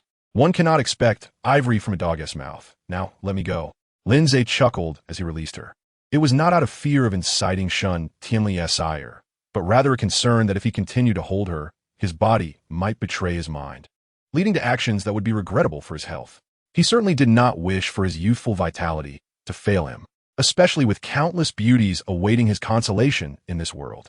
Shen Tianli was taken aback by Lin Ze's obedience. With a flirtatious smile, she said, "Shameless rogue, I've never seen you so compliant." "I do not wish to be, but I fear for my own well-being," Lin Ze replied, looking quite troubled. "Blast it, if not for last night's exertions, and if my constitution were not so weak, hindering my ability to practice the techniques taught by that old man in prison, I would certainly show her what I am capable of." However, once his condition improved and he mastered those techniques, Lin Ze would not shy away from any challenges, be it 4 times or even 9 times in a single night. Shen Tianli shot him a disapproving glance. "Enough of the chatter. Get up and let us eat." "Can I at least have a kiss first?" "You still owe me 9 wet kisses," Shen Tianli gasped in astonishment. "Rogue, when did I ever owe you 9 wet kisses?" "Last night, while I was at Jiang Qingyue's house, you called me. Did we not agree that 10 wet kisses would be exchanged for a song? After returning from Su Qingshue's place last night, we shared a kiss, so I believe I still owe you 9. Would that not be correct?" Shen Tianli was left speechless. She had assumed it was merely a jest, yet this rogue took it seriously. Noticing her silence, Lin Ze continued, with such an impressive appearance, "You wouldn't dare to default on your debt, would you? If you do intend to evade payment, I shall seek out Su Qingxue to settle your account." "What?" The audacity of this scoundrel wanting to approach Su Qingxue made Shen Tianli anxious. Under normal circumstances, she wouldn't have felt this way. But having witnessed Su Qingxue forcibly kiss Lin Ze the previous night, the thought of him seeking her out sent a wave of panic through her. Just imagining that scene made her fists clench in frustration. No, she could not allow this rogue to confront Su Qingxue again. "Rogue, did I ever imply I would default on my debt?" Lin Ze chuckled, fully aware that this tactic would easily rattle her. "All right then, let us proceed. I'm prepared. Feel free to indulge yourself, and do not hold back simply because I am a formidable man." Shen Tianli could no longer contain her laughter, rolling on the floor in amusement. Once her mirth subsided, she replied, "Rogue, you truly have no shame. I do owe you, but I never specified when I would repay you. I refuse to believe you would dare to kiss me forcibly." Lin Ze, with a twinkle in his eye, responded, "No worries, you can owe me at your leisure. However, bear in mind that those 9 kisses will accrue interest. Today it is 9, tomorrow it will be 10, and the day after it will be 20. But if you grant me a morning kiss each day, the interest shall cease to accumulate." Shen Tianli found herself unable to laugh any longer. She was genuinely at a loss for words, having never heard of kisses accruing interest before. "Umph. Once you have cured my best friend, I shall repay you." Shen Tianli certainly did not dare to repay Lin Ze just yet. They were currently in bed, and the thought of this rogue igniting feelings within her was worrisome. That could lead to complications. "Very well," Lin Ze replied with a beaming smile. After breakfast, Shen Tianli escorted Lin Ze out of the villa. As they were about to get into the car, the door of the neighboring villa slowly creaked open, revealing Su Qingxue emerging with an unusually peculiar gait. Upon seeing Su Qingxue, Shen Tianli immediately looped her arm through Lin Ze's, casting a challenging glance in Su Qingxue's direction. Had Su Qingxue witnessed this scene previously, she would have been infuriated. Yet today, she felt no anger. Rather, she experienced a sense of pride, even casting a disdainful glance at Shen Tianli. In her eyes, Shen Tianli could only manage to link arms with Lin Ze, while she had engaged in a genuine exchange with him the night before. In comparison, linking arms was trivial, thus there was no reason for her to be upset. However, upon spotting Lin Ze, Su Qingxue's expression swiftly transformed into one of deep resentment. It is entirely his fault, were it not for his words. Could my gait be so awkward? Lin Ze deciphered the meaning behind Su Qingxue's gaze, masking his own unease with a forced smile. Once they parted ways and entered their vehicles, Shen Tianli swiftly drove away. Lin Ze sent a message to Su Qingxue. Next time, I won't be so ruthless. Su Qingxue's reply came promptly. You scoundrel, do you still wish for next time? Indeed, your body is fragrant and soft. I haven't had enough sleep yet. Upon receiving the message, Su Qingxue's cheeks flushed crimson. This rogue is becoming increasingly audacious. You won't get to sleep with me, you rascal. Although unable to see Su Qingxue's expression at that moment, Lin Ze felt an unmistakable hint of playfulness emanating from her words. Then you can sleep with me. Dream on. You are not as beautiful as I am. Su Qingxue instantly swelled with pride. Scoundrel, you are not allowed to let Shen Tianli kiss you. Mind your own business. Lin Ze replied grumpily. Damn it. Is it such a big deal that I slept with you a few times? Besides, I haven't meddled in your affairs with Jizifeng. Isn't it fine to be a pair of indifferent wild mandarin ducks? Infuriated, Su Qingxue contemplated not replying to Lin Ze any longer. However, after a while, unable to contain her frustration, she sent another message. You scoundrel, if you dare let her touch you, I will never let you touch me again. Then I simply won't. Su Qingxue felt her defenses crumbling.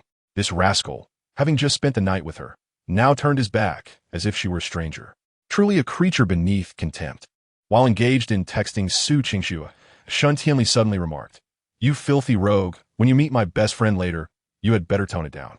Just because she appears beautiful, like a harmless flower, does not mean she isn't ruthless.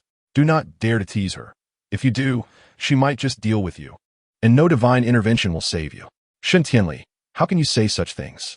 I, who blushes at the mere thought of speaking to a girl, could never tease anyone. Shen Tianli laughed and scolded. You are truly shameless. Where am I shameless? From head to toe, you are devoid of shame. This is slander. Shen Tianli, I shall sue you. Shen Tianli's eyes sparkled as she smiled. Then go ahead and sue. Damn, you are cunning. When you eventually find yourself under me, I will show you how to handle it. Shen Tianli's cheeks flushed. This odious rogue. Chapter 60. Mastery. As Su Qingxue reached the entrance of the company, she spotted Jizifeng, who seemed to have just alighted from a bus. Upon seeing him, Su Qingxue frowned slightly, feeling averse to the encounter. She was still troubled by the last two messages Lin Ze had sent, which had left her in a state of discontent. However, Jizifeng's heart leapt with joy upon seeing Su Qingxue. Qingxue, why were you limping as you walked just now? Are you hurt? Let me take you to the hospital. Seeing you like this pains me. Su Qingxue's cheeks reddened as she softly replied, No need. I'm fine. How could she avoid blushing? A single remark from Jizifeng evoked memories of the torment she endured at the hands of that scoundrel Lin Ze the previous night. Yet Jizifeng, under the impression that his presence was the cause of Su Qingxue's blush, inquired with increasing earnestness, Are you truly all right? Su Qingxue, already perturbed, found herself further irritated by his incessant questioning. Did this man possess no discernment? She had already declared her well-being.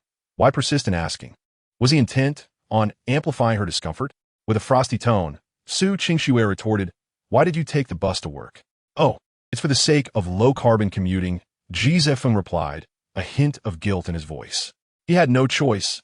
He could no longer afford the fuel. This revelation earned him a modicum of respect from Su Qingxue. She had not anticipated his commitment to environmentalism. Low-carbon commuting is commendable, she remarked softly, preparing to enter the company. Qingxue, please wait a moment, Jizifeng urged. What is it? She asked, raising an eyebrow. He nodded. It concerns David. I spoke with him last night, and he was exceedingly furious. He even threatened to unite with several renowned producers abroad to boycott our company. Jizifeng was determined to extract a substantial sum from Su Qingxue regarding this matter. Desperation had driven him to this point. After failing to secure funds from her the previous evening, he had called home, hoping for financial assistance from his parents. However, his mother, weeping, informed him that they were entirely broke and the company was on the brink of bankruptcy, with numerous suppliers demanding payment. Su Qingxue furrowed her brow in concern. She had not anticipated such relentless pressure over what was merely a proposal for collaboration. If they were indeed to rally other producers against her company, it would certainly become a troublesome predicament. Su Qingxue was not fearful of the boycott itself. She could simply opt out of the partnership, as there were plenty of excellent producers within the country. However, she was apprehensive that if the situation escalated into a media scandal, it would spell disgrace for her company. Such an eventuality was simply unacceptable. Perhaps it is best to resolve this matter with financial means. How much would it take to settle this? Su Qingxue inquired coldly. 5 Jizifeng was cut off mid-sentence. 500,000? Very well, please advance that amount from the finance department and transfer it to them, Su Qingxue commanded. Jizifeng's heart soared with joy. He had intended to request 50,000, fearing that asking for more would result in refusal. He could hardly believe his fortune when Su Qingxue proposed 500,000. How fortunate she was. This only served to fortify his resolve to win her over. Qingxue, rest assured, I will manage this situation, Jizifeng assured her. Su Qingxue felt a twinge of annoyance. She had just allocated 500,000 to resolve this issue. What did he mean by claiming he would manage it? If he were capable of handling it, he wouldn't be soliciting funds from her. Yet, she had no desire to engage in further banter with Jizifeng. Her thoughts were solely on seeking solace from that rogue Lin Ze. By the way, Qingxue, there's one more matter, what is it? In recent days, Shun Tianli has been incessantly messaging me, seemingly attempting to provoke my interest. Jizifeng feigned a sense of melancholy.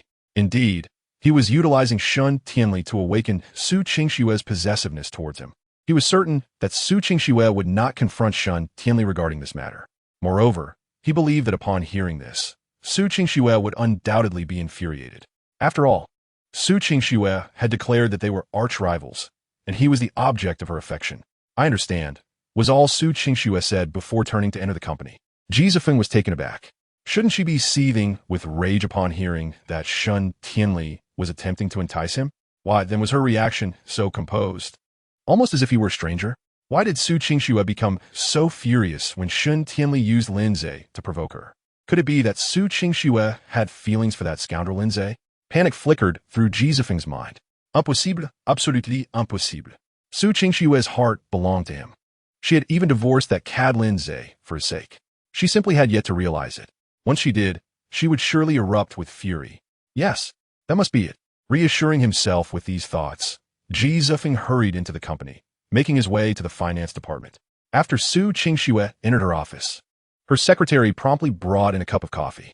As she savored the fragrant brew, Su Qingxue glanced at her phone, noting that Lin Ze, that rascal, had not continued to message her. When her first cup of coffee was nearly finished, she requested another from her secretary. When the awaited coffee arrived, Su Qingxue could no longer contain herself and sent Lin Ze another message. You scoundrel, I'm in pain. Surely, with the depth of his affection for her, he would respond swiftly. Yet, by the time she had finished her second cup, Lin Ze still had not replied.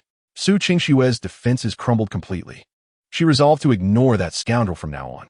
However, after a while, still receiving no word from Lin Ze, she suddenly seemed to recall something.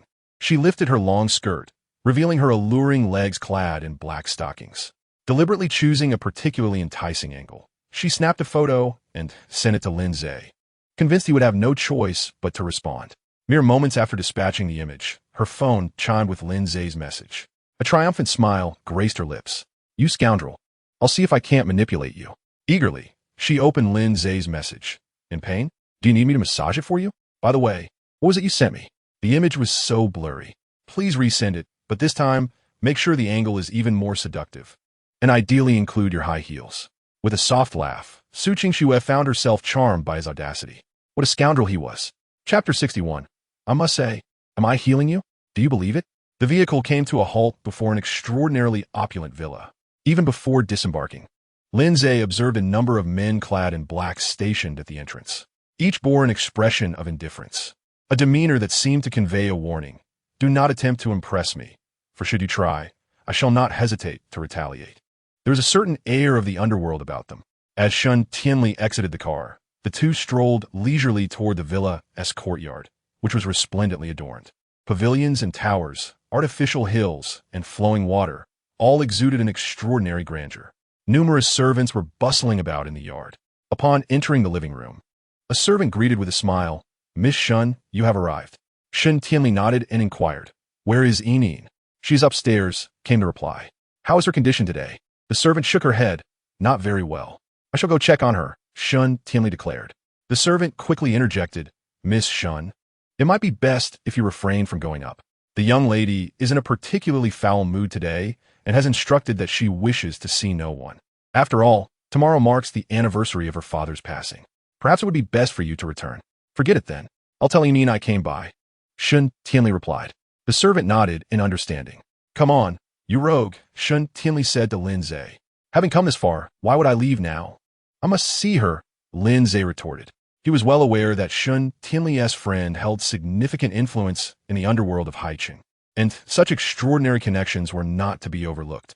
Shun Tianli grew anxious. "Rogue, do not be foolish. Yining's father passed away unexpectedly 2 years ago, and she was raised solely by him. This incident inflicted a devastating blow upon her. Every year on the anniversary of his death, she isolates herself. If you were to disturb her during this time, not even a deity could save you." Lin Ze felt a shiver run through him as he recalled his own father. He, too, had been raised by his father, who, despite his ruthless reputation, had indulged him. Thus, when his father met with an untimely demise, the impact on him had been nothing short of catastrophic. It was astonishing to discover how closely Shun Tianli's friend's experience mirrored his own.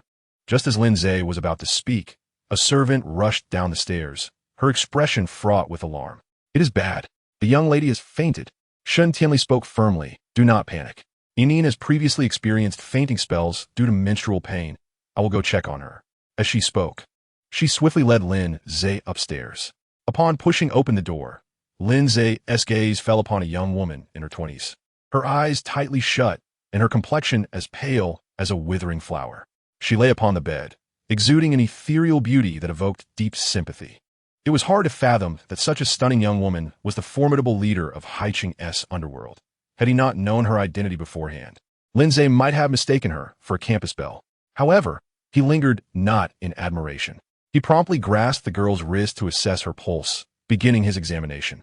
As Lin Ze held his best friend's pulse, he exuded an air of remarkable professionalism, leaving Shun Tianli somewhat bewildered. Could it be that this scoundrel truly possessed the ability to heal? When had he acquired such medical knowledge? She had thoroughly investigated his past and found no trace of such skills. Indeed, Lin Ze had learned to take pulses, a skill he acquired during his 3 years of incarceration in Blue Star, where he studied under an old master. While the master's medical expertise was impressive, Lin Ze had only grasped a fraction of it. At best, he had mastered about 30%. Nevertheless, the old man had once remarked on Lin Ze's considerable talent, suggesting that with a decade of training, he could undoubtedly become a renowned physician. Alas, fate had not bestowed upon him that much time. After a thorough examination, Lin Ze let go. "Well, what do you think? The pulse is steady, but indicates a deficiency in qi and blood, coupled with excessive liver fire. It seems likely she has fainted from emotional distress, exacerbated by menstrual pain. Can you treat her?" "Of course. After all, aside from my good looks, my medical skills are quite decent." Shun Tianli chuckled at his words. "Then please, treat her quickly." "All right, but you need to step outside first." "Why should I go out?" "Enough chatter. Just leave," Lin Ze replied, somewhat irritated. "You're not planning to take advantage of my friend while I'm gone, are you?" "Exactly. If you don't leave, how can I proceed?" Shun Tianli was left speechless. "Fine, hurry up and go. Though I may be a rogue, I won't stoop to such underhanded tactics." Shun Tianli shot Lin Ze an exasperated glance before turning to exit the room. Lin Ze retrieved an acupuncture kit from his pocket, which he had purchased on his way here. Once opened, he began to remove her skirt to treat her cold uterus. He needed to apply needles simultaneously at 3 acupuncture points, Shimin, Guanyuan, and Zhongji, all located about 5 inches below the navel. This was precisely why he had insisted Shun Tianli leave. If she were present when he had to remove the skirt, she would surely think he was being lecherous, although he was indeed a rogue. To be candid, this was not Lin Ze's first experience with unfastening a girl's skirt. even if it was just a partial removal. There would be no inappropriate exposure. Yet, his hands trembled slightly. Not only were his hands unsteady, but his breath also grew erratic, and his heart raced as if propelled by a rocket. Before long, the 3 acupuncture points were revealed. Gazing at her flat abdomen, as smooth as mutton fat jade, Lin Ze's heart raced even faster. Cursing himself for his lack of composure, he hastily commenced the treatment. He knew he needed to act swiftly, for she could awaken at any moment. If she were to wake and witness this scene, there would be no way for him to clear his name. With no further ado, Lin Ze swiftly grasped 3 silver needles in his hand and deftly inserted them into the 3 designated points.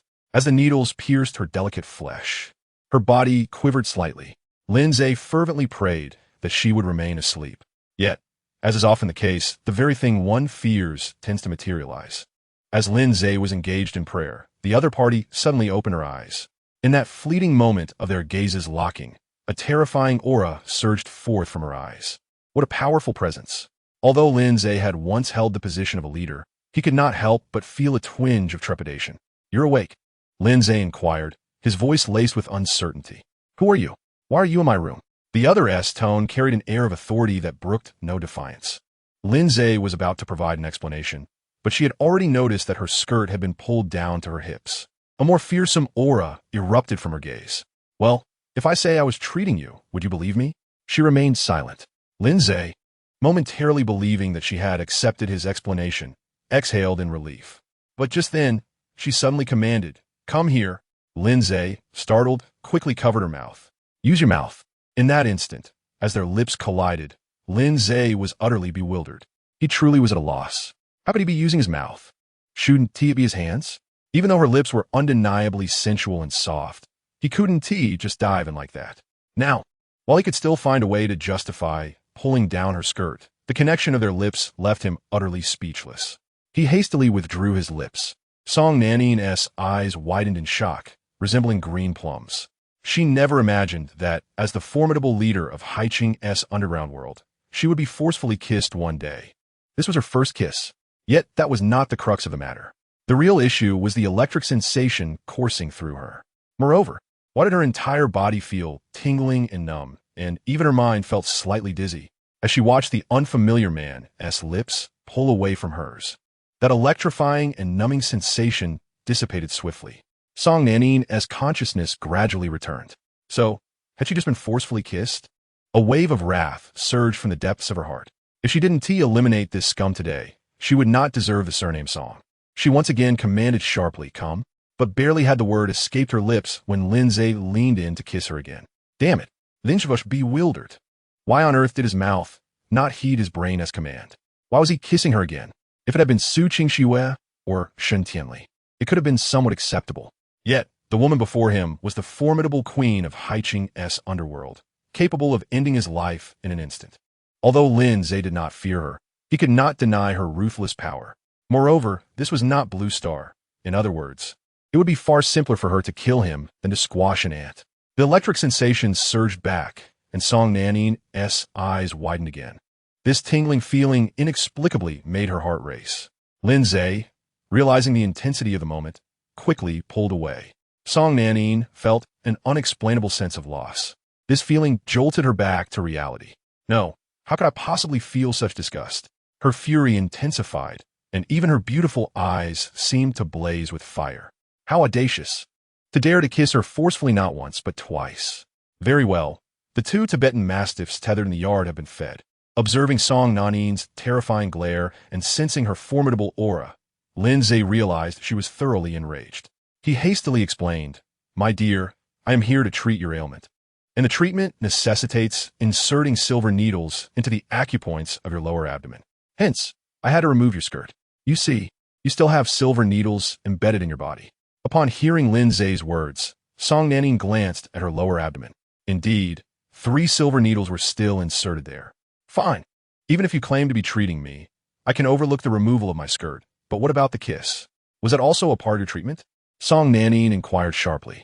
"The kiss can be considered as my fee for the consultation. If I must die, so be it. After all, the deed is done now." Lin Ze replied nonchalantly.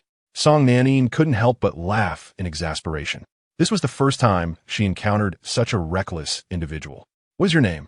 "Lin Ze." "So, you are the one whom Shun Tianli spoke of, capable of alleviating my menstrual pain?" Last night, after a video call with Lin Ze, Shun Tianli had mentioned to Song Nanin that he could treat her condition. "Indeed. And where is Shun Tianli?" "Outside the door. Ask her to come in." "I'm afraid that's not possible." "What do you mean? You are still in the midst of treatment. It would be best to wait until it concludes before removing the needles." Lin Ze stated. She could believe that this reckless individual was attempting to treat her, but the pain in her lower abdomen persisted, excruciating and unrelenting. This indicated he was a fraud. "It's not possible yet," he continued. "What do you mean? The treatment has only just commenced. Removing the silver needles now would yield no results." "You speak as though continuing will lead to effectiveness," she retorted. "Of course it will. Wait another 10 minutes. If you still feel the same pain, you may do as you wish with me," Lin Ze asserted confidently in his medical skills, having proven them on Blue Star. Previously, he had treated a female prison guard suffering from menstrual pain with remarkable results. Song Nanin scoffed lightly. She certainly did not believe Lin Ze's claims. Countless doctors had attempted to remedy her menstrual discomfort over the years, and she had consumed untold quantities of medication, all to no avail. Did he truly think he could resolve her problem with just 3 silver needles? It was absolute nonsense. However, at that moment, a warm sensation unexpectedly blossomed in her lower abdomen. This warmth enveloped her, akin to being immersed in a hot spring. It was a most extraordinary feeling. Moreover, astonishingly, Song Nanin distinctly felt the sharp pain in her abdomen beginning to dissipate. Suddenly, her heart raced. She struggled to believe this was real. For 7 or 8 years, since her first menstrual cycle, she had seen innumerable doctors and taken countless medications, yet none had proven effective. How could she possibly trust that this audacious fellow could cure her chronic ailment with merely 3 silver needles? However, the facts are undeniable, and she could not help but believe. A warm sensation enveloped her lower abdomen, intensifying to the point where Song Nanin felt as though she were immersed in a furnace. A comforting warmth coursed through her, alleviating her discomfort, and the pain in her lower abdomen gradually diminished until it vanished entirely. The sharpness in her gaze towards Lin Ze softened, replaced by astonishment. "Are you truly skilled in medicine?" She could not help but inquire. "Did you not already perceive it?" Lin Ze recognized through her eyes that his treatment was effective. Song Nanin fell silent. Soon, the treatment concluded, and Lin Ze withdrew the silver needles. "All right, rise and see for yourself if the pain persists." Donning her dress, Song Nanin elegantly descended from the bed. Standing on the ground, she discovered that the discomfort in her lower abdomen had indeed vanished. "Excellent. Since you're no longer in pain, we can address the audacious matter of your earlier forceful kisses," she stated, her gaze piercing as she fixed it upon Lin Ze. Having been kissed twice without consent, he shamelessly attempted to pass it off as payment for his services, expecting to escape unscathed. What a naive dreamer he was. Did he truly believe that the nickname Song Yinlo was undeserved? Of course, I knew this matter would not conclude easily. Observing the overwhelming resentment in her eyes, Lin Ze quickly devised a response. "Surely you don't think I could resolve your condition in just 1 session?" "What do you mean?" "Quite simply, with your severe coldness in the womb, it will require a prolonged treatment for a gradual recovery. Moreover, should the treatment be interrupted, the repercussions will be even more severe. In other words, if you wish to endure a life of pain far worse than death, you may as well end my life now." Song Nanin was displeased. How could she, the formidable leader of Haiqing's underworld, be so easily manipulated by this audacious individual who had dared to kiss her twice? Chapter 63. Show me your worth. Although he had successfully gained the upper hand over Song Nanin, Lin Ze felt an overwhelming sense of dissatisfaction. If this were in Blue Star, he would never have resorted to such unrefined tactics to dominate a woman. Of course, in Blue Star, women rarely dared to speak to him in such a manner. It appeared imperative for him to rapidly expand his influence. This feeling of subservience was exceedingly uncomfortable.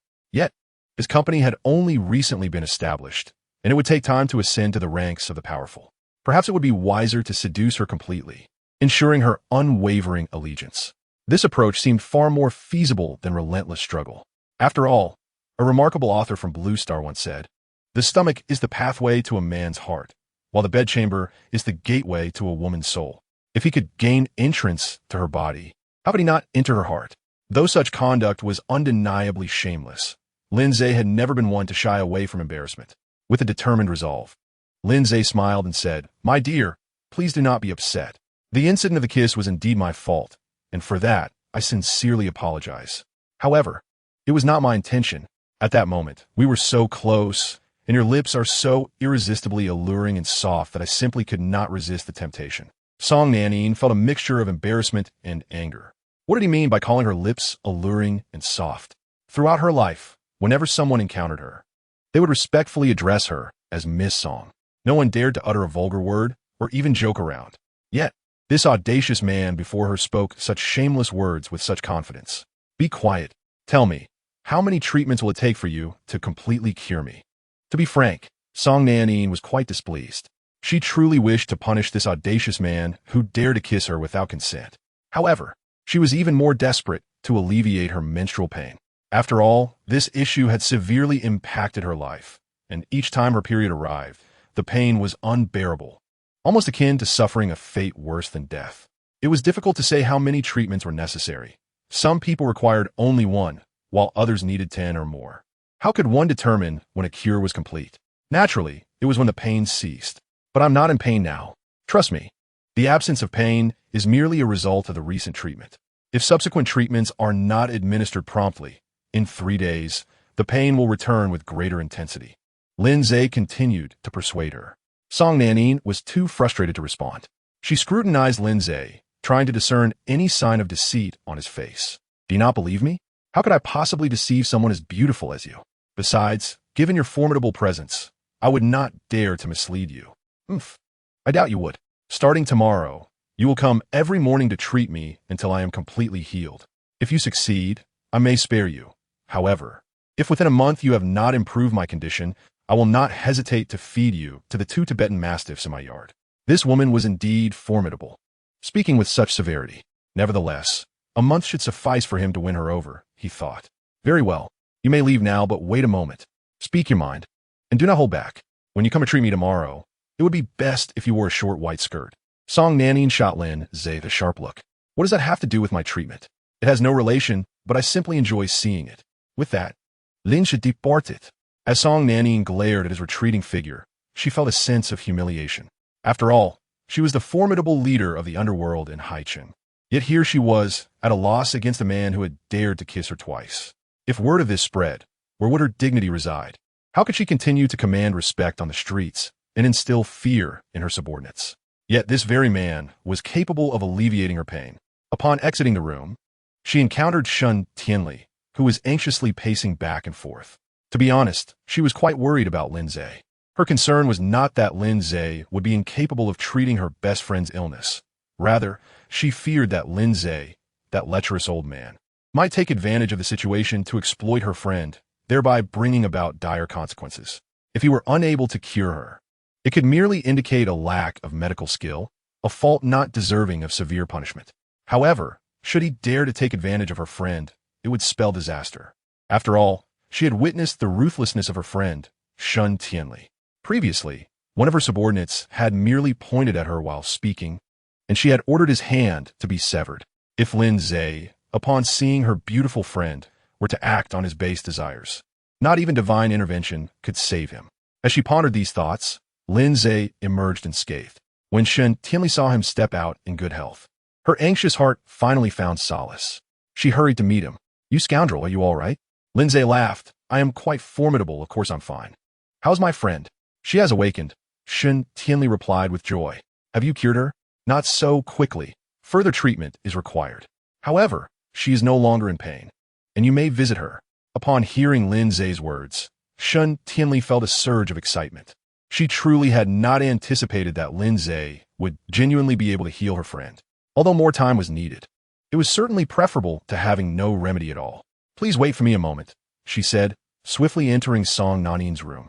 Feeling somewhat idle, Lin Ze decided to send a message to Su Qingxue. "Where are you?" Su Qingxue was currently listening to a report from decisively. He had just withdrawn 500,000 from the finance department and sent it to David. Now, he was updating her on the matter. After hearing decisively's report, Su Qingxue responded calmly. "All right, I understand. You may go about your business. Qingxue, I would like to invite you to lunch. I apologize for last night's dinner, and I wish to make amends." With money in his pocket, Jizafeng's tone had become more assertive. There's no need. I have an appointment with an advertiser at noon to discuss an endorsement for Ji Shanshan. May I accompany you? Do not misunderstand. I simply wish to protect you from them, trying to ply you with alcohol. If I am present, I can help shield you. Su Qingxue contemplated his words and found them reasonable. After all, he was her assistant, and it was only natural for him to look out for her. Just as she was about to agree, her phone suddenly buzzed with a message from Lin Ze. Her heart leapt with joy as she quickly opened the message. Upon reading Lin Ze's words, her cheeks flushed. That rascal. Taking a deep breath, she calmed her racing heart and turned to Jizafeng, saying softly, "No need. You can attend to your matters." Jizafeng felt somewhat displeased but had no choice in the matter. "Very well. Should you need me, do not hesitate to call." Su Qingxue nodded. As soon as Jizafeng exited her office, she eagerly began to reply to Lin Ze's message. "You scoundrel, accompany me to a lunch gathering at noon, and I shall show you my legs. I also wish to touch them." Lin Ze's message arrived swiftly.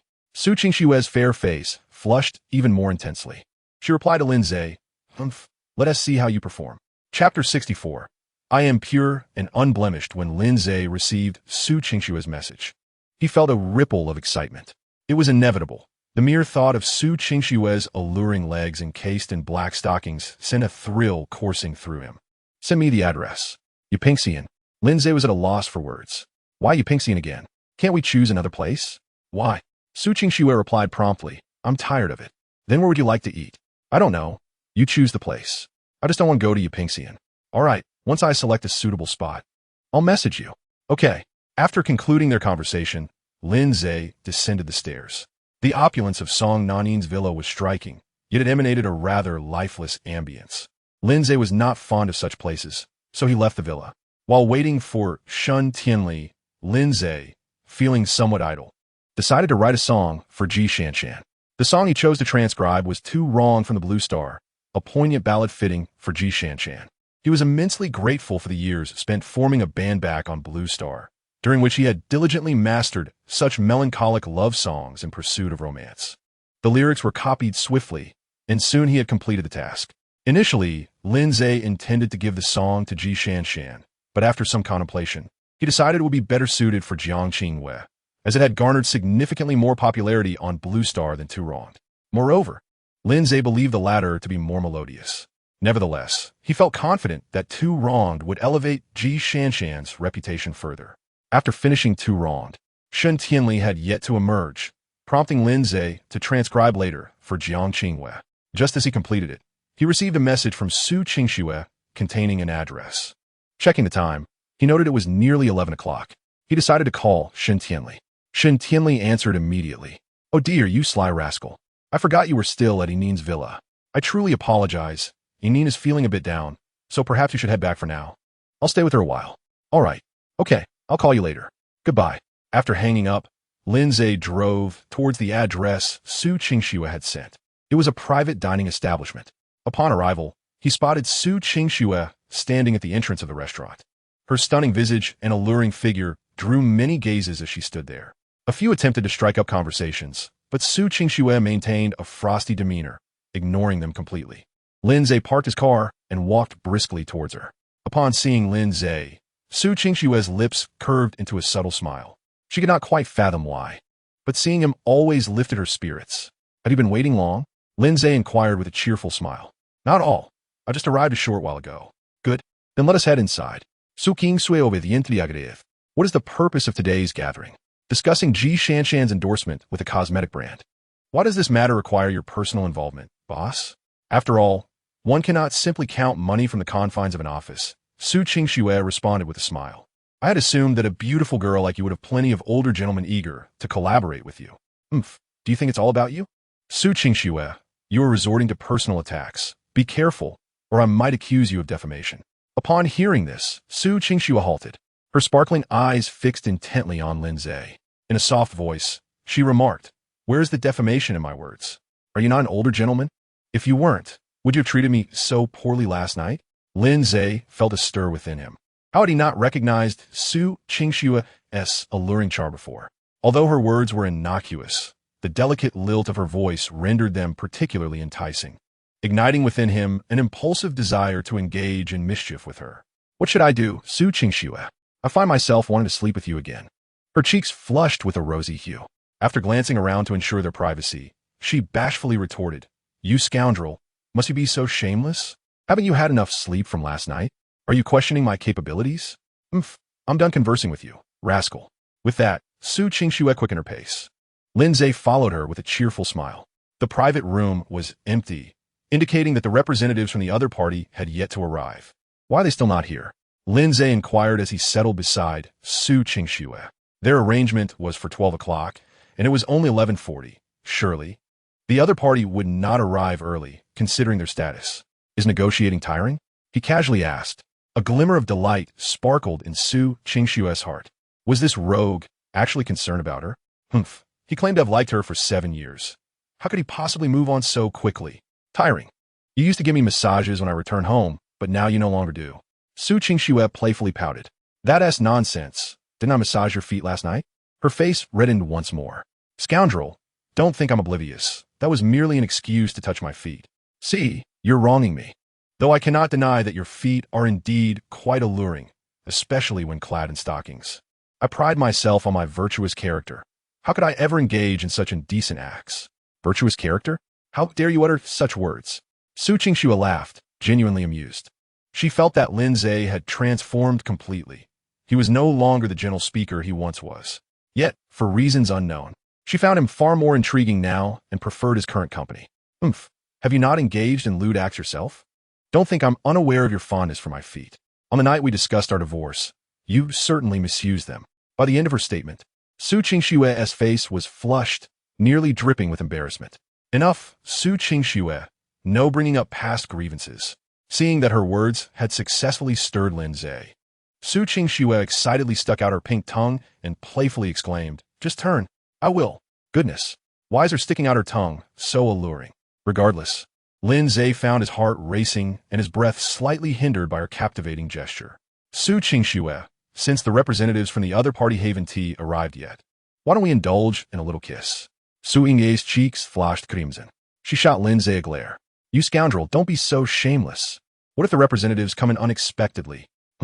She was truly refusing, but rather concerned about an unexpected intrusion. There was hope. Lin Ze felt a surge of joy. Wait for me while I lock the door. Without hesitation, he sprang up and locked the door to the private room. He swiftly returned to Su Qingxue, wrapped his arms around her slender waist, and seated her upon his lap, urgently leaning in to kiss her luscious red lips. Chapter 65. Just as his lips were about to meet Su Qingxue's enchanting crimson ones, she suddenly covered her mouth with her hand. Lin Ze's lips brushed against her delicate skin. The moment her warm lips touched his hand, Su Qingxue quivered slightly. Remove your hand, Lin Ze urged. Damn it. Just when he craved a kiss, she obstructed him. Was she trying to drive him mad? Observing Lin Ze's desperate demeanor, Su Qingxue's glistening eyes reflected a hint of triumph as she gazed at him. No way. What if this scoundrel makes me feel something? On the way, I noticed a 5-star hotel. Should I go ahead and book a room? Lin Ze chuckled. Su Qingxue was taken aback. She knew this scoundrel was capable of such things. Quickly, she pleaded softly, Scoundrel, can we wait a few days? It really hurts a bit. Hearing her gentle tone, Lin Ze's heart stirred. Damn it, what on earth did she consume while growing up? How could she be so tantalizing, with just one sentence stirring such emotions? He yearned to press her against the dining table. Yet, he restrained himself. Although anxious, he was not overwhelmed by his emotions. Besides, if he forced it, it would only leave her with trauma, which would be counterproductive. Fine, let us wait until you feel better. Su Qingxue's face flushed, and she nodded. Scoundrel, can you let me go? Damn it. Not being allowed to kiss was one thing, but even a hug was out of the question. With a chuckle, Su Qingxue looked at Lin Ze's pitiful expression. When did this scoundrel become so endearing? Watching her smile, radiant as a blooming flower, left Lin Ze slightly breathless. He quickly remarked, Stop smiling. When you smile, I want to kiss you even more. Su Qingxue, with a hint of pride, inquired, Oh, am I quite alluring when I smile? There is a word that describes it perfectly, Lin Ze said with a grin. What word? Su Qingxue asked curiously. Lin Ze leaned in closer, whispering a single word in her ear. Su Qingxue's cheeks flushed with embarrassment as she playfully struck Lin Ze twice, then huffed indignantly, You rascal. You're the one who's lewd. Lin Ze lit a cigarette exhaling clouds of smoke, and chuckled, "Indeed, I can be rather lewd. I won't discuss this further. The clients are arriving soon. I shall go open the door." "Allow me. I need to use the restroom," Lin Ze replied. In truth, he had no genuine need for the bathroom. The intimate embrace with the fragrant and soft Su Qingxue had stirred an unwelcome reaction within him. Moreover, he felt a restless heat coursing through his body, compelling him to splash cold water on his face to quell his ardor. After opening the door to the private room, Lin Ze swiftly made his way to the restroom. Once there, he extinguished his cigarette and washed his face with cold water, managing to subdue the overwhelming heat. Damn it, I must avoid any unnecessary contact with Su Qingxue unless I am certain it is appropriate. This is merely inviting trouble upon myself. Upon exiting the restroom, Lin Ze returned to the private room, where the clients had already arrived. The spacious room was filled with 5 or 6 individuals alongside Su Qingxue. Upon seeing them, Lin Ze's demeanor shifted to one of cold amusement, for among the group, he recognized a familiar face, Lin Nan. Indeed, Lin Ze had sensed something amiss when Su Qingxue mentioned cosmetics, considering the Lin family's successful ventures in the personal care industry. He had not anticipated that she was collaborating with the Lin family. Lin Nan, upon spotting Lin Ze, was instantly filled with rage. Recalling the moment Lin Ze had kissed his goddess, Shun Tianli, right before him, not to mention the humiliating defeat Lin Ze had inflicted upon him. With his anger intensifying, Lin Nan sneered, "Oh, look who it is, my brother who was cast out of the family. What brings you here? Serving others now?" The moment those words escaped his lips, Su Qingxue was taken aback. As the owner, she was acutely aware that this collaboration involved a cosmetics brand under the Lin family. Furthermore, discussions regarding this project had progressed significantly before her divorce with Lin Ze. However, she had overlooked the fact that Lin Ze was also a member of the Lin family, albeit one who had been disowned. During the negotiations, she had been preoccupied with decisively, thereby neglecting Lin Ze's presence. The harsh treatment Lin Ze had received from the Lin family, juxtaposed with her current partnership with them, would undoubtedly wound him deeply. Su Qingxue mentally berated herself, realizing her grave mistake. Cautiously, she glanced at Lin Ze, only to find an inscrutable smile etched on his face. A sudden wave of panic washed over her. She understood Lin Ze all too well. He was incensed. Just as she was about to speak, Lin Nan boasted, Come. Everyone, let me introduce you. This is my brother, the eldest son of the Lin family. He was sold to human traffickers by the servants when he was a child, and though my parents retrieved him at 16, his character was so abominable that they expelled him from the Lin family once more." His words elicited uproarious laughter from the crowd, and Lin Nan basked in his triumph. He proudly declared, "Brother, take a look at your current state. You are utterly bringing shame to our Lin family.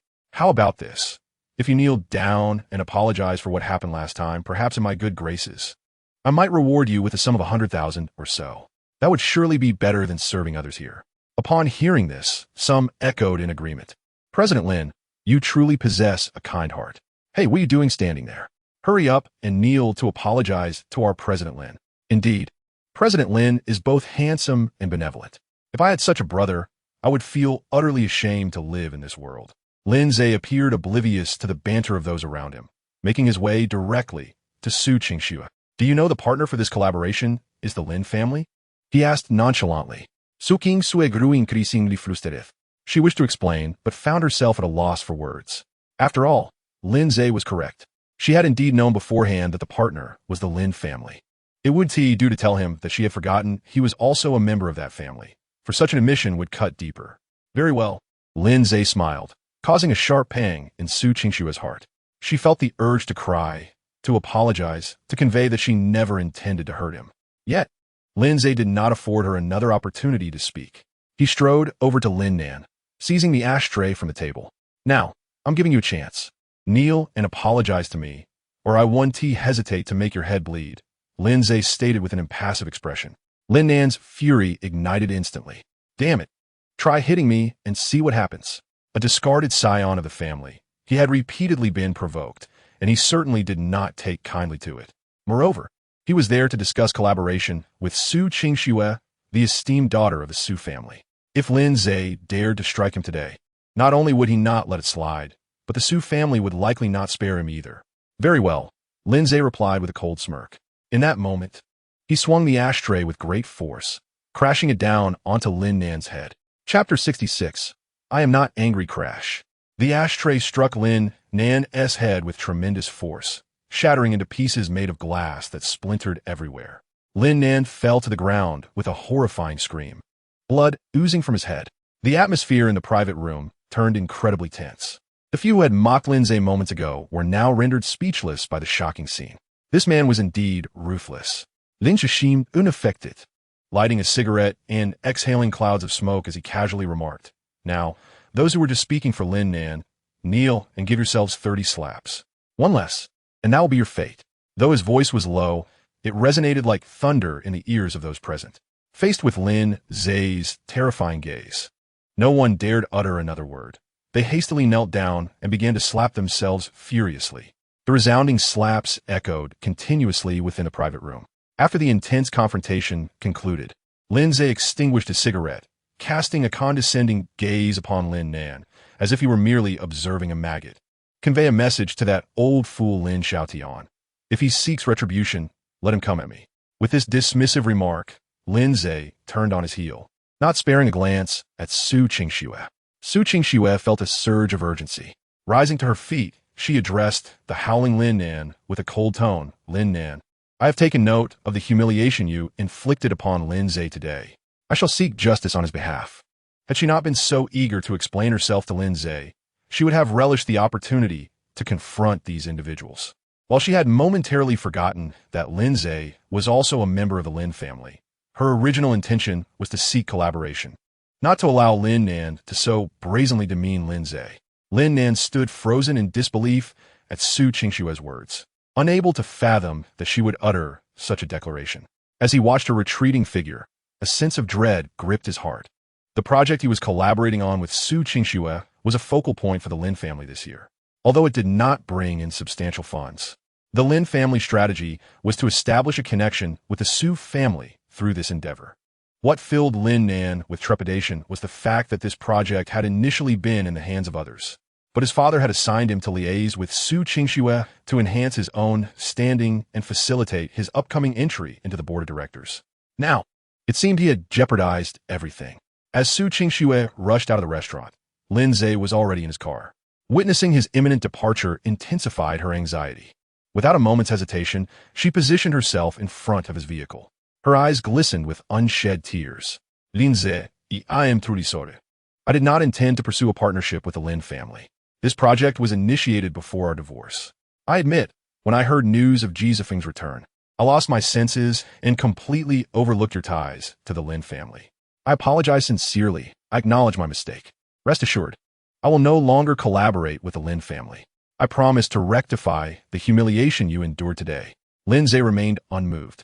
He lowered his window, leaning slightly out. With a hint of a smile, he replied, "Very well, Miss Su, I understand. Now would you kindly step aside?" "Miss Su."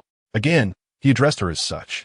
When she had first appeared before him with Jizafeng after their divorce, he had referred to her in the same manner, polite yet distant.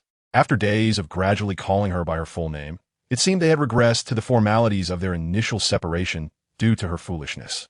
Su Qingxue's heart ached further. Gazing at Lin Ze with reddened eyes, she implored, "Lin Ze, I truly know I was wrong. Please don't be angry. I beg you." "Miss Su, I assure you, I'm not angry. May I pass now?" Lin Ze's words were sincere. He genuinely felt no anger. He felt a sense of revulsion towards Su Qingxue's collaboration with the Lin family, unable to hold back her tears any longer. Su Qingxue gazed at Lin Ze with tear-filled eyes. Her heart-wrenching expression was laden with a fervent plea directed at him. Lin Ze stepped out of the car and approached her, articulating each word with deliberate clarity. "Miss Su, I shall say this once more. I am truly not angry. Your choice of collaborators is your prerogative, just as you chose to divorce me for Jizafeng. I respect your decisions. Now, might you step aside?" A tremor ran through Su Qingxue, and she could no longer contain her anguish. Tears streamed down her face as she cried out, "No, Lin Ze, I was wrong. I truly regret my decision to collaborate with the Lin family. Miss Su, I shall ask you one final time. Will you step aside?" Lin Ze was unwilling to waste any more time. Su Qingxue shook her head through her tears. Without uttering another word, Lin Ze turned and returned to his car, accelerating away as the vehicle careened off the curb. The rear of Shun Tianli's luxurious sedan crashed against the pavement with a jarring noise. Seeing this, Su Qingxue was utterly panicked. She had thought that by blocking Lin Ze's path and sincerely apologizing, the matter would be resolved. After all, he had such affection for her, and he feared her tears. But witnessing Lin Ze's willingness to crash the car to escape, she realized that she might lose him forever. The pain was excruciating, leaving her devoid of strength. She collapsed to the ground, weeping uncontrollably. Qingxue, what is wrong? A frantic voice suddenly pierced her sorrow. It was Jizefeng.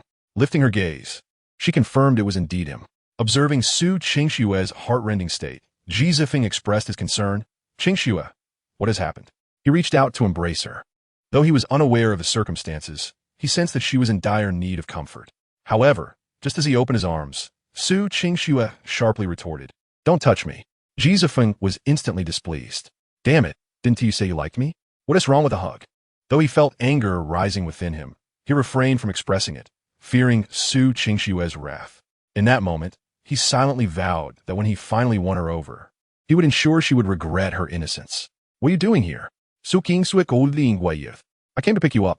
I was worried you might drink too much and encounter some mishap, Jizefeng replied earnestly. Wiping away her tears, Su Qingxue rose to her feet. "Since you are here, I believe it is time we clarify some matters." Chapter 67. I no longer like you. Jizefeng's heart soared with joy, for he knew that Su Qingxue was finally ready to confess her feelings to him. It seemed she was about to embrace a future together. Jizefeng was so exhilarated that he had already resolved to savor the allure of Su Qingxue's seductive crimson lips once they were together. As he envisioned kissing her into a dizzying frenzy, he contemplated whisking her away to a hotel where they could indulge in an exquisite escapade. He had long been captivated by Su Qingxue's enchanting figure. The mere thought of her being in a contractual marriage with Lin Ze, and likely remaining untouched, sent his pulse racing with excitement. He fantasized about capturing numerous photographs and videos to send to Lin Ze, allowing him to witness the intimate moments of Su Qingxue beneath him, believing it would be a torment for Lin Ze. The more he contemplated, the more his anticipation grew. Su Qingxue gazed at Jizefeng with her lustrous, watery eyes, reflecting on the man she had once cherished for so long. Despite his familiar appearance, she no longer felt that exhilarating flutter in her heart.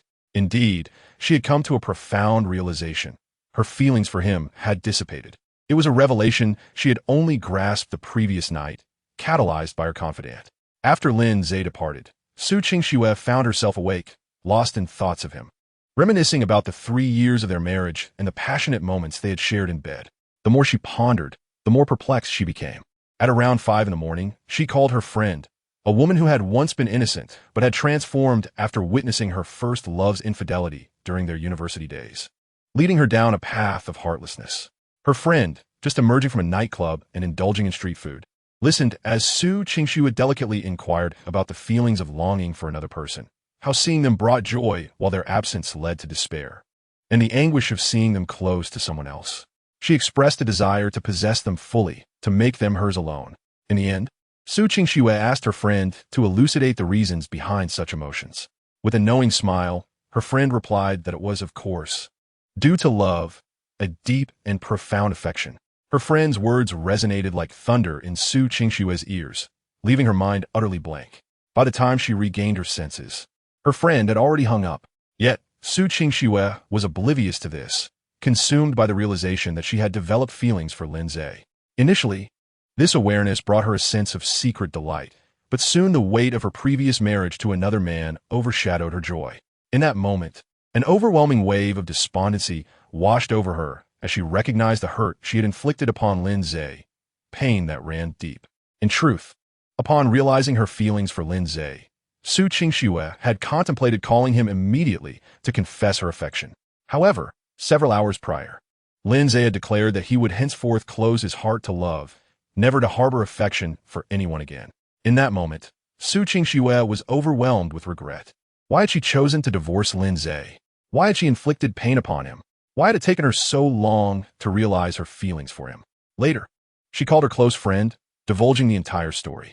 She sought her friend's counsel in this matter. Upon hearing Su Qingxue's account, especially the part about her divorcing Lin Ze for another man, her friend, an expert in matters of the heart, could not help but criticize her. Su Qingxue, in tears. asked her friend what she should do. Her friend urged her to pursue Lin Ze anew, to win him over with genuine actions, in hopes of rekindling their connection. As they concluded their conversation, her friend earnestly advised Su Qingxue that if one loves another, they should not tread upon two boats nor toy with emotions. Those who play with feelings ultimately find themselves ensnared by them. Thus, Su Qingxue resolved to confront Ji Zifeng. She wished to express her gratitude for his presence during her youth, but she no longer held affection for him. She was determined to pursue the one she truly loved. When Ji Zifeng noticed her prolonged silence, he assumed she was simply shy. With a smile, he reached out to take her hand. Yet, upon seeing his hand extend toward her, Su Qingxue instinctively recoiled a few steps in alarm. "Do not touch me," she said urgently. Lin Ze had once told her he disliked being touched by others, not even in the simplest act of holding hands. In truth, this was the one aspect Su Qingxue felt fortunate about. She was relieved she had not rushed into a relationship with Ji Zifeng, nor allowed him to touch her. Not even a finger. Observing Su Qingxue retreat as if from a plague, Ji Zifeng felt his composure begin to wane. Suppressing his rising anger, he smiled and said, "Qingxue, we are meant to be together. Why won't you let me hold your hand?" Su Qingxue was taken aback. "Together? Who would want to be with you? You just mentioned wanting to clarify some matters with me. Were you not implying a confession?" Su Qingxue's expression darkened, her exquisite face betraying her astonishment. In a low, icy tone, she replied, "I'm sorry, I never intended to confess my feelings to you." "What do you mean?" Ji Zifeng asked, his voice trembling. A troubling thought began to fester within him. "Ji Zifeng, do you know why I once liked you?" Su Qingxue retorted. Upon hearing her words, Ji Zifeng breathed a sigh of relief, mistakenly believing she was about to reveal that she did not love him, but rather Lin Ze, that scoundrel. What a fright that had been. "Qingxue, to be honest, I do not know," Ji Zifeng replied with a smile, unaware of the reasons behind her past affections. Moreover, Ji Zifeng was not inclined to engage in such trivial discourse. He simply wished to solidify their relationship and kiss her passionately. Su Qingxue gazed intently into his eyes, her demeanor earnest and solemn as she spoke. "Enough. What significance do these words hold now, Ji Zifeng? I always believed that my affections were directed towards you. Thus, during your time abroad, I endured immense anguish, to the point of selfishly pondering whether, should I find myself with your rival, you might cast a glance my way. In university, I was aware of your enmity with Lin Ze, who consistently outshone you. Recognizing your jealousy, I chose him and arranged for our marriage, thinking that upon discovering this, you would reconsider your feelings for me. I shared the news of my marriage certificate with Lin Ze solely with you in mind, believing you would take notice. Alas, it appears I was mistaken." At this juncture, Su Qingxue paused momentarily. Ji Zifeng, overwhelmed with guilt, responded, "Qingxue, I am deeply sorry. My realization has come too late, but fortunately, we are still young, and the future holds ample time for us." Su Qingxue shook her head. "I regret to inform you, Ji Zifeng, that the reign of youth has long since cleared with Lin Ze's arrival. Therefore, Ji Zifeng, I no longer harbor feelings for you." Chapter 68. Work hard, and next year I'll arrange a wife for you. Shall. Bewilderment, fear, countless emotions surged within Ji Zifeng in an instant. His body began to tremble. Breaths came in quick succession, and his eyes reddened, not from sorrow, but from terror. Su Qingxue had become his sole lifeline, yet she now professed her disinterest. This outcome was unbearable for Ji Zifeng. "Qingxue, you must be jesting, right?" His voice quavered. "Yi Zifeng, you know I am not one to jest with emotions." Panic intensified within him. "Qingxue, you cannot treat me this way. I sacrificed my career abroad for you. If you reject me as well, I will be left with nothing." This statement, of course, was a fabrication. Ji Zifeng's so-called career abroad amounted to nothing more than a hedonistic lifestyle funded by his family. His intention was merely to incite guilt within Su Qingxue. However, he was gravely mistaken. Su Qingxue was not one to be easily swayed by sentiment. Throughout her life, only Lin Ze had the power to influence her emotions. Beyond him, no one else could sway her heart. "Ji Zifeng, if you believe that this tactic will evoke guilt within me, you are sorely mistaken. I do feel remorse, but not towards you. Rather, for Lin Ze, who has cared for me so deeply. I failed to recognize my own heart, which led to his hurt. Yet, as you rightly pointed out, we are still young, and I will have countless opportunities to make amends with him." Ji Zifeng crumbled. He was utterly shattered. Once again, it was that scoundrel Lin Ze. Ever since university, he had been outclassed at every turn. He had thought Su Qingxue was the one area in which he triumphed over Lin Ze. But now, even she had developed feelings for him. Ji Zifeng could not bear it. He simply could not accept such a reality. Qingxue, I was wrong. I truly realize my mistakes. I implore you, grant me another chance. I genuinely have feelings for you now. Ji Zifeng pleaded earnestly, nearly sinking to his knees before Su Qingxue. Yet, she remained unmoved, even feeling a tinge of annoyance. Ji Zifeng, you understand matters of the heart better than I do. You should know that such feelings cannot be forced. Out of respect for our time as classmates, I shall refrain from harsh words. This is how it stands. If you wish, you may continue working in my company, but there is absolutely no possibility for us. With that, Su Qingxue turned and entered her vehicle. After watching her depart, Ji Zifeng was utterly shattered. In a fit of anger, he kicked a nearby tree, the force of which caused him to cry out in pain. His despair deepened. Lin Ze, mark my words, you will regret this, one day. I shall have you beneath my feet. And you, Su Qingxue, you will beg for my forgiveness. Unbeknownst to Lin Ze. The turmoil between Su Qingxue and Ji Zifeng had unfolded. At that moment, he was indulging in street food at a roadside stall. To be frank, Lin Ze had a particular fondness for such fare.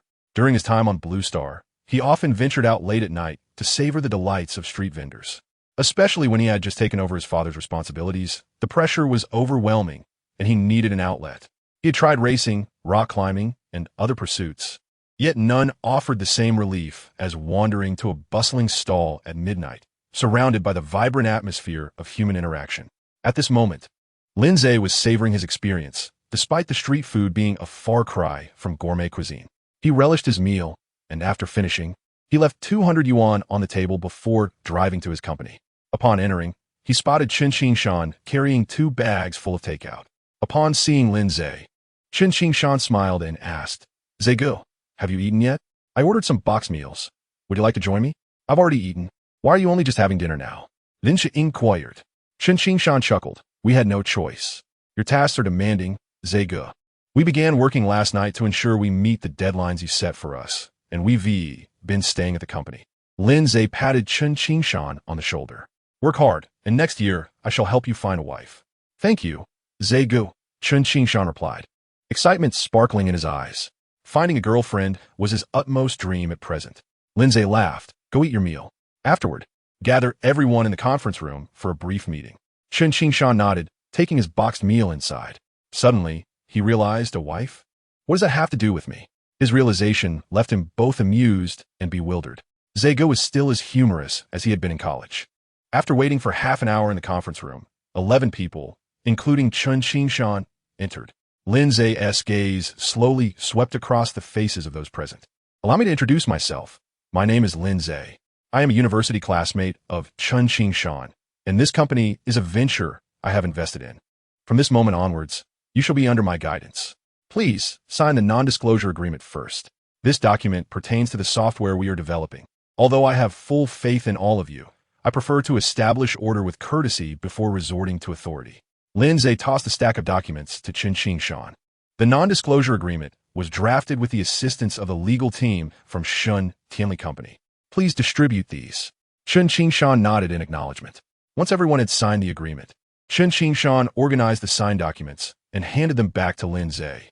Holding the non-disclosure agreement, Lin Ze stated, I am a man of decisive action and prefer to avoid unnecessary chatter. Ladies and gentlemen, let us embark on a journey towards prosperity together. You may think I am merely spinning dreams at this moment, but time shall attest to the veracity of my words. With that, he declared the meeting adjourned, adding, Chen Qingshan, please stay behind. The others rose and exited the conference room. Brother Ze, do you have any instructions? Chen Qingshan inquired. From now on, I will cover all your expenses during work hours. Just keep the receipts and come to me for reimbursement, Lin Ze replied. Chen Qingshan felt a surge of joy and nodded vigorously. Brother Ze, your generosity remains unparalleled. Working under such a boss is truly delightful. By the way, Brother Ze, if I find any talented individuals, may I continue to recruit? Of course, you are the head of the technical department. You have full authority over everything in your domain. Indeed, you may recruit anyone you deem capable, and you can set their salaries, Lin Ze assured him. Chen Qingshan became increasingly excited. If there is nothing else, I shall return to work. Go ahead, Lin Ze responded, dismissing him. After Chen Qingshan left, Lin Ze also rose to depart. Just as he exited the building, a police car screeched to a halt in front of him. 3 uniformed officers stepped out. The leading officer coldly inquired, "Are you Lin Ze?" "Yes," he affirmed. "Very well. Please come with us." Chapter 69. What does being biological matter? At the hospital, Lin Nan had just finished his bandaging, his head wrapped like a rice dumpling. Lin Xiaotian and Jean Tsuilian looked at their son with hearts full of concern. "Does it hurt, my son?" Jean Tsuilian asked, her voice laced with worry. Lin Nan replied, feigning distress, "It hurts terribly." Jean Tsuilian's anger surged instantly. "Lin Xiaotian, I tell you, we must ensure that Lin Ze pays dearly for what he has done to our son. Look at the state he has left him in. Do not worry. I have already reported this to the police. That wretch is likely being taken to the station as we speak. The injury report has already been processed. It was initially minor, but I instructed the doctor to classify it as a concussion. Let him prepare to languish in prison," Lin Xiaotian said, his expression dark. Lin Nan felt a rush of exhilaration. What if Lin Ze is biological? What does it matter if he is merely an adopted son? For now, his parents are firmly on his side. "Mom and Dad, why not let it go? After all, he is my elder brother. If he ends up in prison, it would bring shame upon our family," Lin Nan said, pretending to be magnanimous. Jean Ilian gazed at Lin Nan with a heart full of concern, saying, "My dear son, your magnanimity has allowed that wretch to take advantage of us. Besides, he has already been expelled from the Lin family. Even if he ends up in prison, it will not tarnish our family's reputation. Indeed, that scoundrel has been cast out from our lineage, and even if he were to perish, he would have no bearing on us. Furthermore, I have made it clear that once he is incarcerated, he shall face dire consequences." Lin Nan was nearly overwhelmed with excitement, barely suppressing a scream by digging his nails into his thigh. "Mom, Dad, do you think my brother will be killed? Who cares? If he dies, so be it." Jean Tsuilian replied with evident disdain. "Mom, can I go visit him later? After all, he is my brother." "Xiaonan, you are far too compassionate. What is there to see in that worthless creature?" Lin Nan couldn't help but chuckle inwardly. He was not genuinely compassionate.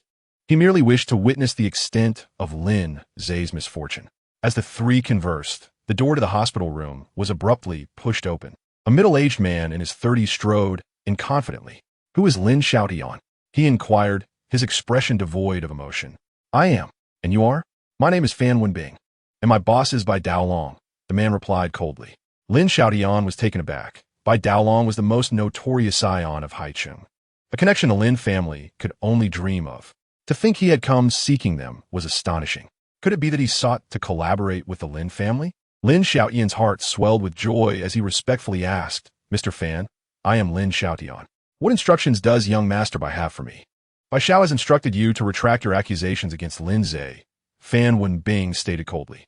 Lin Xiaotian was left dumbfounded, as were Jean Tsuilian and Lin Nan. What is going on? Since when did that scoundrel know someone as powerful as Bai Daolong? "Did you hear me?" Fan Wenbing snapped. "Yes, I heard. You have 5 minutes. Young Master Bai is waiting at the police station. If he does not meet Lin Ze within that time, you'll have to deal with the consequences." With that, Fan Wenbing turned and exited. The trio in the hospital room was utterly bewildered. "Dad, what on earth is happening? How could that scoundrel be acquainted with Bai Daolong?" Lin Nan asked, trembling with fear. "How could one not be frightened? Just days ago, that wretch kissed Shen Tianli in front of me. Earlier today, Su Qingxue declared she would seek justice for Lin Ze. And now, Bai Daolong has arrived. The 3 most powerful families in Haicheng have united. It would be easier for any one of them to eliminate us than to crush an ant." Lin Xiaotian, however, wore a grim expression. On the surface, he seemed unfazed, yet a tempest raged within him. Indeed, he was even more astonished than Lin Nan that Lin Ze had managed to align himself with the formidable Bai Daolong. At that moment, Jean Tsuilian interjected, "Lin Xiaotian, do you think that wretch might seek revenge against us?" "He wouldn't dare." Lin Xiaotian feigned indifference and remarked, "At the time we drove him away, it was pouring rain, and he knelt in the downpour, pleading with us not to cast him out. This clearly demonstrates his yearning for a family. If I merely offer him a morsel of kindness, even if he manages to climb the ranks by allying with the influential Bai Daolong, what difference would it make? He would still be begging us to let him return home." Jean Tsuilian felt a wave of panic, for she vividly recalled the times she had physically reprimanded Lin Ze. However, upon hearing Lin Xiaotian's words, her earlier trepidation vanished without a trace. She smugly suggested, You should first call the police station and have that scoundrel released. Then contact him and have him come home for a meal. Upon hearing that Lin Ze was to be summoned home, Lin Nan felt immediately displeased. If Lin Xiaotian and Jin Zuilian were to discover the deeds I've committed over these years, I fear for my life. Mother, father, if my elder brother is returning home, I ought to leave first. I am afraid he will beat me again, Lin Nan lamented. Jin Zuilian's heart ached at his words, and she quickly reassured him. Do not fear, Xiaonan. Here's the plan. Lin Xiaotian, you should first call to bring that scoundrel out. Then later, approach him and offer a bit of sweetness. It would be best to inquire about his relationship with Bai Daolong. If their connection is indeed favorable, pretend to agree to let him return home, and then have him facilitate an introduction between us and the Bai family. Lin Xiaotian found Jin Zuilian's strategy to be quite astute and nodded in agreement, proceeding to make the call to the police station.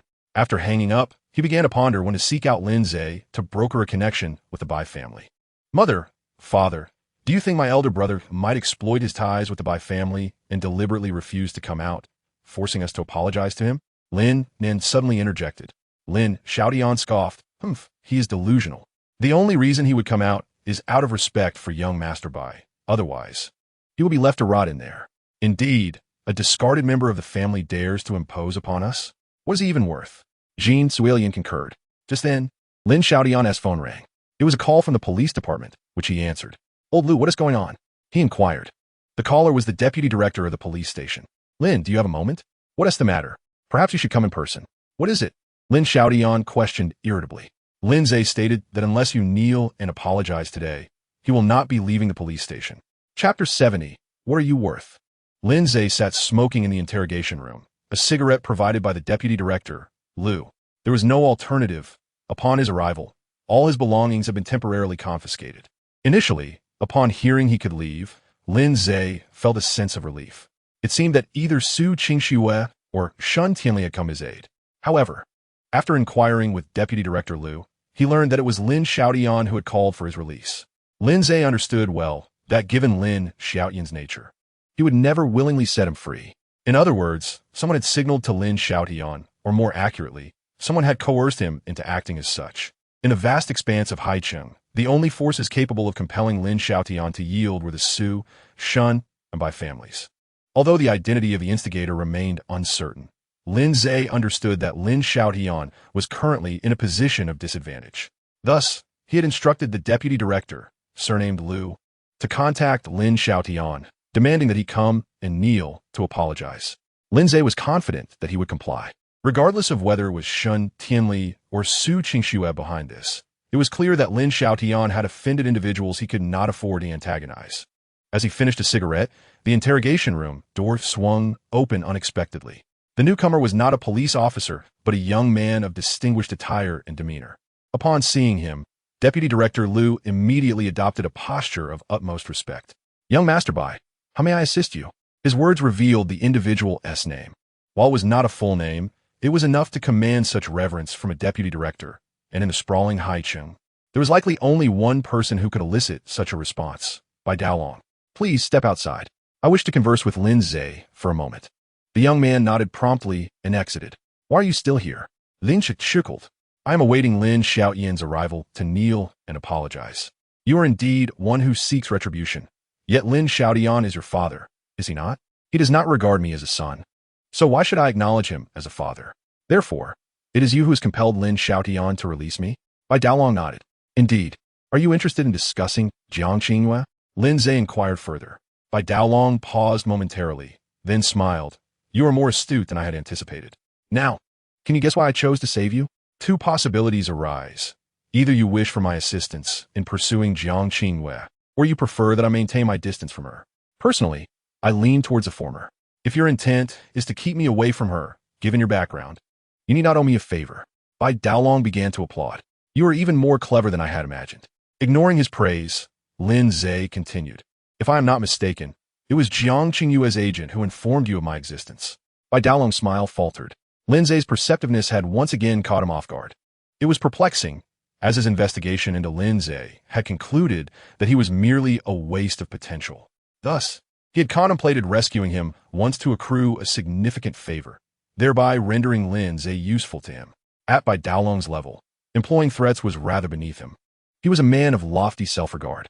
Moreover, rather than threatening Lin Ze to vacate Jiang Qingyue's orbit, it would be far more advantageous to recruit him as an ally. However, Bai Daolong had not anticipated that Lin Ze's intelligence would astonish him, revealing that this young man was not easily manipulated. Ah, no more smiles. That indicates my guess was correct. It seems I shall need to find Jiang Qingyue a new agent.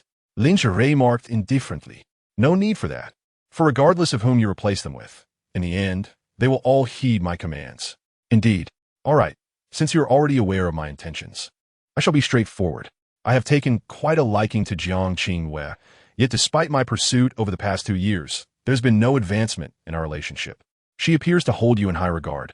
I believe you may be able to assist me. Lin Ze chuckled softly. However, Bai Daolong interjected, what should I do? I, too, yearn for Jiang Qingyue. Bai Daolong's expression darkened, a chilling aura emanating from his eyes, causing the temperature in the interrogation room to plummet. Lin Ze, do not court death. Jiang Qingyue is solely mine. Bai Daolong, you are somewhat diminishing your own worth. You are the foremost young master of Haicheng. Yet here you are threatening me. Is your confidence wavering? Damn.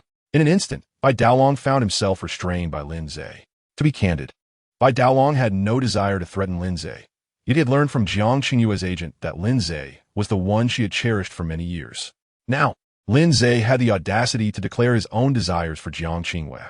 Given her affections for him, was it not merely a matter of moments? Thus, Bai Daolong grew anxious. He certainly possessed methods to deal with Lin Ze, but what he truly sought was Jiang Qingyue's heart. Even if he eliminated Lin Ze, what would it matter if he could not win her affection? Do you smoke? Bai Daolong suddenly inquired. Just quit. Bai Daolong lit a cigarette for himself and began to smoke leisurely. However, after only a few puffs, he discarded the cigarette but to the ground and extinguished it with his foot. Rising to his feet, he said, grant me 3 months within this time frame. Do not pursue her. If I have not won her over by then, I shall withdraw. Very well, Lin Ze replied with a smile. He agreed. As Bai Daolong had indeed assisted him once, Lin Ze was willing to grant him this favor. Nevertheless, although he consented not to pursue Jiang Qingyue, Lin Ze made no promises about refraining from kissing her. Bai Daolong nodded and promptly departed. He left decisively, while Lin Ze fell into contemplation. He had initially perceived the foremost young master of Haicheng as a mere playboy, yet he found him to be far more formidable than anticipated. Shortly after Bai Daolong's departure, the door of the interrogation room swung open once more. Lin Ze then spotted Deputy Director Liu accompanying an irate middle-aged man into the room. The newcomer was none other than Lin Ze's estranged father, Lin Xiaotian. However, upon seeing him, Lin Ze was struck by how much he resembled Lin Nan, particularly in those piercing eyes, as if they were cast from the same mold. Just as Lin Ze scrutinized him, Lin Xiaotian glared at Lin Ze with unabated fury. Scoundrel, kneel before me. Initially, Lin Xiaotian had approached with trepidation, even contemplating appealing to Lin Ze's emotions to secure leniency, especially with Bai Daolong still present at the police station. However, upon discovering that Bai Daolong had already left, his composure shifted entirely. Lin Ze found amusement in this. It was evident that now, emboldened by Bai Daolong's absence, Lin Xiaotian had regained his bravado, just as Lin Ze prepared to speak. At that moment, a cold and indifferent voice suddenly echoed from the doorway of the interrogation room. Lin Xiaotian, what do you think you are, daring to make Lin Ze kneel before you? Chapter 71. I knew you were just pretending. Lin Xiaotian was infuriated. How dare someone question his worth? Moreover, the speaker was a woman. Had she grown weary of life? How dare you insult me, Lin Xiaotian? And who do you think you are? Lin Xiaotian retorted disdainfully. As he spoke, he swiftly turned around, eager to see which audacious individual dared to speak such brazen words. However, in the next instant, his once furious countenance turned as pale as a ghost, and fear flickered in his eyes. Miss Shun, I apologize. I didn't know it was you, Lin Xiaotian stammered. Witnessing this scene, Lin Ze couldn't help but smirk. He glanced over to see a captivating figure standing gracefully at the entrance. Her charming face was strikingly cold, and even her sparkling eyes were clouded with an unsettling frost. She appeared particularly formidable, a far cry from her usual alluring demeanor. It could only be Shen Tianli. What brings you here? Lin Shi inquired. Shen Tianli smiled sweetly and replied, I called you, but a police officer answered and informed me about your situation, so I rushed over. Upon hearing this, Lin Xiaoyan's heart jolted. From the exchange between Lin Ze and Shun Tianli, he discerned that their relationship was extraordinary. Unable to suppress his curiosity, he cast a glance at Lin Ze. How had this scoundrel suddenly become acquainted with so many influential figures? Not only had he established ties with the formidable Bai Daolong, but his connection with the heiress of the Shun family was equally impressive. Yet Lin Xiaotian felt no fear despite Lin Ze's newfound associations. In fact, he felt a flicker of satisfaction. He believed that if he could sweeten Lin Ze's disposition, the latter would aid him in forging connections with the Bai and Shun families. Once the Lin family allied with these two clans, their rise to prominence would be inevitable. With this thought in mind, Lin Xiaotian quickly smiled and said, "Lin Ze, I acknowledge my wrongdoing today and regret that you suffered. My intention was to foster harmony among you brothers, to mend any rifts, which is why I aim to teach you a lesson. I also informed the police to release you after a brief detention." Lin chuckled. From a moment he was taken from the company entrance to the police station and then into the interrogation room, his experience had been far from a simple detention. If it hadn't been for Bai Daolong's unexpected intervention, several officers might have already plotted against him. Seeing Lin left, Lin Xiaotian believed his words had taken effect and felt a surge of pride, thinking to himself, he's still as foolish as before. A few flattering words, and he is easily deceived. However, just as this thought crossed his mind, Lin Ze suddenly ceased to smile. His expression transformed, and his gaze sharpened into a piercing glare directed at Lin Xiaotian. In that moment of eye contact, Lin Xiaotian was struck by an overwhelming sense of oppressive dread. The imposing aura emanating from Lin Ze instilled a profound sense of fear in Lin Xiaotian. What on earth is happening? Why do I find myself afraid of that beast? Lin She, surely, it must be the presence of a young lady from the Shun family that has induced this trepidation. With this thought, Lin Xiaotian secretly sighed in relief. Shun Tianli also sensed the terrifying intensity reflected in Lin Ze's gaze, causing her heart to skip a beat. This scoundrel had previously lived in a pitiful state within the Lin family, and it was said that he feared Lin Xiaotian immensely. Yet now his eyes exuded such menace. Could it be that the torment he endured at the hands of the Lin family had birthed a deep-seated resentment? It must be so. It seems I ought to treat this scoundrel with greater kindness in the future. At that moment, Lin Ze suddenly remarked with a cold sneer, "Lin Xiaotian, do you truly believe I remain as foolish as before? You think a few insincere compliments will move me to the point of offering my life in gratitude?" Upon hearing Lin Ze's words, Lin Xiaotian felt a wave of displeasure wash over him, muttering inwardly, "Beast. If it weren't for the fear of provoking the young lady from the Shun family, do you think I would waste my breath on you?" Despite these thoughts, Lin Xiaotian plastered a smile on his face and said, "My son, how could you say such things? I genuinely acknowledge my mistakes." Lin Ze, however, retorted with a chilling smile, "What?" attempting to play the emotional card. "Lin Xiaotian, what do you think you are? You can either kneel and apologize or leave. It is already 5:47. If you have not vacated this place by 6 o'clock, the piece of land your family covets will be seized by the Shun family." Shun Tianli chimed in, her words laced with a palpable threat. To be fair, Shun Tianli possessed an uncanny ability to manipulate others. Lin Xiaotian was deeply shaken. He had never anticipated Shun Tianli would support Lin Ze to such an extent. The land she referred to was a critical project for the Lin family in the latter half of the year. If developed successfully, it could yield several hundred million. Should the Shun family truly contest it, the Lin family would not dare to retaliate and would meekly withdraw. Cursing Lin Ze under his breath with a litany of derogatory terms, Lin Xiaotian contemplated submission. Yet, upon witnessing Lin Ze's haughty demeanor, a surge of rage erupted within him. A beast that he had expelled from his family now dared to hold him in contempt. At that moment, Lin Xiaotian genuinely desired to eliminate Lin Ze. However, he restrained himself, for he could not afford to offend the esteemed young lady of the Shun family. Suppressing his fury and humiliation, Lin Xiaotian knelt down, gritting his teeth as he uttered, "Lin Ze, I apologize. I was in the wrong today, and I hope you can forgive me." "Forgive? What a delusion. You can leave," Lin Ze replied expressionlessly. "Forgiveness? What a pipe dream. Patience is key. The day will come when the Lin family faces utter ruin." Lin Xiaotian cast Lin Ze a resentful glance before exiting the interrogation room. As he departed, the atmosphere in the room lightened considerably. Lin Ze, who had just moments ago appeared fierce and intimidating, now gazed at Shun Tianli with a pitiful expression. "Cool me. Let me have a hug." Shun Tianli smiled sweetly and remarked, "You rogue, you truly excel at acting. Just a moment ago, you were so formidable. Yet now you appear so aggrieved. What a farce. I genuinely feel wronged. It was Lin Nan who provoked me first, and only then did I retaliate. Yet Lin Xiaotian, our father, indiscriminately allowed the police to apprehend me." As he spoke, Lin Ze's eyes suddenly turned red. Shun Tianli's heart stirred.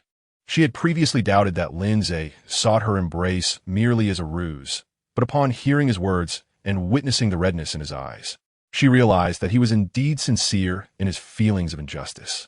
It was understandable. Having a biological father so biased toward an adopted son would be distressing for anyone. At this moment, he must not only feel wronged, but also profoundly saddened. Perhaps, if she offered him a hug, it could genuinely soothe his wounded heart. Shun Tianli took a few steps forward and voluntarily enveloped Lin Ze in her arms. Lin Ze clasped her alluring figure tightly, a hint of a smile gracing his lips as he said, "Shun Tianli, you truly are a delightful and captivating person." Shun Tianli was amused by his words. Just as she was about to respond, her delicate body suddenly trembled, and her enchanting face flushed a tempting shade of crimson. Embarrassed and indignant, she exclaimed, "You rogue! I knew you were pretending. Remove your hands from my backside." Chapter 72. I have a plan. I won't let go of what I've earned through my own efforts, Lin Ze declared with conviction. Shun Tianli was defeated by his shamelessness. Her sparkling eyes glimmered with playful mischief as she gazed at Lin Ze. "You incorrigible rascal. If you touch my backside again, you'll be spending the night here." "Damn, what a heartless little minx," Lin Ze retorted, delivering a playful slap to her enticing rear. A sultry sound escaped Shun Tianli's lips. Lin Ze felt a rush of excitement. He looked at her with a grin and asked, "When will you fulfill the promise you made to me today?" "What promise?" Shun Tianli replied, coyly, feigning ignorance. She certainly remembered what she had agreed to with Lin Ze. Wrapping his arms around her soft, fragrant form, he said, "Damn it, this morning you said that after I treated your friend, I could claim my reward. Is that so?" "I don't recall." Shun Tianli shook her head playfully. "Stop shaking. I'm getting dizzy," Lin Ze teased.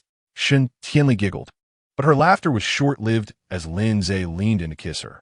Goodness, her lips are incredibly soft and intoxicating.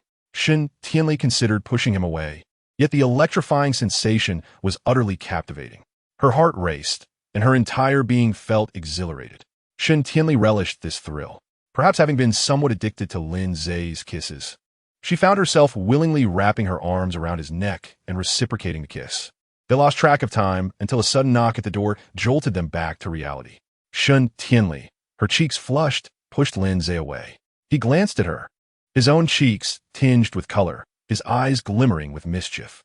Truly, he was irresistibly charming. A police officer stood at the door. "What seems to be the matter?" Lin Ze inquired, slightly irked. Damn it, he had finally managed to steal a kiss from Shun Tianli, only to be interrupted. "There's a Miss Su outside looking for you," the officer replied in a low tone. "Miss Su? That must be Su Qingxue. What brings her here?" Lin Ze pondered, dismissing the officer. He was eager to resume his affectionate pursuits with Shun Tianli. After all, he had yet to savor the moment fully, and he hoped to indulge in other distractions while kissing her. However, Shun Tianli escaped Lin Ze's embrace, wary of his intentions. If they continued, things could spiral out of control. She had felt a burgeoning desire within her during their earlier kiss, a hunger that threatened to consume her rationality. If Lin Ze persisted, she feared she might lose her composure entirely. Shun Tianli was not ready to relinquish her virtue to this rogue. "Scoundrel, we agreed on just one kiss today, and you've already had your fill," she protested. Lin Ze chuckled. "Then let me borrow tomorrow's allowance, and we shall abstain from kissing then." Shun Tianli looked at him in exasperation. This rogue was truly shameless. It was the first time she had heard of preemptively borrowing a kiss. "Scoundrel, you wishful thinker. First, you must send Su Qingxue away. I will observe your conduct and decide if I will allow you another kiss," she declared. Once Lin Ze reclaimed his belongings, the pair exited the police station together.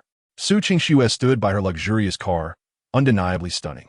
Even in a simple dress, her beauty was captivating, drawing the gaze of passers-by. Upon spotting Lin Ze, her excitement surged.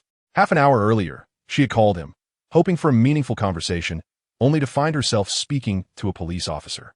It was then she learned that Lin Ze had been detained due to an altercation with Lin Nan, orchestrated by Lin Xiaotian. Panicked, she rushed over, fearing Lin Ze might suffer unfair treatment, even contacting some high-ranking officials within the police force for assistance. In her haste, she had disregarded countless traffic signals.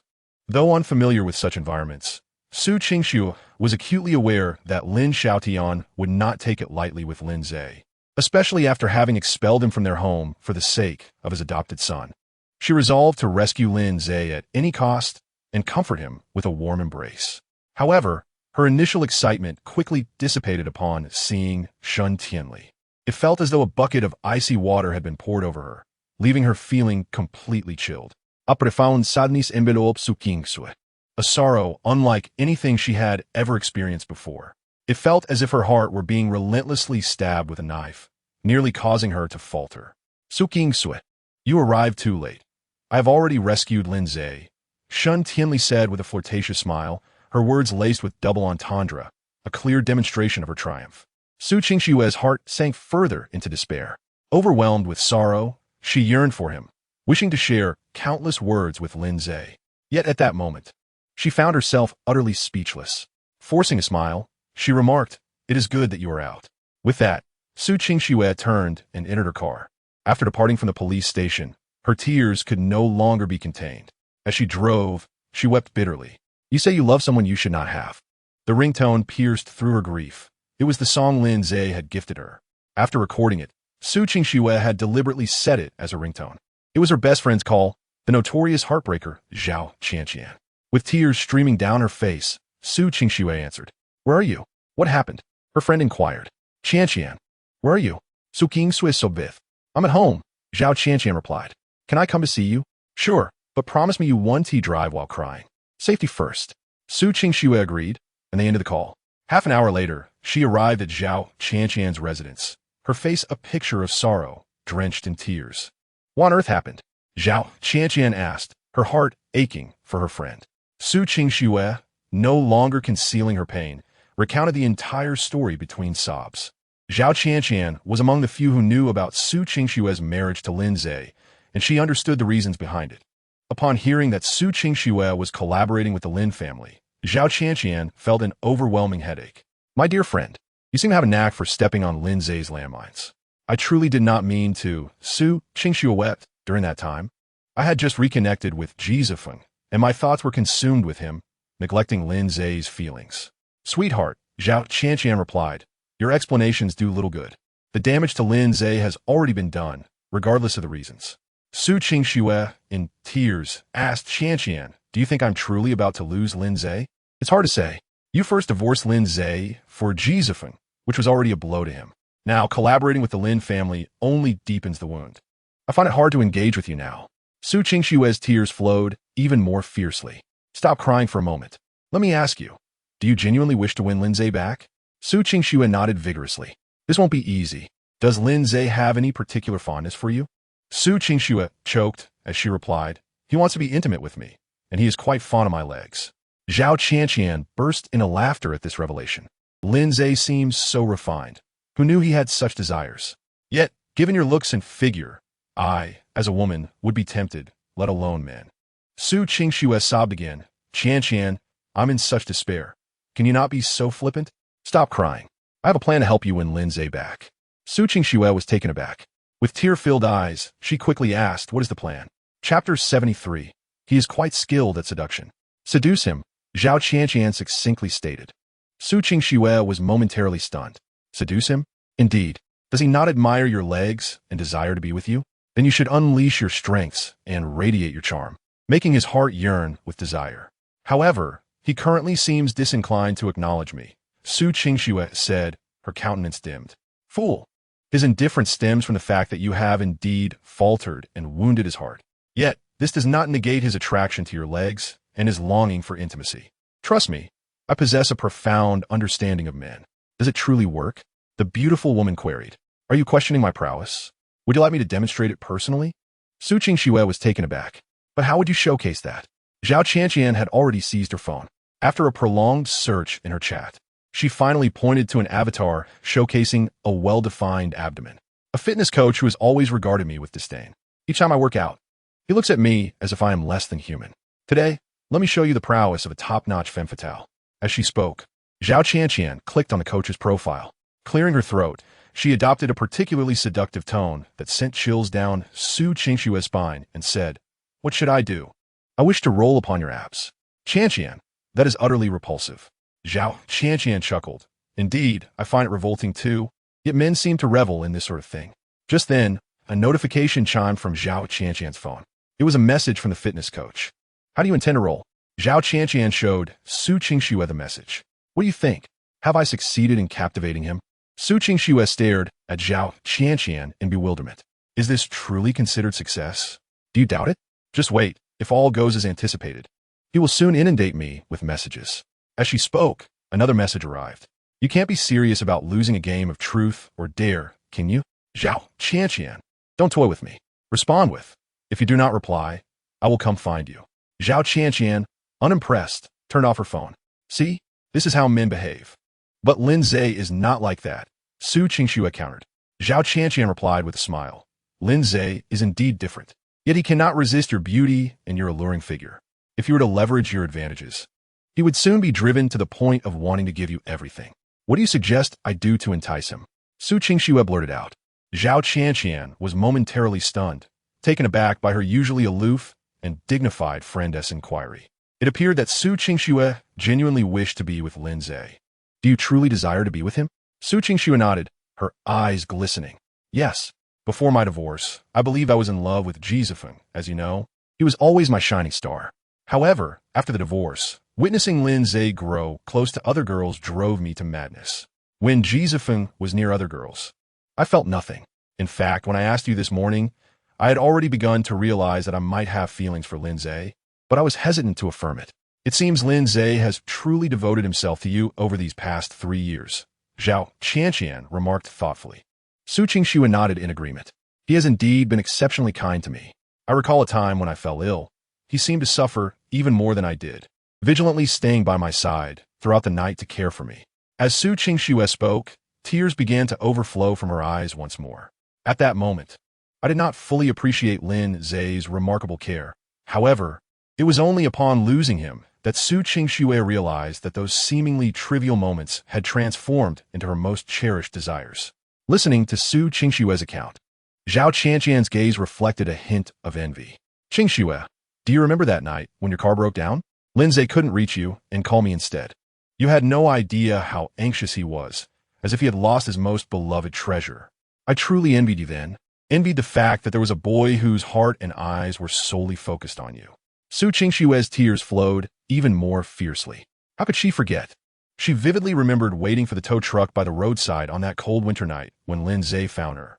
He took off his down jacket and insisted on draping it over her shoulders, then silently embraced her. In that moment, Su Qingxue could distinctly feel his body trembling, a clear indication of his fear. It was also then that she first heard the rapid beating of her own heart. Her vision became completely blurred. Some thoughts are truly unbearable. The more one dwells upon them, the more painful they become. "I must ask you, did you let Jizefeng touch you?" Zhao Qianqian suddenly inquired. Su Qingxue wiped her tears and quickly shook her head, saying, "No, I have not allowed any man besides Lin Ze to touch me. Not even a finger." "Oh, what do you mean? Did you let Lin Ze touch you?" Su Ying's cheeks flushed. Zhao Qianqian's question jolted her into forgetting her tears. Yet, Su Qingxue did not wish to conceal anything from her close friend. "Yes, I let him," she replied, her voice slightly bashful. Zhao Qianqian instantly became animated. Come elaborate. What did he do? Did he hold your hand, kiss you, or something more?" Su Qingxue felt increasingly embarrassed. Though not typically shy, her friend's inquiries were rather provocative. "Both," Su Qingxue murmured, her voice barely above a whisper. Zhao Qianqian grew even more excited. "Lin Ze is impressive. He managed to win you over without a fuss. Tell me, when did this happen?" "On the day I suggested we divorce.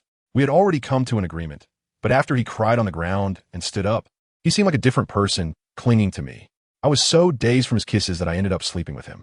As she recounted this, Su Qingxue felt so shy that she wished to disappear into the ground. Yet her mind incessantly replayed the events of that day. "Ha ha, Lin Ze is quite the character." Zhao Qianqian laughed. "Stop with the teasing. Just tell me how I should entice him." Zhao Qianqian replied, "I already told you. Doesn't he have a fondness for your legs? Then expose your legs, entice him, were stockings in various colors and styles to seduce him. But what if he wants to sleep with me? Should I oblige? What? Do you want him to sleep with you? Zhao Qianqian teased with a smile. Su Qingshue's delicate face turned crimson, leaving her speechless. However, silence sometimes signifies consent. Zhao Qianqian was stimulated by this. No way. Do you really want him to sleep with you? Are you addicted to being with him? He is quite skilled in that regard. Su Qingxue replied softly. Chapter 74. Fear of intoxication. Zhao Qianqian gazed at Su Qingxue with an ambiguous expression. How skilled? Su Qingxue abruptly awoke from a reverie. What am I even saying? Her cheeks blushed like the evening glow. Qianqian, stop joking. I'm feeling quite uncomfortable. Zhao Qianqian chuckled. You've already been intimate, so what is there to feel uncomfortable about? Listen to me, starting tonight, wear sexy stockings and send him a photo. But what if he doesn't reply? Why the lack of confidence? Do you truly not realize how alluring you are? Su Qingshue's face flushed even more. She was indeed aware of her enticing figure, particularly when adorned in stockings and high heels. After all, Lin Ze had already confirmed this through his actions. Qianqian, do you think this tactic is a bit too much? Too provocative? Su Qingxue nodded, her face burning. Zhao Qianqian laughed. Being provocative with someone you like is called flirtation. Trust me, love growing over time is not merely an idiom. Su Qingxue instantly understood, her countenance blossoming with an enticing blush. By the way, sister, aside from pushing for Ji Zifeng's divorce with Lin Ze and collaborating with the Lin family, you haven't done anything else to harm Lin Ze, right? Don't let me discover something I'm unaware of. Or you'll come crying me if Lin Ze ignores you. Zhao Qianqian inquired curiously. Su Qingsue felt silent. Suddenly recalling the sports car she had once gifted to Ji Zifeng. To be honest, she wished she could return to the day she presented Ji Zifeng with that car and slap herself hard. Why had she been so eager to give him a car? Couldn't she have waited until they were certain of each other as feelings? Why the silence? Have you done something else to hurt Lin Ze? Zhao Qianqian asked. Su Qingxue, feeling dejected, replied, after Ji Zifeng returned, I gifted him a sports car. Zhao Qianqian was taken aback. Does Lin Ze know about this? Su Qingsue nodded sadly. He knows. Zhao Qianqian looked at Su Qingxue with an expression of disbelief. Sister, what were you thinking? I know you're wealthy. A sports car is nothing to you. But you've been married to Lin Ze for 3 years, and Haven T gifted him anything. No wonder Lin Ze doesn't want to acknowledge you now. I wouldn't want to either. Su Qingxue felt tears welling up. Qianqian, I truly didn't mean to. Back then, I thought I liked Ji Zifeng. So I bought the car in advance, but the moment I gave it to him, I regretted it. Zhao Qianqian sighed in resignation. You have unwittingly plunged a knife into Lin Ze's heart. It would be one thing if Ji Zifeng were an ordinary individual, but he is, regrettably, Lin Ze's archrival. And moreover, one whose capabilities fall short in comparison to Lin Ze. Consequently, you have delivered a resounding slap to Lin Ze on behalf of Ji Zifeng. Zhao Qianqian and Su Qingxue do not attend the same university. However, as Su Qingshue's closest confidant, she has confided in Zhao Qianqian about these matters. In an instant, Su Qingshue's tears cascaded down like a flood unleashed. She was already engulfed in sorrow, yet her friend's words pierced her heart like daggers. Su Qingxue understood that her friend's intentions were not to blame. Rather, it was her own shortcomings that led to this plight. Observing Su Qingshue's tear-streaked face, Zhao Qianqian tenderly urged her, do not weep. Although you have acted inappropriately, at least your virtue remains intact, having only been touched by Lin Ze. This is a silver lining amidst the misfortune. Listen to me. From this moment onward, sever all ties with Ji Zifeng. No man would appreciate having his woman closeted with another man. I have made my stance clear to Ji Zifeng. I will never entertain him. Su Qingxue sobbed. Indeed, merely clarifying your position is insufficient. You should also reclaim the gifts you bestowed upon him. Su Qingxue nodded through her tears. Even if her friend had not suggested it, she would have taken them back. Although such an act might seem lacking in grace, she wished to spare Lin Ze any discomfort. Besides the gifts, what else did you do for Ji Zifeng? I secured a presidential suite for him at our family's hotel since he had nowhere to stay. Zhao Qianqian was taken aback. You have been quite generous. Have you visited his room? Su Qingxue hastily shook her head. You did not bring Ji Zifeng to your home with Lin Ze, did you? No, he expressed a desire to go, but I did not allow him. Zhao Qianqian breathed a sigh of relief. Excellent. You have not committed any irredeemable errors. Now, cease your tears and heed my words. Su Qingxue quickly wiped her tears away. From now on, gather your spirits and utilize your charm to entice him. He will surely fall for it. Su Qingxue nodded in agreement. Meanwhile, Lin Ze, after dining with Shun Tianli, returned to her villa. Fearing further intimacy from Lin Ze, Shun Tianli retreated to her room early. Lin Ze had his own matters to attend to and chose not to disturb her. Upon returning to his room, Lin Ze recorded a rendition of Too Aggrieved with heartfelt sincerity. Despite the rift with Su Qingxue, he realized the importance of earning a living. As a grown man, he would not forsake his financial pursuits over such trivialities. Once he completed the recording, he refrained from sending it to Su Qingxue immediately. Instead, he planned to have it delivered to Ji Shanshan. After addressing Ji Shanshan's affairs, Lin Ze performed another rendition and sent the recorded video to Jiang Qingwei. Jiang Qingwei had just hung up from a call with Bai Daolong, feeling somewhat perturbed. Indeed, Bai Daolong had once again professed his feelings to her, and this time, with unprecedented directness. Yet, Jiang Qingwei resolutely declined him again, informing him that her affections lay elsewhere. She did not reveal to Bai Daolong that her affections lay with Lin Ze, not out of reluctance, but rather a fear of causing Lin Ze unnecessary trouble. She was acutely aware of Bai Daolong's distinguished family background, which allowed him to navigate High City with unparalleled ease. Just as she was mired in her thoughts, Jiang Qingwei received a short video from Lin Ze. She quickly clicked to view it. As Lin Ze's enchanting voice filled the air, all her troubles momentarily faded away, and she began to listen intently. However, by the time she finished the song, tears were streaming down her face. She felt an overwhelming sadness. Her heart ached.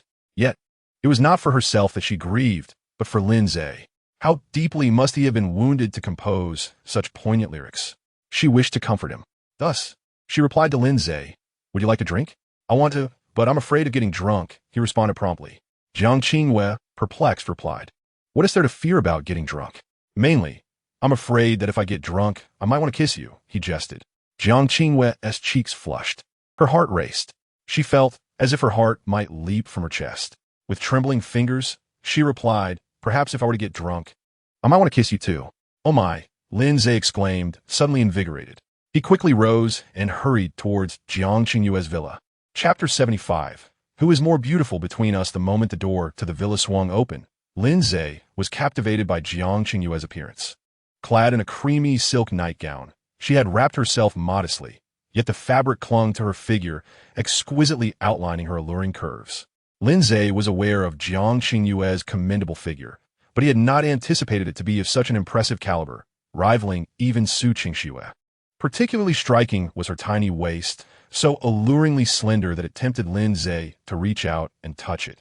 However, what truly captured his attention were Jiang Qingyue's lips. Their shape was exquisite, adorned with a delicate cupid's bow. Her crimson lips, luscious and inviting, formed a stark contrast against her fair complexion, especially when she spoke. Her pink tongue occasionally brushing against her lips in a mesmerizing manner. For reasons unknown, although her appearance was undeniably innocent at that moment, she exuded an intoxicating blend of purity and desire. Lin Ze had yet to indulge in any alcohol, yet he felt a dizzying sensation wash over him. Upon seeing Lin Ze, Jiang Qingyue shyly smiled. In the presence of others, she maintained an air of aloofness, akin to the moon in the sky, evoking a sense of reverence. Yet, when facing Lin Ze, particularly during their shared gaze, she always exhibited a bashful demeanor. She wished it were otherwise. The mere thought of the last message she had sent Lin Ze sent her heart racing. Lin Ze chuckled softly. "Jiang Qingyue, you are a bit excessive." Jiang Qingyue's heart skipped a beat. Cautiously, she inquired, "In what way have I been excessive?" "You're simply too beautiful," Lin Ze playfully remarked. Jiang Qingyue's smile bloomed like a flower, and the heavy fruits of her allure began to tremble with her enchanting shyness. Lin Ze swallowed hard, feeling a rush of excitement. As they entered the living room, Jiang Qingyue cheerfully suggested, "Lin Ze, the wine cellar is on the basement level, where there's a place to enjoy cigars and listen to music. Shall we go there for a drink?" "Certainly," Lin Ze replied with a grin. As they descended to the basement, Lin Ze was instantly captivated by the space. It boasted a gym, a cinema, a wine cellar, and an array of other facilities. The wine cellar was expansive, filled with an assortment of wines. "What would you like to drink?" Jiang Qingyue inquired with a smile. What do you enjoy? Lin Ze responded. I like red wine, but my tolerance isn't very good, he added with a laugh. That's quite fortunate. Jiang Qingyue tilted her head, a look of puzzlement crossing her face, clearly unsure why Lin Ze would make such a remark upon hearing about her limited tolerance. Her little gestures were rather endearing, Lin Ze thought. He smiled and explained, if you don't get drunk, how could I possibly kiss you? Boom! Jiang Qingyue's face flushed a deep crimson, her heart racing. She feigned ignorance to his comment and turned to fetch a bottle of red wine. Let me open it, Lin Ze offered. Jiang Qingyue, flustered, hurriedly handed him the bottle. As he took it, their fingers brushed, causing her cheeks to redden further. She quickly withdrew her hand. Noticing her reaction, Lin Ze chuckled. Why are you so nervous? It's as if I'm going to devour you. No, you're not going to eat me, Jiang Qingyue quickly retorted. She wanted to express that it wasn't her nerves, but rather the rapid beating of her heart whenever she saw him. However, she dared not voice it.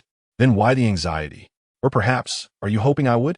Jiang Qingyue burst into a fit of giggles. Lin Ze was undeniably amusing. Once the wine was opened, they moved to the adjacent cigar bar, filled with a plethora of cigars. Jiang Qingyue, do you smoke cigars? Lin Ze casually asked. Jiang Qingyue panicked slightly. No, I don't smoke. I once endorsed a cigar brand, and they sent me a lot. But since I don't have any male friends, I just kept them. She hurriedly explained, not wanting to leave Lin Ze with a negative impression. That brand was quite remarkable. Typically, cigar endorsers are male. Yet they chose a female to leverage the contrast for marketing, an effective strategy, she presumed. Jiang Qingyue nodded. They do sell quite well. Would you like to try one? With the eagerness of a devoted partner, she promptly stood up to fetch a cigar for Lin Ze, then knelt down to serve it with great care. As she crouched, her silk nightgown tightened, accentuating her alluring figure. Lin Ze stole a few glances before diverting his gaze elsewhere. He is not unwilling to watch. Rather, the allure of Jiang Qingyue is rather overwhelming. He fears that if he continues, he may lose control.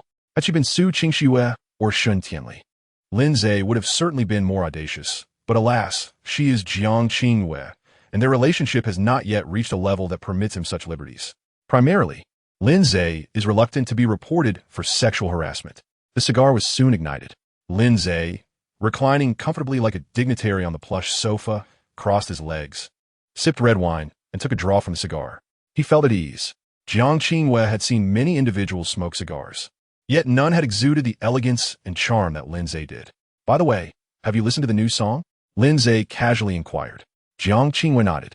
It is beautiful, though it evokes a touch of melancholy. Lin Ze's heart skipped a beat. What? Have you been in love? No, I haven't tea. I merely think your lyrics are exquisite. Jiang Qingyue hastily clarified.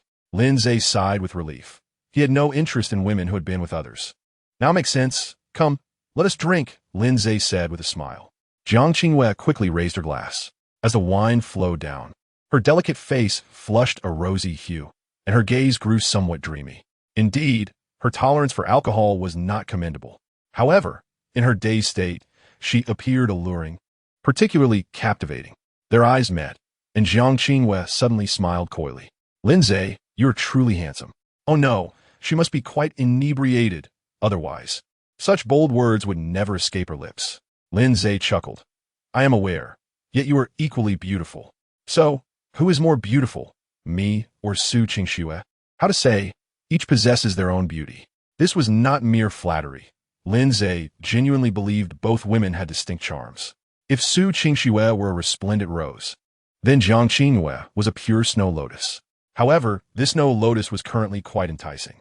Jiang Qingyue, evidently displeased with Lin Ze's response, linked her arm through his and swayed, saying, If you declare me beautiful, I shall grant you a kiss. Lin Ze was taken aback. Of course, he wished to kiss Jiang Qingyue. He had been longing to do so ever since he had glimpsed her luscious red lips at the door. Thus he smiled. Tonight, you are even more enchanting than her. Jiang Qingyue was satisfied. She giggled as she stood, then stumbled toward Lin Ze. Be careful, Lin Ze cautioned. No sooner had he spoken than Jiang Qingyue fell into his embrace. As her soft form nestled against him, Lin Ze was immediately enveloped by an intoxicating fragrance that tantalized his senses. Yet, even more stimulating was the softness of Jiang Qingyue's supple body. Goodness, it was utterly bewitching. How could her body be so tender? Lin Ze recalled a saying, women are made of water. Jiang Qingwei entwined her arms around Lin Ze's neck, laughing sweetly as she said, "Since I am more beautiful than her, and you're now divorced from her, why not be with me? I can offer you not only kisses, but much more. Let me confide in you. My figure rivals that of Su Qingxue." Lin Ze inquired with a smile. "What does being together mean?" "Being my boyfriend, of course. If our feelings deepen, we can marry. Rest assured, I won't be like Su Qingxue, who, despite being married, still longs for others. I will cherish you for a lifetime." Lin Ze's smile faded, his heart sinking significantly. As a scoundrel with no moral compass, he had always adhered to the principle of neither initiating nor declining, and never taking responsibility. Yet now, Jiang Qingwei wished to be with him, and even envisioned a future marriage. How could Lin Ze possibly agree? It wasn't he that he believed Jiang Qingwei unworthy of his companionship or marriage. Rather, he was acutely aware that to marry her would mean relinquishing an entire forest. This was an unbearable thought for him. Lin Ze chuckled lightly. "Jiang Qingwei, you've had too much to drink. Let me take you upstairs to rest." "No, you must promise me." Jiang Qingwei pouted, swaying her alluring figure playfully.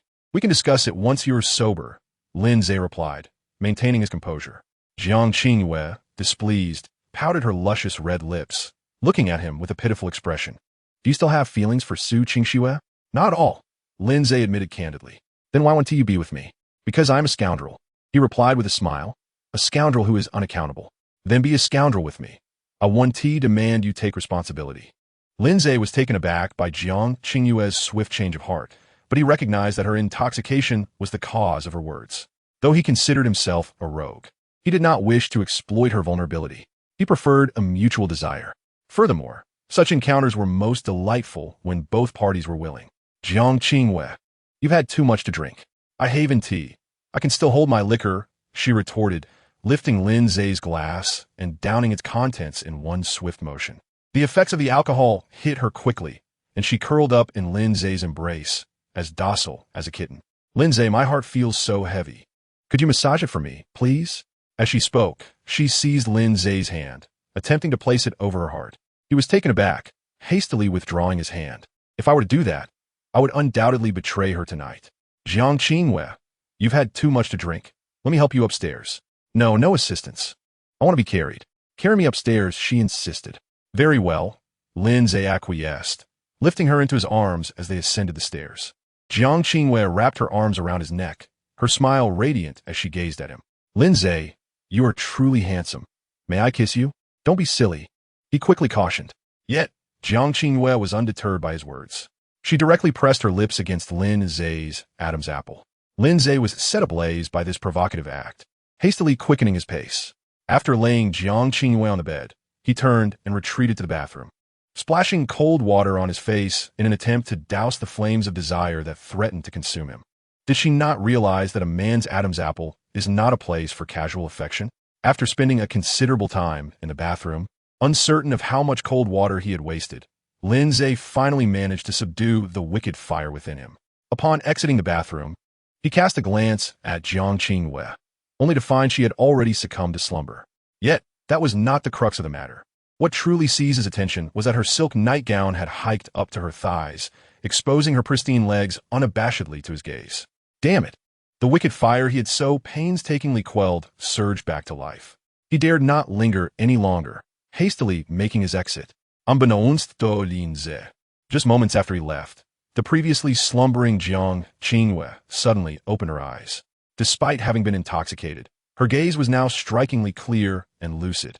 After staring blankly at the ceiling for a moment, she let out a soft sigh, murmuring to herself, "It seems Lin Ze still harbors feelings for Su Qingxue. Winning him over is not a trivial pursuit." Upon returning to Shun Tianli's villa, Lin Ze finally felt a sense of tranquility wash over him. He began to practice his horse stance, a nightly ritual essential for fortifying his physique. He yearned to enhance his strength rapidly, and then practice the martial art taught to him by the old man. After enduring for over an hour, Lin Ze collapsed onto the floor, utterly exhausted. After a brief rest, drenched in sweat, he entered the bathroom. As he lay on the bed post-shower, he recalled the words Jiang Qingwei had spoken earlier that evening. Truth be told, her actions had instilled a hint of danger in Lin Ze. Having traversed through time and space, he sought a purely physical connection, devoid of emotional entanglements. Yet, Jiang Qingyue seemed intent on forging a deeper bond. For Lin Ze, this was an impossibility. It appeared he would need to maintain a certain distance from her in the future. Although Jiang Qingyue was strikingly beautiful and possessed an alluring figure, Lin Ze indeed desired her physically. However, if emotional involvement was a prerequisite, he would willingly abstain. After all, the consequences of being with her would likely mean committing to a relationship, and Lin Ze was unwilling to forsake a vast forest for a solitary tree. With this resolution, sleepiness began to envelop him. As he drifted between slumber and wakefulness, his phone suddenly chimed. It was the notification sound from Green Bubble, jolting him awake. He opened the app, only to find a message from Su Qingxue, seemingly accompanied by an image. Lin Ze clicked on Su Qingxue's profile picture, and in the next moment, his eyes widened in astonishment. Goodness, it was a qipao. A qipao with a slit that reached the edge of her thigh. The slit of the qipao reached the edge of her thigh, revealing two alluring legs adorned in white stockings. The edges of the stockings clung tightly to her thighs, evoking a phrase in Lin Ze's mind. The tighter the white silk, the harder it is for even the gods to save. Yet, that was not the most striking aspect. The most captivating detail was her choice of stiletto heels, which were not properly worn but instead precariously hooked at her toes, as if they might fall off at any moment. It was undeniably provocative. In the photograph, Su Qingxue's face was obscured, but through the familiar backdrop, Lin Ze discerned that the person captured was undoubtedly her. His heart raced uncontrollably, and his breath quickened. Regret washed over him. Why had he quarreled with Su Qingxue? If she wished to collaborate with the Lin family, why not? It was none of his concern. They could both pursue their paths without interference. Otherwise, why was he now gazing at her photograph? Captivated? He yearned to respond to her message. However, though Lin Ze had never been shy, replying at this moment would make his intentions far too apparent, potentially repulsing Su Qingxue. He resolved to wait until tomorrow to reply. With that decision made, Lin Ze rose and entered the bathroom. He dismissed any inappropriate thoughts. He was merely going to take a shower. Such indecorous behavior was beneath him.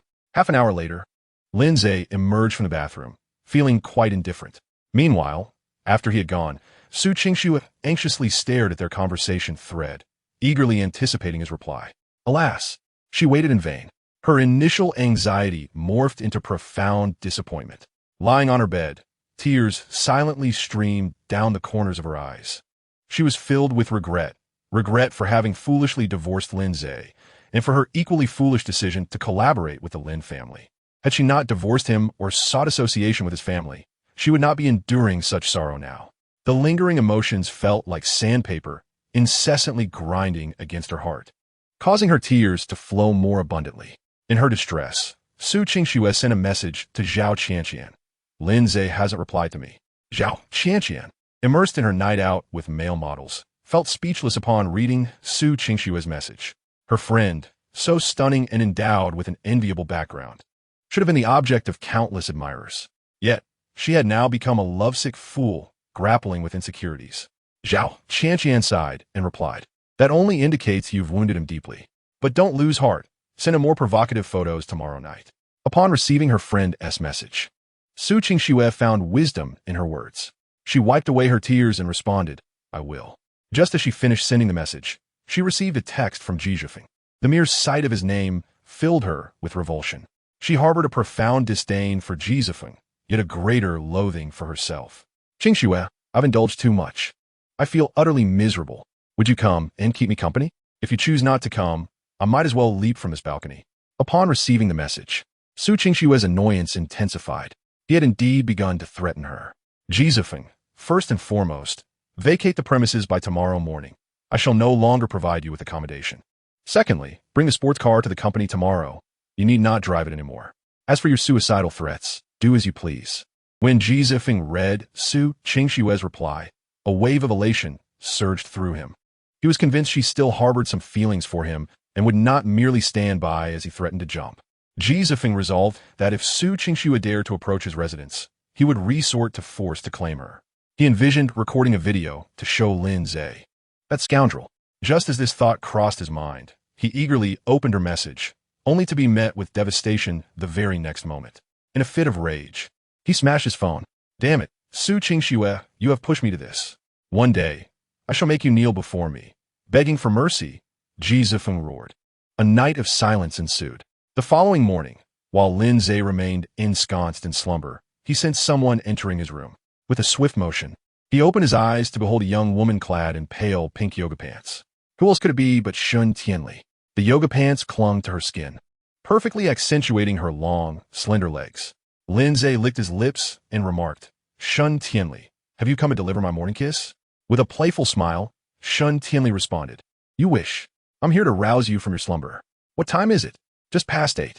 Lin Ze felt exasperated. "Why the rush? Let me rest a little longer. Have you forgotten? You still need to attend to my friend S health today." As soon as she mentioned this, the exquisite visage of Song Nanin surfaced in Lin Ze's mind.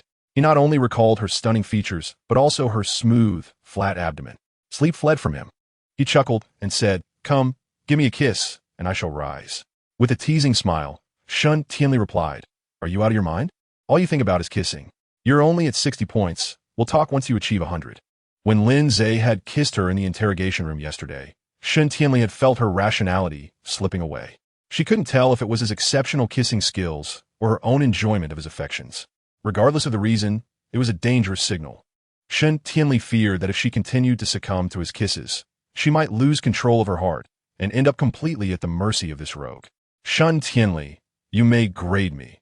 When you eventually find yourself fond of me and wish to be together, I shall reciprocate with a score of my own. When you attain 10,000 points, only then will I acquiesce." "Huh." Shun Tianli seemed to have heard the grandest joke, bursting into laughter, her body quivering with mirth. "You scoundrel, I'm curious to know how you plan to grade me." Lin Ze smiled and said, "Rest assured, I'm not as ruthless as you. A kiss will earn you 1 point, while a night together will grant you 2. Shun Tianli was rendered speechless. This insufferable rogue had just claimed that if she were to develop feelings for him and wish to be with him, she would need to accumulate a score of 10,000 points. If his scoring system were to be followed, 1 point for a kiss and 2 for intimacy, then attaining that score in her lifetime seemed utterly impossible.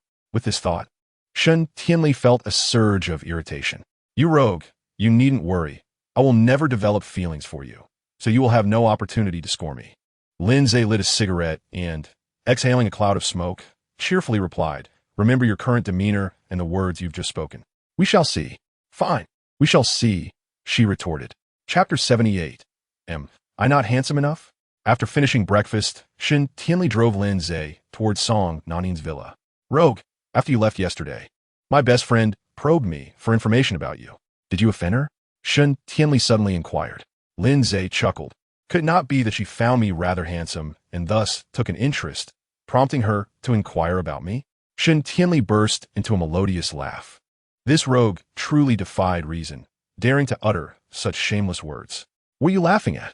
Am I not flamboyant enough? Or not handsome enough?" "Ha ha ha." Shun Tianli laughed uncontrollably. "You are correct.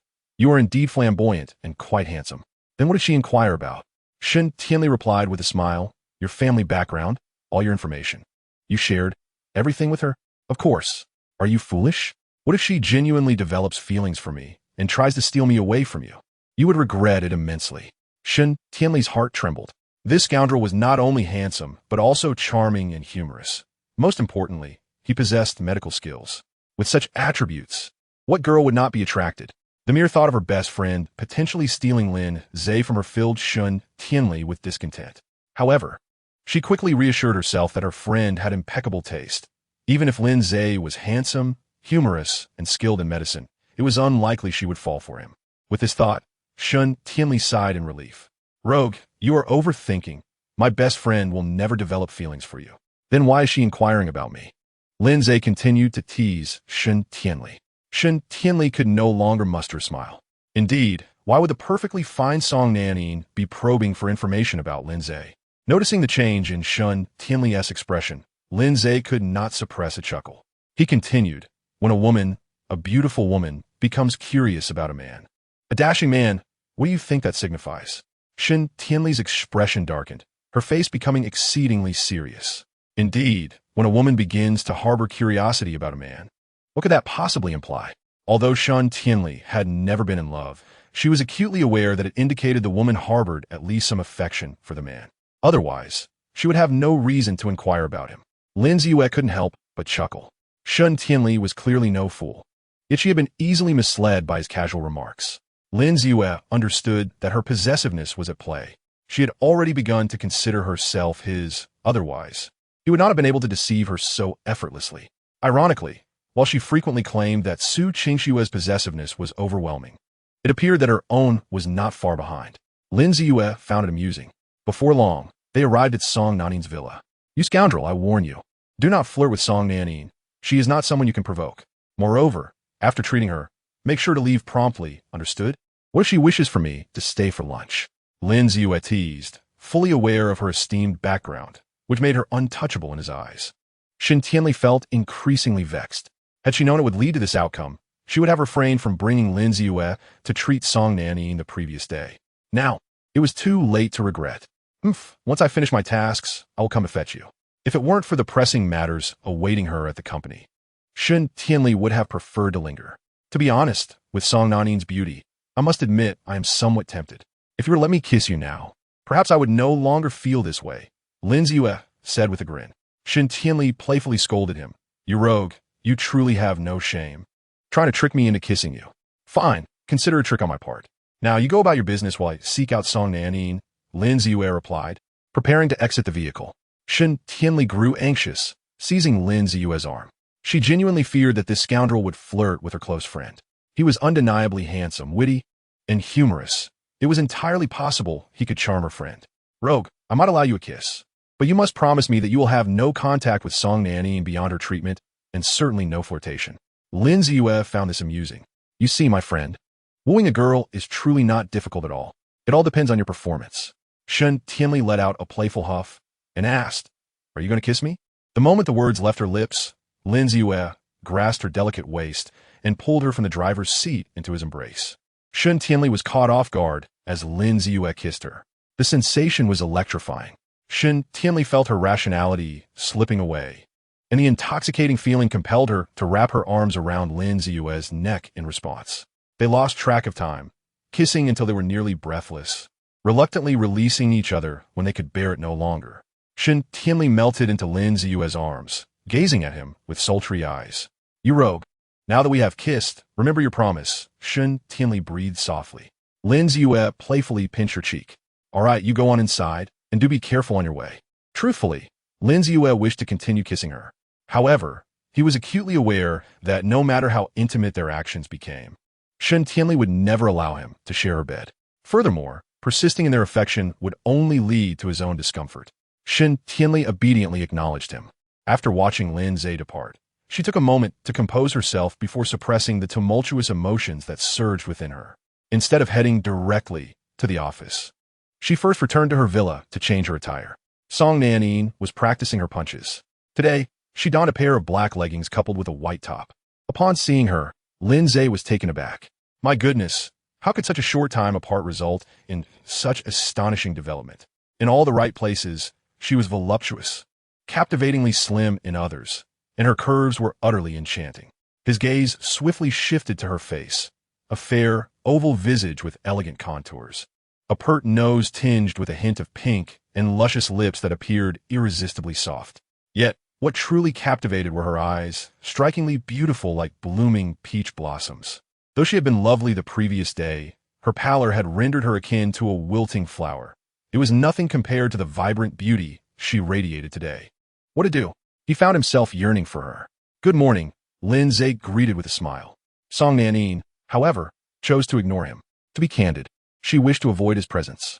The mere sight of him reminded her of how he had not only torn her dress, but also forcibly kissed her the previous day. Had it not been for his assistance in her treatment, she might have entertained the thought of harming him. Seeing Song Nanin's indifference did not faze Lin Ze. He chuckled and inquired, "Song Nanin, will there be treatment today? Isn't it obvious? What else would you be here for?" Song Nanin retorted sharply. "Very well then. Please remove your clothing." Chapter 79. "Come with me." Song Nanin glared at Lin Ze, her anger boiling over, her eyes ablaze with an intimidating ferocity. "What did you say?" she inquired, enunciating each word as if poised to strike him down should he utter anything amiss. Lin Ze, unfazed, replied nonchalantly, "If you don't take off your clothes, where am I to administer the acupuncture?" Song Nanin shot him a furious glance, irritated by his suggestive tone. lying down on the bed. She first draped a thin blanket over her lower half before reluctantly lowering her leggings. Lin Ze, somewhat exasperated, thought to himself, "Damn it, I intended to admire her beautiful legs clad in those leggings, but now, not a single glimpse is to be had." With a sense of displeasure, he retrieved the silver needles and began to pierce her acupoints. Song Nanin had anticipated that today's treatment would mirror yesterday's, with her lower abdomen ablaze with warmth. However, after several moments, there was no reaction at all. "Why isn't my abdomen as warm as it was yesterday?" Song Nanin inquired softly. "Of course. Yesterday, you were in the most pain, so the effect was strongest. Now that your discomfort has diminished, naturally, the response will be less pronounced," Lin Ze replied casually.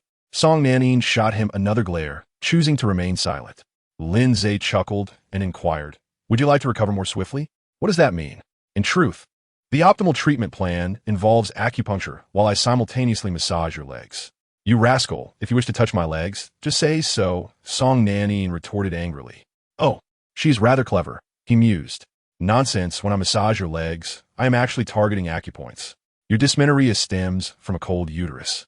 It may seem unrelated to the legs, yet, as the saying goes, pulling one hair affects the whole body. Massaging the legs will enhance your blood circulation, and combined with acupuncture, the results will be astonishing," Lin Ze stated earnestly. Song Nanin huffed. "You might as well resign yourself to death. There is no way I will allow you to touch any part of my body." It wasn't that she doubted Lin Ze's words, but rather that apart from losing her first kiss to this rogue yesterday, she had never had any physical contact with the opposite sex. "How hard it is to persuade you," Lin Ze feigned regret. "Fine, since you prefer not to recover quickly, we shall proceed with acupuncture." After a moment of silence, Song Nanin suddenly asked, "Tell me, where did you learn your medical skills?" Yesterday, when Lin Ze was treating her, she had thought he was a disciple of some esteemed, traditional Chinese medicine master, only to later learn from Shun Tianli that he was a family outcast and had even divorced Su Qingxue. "I was sold by my family to a village when I was young. There was an old man there who was a veterinarian. Seeing that I was handsome and of good character, he passed on his knowledge to me." Lin Ze suppressed his urge to laugh. "What, a veterinarian?" Song Nanin was instantly taken aback. "So, all this time, I've been treated by a veterinarian? You rascal, remove the needle," Song Yuan exclaimed angrily, observing her flustered demeanor. Lin Ze couldn't help but chuckle inwardly. She truly was a naive young lady. Feigning irritation, Lin Ze questioned, "What, do you look down upon veterinarians?" Song Nanin found herself at a loss for words. It wasn't that she disdained veterinarians. She simply felt it was odd to be treated by one. Lin Ze continued with conviction. "Besides, what's wrong with being a veterinarian? If I can heal you, that suffices. I ask you, has my treatment had any effect?" Song Nanin struggled to respond. "Apologize, give me an apology." After a brief silence, she stiffly replied, "I'm sorry. Let me tell you, Song Nanin, if it weren't for your beauty, this matter would not end here," he said, his words dripping with charm. "Smooth talker," Song Nanin replied, displeased. Lin Ze smiled and remarked, "Song Nanin, being the leader must be quite exhausting, is it not? What business is it of yours?" She retorted, "You truly are blind to my worth," he teased. "What do you mean by that?" Anger flickered in her eyes. This rascal dared to insult her. "Have I spoken incorrectly? As your treating physician, is it inappropriate for me to express concern for you?" "Unnecessary," Song Nanin replied curtly. "How vexing. Her wariness is rather excessive. How am I to win her over? Initially, I had intended to leverage her identity to evoke some emotions and, in turn, bridge the gap between us. However, to my dismay, she proved to be quite uncooperative. Song Nanin, I advise you to comply with me. After all, I have discerned that, in addition to your cold constitution, you are also under considerable mental strain. At present, you resemble a tightly wound string, and one cannot predict when it might snap, leading to unfortunate consequences." Upon hearing these words, a flicker of anguish crossed Song Nanin's eyes. It was unavoidable. Lin Ze had struck a nerve. Ever since her father's passing, she had been compelled to take over the vast organization. Though the leaders feigned respect towards her, their actions betrayed a different story. Some even exploited her name to commit unspeakable acts. Song Nanin was not averse to eradicating these nuisances, but regrettably, these individuals had formed a united front. A few days earlier, she had merely tested their resolve, only to be met with their collective resistance. This situation had placed immense pressure on her, resulting in sleepless nights. Observing Song Nanin's reaction, Lin Ze found amusement, not due to her suffering, but because he had finally resonated with her. Once he was in tune with her, the path forward became clearer. Managing the organization is quite burdensome, isn't it? Lin Ze remarked, adopting the demeanor of someone with experience. Song Nanin scoffed, as if you have ever been a leader. Lin Ze chuckled, whether I have or not is irrelevant. What matters is that you cannot continue like this. Tell me, do you rely on sleeping pills every night to find rest? Lin Ze was not particularly astute. Rather, he had noticed the sleeping pills on her bedside table. So what if I do? She retorted. In fact, I possess a method that can alleviate your stress, enabling you to sleep without the need for medication. What method? Song Nanin instinctively inquired. At this moment, aside from her menstrual pain, her greatest torment was her inability to sleep. She longed for slumber. Yet the weight of psychological pressure rendered it elusive. There were times when her eyelids felt heavy with fatigue, yet she remained wide awake. And the consequences of her insomnia left her increasingly agitated and in poor health. Lin Ze removed the silver needles from her body and smiled warmly. Come with me. I shall take you for an exhilarating ride. Chapter 80. Enough chit-chat. Get in the car. Your idea of exhilaration is merely taking me for a motorcycle ride? Song Nanin gazed at Lin Ze with disappointment. When Lin Ze had proposed taking her for an exhilarating experience, she had harbored a sense of anticipation, for he had assured her that it would be a heavenly experience, one that would surely allow her to sleep soundly afterward. However, upon arrival, she realized that this so-called exhilaration amounted to nothing more than riding a motorcycle. Disappointment was all she felt, nothing but disappointment. Since the onset of her insomnia, she had tried various thrilling activities, such as driving, bungee jumping, and even riding roller coasters, yet none had proven effective. Lin Ze smiled again. Indeed, hop on. If it's merely about riding a motorcycle, then I must apologize. You may ride alone. Enough of the chatter, get on. I have made it clear that I do not wish to ride a motorcycle, let alone share a vehicle with you, Song Nanin declared in a low voice. She had no particular interest in motorcycles, and the seat was so small that it felt cramped for one person, let alone two. The thought of being pressed against this insufferable man, Lin Ze, was not one she entertained. After all, it was the height of summer, and they were both dressed lightly. Are you afraid of riding a motorcycle, Song Nanin? Do not attempt to provoke me. I'm not swayed by such tactics. Then perhaps you are the one who should be swayed? Lin Ze asked with a playful grin. Song Nanin shot him an angry glare, suspecting this scoundrel was trying to take advantage of her. Yet, she had no evidence to support her suspicions. Enough, get on the bike.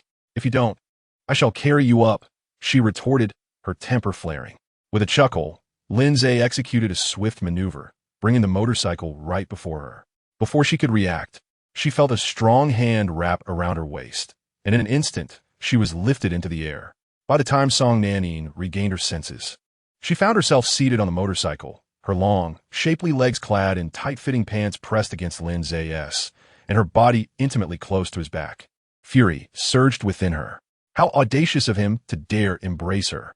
She was about to unleash her anger when Lin Ze suddenly accelerated, the motorcycle shooting forward like an arrow, racing up the mountainside. Song Nanin could not suppress a scream. The unexpected inertia thrust her body forcefully against Lin Ze's back. Embarrassed and furious, she delivered a light punch to him. You best hold on tight. For I intend to speed up, Lin Ze declared loudly. Dream on. With a smile, Lin Ze unexpectedly accelerated. Initially, Song Nanin clung to the motorcycle's rear handle, making an effort to maintain some distance from Lin Ze. However, as speed increased and the mountain road steepened, her heart began to race uncontrollably. There was no choice. The narrow path was flanked by a precipice. A moment's carelessness could lead to a disastrous fall, and she knew all too well the consequences that awaited them should that happen. Yet, understanding the peril only intensified her heartbeat. Unable to endure any longer, she leaned against Lin Ze's back, her arms tightly embracing his waist. Slow down, you scoundrel, she shouted. Lin Ze paid her no heed.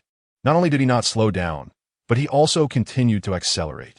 The motorcycle soared like an arrow along the steep, winding road. Amidst the howling wind, Song Nanin distinctly heard the long-forgotten rhythm of her own heartbeat. Song Nanin finally understood why she had previously found both street racing and bungee jumping utterly uninspiring. It was because those activities were conducted within the realms of safety. Racing took place on a track, and she was aware that even if the car flipped, she wouldn't meet her demise. As for bungee jumping, she was further secured by safety harnesses. But now, on this treacherous mountain road, with a sheer cliff looming beside her, the threat of death was imminent should the vehicle overturn. There was no alternative possibility.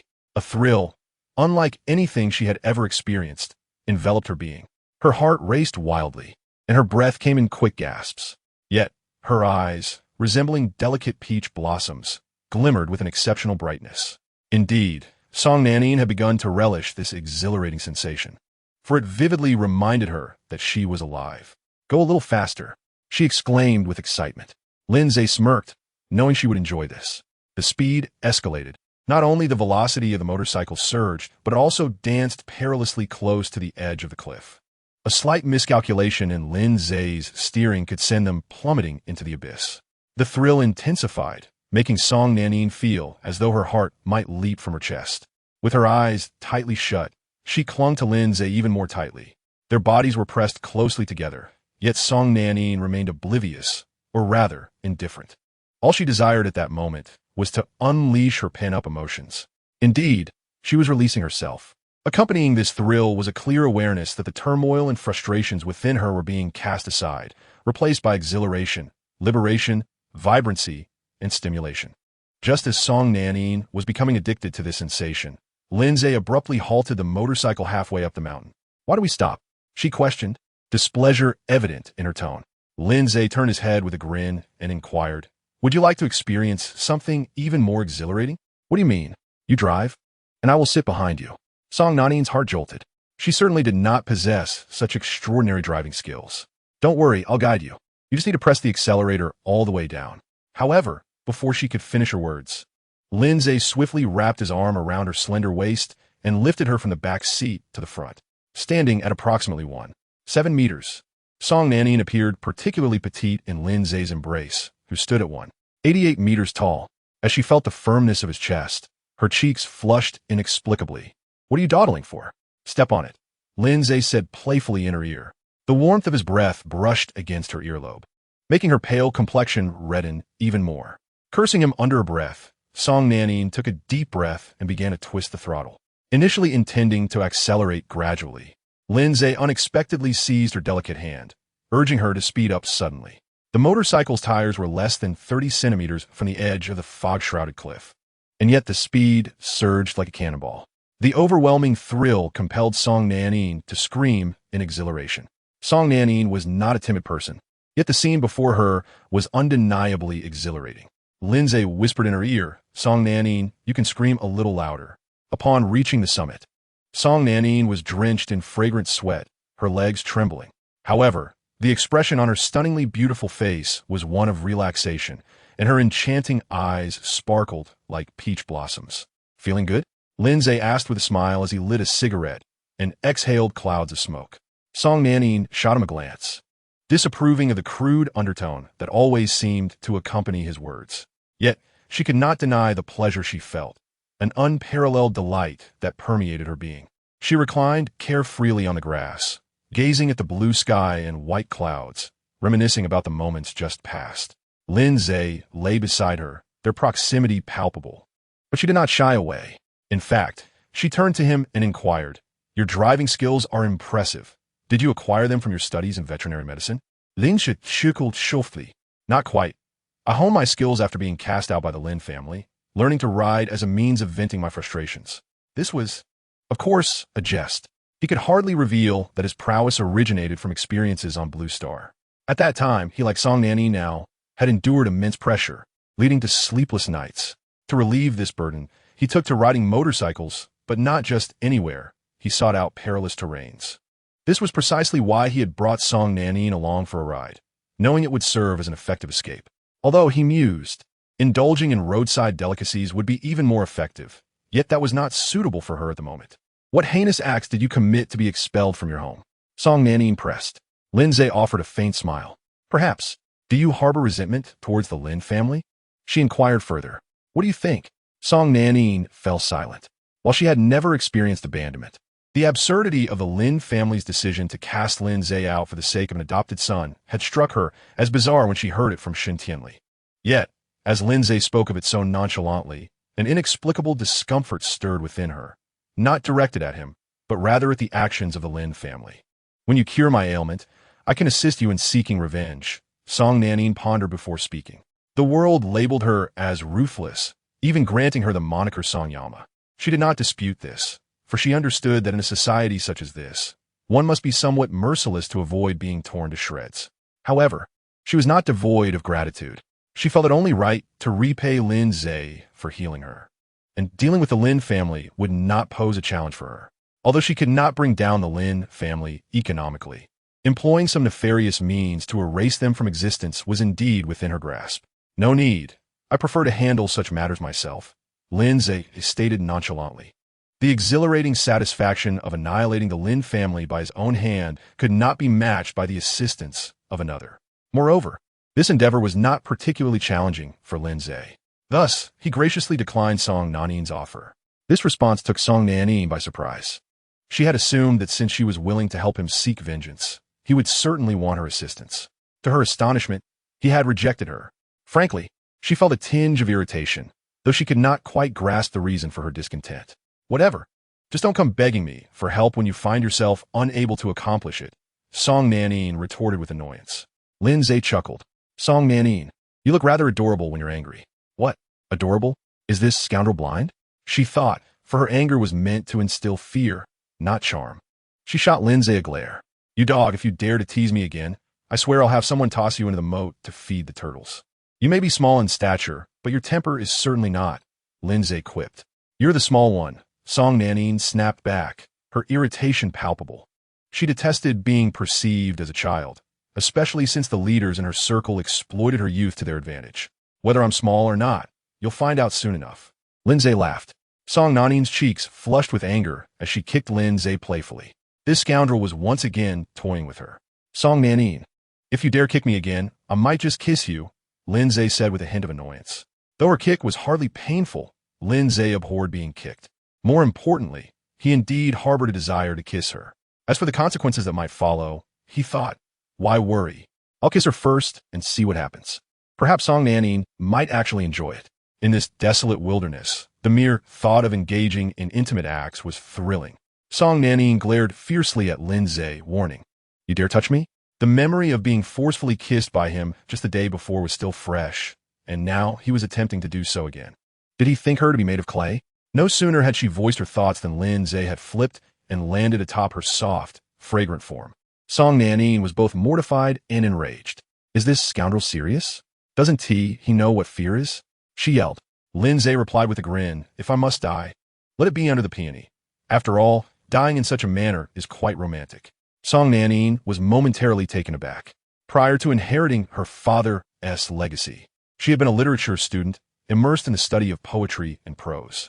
She found Lin Ze's words rather audacious, yet they also carried an undeniable charm. Suddenly, the term dashing and suave came to her mind.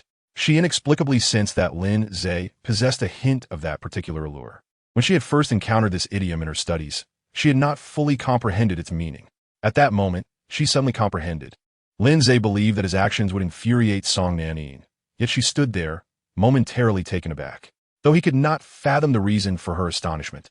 The opportunity was too precious to squander. Without a second thought, Lin Ze pressed his lips against her soft, crimson ones. A tantalizing sound escaped Song Nanin's throat, unintentional yet inevitable. The instant their lips met, she was enveloped by an electrifying sensation that compelled her to emit a sound that she herself found somewhat embarrassing. Lin Ze, however, was invigorated by that very sound. Already somewhat exhilarated, he became even more fervent, launching an ardent pursuit. Just then, a sharp pang of pain suddenly struck him. He released Song Nanin's lips, cursing, Song Nanin, are you a dog? Indeed, she had bitten him. Well deserved, Song Nanin retorted, her cheeks flushed. Lin Ze, now displeased, leaned in for another passionate kiss.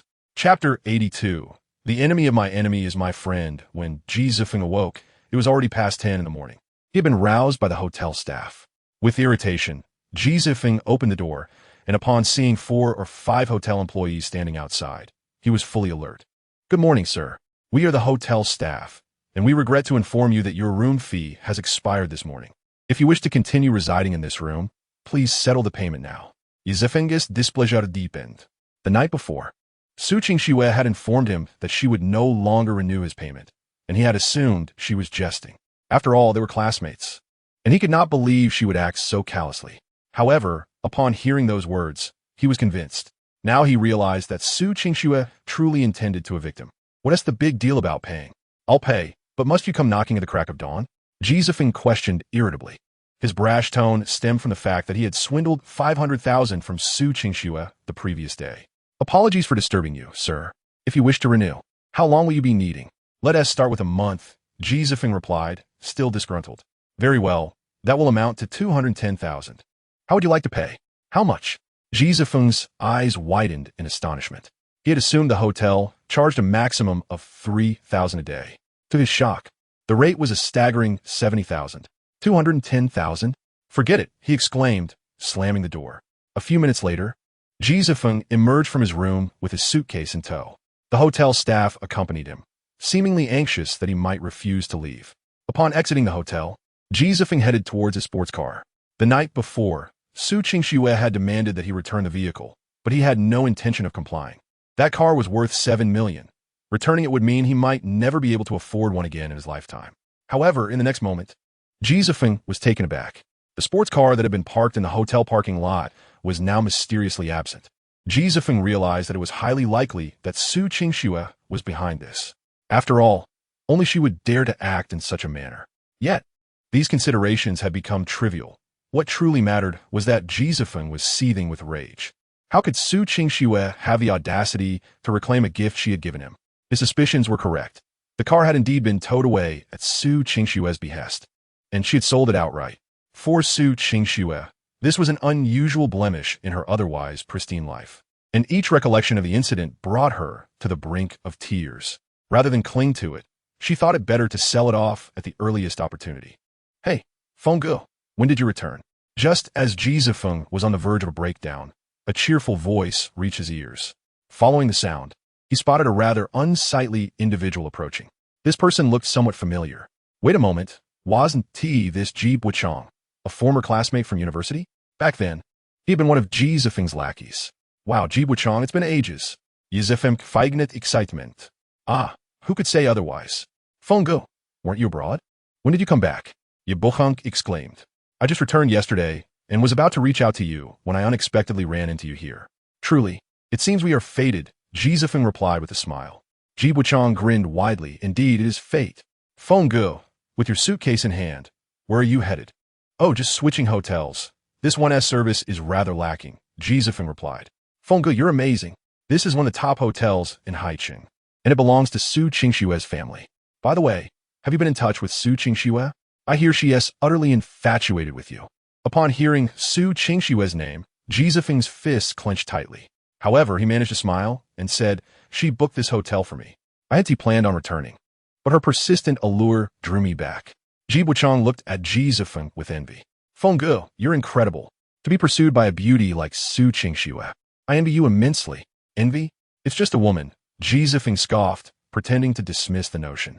Ji Buchang's envy only deepened. Fengge, where are you headed? Allow me to take you there. Aren't you busy? Ji Zifeng inquired. Not at all. Besides, no matter how busy I am, it pales in comparison to spending time with you. Fengge. Ji Zifeng felt a sense of satisfaction at this. Very well, then lead me to a hotel first. I'll treat you to lunch. We ought to have a good chat, he said. Sure. Ji Buchang left. Ji Buchang was driving an extravagant car worth millions. Yet, Ji Zifeng distinctly remembered that Ji Buchang's family was of modest means. How could he afford such an expensive vehicle? Ji Buchang, you've struck it rich, I see. You can afford such an extravagant car now. Ji Zifeng chuckled. Fengge, please don't mock me. This is my boss's car. By the way, do you remember that scoundrel Lin Ze? The mere mention of Lin Ze's name made Ji Zifeng's temper flare. If it weren't for that scoundrel, how could Su Qingxue have severed ties with him? Certainly, here is the refined and improved translation of your text. Why bring him up when everything is going well? My current boss happens to be that insufferable sibling. It's quite amusing, really. The Lin family expelled Lin Ze, their own son, for the sake of my boss, whom they adopted. Ji Zifeng felt a surge of joy. Is this true? Ji Buchang nodded and replied. My boss cannot stand that scoundrel Lin Ze. He wishes nothing more than to see him perish. Ji Zifeng felt another thrill of joy. He too harbored a desire to eliminate that beast Lin Ze. If that is the case, perhaps he should seek refuge with Ji Buchang's boss? After all, an enemy's enemy is a friend. By the way, Brother Feng, are you back to be with Su Qingxue? Ji Zifeng did not wish for anyone to discover that he had been cast aside by Su Qingxue. So he smiled and said, "Let's see how it goes." Ji Buchang looked at him with envy and remarked, "You are truly impressive, Brother Feng. If Su Qingxue liked me, I would be willing to do anything for her." How ambitious. Ji Buchang grinned widely. "Brother Feng, are you planning to inherit the family business upon your return?" "I have no desire to rely on my parents," Ji Zifeng replied, somewhat sheepishly. "So, what do you intend to do?" "I haven't quite figured that out yet." "Why not join our company?" "I recall during our university days, you were Lin Ze's sworn enemy. Given that connection, my boss would surely appreciate your skills." Ji Zifeng had been waiting for this very suggestion. He feigned indifference and replied, "That sounds fine. Honestly, the type of work matters little to me. What's crucial is that I can hang out with you again." Ji Buchang was thrilled and exclaimed, "Brother Feng, let me introduce you to my boss. Let's go." Chapter 83. Don't play dead. As she forcefully pushed Lin Ze away, Song Nanin was filled with a mix of embarrassment and anger. This scoundrel truly had the audacity. A mere kiss would have sufficed, yet he had dared to reach beneath her clothing and grope her. Thankfully, she realized what was happening in time. Had she been any slower, this rogue might have devoured her whole. After all, she did feel something when he kissed her moments ago. "You truly wish for your demise, don't you?" Song Nanin exclaimed, fuming. Lin Ze lit a cigarette and took a few puffs before leisurely responding, "Then go ahead and kill me." As soon as he finished speaking, Song Nanin angrily seized his neck. Lin Ze gazed at her with a grin, even audaciously blowing a smoke ring in her direction. Coughing from the smoke, she tightened her grip. To be fair, while she appeared to be exerting considerable force, she was still somewhat weak from the earlier encounter, and despite her best efforts, she lacked strength. Nevertheless, Lin Ze playfully began to act as if he were gasping for breath, rolling his eyes, and even feigning a few token struggles. Yes, Lin Ze intended to tease her. Soon enough, he lay still. Not only did he remain motionless, but he also closed his eyes tightly, his arms flopping lifelessly to the ground. Song Nanin felt a sense of triumph. She flung Lin Ze away. "Scoundrel, let's see if you dare kiss me so carelessly again." Lin Ze remained unresponsive.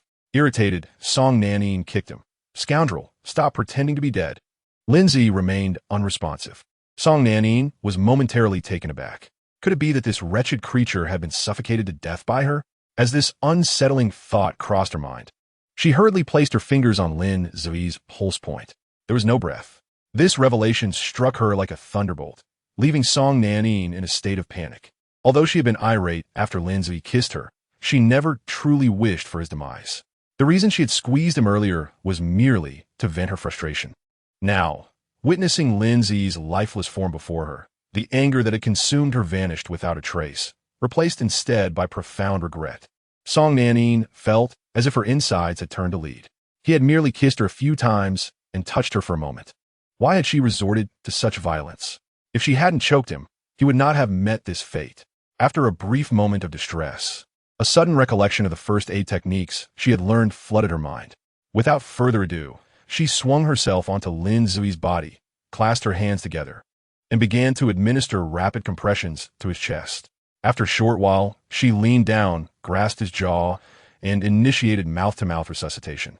Just as she was breathing into him, Song Nanin unexpectedly felt something wet intrude her mouth.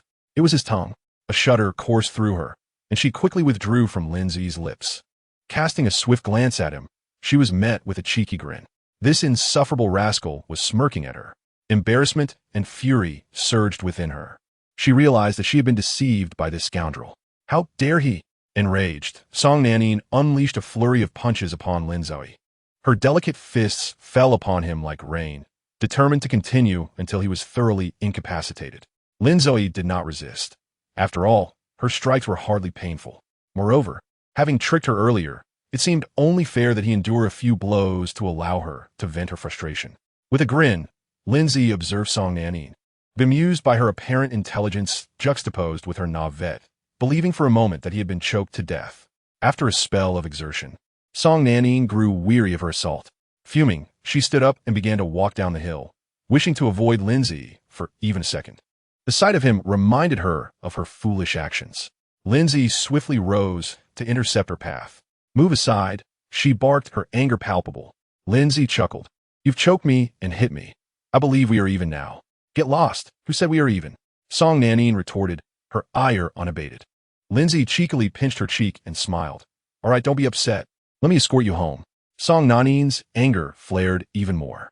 This insufferable rascal had already crossed the line with his kisses, and now he dared to pinch her cheek. If this continued, would he presume to invade her bed as well? No, she must devise a plan to teach him a lesson. Suddenly, she recalled that her villa had a basement level containing a cell. That cell had been constructed under her direct orders, intended to punish disobedient subordinates. However, this is not the crux of the matter. The key point lies in whether confining this wretched creature for a few days would instill in him a sense of trepidation. Contemplating this, Song Nanine was suddenly filled with exhilaration. The mere thought of imprisoning Lin Ze and witnessing him grovel on his knees sent shivers of excitement coursing through her. Take me home." Song Nanine suppressed her inner thrill and spoke. "Get in the car." An hour later, the two returned to Song Nanine's villa. "I shall overlook today's events, but it is nearly mealtime, and you must accompany me for dinner," she stated, her tone tinged with a hint of arrogance. What is the situation? Has this woman truly taken a liking to me?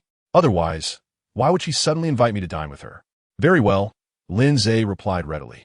After all, Shun Tianli had not reached out to him, presumably still preoccupied. If he were to leave, he would be dining alone. Rather than that, it would be preferable to share a meal with Song Nanine. Upon entering the villa, a grand dining table was adorned with an array of dishes, while several servants stood respectfully by its side. "Please take a seat. I shall fetch a bottle of wine," Song Nanine said softly. "Very well." No sooner had he settled in than Song Nanine appeared before Lin Ze, carrying a bottle of wine. Declining the servant's assistance, she personally poured a glass for Lin Ze. "Here as to you. Thank you for curing me. It seems you possess a semblance of conscience," Lin Ze remarked with a smile. They both drank heartily. Suddenly, Song Nanine asked with a cold smirk, "Wretched creature, after kissing me repeatedly, do you truly believe this matter is resolved?" The moment those words left her lips, the servants standing nearby widened their eyes in astonishment. "What is happening? The young lady has been kissed by this person, and not just once?" Lin Ze chuckled and replied, "What, do you feel slighted? Perhaps you should return the kiss?" "Return the kiss? Wretched creature, how naive. You shall soon learn what regret truly means." "What do you mean?" Song Nanine replied with a sense of pride. "It means I slipped a little something into the wine you just drank. Are you not feeling a bit weak and dizzy now?" Lin Ze's expression changed dramatically. "Song Nanine, are you attempting to poison me?" "Fear not, you shall not die. It is merely meant to induce a slumber. However, when you awaken, you will find yourself confined in a cage," Song Nanine declared with delight. Lin Ze raised his middle finger at Song Nanine and then collapsed onto the dining table. Chapter 84. "Brother Lin Ze, I was wrong." Song Nanine was elated, her entire being trembling with excitement. In her past readings of novels, each instance of the protagonist imprisoning the other had filled her with such fervor. It was precisely this thrill that inspired her to create the cage. Although the initial purpose of crafting this cage was to discipline disobedient subordinates, little did she anticipate that Lin Ze would be the first to relish in its confines. Yet, that is not the crux of the matter. The focal point lay in observing Lin Ze sprawled on the ground, and Song Nanine found this situation even more exhilarating than she had anticipated. The mere thought of Lin Ze awakening and pleading for mercy sent a surge of adrenaline coursing through her veins. After gazing at Lin Ze for a moment, she prepared to exit the cage and settle onto the sofa, awaiting his revival. However, just as she turned, a mocking voice suddenly echoed from behind her. "So, your painstaking efforts to drug me were solely to bring me here?" The abruptness of this voice startled Song Nanine profoundly. She quickly turned around and was met with Lin Ze's derisive gaze. "How could you awaken so swiftly?" she stammered. The drug had been administered by her own hands, and according to the dosage, he should have remained unconscious for at least 2 hours. Yet, in less than 10 minutes, he was already awake. "Is it possible that I never drank it at all?" Lin Ze retorted with a cold smirk. "You're talking nonsense. I witnessed you drink it with my own eyes. Does witnessing it with your own eyes guarantee its truth?" Song Nanine found herself momentarily at a loss for words, unable to believe Lin Ze's assertion. Yet the undeniable reality before her left no room for disbelief. "Surprised, are you? Tell me, Song Nanine, What would happen if you were confined here? Lin Ze inquired with a sly smile. Song Nanin gasped in shock. You scoundrel! If you dare to imprison me here, I will ensure your demise. As she spoke, she swiftly retreated towards the exit of the cage, sensing an inkling of danger. However, Lin Ze was quicker. Just as she reached the door of the cage, he had already stepped out, swiftly shutting the door behind him. Panic surged within Song Nanin. She had reason to be alarmed. Earlier, when she had incapacitated Lin Ze, she had instructed the servants that no one was to enter without her command. Furthermore, the soundproofing of the room containing the cage was exceptional. Even if she screamed at the top of her lungs, no one outside would hear her. This meant that if she were truly confined by Lin Ze, her only recourse would be to beseech him to release her. Otherwise, escape was utterly unattainable. While Song Nanin was in a state of distress, Lin Ze had already locked the cage door. This is disastrous, she thought, her heart plunging into despair. She glared at Lin Ze with fury. You wretched creature. Open the door. Oh, Miss Song, is this how you typically plead for assistance? Lin Ze replied with a chilling laugh. Song Nanin was rendered speechless by his taunt. Although she harbored a desire to eliminate Lin Ze immediately, she understood that confronting him head-on would only worsen her predicament. It would be wiser to first implore this scoundrel to let her out, and once free, she could deal with him later. Resolving to suppress her anger, Song Nanin said, Very well, I was wrong, and I apologize.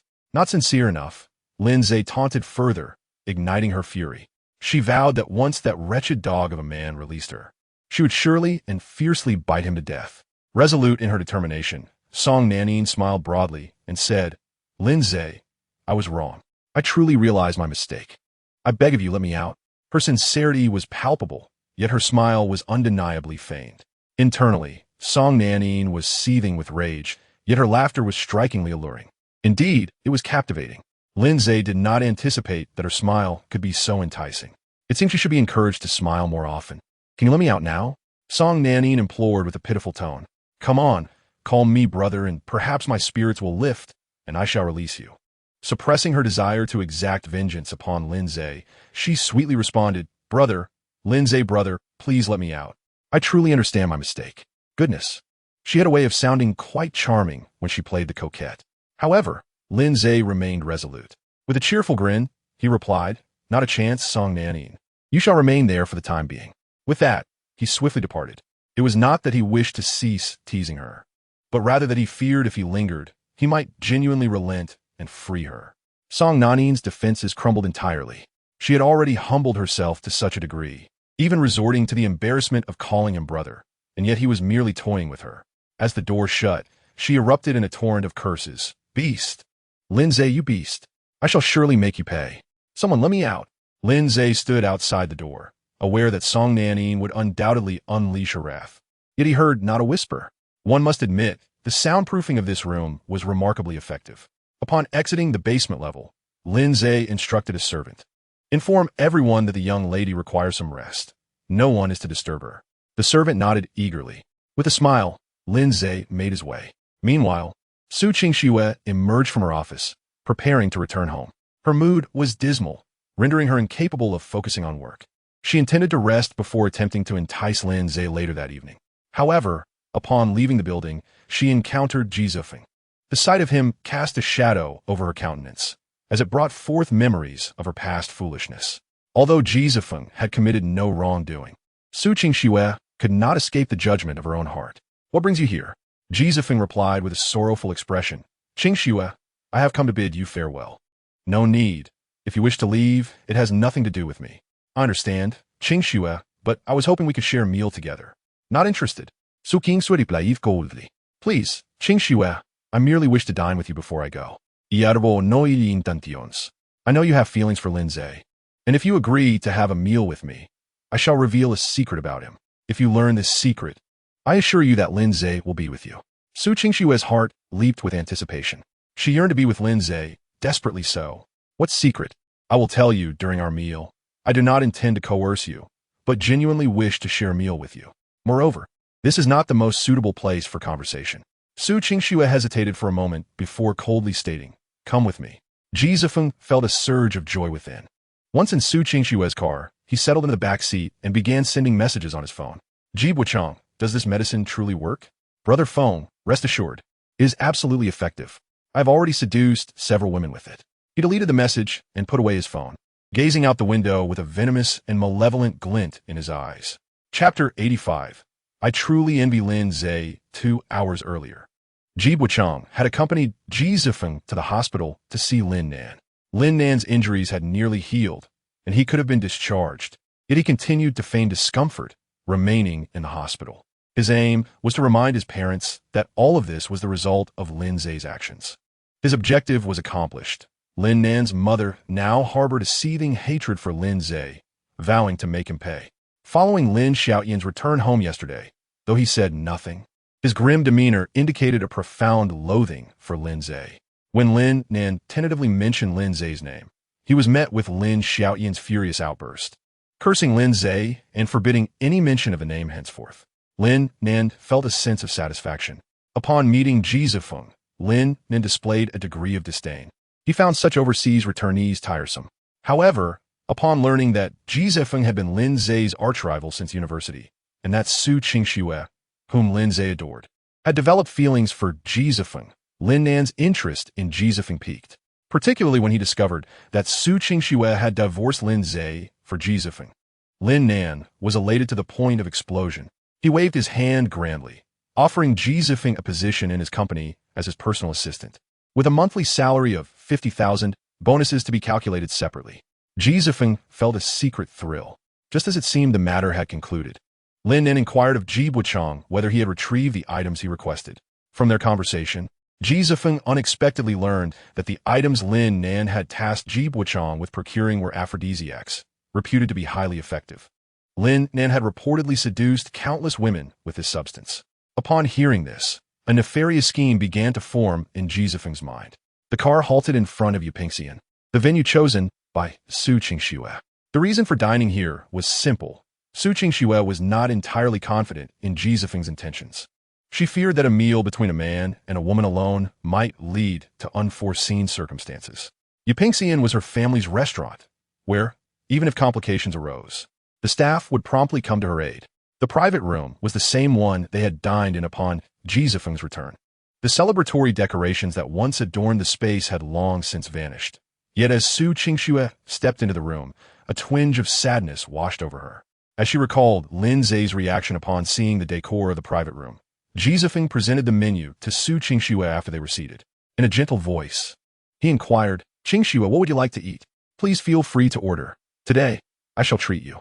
Grant me this opportunity." Ji Zifeng occupied the same seat he had chosen on the night of his return, while Su Qingxue sat opposite him, not beside him. Lin Ze had once expressed his aversion to women who had been touched by others, even to the extent of holding hands. Su Qingxue had etched these words deeply within her. The distance she maintained from Ji Zifeng was intentional, as she feared that even a casual act of sharing food might lead to an unwanted touch. "I suppose it's fine. I am not particularly hungry," she replied. "Then allow me to take charge." Su Qingxue nodded in agreement as Ji Zifeng began to order. He selected a variety of hearty dishes in abundance, and Su Qingxue did not intervene. At that moment, her sole desire was to uncover the secret Ji Zifeng spoke of regarding Lin Ze. Soon, the ordering was complete, and the waiter retreated. Su Qingxue inquired, "What exactly is the secret you mentioned about Lin Ze?" To be candid, had Ji Zifeng not dangled this matter as bait, she would have never agreed to dine with him. Su Qingxue was quite clear in her thoughts. Once Ji Zifeng divulged the secret concerning Lin Ze, she would rise and depart, severing any ties with him. Ji Zifeng, with a wry smile, responded, "Qingxue, can we eat first? I promise to tell you everything after the meal." Su Qingxue's expression darkened. She despised the sensation of being coerced. Sensing her displeasure, Ji Zifeng hastily clarified, "Qingxue, I am not threatening you. I genuinely wish to share a meal with you alone. You may view my words as disingenuous, but I must confess that I truly harbor feelings for you. It may sound laughable, but the moment I laid eyes on you in college, I was captivated. However, your prestigious background made me feel unworthy, compelling me to conceal my feelings. When you married Lin Ze and I saw the announcement of your marriage, my heart ached profoundly. Do you know why I chose to go abroad? It was because I felt I was not worthy of you. I wanted to make something of myself." Ji Zifeng was about to continue when Su Qingxue raised her hand to interrupt him. "The past is the past. I do not wish to hear any more about it. To be frank, whether Ji Zifeng's words held truth was of no significance to Su Qingxue. At that moment, her only desire was to be with Lin Ze. Ji Zifeng was taken aback by Su Qingxue's interruption. He had hoped to evoke memories of her past affections for him through these fabrications. To his surprise, she showed no interest in listening. Ji Zifeng felt a surge of displeasure, but concealed it. Regardless, he believed it would not be long before Su Qingxue would come to him, yearning for his affection. The mere thought of such a scenario stirred excitement within him, and he could not resist glancing at Su Qingxue's current attire.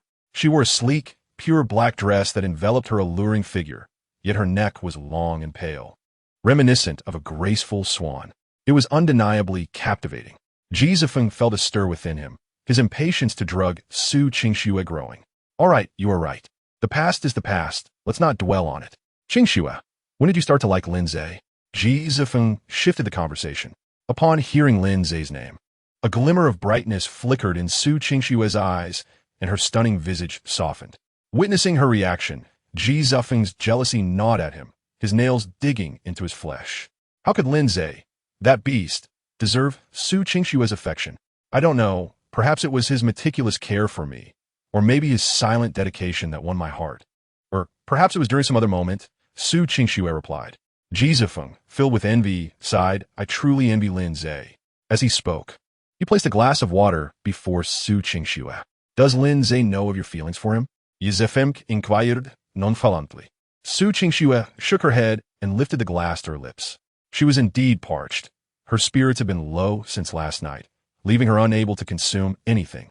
As she took delicate sips of water, Ji Zifeng's heart raced with excitement. Chapter 86, The Trap. Yes, this glass of water had been laced with a drug. He had acted while Su Qingxue was lost in her tender recollections of Lin Ze. The drug was no larger than a baby's fingernail and dissolved rapidly upon contact with water. At that moment, Su Qingxue was completely oblivious to everything, engrossed in her feelings for Lin Ze. But that was no longer of consequence. What mattered was that she had already consumed half the glass. Seizing the moment, she looked down. Ji Zifeng silently grinned, knowing that his plan was succeeding. After today, Su Qingxue would belong entirely to him, becoming his puppet. Ji Zifeng had resolved to document every moment when he would take her later. He intended to use this evidence to blackmail Su Qingxue, convinced she would have no choice but to obey.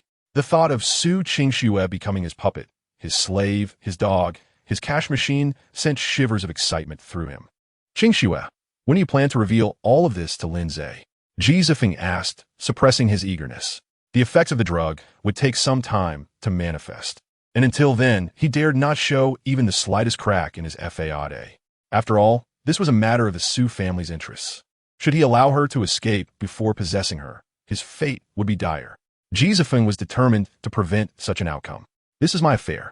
It does not concern you, nor do I need to share it, Su Qingxue retorted coldly, finding Ji Zifeng's words excessive and unwelcome. Ji Zifeng was on the verge of losing his composure. He pinched his thigh several times, managing to suppress his anger. Now was not the time to unleash his wrath. He was waiting, anticipating the onset of the aphrodisiac's effects on Su Qingxue, eagerly expecting her to succumb to her desires and initiate flirtation with him. According to Lin Nan, once the drug took effect, even the most virtuous woman would be unable to withstand its influence. The dishes were served promptly. After all, it was a grand occasion with a young lady in attendance, and no one dared to be negligent. As the first dish arrived, Su Qingxue felt a slight warmth coursing through her body. She dismissed it as merely the warmth of the private room, and asked the waiter to lower the air conditioning temperature. Ji Zifeng also felt a bit warm, but it was due to his excitement. He was acutely aware that the aphrodisiac within Su Qingxue was beginning to take effect. He knew all too well that once it began, she would soon be unable to resist its pull. As several dishes were served, Su Qingxue increasingly felt something was amiss. Her body grew hotter, and an insatiable yearning blossomed within her. Vivid images of languorous entanglements with Lin Ze flashed through her mind, each one akin to the drug, constantly igniting her desire. Her fair complexion flushed a deep crimson, and her breaths became erratic. She felt not only the heat, but also an overwhelming itchiness, as if countless insects were crawling over her skin. Her legs involuntarily began to twist and rub against each other. Ji Zifeng observed everything with keen interest, his hands trembling as he held his chopsticks. he understood that the aphrodisiac's potency was accelerating within Su Qingxue. He was acutely aware that it would not be long before she could no longer resist and would seek him out. "Qingxue, what's wrong?" Jizefeng feigned concern as he inquired. Su Qingxue waved her hand dismissively. "It's nothing." Yet, deep down, she recognized that her body was reacting unusually. This was not a normal response. Although she could not comprehend the reason behind her body's reaction, her rational mind urged her to leave immediately. As soon as that thought crossed her mind, Su Qingxue swiftly stood up. However, as she took a step, her legs felt weak, nearly causing her to fall. She grasped the dining table to steady herself, but as soon as she regained her balance, she sank back into her chair. At that moment, her body felt like a puddle of warm mud. Her complexion was radiant, her eyes languorous, and her luscious red lips parted and closed like a stranded fish gasping for air. Jizefeng's heart raced. He had not anticipated that Su Qingxue would appear so enchanting under the influence of the drug. Her captivating gaze was mesmerizing, and her lips, moving so enticingly, nearly drove him to distraction. An exceedingly wicked thought crossed his mind. He found himself struggling to contain his impatience, yet he continued to feign concern. "Qingxue, what is wrong with you? I can't shake the feeling that something is off." His voice trembled with overwhelming excitement. "Call a waitress in," Su Qingxue said through clenched teeth. Yet, her expression grew increasingly alluring, especially the enchanting glimmer in her eyes that seemed to ensnare Jizefeng entirely. Indeed, Su Qingxue's yearning intensified, her rationality being devoured by an insatiable desire. Jizefeng, fully aware that the aphrodisiac within Su Qingxue had taken full effect, had no intention of summoning a waitress. Instead, he swiftly approached her, recognizing that the moment had arrived. If he could merely touch her, escape would be a futile notion for her. However, as he advanced, Su Qingxue suddenly seized a dinner knife, pressing it against her fair neck. "Don't come any closer. Call a waitress," she commanded, her voice strained. Jizefeng was taken aback. How could this bold temptress still cling to her wits in such a state? He dared not force the issue, fearing she might harm herself, which would spell disaster. "Qingxue, please calm down. What is wrong with you?" he stammered. "Be quiet. Quickly, call a waitress." Su Ringu insisted, Hertit gritted, her grasp on rationality waning as her desires surged. If Lin Ze were present, she would undoubtedly throw herself into his arms, consumed by passion. But Lin Ze was not there, leaving Su Qingxue to endure the torment alone. "All right, wait for me." Jizefeng finally relented, hastily exiting the private room. Yet, he did not seek the waitress. Instead, he discreetly instructed her to wait aside. "Qingxue has requested that you do not enter, no matter what occurs," he asserted. The waitress, having encountered both the young mistress and Jizefeng on several occasions, nodded in understanding. Jizefeng returned to the room, elated by the sight before him. He found Su Qingxue had set the knife aside, her complexion flushed and her eyes consumed by desire. Upon seeing Jizefeng, she flashed a sultry smile that nearly bewitched him entirely. He felt an explosion of emotions, unable to restrain himself any longer, ready to leap towards her. But in the next moment, he found himself immobilized. Chapter 87. Violent confrontation indeed. Jizefeng was unable to move as someone had seized his hair. As pain surged through him, he quickly turned to confront the assailant, who dared to grip his hair so ruthlessly. He felt as though his scalp might be torn away. Upon turning, his fury ignited upon recognizing Lin Ze, a person he had never anticipated encountering. Yes, it was Lin Ze. After leaving Song Nanin's villa, Lin Ze had intended to return to Shun Tianli's residence, planning to continue composing songs for the two illustrious stars. As soon as he got into the car, Lin Ze received a call from Shun Tianli, requesting him to pick her up at Yipin Xian. Upon his arrival, he overheard Jizefeng speaking to a waiter, and an instinctual warning surged within him, suggesting that Jizefeng was up to no good. Consequently, he hurried inside, only to discover that Jizefeng had indeed drugged Su Qingxue. In that moment, it was unmistakable to Lin Ze that the alluring Su Qingxue was under the influence of a narcotic, and Jizefeng had sinister intentions of taking advantage of her. Without a moment's hesitation, Lin Ze seized Jizefeng by the hair. "Lin Ze, you scoundrel, let go of me. Jizefeng Belovet." The instant those words escaped his lips, Lin Ze retaliated with a powerful blow. Regardless of the current situation between Su Qingxue and Jizefeng, Lin Ze could not stand idly by while this despicable man employed such vile tactics to claim her. A A sharp crack reverberated through the spacious private room as Lin Ze's strike landed. Ji Zifeng felt a searing pain shoot through his head. Lin Ze, you impertinent fool. Su Qingxue is mine. She asked me to drug her. This has nothing to do with you, so get lost. He spat. However, Lin Ze tightened his grip on Ji Zifeng's hair, exerting force that sent him crashing to the floor. Lin Ze harbored not a shred of belief in Ji Zifeng's words. After all, Su Qingxue was not the kind of woman to engage in such promiscuous behavior. She would never willingly allow Ji Zifeng to drug her. Just as Ji Zifeng attempted to struggle to his feet and retaliate, Lin Ze delivered a fierce kick to his head. Ji Zifeng cried out in agony. Yet, Lin Ze was not inclined to relent. His foot continued to rain down blows upon Ji Zifeng's head. Initially, Ji Zifeng attempted to fight back, hurling curses from his lips, but after enduring several strikes, he succumbed, cradling his head and wailing in despair. Just as Lin Ze prepared to continue his assault, Su Qingxue suddenly stood up, swaying unsteadily as she made her way towards him. A glance at her revealed eyes ablaze with desire, a clear indication that the drug had taken full effect. Recognizing the urgency of the situation, Lin Ze abandoned his torment of Ji Zifeng and rushed towards Su Qingxue, enveloping her in his arms. As he embraced her warm, fragrant body, she began to struggle. Let me go. Yvonne Linche. Yvonne Linche. Let go of me, she stammered, pushing against him, though her feeble attempts were as weak as that of an infant. Lin Ze was taken aback. Hadn't she desired Ji Zifeng? Why, in her intoxicated state, was she calling for him? However, such matters have become trivial. What truly matters is that in this moment, Su Qingxue resembles an enchanting water serpent, writhing sensually in Lin Ze's embrace. Lin Ze, consumed by a sudden surge of fury, swiftly lifted Su Qingxue and placed her upon the sofa in the private room. Without further ado, Lin Ze intended to employ silver needles to treat her, at least to mitigate the seductive poison coursing through her veins before seeking proper medical attention. Though uncertain if the silver needles would effectively suppress the toxin, he felt compelled to attempt it. Yet the instant Lin Ze's hands released Su Qingxue, she clung to his neck with fervor, her eyes fixed intently on him as she coyly murmured, You're Lin Ze, aren't you? I can smell your scent. Lin Ze was taken aback. Su Qingxue, with a flirtatious demeanor, continued, Lin Ze, I feel so unwell, I wish to sleep. Shall we sleep together? Don't you love sleeping beside me?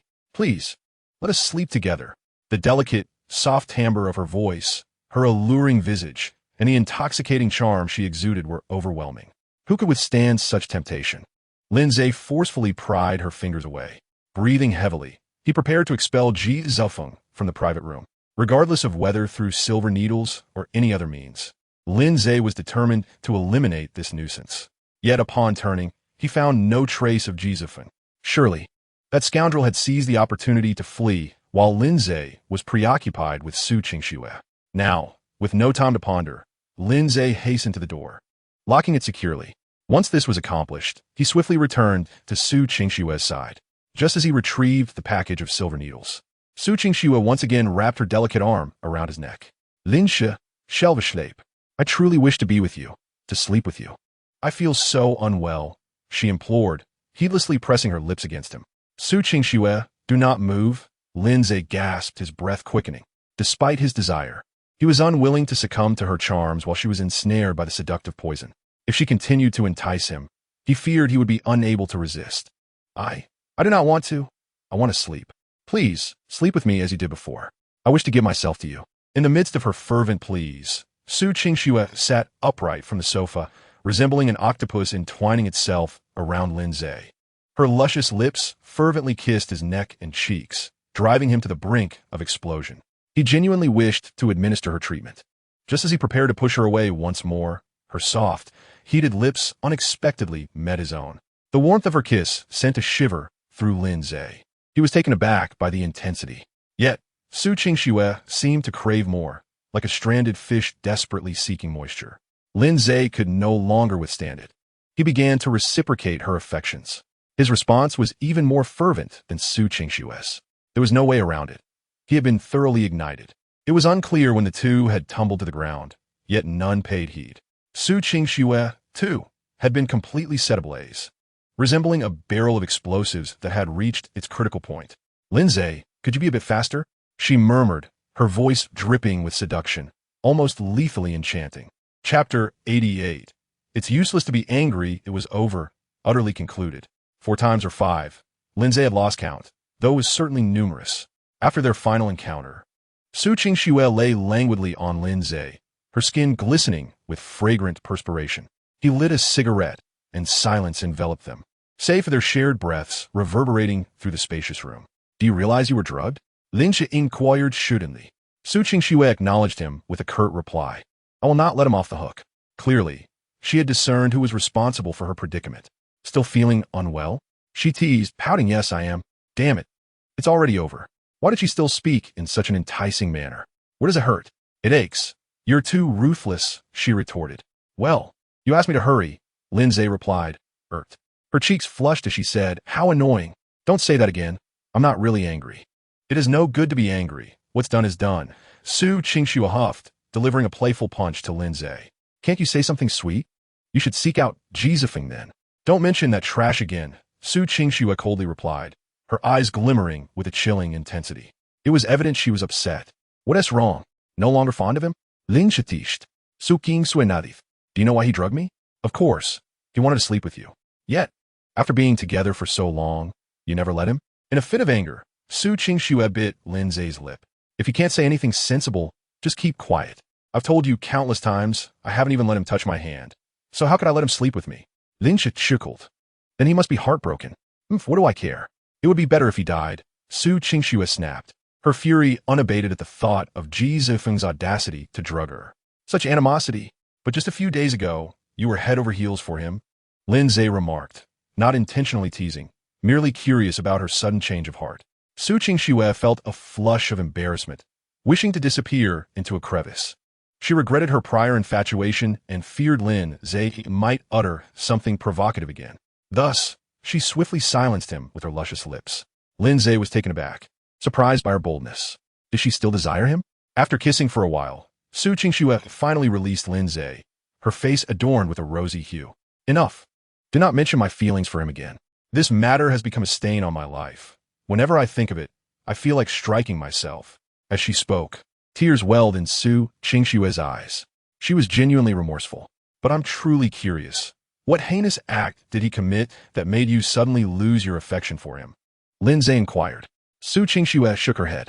I always believed that I liked him, but ever since our divorce, I have felt discontent in every aspect of my life. After confiding in my close friend about these feelings, I had an epiphany. I had long ceased to love him. After you left yesterday, I felt despondent and encountered Ji Zifeng. I made it clear to him that my feelings had changed. I even revoked his stay at the hotel I had arranged for him and sold the sports car I bought for him this morning. I donated the proceeds. Is that why he was so eager to drug you? Perhaps he thought to win you back in such a manner. Lin Ze mused in astonishment. He had never anticipated that Su Qingxue would reclaim the sports car gifted to Ji Zifeng. It was no wonder that Ji Zifeng, that scoundrel, would resort to such underhanded tactics. Lin Ze recalled what Shen Tianli had once mentioned. Ji Zifeng was struggling abroad and facing bankruptcy. Clearly, his intentions in drugging Su Qingxue were far from innocent.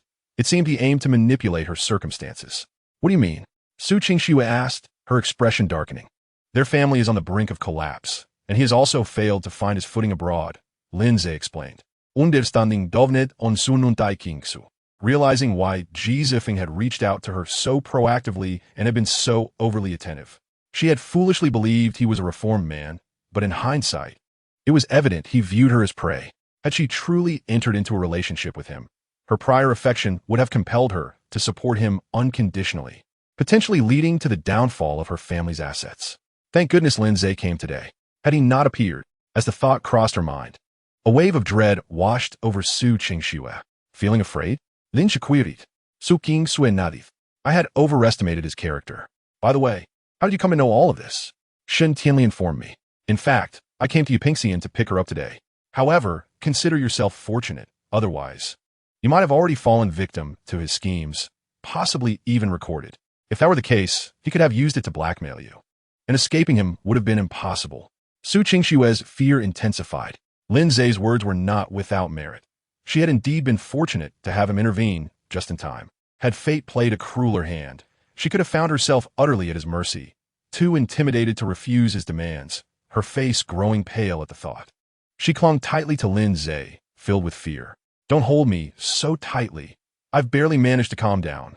Lin Ze protested. However, Su Qingxue seemed oblivious to his words. With her eyes glistening with unshed tears, she gazed at him. You jerk, tell me. Do you wish to sleep with me every day? What do you mean? Lin Ze inquired, taken aback. The reason I clarified things with that scum, Jizifeng, is that I genuinely no longer have any feelings for him. In fact, I sensed something was amiss the day he returned, but I dismissed it. The second reason is that I've come to realize I have feelings for you. Lin Ze, I'm not joking. I truly like you. When I saw you getting close to Shen Tianli, I was consumed with jealousy. Su Qingxue paused for a moment, even planting a kiss on Lin Ze. Then, in a soft voice, she said, Lin Ze, let us remarry. This time, I will declare to the world that you are my husband. I will give you everything, my body and my heart. I am beautiful and alluring. If you wish to see me in my flight attendant uniform, I will wear it for you. If you desire me in stockings, I shall comply. Whatever position you fancy, I will accommodate you, for I know you adore my legs. I will be at your service daily. At this point, Su Qingxue looked at Lin Ze with sparkling eyes. Will you remarry me, please? Chapter 89. You are free, and so am I. What? Remarry? Lin Ze chuckled. While he could not deny that Su Qingxue was stunningly beautiful and possessed a figure that was nothing short of breathtaking, the thought of remarrying was utterly out of the question. How could he remarry her and still pursue Shen Tianli or Song Nanning? As for Jiang Qingwei, he had temporarily lost interest in her. Knowing that being with her would lead to complications he was unwilling to accept. No, Lin Ze replied bluntly. Su Qingxue was taken aback. She believed she had expressed her regret and her feelings for him clearly, thinking he would eagerly accept her proposal. However, she never anticipated that Lin Ze would reject her, and so decisively at that, he didn't even take a moment to consider. A wave of sorrow enveloped Su Qingxue, as if a vast net had ensnared her. The sparkle in her eyes dimmed rapidly, fading into a profound sadness. She looked at Lin Ze with tear-filled eyes. Why? Her heart trembled, and so did her voice. She was not questioning him. She simply yearned to understand why he had so abruptly cast her aside. I told you that night. I will not love anyone else. Lin Ze extinguished his cigarette, his tone serene as though discussing someone else's affairs. Yet, Su Qingxue felt increasingly heartbroken. Her eyes were rimmed in red, tears beginning to spill forth. She realized the extent to which she had hurt him over the divorce with Jizifeng. Memories of that fateful morning flooded her mind. Lin Ze had pleaded for her to reconsider. He had expressed his reluctance to part ways. Yet, how had she responded? In a fit of anger. She had forced him into the divorce. Eventually, he acquiesced, but he had warned her that once they divorced, he would not take her back, even if she begged on her knees. It dawned on her that his words were not mere expressions of anger. Su ringuvipt, hertivs jaskading unjontrolug. She wished not to cry, but the dam within her had broken. Why had she been so foolish? Why the urgency to divorce Lin Ze? Why succumb to that worthless man at the cost of her relationship with Lin Ze? Why? Lin Ze, I'm so sorry, truly sorry. Back then, I was oblivious to my own heart, which led me to end things with you. Moreover, I uttered so many hurtful words. Su Qingxue found herself unable to continue, her voice choked with sobs. She was acutely aware of her mistakes and felt genuine remorse. Lin Ze shook his head and said, There is no need for apologies, Su Qingxue. To be candid, I was not angry, nor did I blame you for the divorce. As I have said, you are free, and you have the right to pursue your happiness. Of course, I too am free. Do you understand my meaning? This was Lin Ze's heartfelt confession. He had never held Su Qingxue accountable for choosing to leave him for Jizifeng, for he was not the original Lin Ze. He held no lingering feelings for her. Su Qingxue comprehended the essence of his words. She understood that she had inflicted deep wounds upon Lin Ze, to the point where he no longer wished to give her another chance. Remorse surged within her, a desire to chastise herself for her past choices. Su Qingxue's sobs became more sorrowful. Lin Ze, I was wrong. I truly understand my mistake. Please, don't abandon me. I beg you, don't leave me. Her gaze was filled with despair, her voice fragile. Enough now, don't cry. It's getting late. I'll take you home. Or would you prefer to be alone for a while? Lin Ze wished to avoid further discussion of the matter. I want to go home, Su Qingxue quickly replied. Then let us go, he said. Su Qingxue nodded through her tears. She struggled to rise from Lin Ze's side and made her way towards the exit. Wait, Lin Ze called after her. It was a jest. Her hair was disheveled, and her clothes were in disarray. If she were to step outside in such a state, what would the staff at Yiping Xian think? Su Qingxue looked at him with tear-filled eyes, a hint of confusion reflected in her gaze. Lin Ze clarified. Just tidy yourself up a bit. Finally, she understood. Grateful, she shot him a quick glance before hastily attending to her appearance. Once she was somewhat presentable, Lin Ze led her out of the private room. The journey home was enveloped in silence, neither of them uttering a word. Lin Ze was contemplating how to explain to Shen Tianli the reason for not picking her up. In the afternoon, while resting with Su Qingxue, he deliberately turned off his phone to avoid any interruptions. Now, he had yet to turn it back on, estimating that Shen Tianli had likely called him countless times. Su Qingxue wished to speak, but she found herself at a loss for words. She felt utterly bewildered, uncertain of her next steps in life. More precisely, she was at a loss regarding the direction her life should take. Su Qingxue had never realized how significant Lin Ze was to her. His absence left her in a state of despair. Soon, the car came to a steady halt in front of Su Qingxue's villa. After I return, I will take a proper shower and rest a bit. I must leave now, Lin Ze advised before exiting the vehicle. Su Qingxue gazed at him with longing. Her lips moved as if she wished to say something, yet no words escaped her. She watched helplessly as Lin Ze stepped out and walked toward Shen Tianli's villa. The distance between Su Qingxue's villa and Shen Tianli's was less than 50 meters, yet at that moment, it felt insurmountably far, as if separated by the vastness of a galaxy. She understood that physically, their villas were close, but the emotional chasm between her and Lin Ze felt immense. The thought of Lin Ze no longer wanting her caused her tears to flow once more. In her sorrow, she sent a message to her best friend, asking her to come over. After sending the message, Su Qingxue wept as she returned to her villa. Lin Ze, too, felt a tinge of sadness. His sorrow stemmed from the realization that he might never share a bed with Su Qingxue again, especially since they had made their feelings so clear. He despised himself for not pretending to agree to her wishes, for not waiting until he was ready to reveal the truth. Alas, it is what it is. I must focus on winning over Shen Tianli now. The mere thought of Shen Tianli's enchanting visage and alluring figure swiftly banished his melancholy, replacing it with exhilaration as he quickened his pace. Chapter 90. Prioritize the important matters. Shen Tianli was attempting to reach Lin Ze by phone. Ever since he answered her call at noon, he had vanished completely. During this time, Shen Tianli had dialed Lin Ze's number no fewer than 100 times and sent countless messages, but to no avail. To be honest, she felt a flutter of anxiety. It was not that she feared for Lin Ze's safety. He was far too charming for that. Rather, she was concerned that Lin Ze might be with Su Qingxue. More troubling was the thought that Su Qingxue might seduce Lin Ze away from her. Although they were rivals, Shen Tianli acknowledged that Su Qingxue was a formidable competitor in both beauty and physique.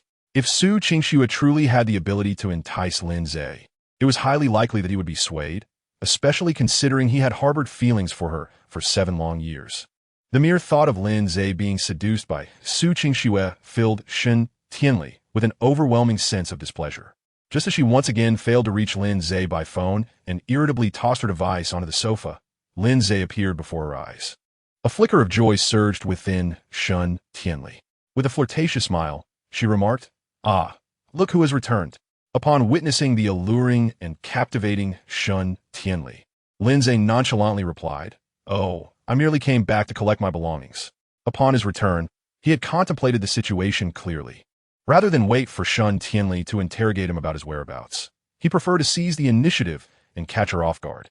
Lin Ze understood that Shen Tianli still required his assistance to provoke Su Qingxue, and she would not allow him to leave easily. Thus, he dared to speak in such a manner. The smile on Shen Tianli's face faltered. "You rogue, what do you mean by that?" she inquired.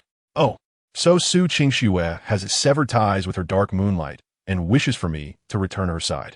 Have you agreed?" Shen Tianli asked tremulously. She was well aware of Su Qingxue's breakup, which had occurred just the day prior. As Su Qingxue's arch-rival, Shen Tianli had been closely monitoring every move she made. Hence, her earlier concern about Lin Ze being lured away by Su Qingxue.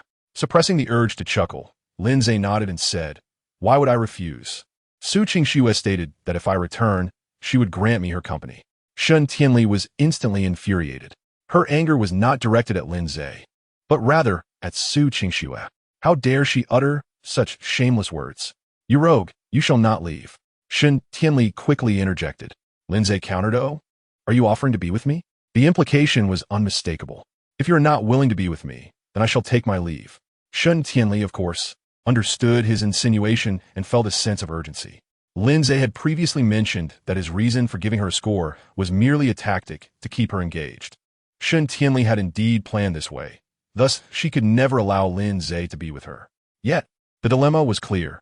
If she did not offer him her companionship, he would seek Su Qingxue instead. How could she continue to use him to provoke Su Qingxue in the future? No, she resolutely could not allow this rogue to depart from her side. With this in mind, Shen Tianli smiled seductively and proposed, "You rogue, you have yet to achieve a perfect score. How about this? While I cannot grant you my company immediately, I can offer you some financial compensation." Lin Ze was increasingly amused, believing himself to be an unparalleled genius. Not only had he successfully evaded Shen Tianli's inquiries about his whereabouts all afternoon, but he was also poised to receive a sum of money from her. "How much can you offer me?" Lin Ze inquired. Of course, he wished to be with Shen Tianli, who would not desire such a sensual enchantress. Yet, he also understood that she would never allow it at this moment. Moreover, Lin Ze valued monetary gain more than physical intimacy. Having lived 2 lifetimes, he was acutely aware that wealth was the key to possessing everything. Seeing that Lin Ze appeared intrigued, Shen Tianli quickly added, "I shall offer you 50 million. Initially, she had intended to propose 10 million, but she reconsidered, deeming that figure somewhat meager. "After all, the last time I took action, it was worth 100 million. Farewell." Lin Ze uttered these words and turned to walk towards his room. Damn, it's only 50 million. A mere pittance. Although in truth, he was indeed begging. Upon witnessing this, Shen Tianli hastily pursued him. "You rogue, how much do you desire?" She was aware that Lin Ze was dissatisfied with the terms she had just proposed. Lin Ze remained silent. He would never be the one to initiate this conversation. He intended for Shen Tianli to plead with him for financial support. Noticing Lin Ze's silence, Shen Tianli assumed her previous figure had angered him. She quickly added with a flirtatious smile, "Rogue, we can negotiate the money further." Lin Ze entered his bedroom without uttering a word. Shen Tianli followed closely behind. Lin Ze began to pack his belongings in silence. Shen Tianli grew increasingly anxious.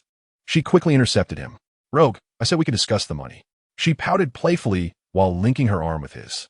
Lin Ze felt a bit parched. Although he had just played cards with Su Qingxue in the afternoon, Shen Tianli's allure was incomparable. Moreover, with her arm around him, he felt as though his own arm was being suffocated. The intoxicating sensation made his heart race. "Negotiation? I offered you an opportunity, yet you failed to appreciate it. And instead, you humiliated me. I made a mistake. How about this? Give me another chance, and I assure you, I will not disappoint." Shen Tianli said coyly. Lin Ze sat on the bed, unabashedly pulling Shen Tianli closer, wrapping his arms around her alluring figure. "Very well. Considering your beauty, I shall grant you another chance. State your price, but if it fails to please me this time, I shall take my leave." Shen Tianli was utterly oblivious to Lin Ze's hands exploring her body. At that moment, she was troubled over how much to offer Lin Ze. If she offered too little, he would certainly be displeased. Yet if she offered too much, she would be at a disadvantage. "Are you in a quandary?" Lin Ze feigned displeasure. "How annoying. You must allow me a moment to think." "All right, take your time." "No rush," Lin Ze replied with a smile. As they spoke, his hand slipped beneath Shen Tianli's skirt. Upon touching her skin, Lin Ze felt increasingly exhilarated. To speak the truth, her skin was truly exquisite. Like Su Qingxue, it was exceptionally smooth and elastic. He could hardly fathom what they consumed to grow up so wonderfully. After a moment of contemplation, Shen Tianli smiled enticingly and proposed, "How about this? I will offer you 200 million, but we must sign a contract." Lin Ze's heart leaped with joy. "What kind of contract?" "Very simple. Once the contract is signed, you shall be mine. No matter how Su Qingxue attempts to entice you in the future, you are not permitted to be with her. Better yet, let's stipulate that you cannot remarry her." Lin Ze chuckled. Shen Tianli was overjoyed. This had been her intention all along, yet she feared that being too demanding would deter Lin Ze from agreeing. Unexpectedly, Lin Ze took the initiative to bring it up. "You rascal, this is what you said." "Indeed, I said it. I shall draft the contract." Lin Ze smiled and replied, "There's no rush regarding the contract. Let us attend to the matter at hand first." "What matter?" Shen Tianli asked in confusion. No sooner had she spoken than Lin Ze suddenly pinned her beneath him. Chapter 91. I am naturally beautiful and kind-hearted. Shen Tianli was taken aback. This audacious rogue was exceedingly brazen. Not only had he taken her money, but now he sought to possess her as well. To be honest, she felt a twinge of panic. Perhaps it was because she had become somewhat addicted to Lin Ze's previous kisses. Now, whenever he held her close, an inexplicable desire blossomed within her. She craved his affection. This very craving was the source of her anxiety. Each time this rogue kissed her, she felt overwhelmed. Just this morning, at the entrance of Song Nannin's villa, his kiss had compelled her to return home and change her clothes. Shen Tianli feared that if he continued, she might truly lose control. He was simply too skilled at kissing. You must not kiss me, Shen Tianli protested, though her voice was notably alluring, almost like a playful pout. Lin Ze gently brushed his nose against hers and, with a smile, said, Very well, I shall refrain from kissing you. To be frank, Lin Ze had no intention of kissing her, not out of disinterest, but rather fear of losing control and suffering the consequences. After all, he had just played poker with Su Qingxue earlier in the afternoon, and given the frequency of their encounters, he feared that his vitality might soon wane. Shen Tianli sighed in relief, yet an inexplicable sense of loss crept into her heart. She could not quite pinpoint the source of her despondency. She simply felt disheartened. Rascal, let's go for hot pot tonight. Are you truly so kind-hearted? Of course, I, Shen Tianli, am both beautiful and kind. Moreover, I had promised to take you for hot pot that night, but I left you hanging, so it is only right that I treat you to a grand meal. Lin Ze chuckled. You are so good to me. Or perhaps you are this way with all males? Naturally, I'm only this way with you, rascal. I have never even held hands with another male. Well done, keep it up. From now on, you must be attentive only to me. Do you hear? Shen Tianli replied with a flirtatious smile. Rascal, if you do not treat me well, why should I treat you well? Nonsense. Have I not been good to you? I am practically your devoted admirer. With a giggle, Shen Tianli laughed heartily. Although she wasn't fond of the term devoted admirer, she had to admit that Lin Ze treated her quite well. While it hadn't reached the level of his self-proclaimed devotion, his sincerity was undeniable. Then you must strive to earn a perfect score. Lin Ze smiled and replied, Very well. To be candid, Lin Ze was indifferent to Shen Tianli's grading of him. The reason for indulging her ultimately lies in the desire to provide her with a sense of accomplishment, allowing her to believe she has a firm grasp on him. In truth, it is she who is unwittingly ensnared. Regardless, when a moment calls for affection, Lin Ze is certainly not one to hold back. As for his earlier jest about becoming her devoted admirer, it was merely a ruse to elicit her joy. To think that Lin Ze would willingly assume the role of sycophant.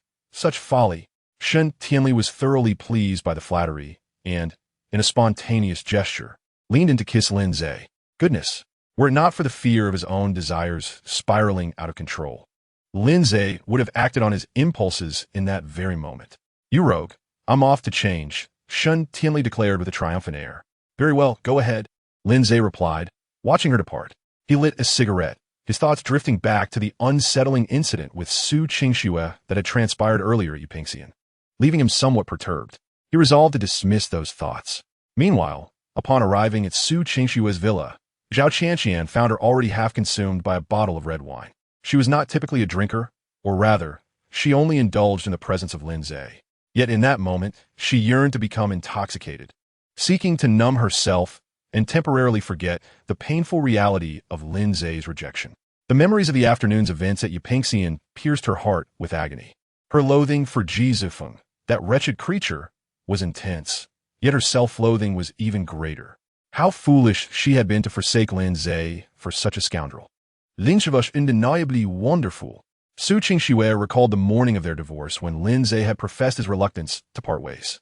Yet, she had been consumed by thoughts of that worthless man, not only pushing Lin Ze towards divorce but also belittling him, deeming him inferior to that scum.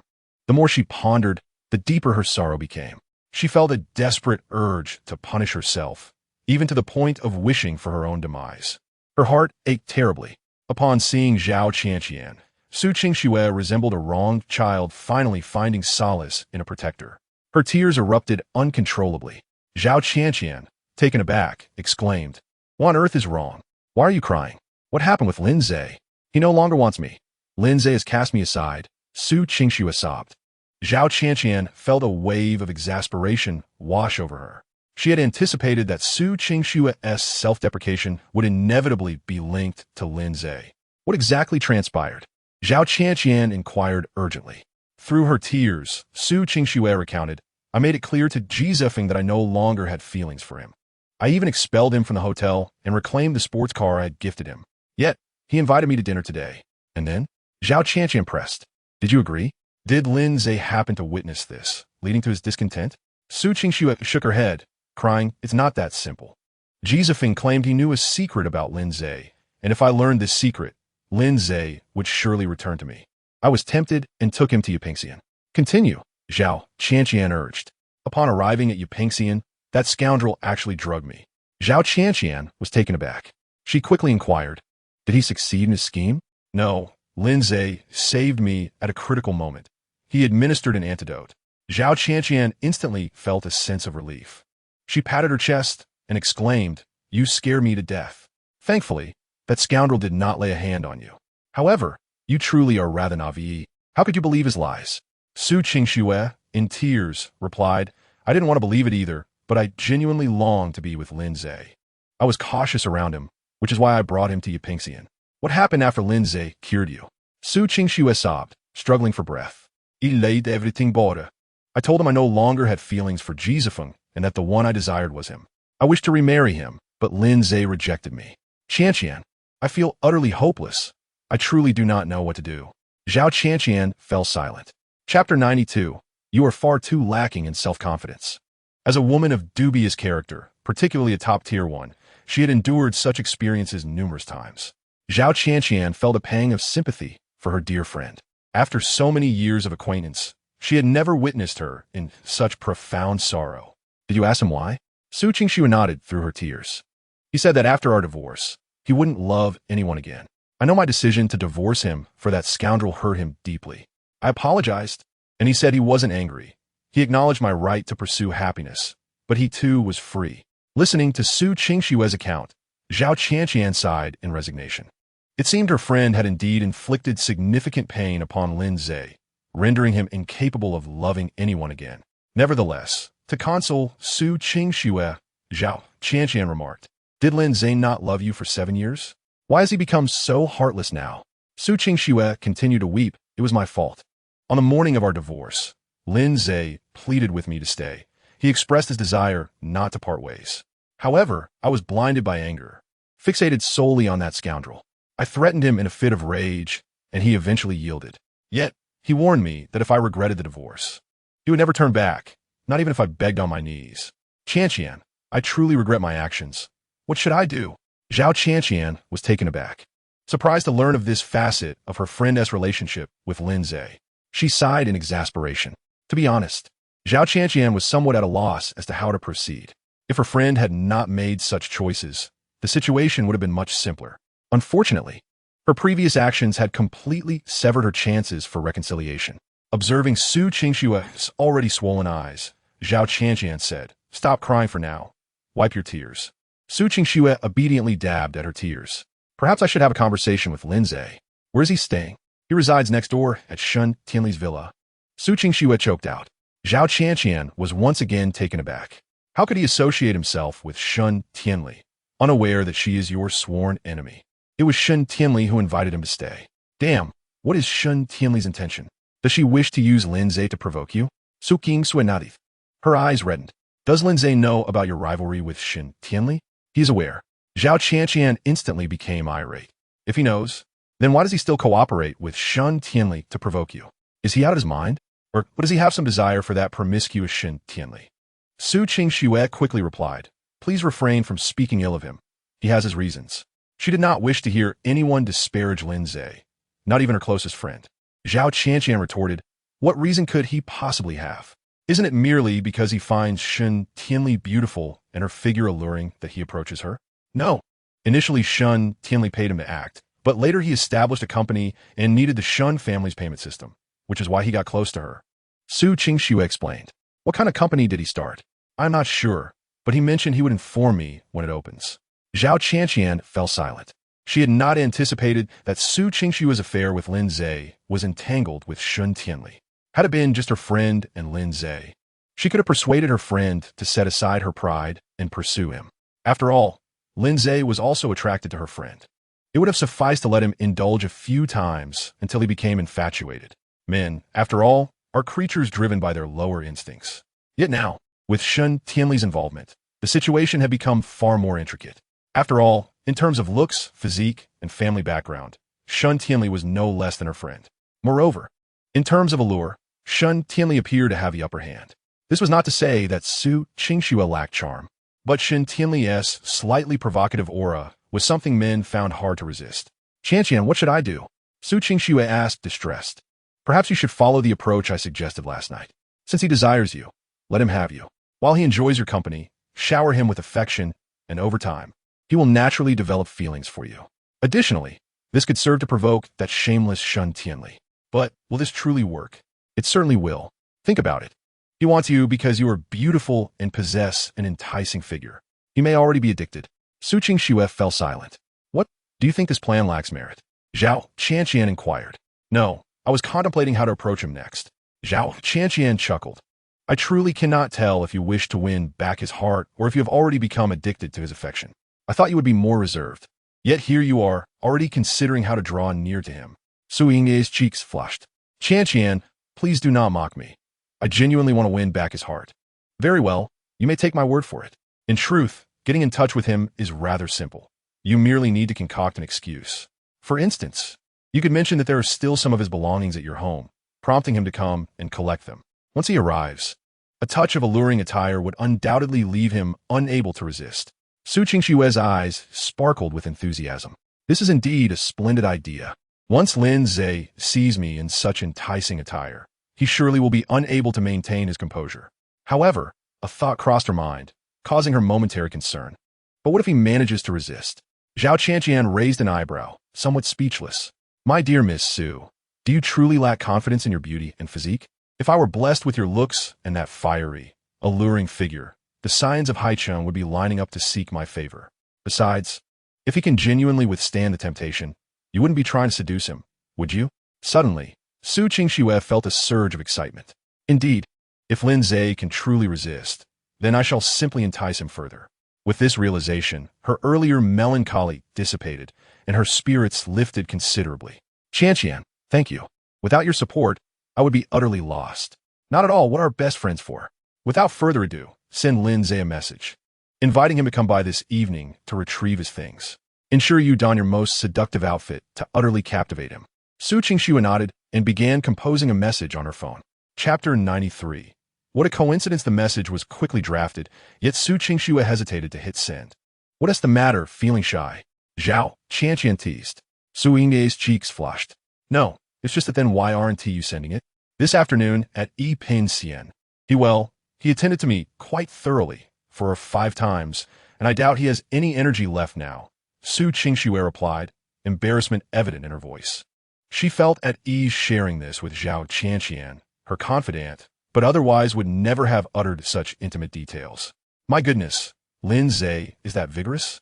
Zhao Qianqian expressed disbelief. Su Qingxue blushed deeper, but nodded in affirmation. Is he vigorous? I certainly think so. Otherwise, I wouldn't be feeling this way each time.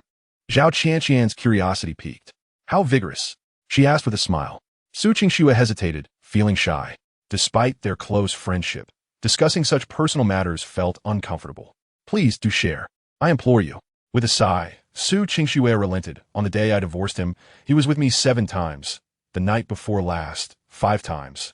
And just this afternoon, for 5 times again. Each time, he was particularly intense, as if he wanted to completely consume me. By the end of her confession, she felt an overwhelming urge to hide, questioning why she had divulged such private information to her friend. Is that true? Zhao Qianqian asked, incredulous. Our bond is such that I have no reason to deceive you. With a hint of amusement, Zhao Qianqian remarked, now I understand why you hesitated when I suggested you seduce Lin Ze. Su Qingxue, I strongly suspect that it is not Lin Ze who desires you, but rather you who have ensnared him in your allure. Flushed with embarrassment, Su Qingxue retorted, I haven't. Yet, her mind could not help but ponder Zhao Qianqian's words as she realized she indeed relished that sensation. particularly during those fervent moments when Lin Ze unleashed his intensity. Her heart would flutter in delightful turmoil. Claiming you haven't? Just look at your demeanor earlier, Zhao Qianqian teased. But, truth be told, this isn't a negative thing. A man capable of igniting such an addiction is rare to encounter. Honestly, if we weren't such close friends, I would be tempted to experience Lin Ze's prowess myself. Don't you dare. Su Qingxue shot her glare. Oh, look at you, so fearful. Is this the decisive and formidable CEO? Su Qingxue, I know. Zhao Qianqian playfully bantered. Enough nonsense. Lingxish Mina. Anyone who dares to contest me shall face my wrath, Su Qingxue declared with an unusually serious expression. Zhao Qianqian intended to deliver some jibes to deflate her confidence, but upon seeing her emotions finally stabilize, she abandoned the thought. All right, maintain this mindset. It's just Lin Ze. Go ahead and seduce him without restraint. Eventually, he will become addicted to you. Su King Suiman Saident. Yet her mind was already devising strategies to entice Lin Ze more effectively.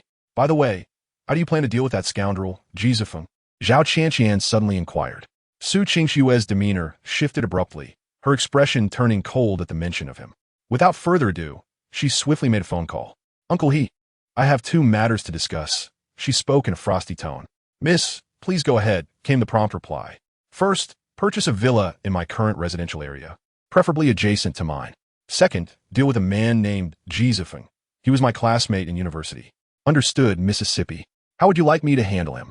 Dispose of him, Su Qingxue asserted, her voice dripping with menace. Understood. Zhao Qianqian felt a jolt of surprise. She had nearly forgotten that her friend was no pushover. She quickly dismissed her earlier thought of testing Lin Ze's capabilities. Unbeknownst to Lin Ze, events were unfolding on Su Qingxue's side that would leave him utterly astonished were he to discover them. She was a veritable goddess of vengeance. At that moment, Lin Ze was dining at a Western restaurant with Shun Tianli. He felt indifferent towards Western cuisine, but after expending considerable energy that afternoon, he was in dire need of a hearty meal. Thus, he ordered a tomahawk steak, oysters, and other nourishing dishes. Had they offered kidneys, he would certainly have indulged in an excess of them, as he desperately needed to replenish his strength. Shun Tianli listened, somewhat exasperated, as Lin Ze placed his orders.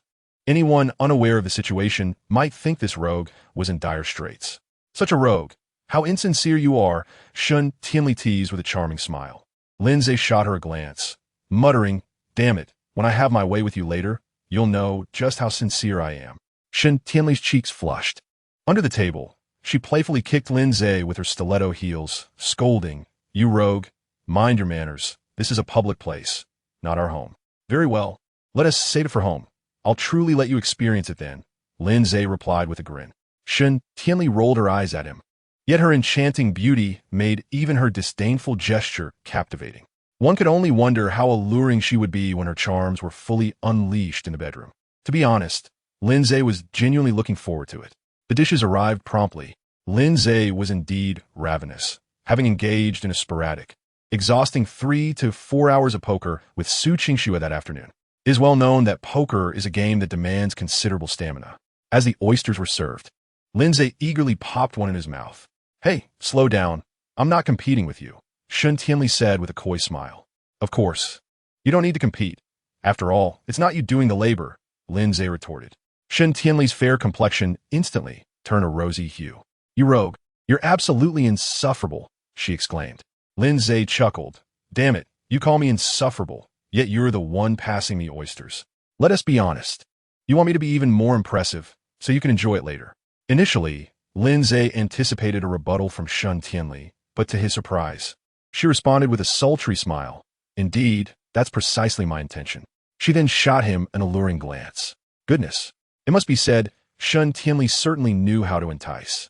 At that moment, Lin Ze was already in a state of stoic restraint, yet her words and that seductive gaze sent his heart racing.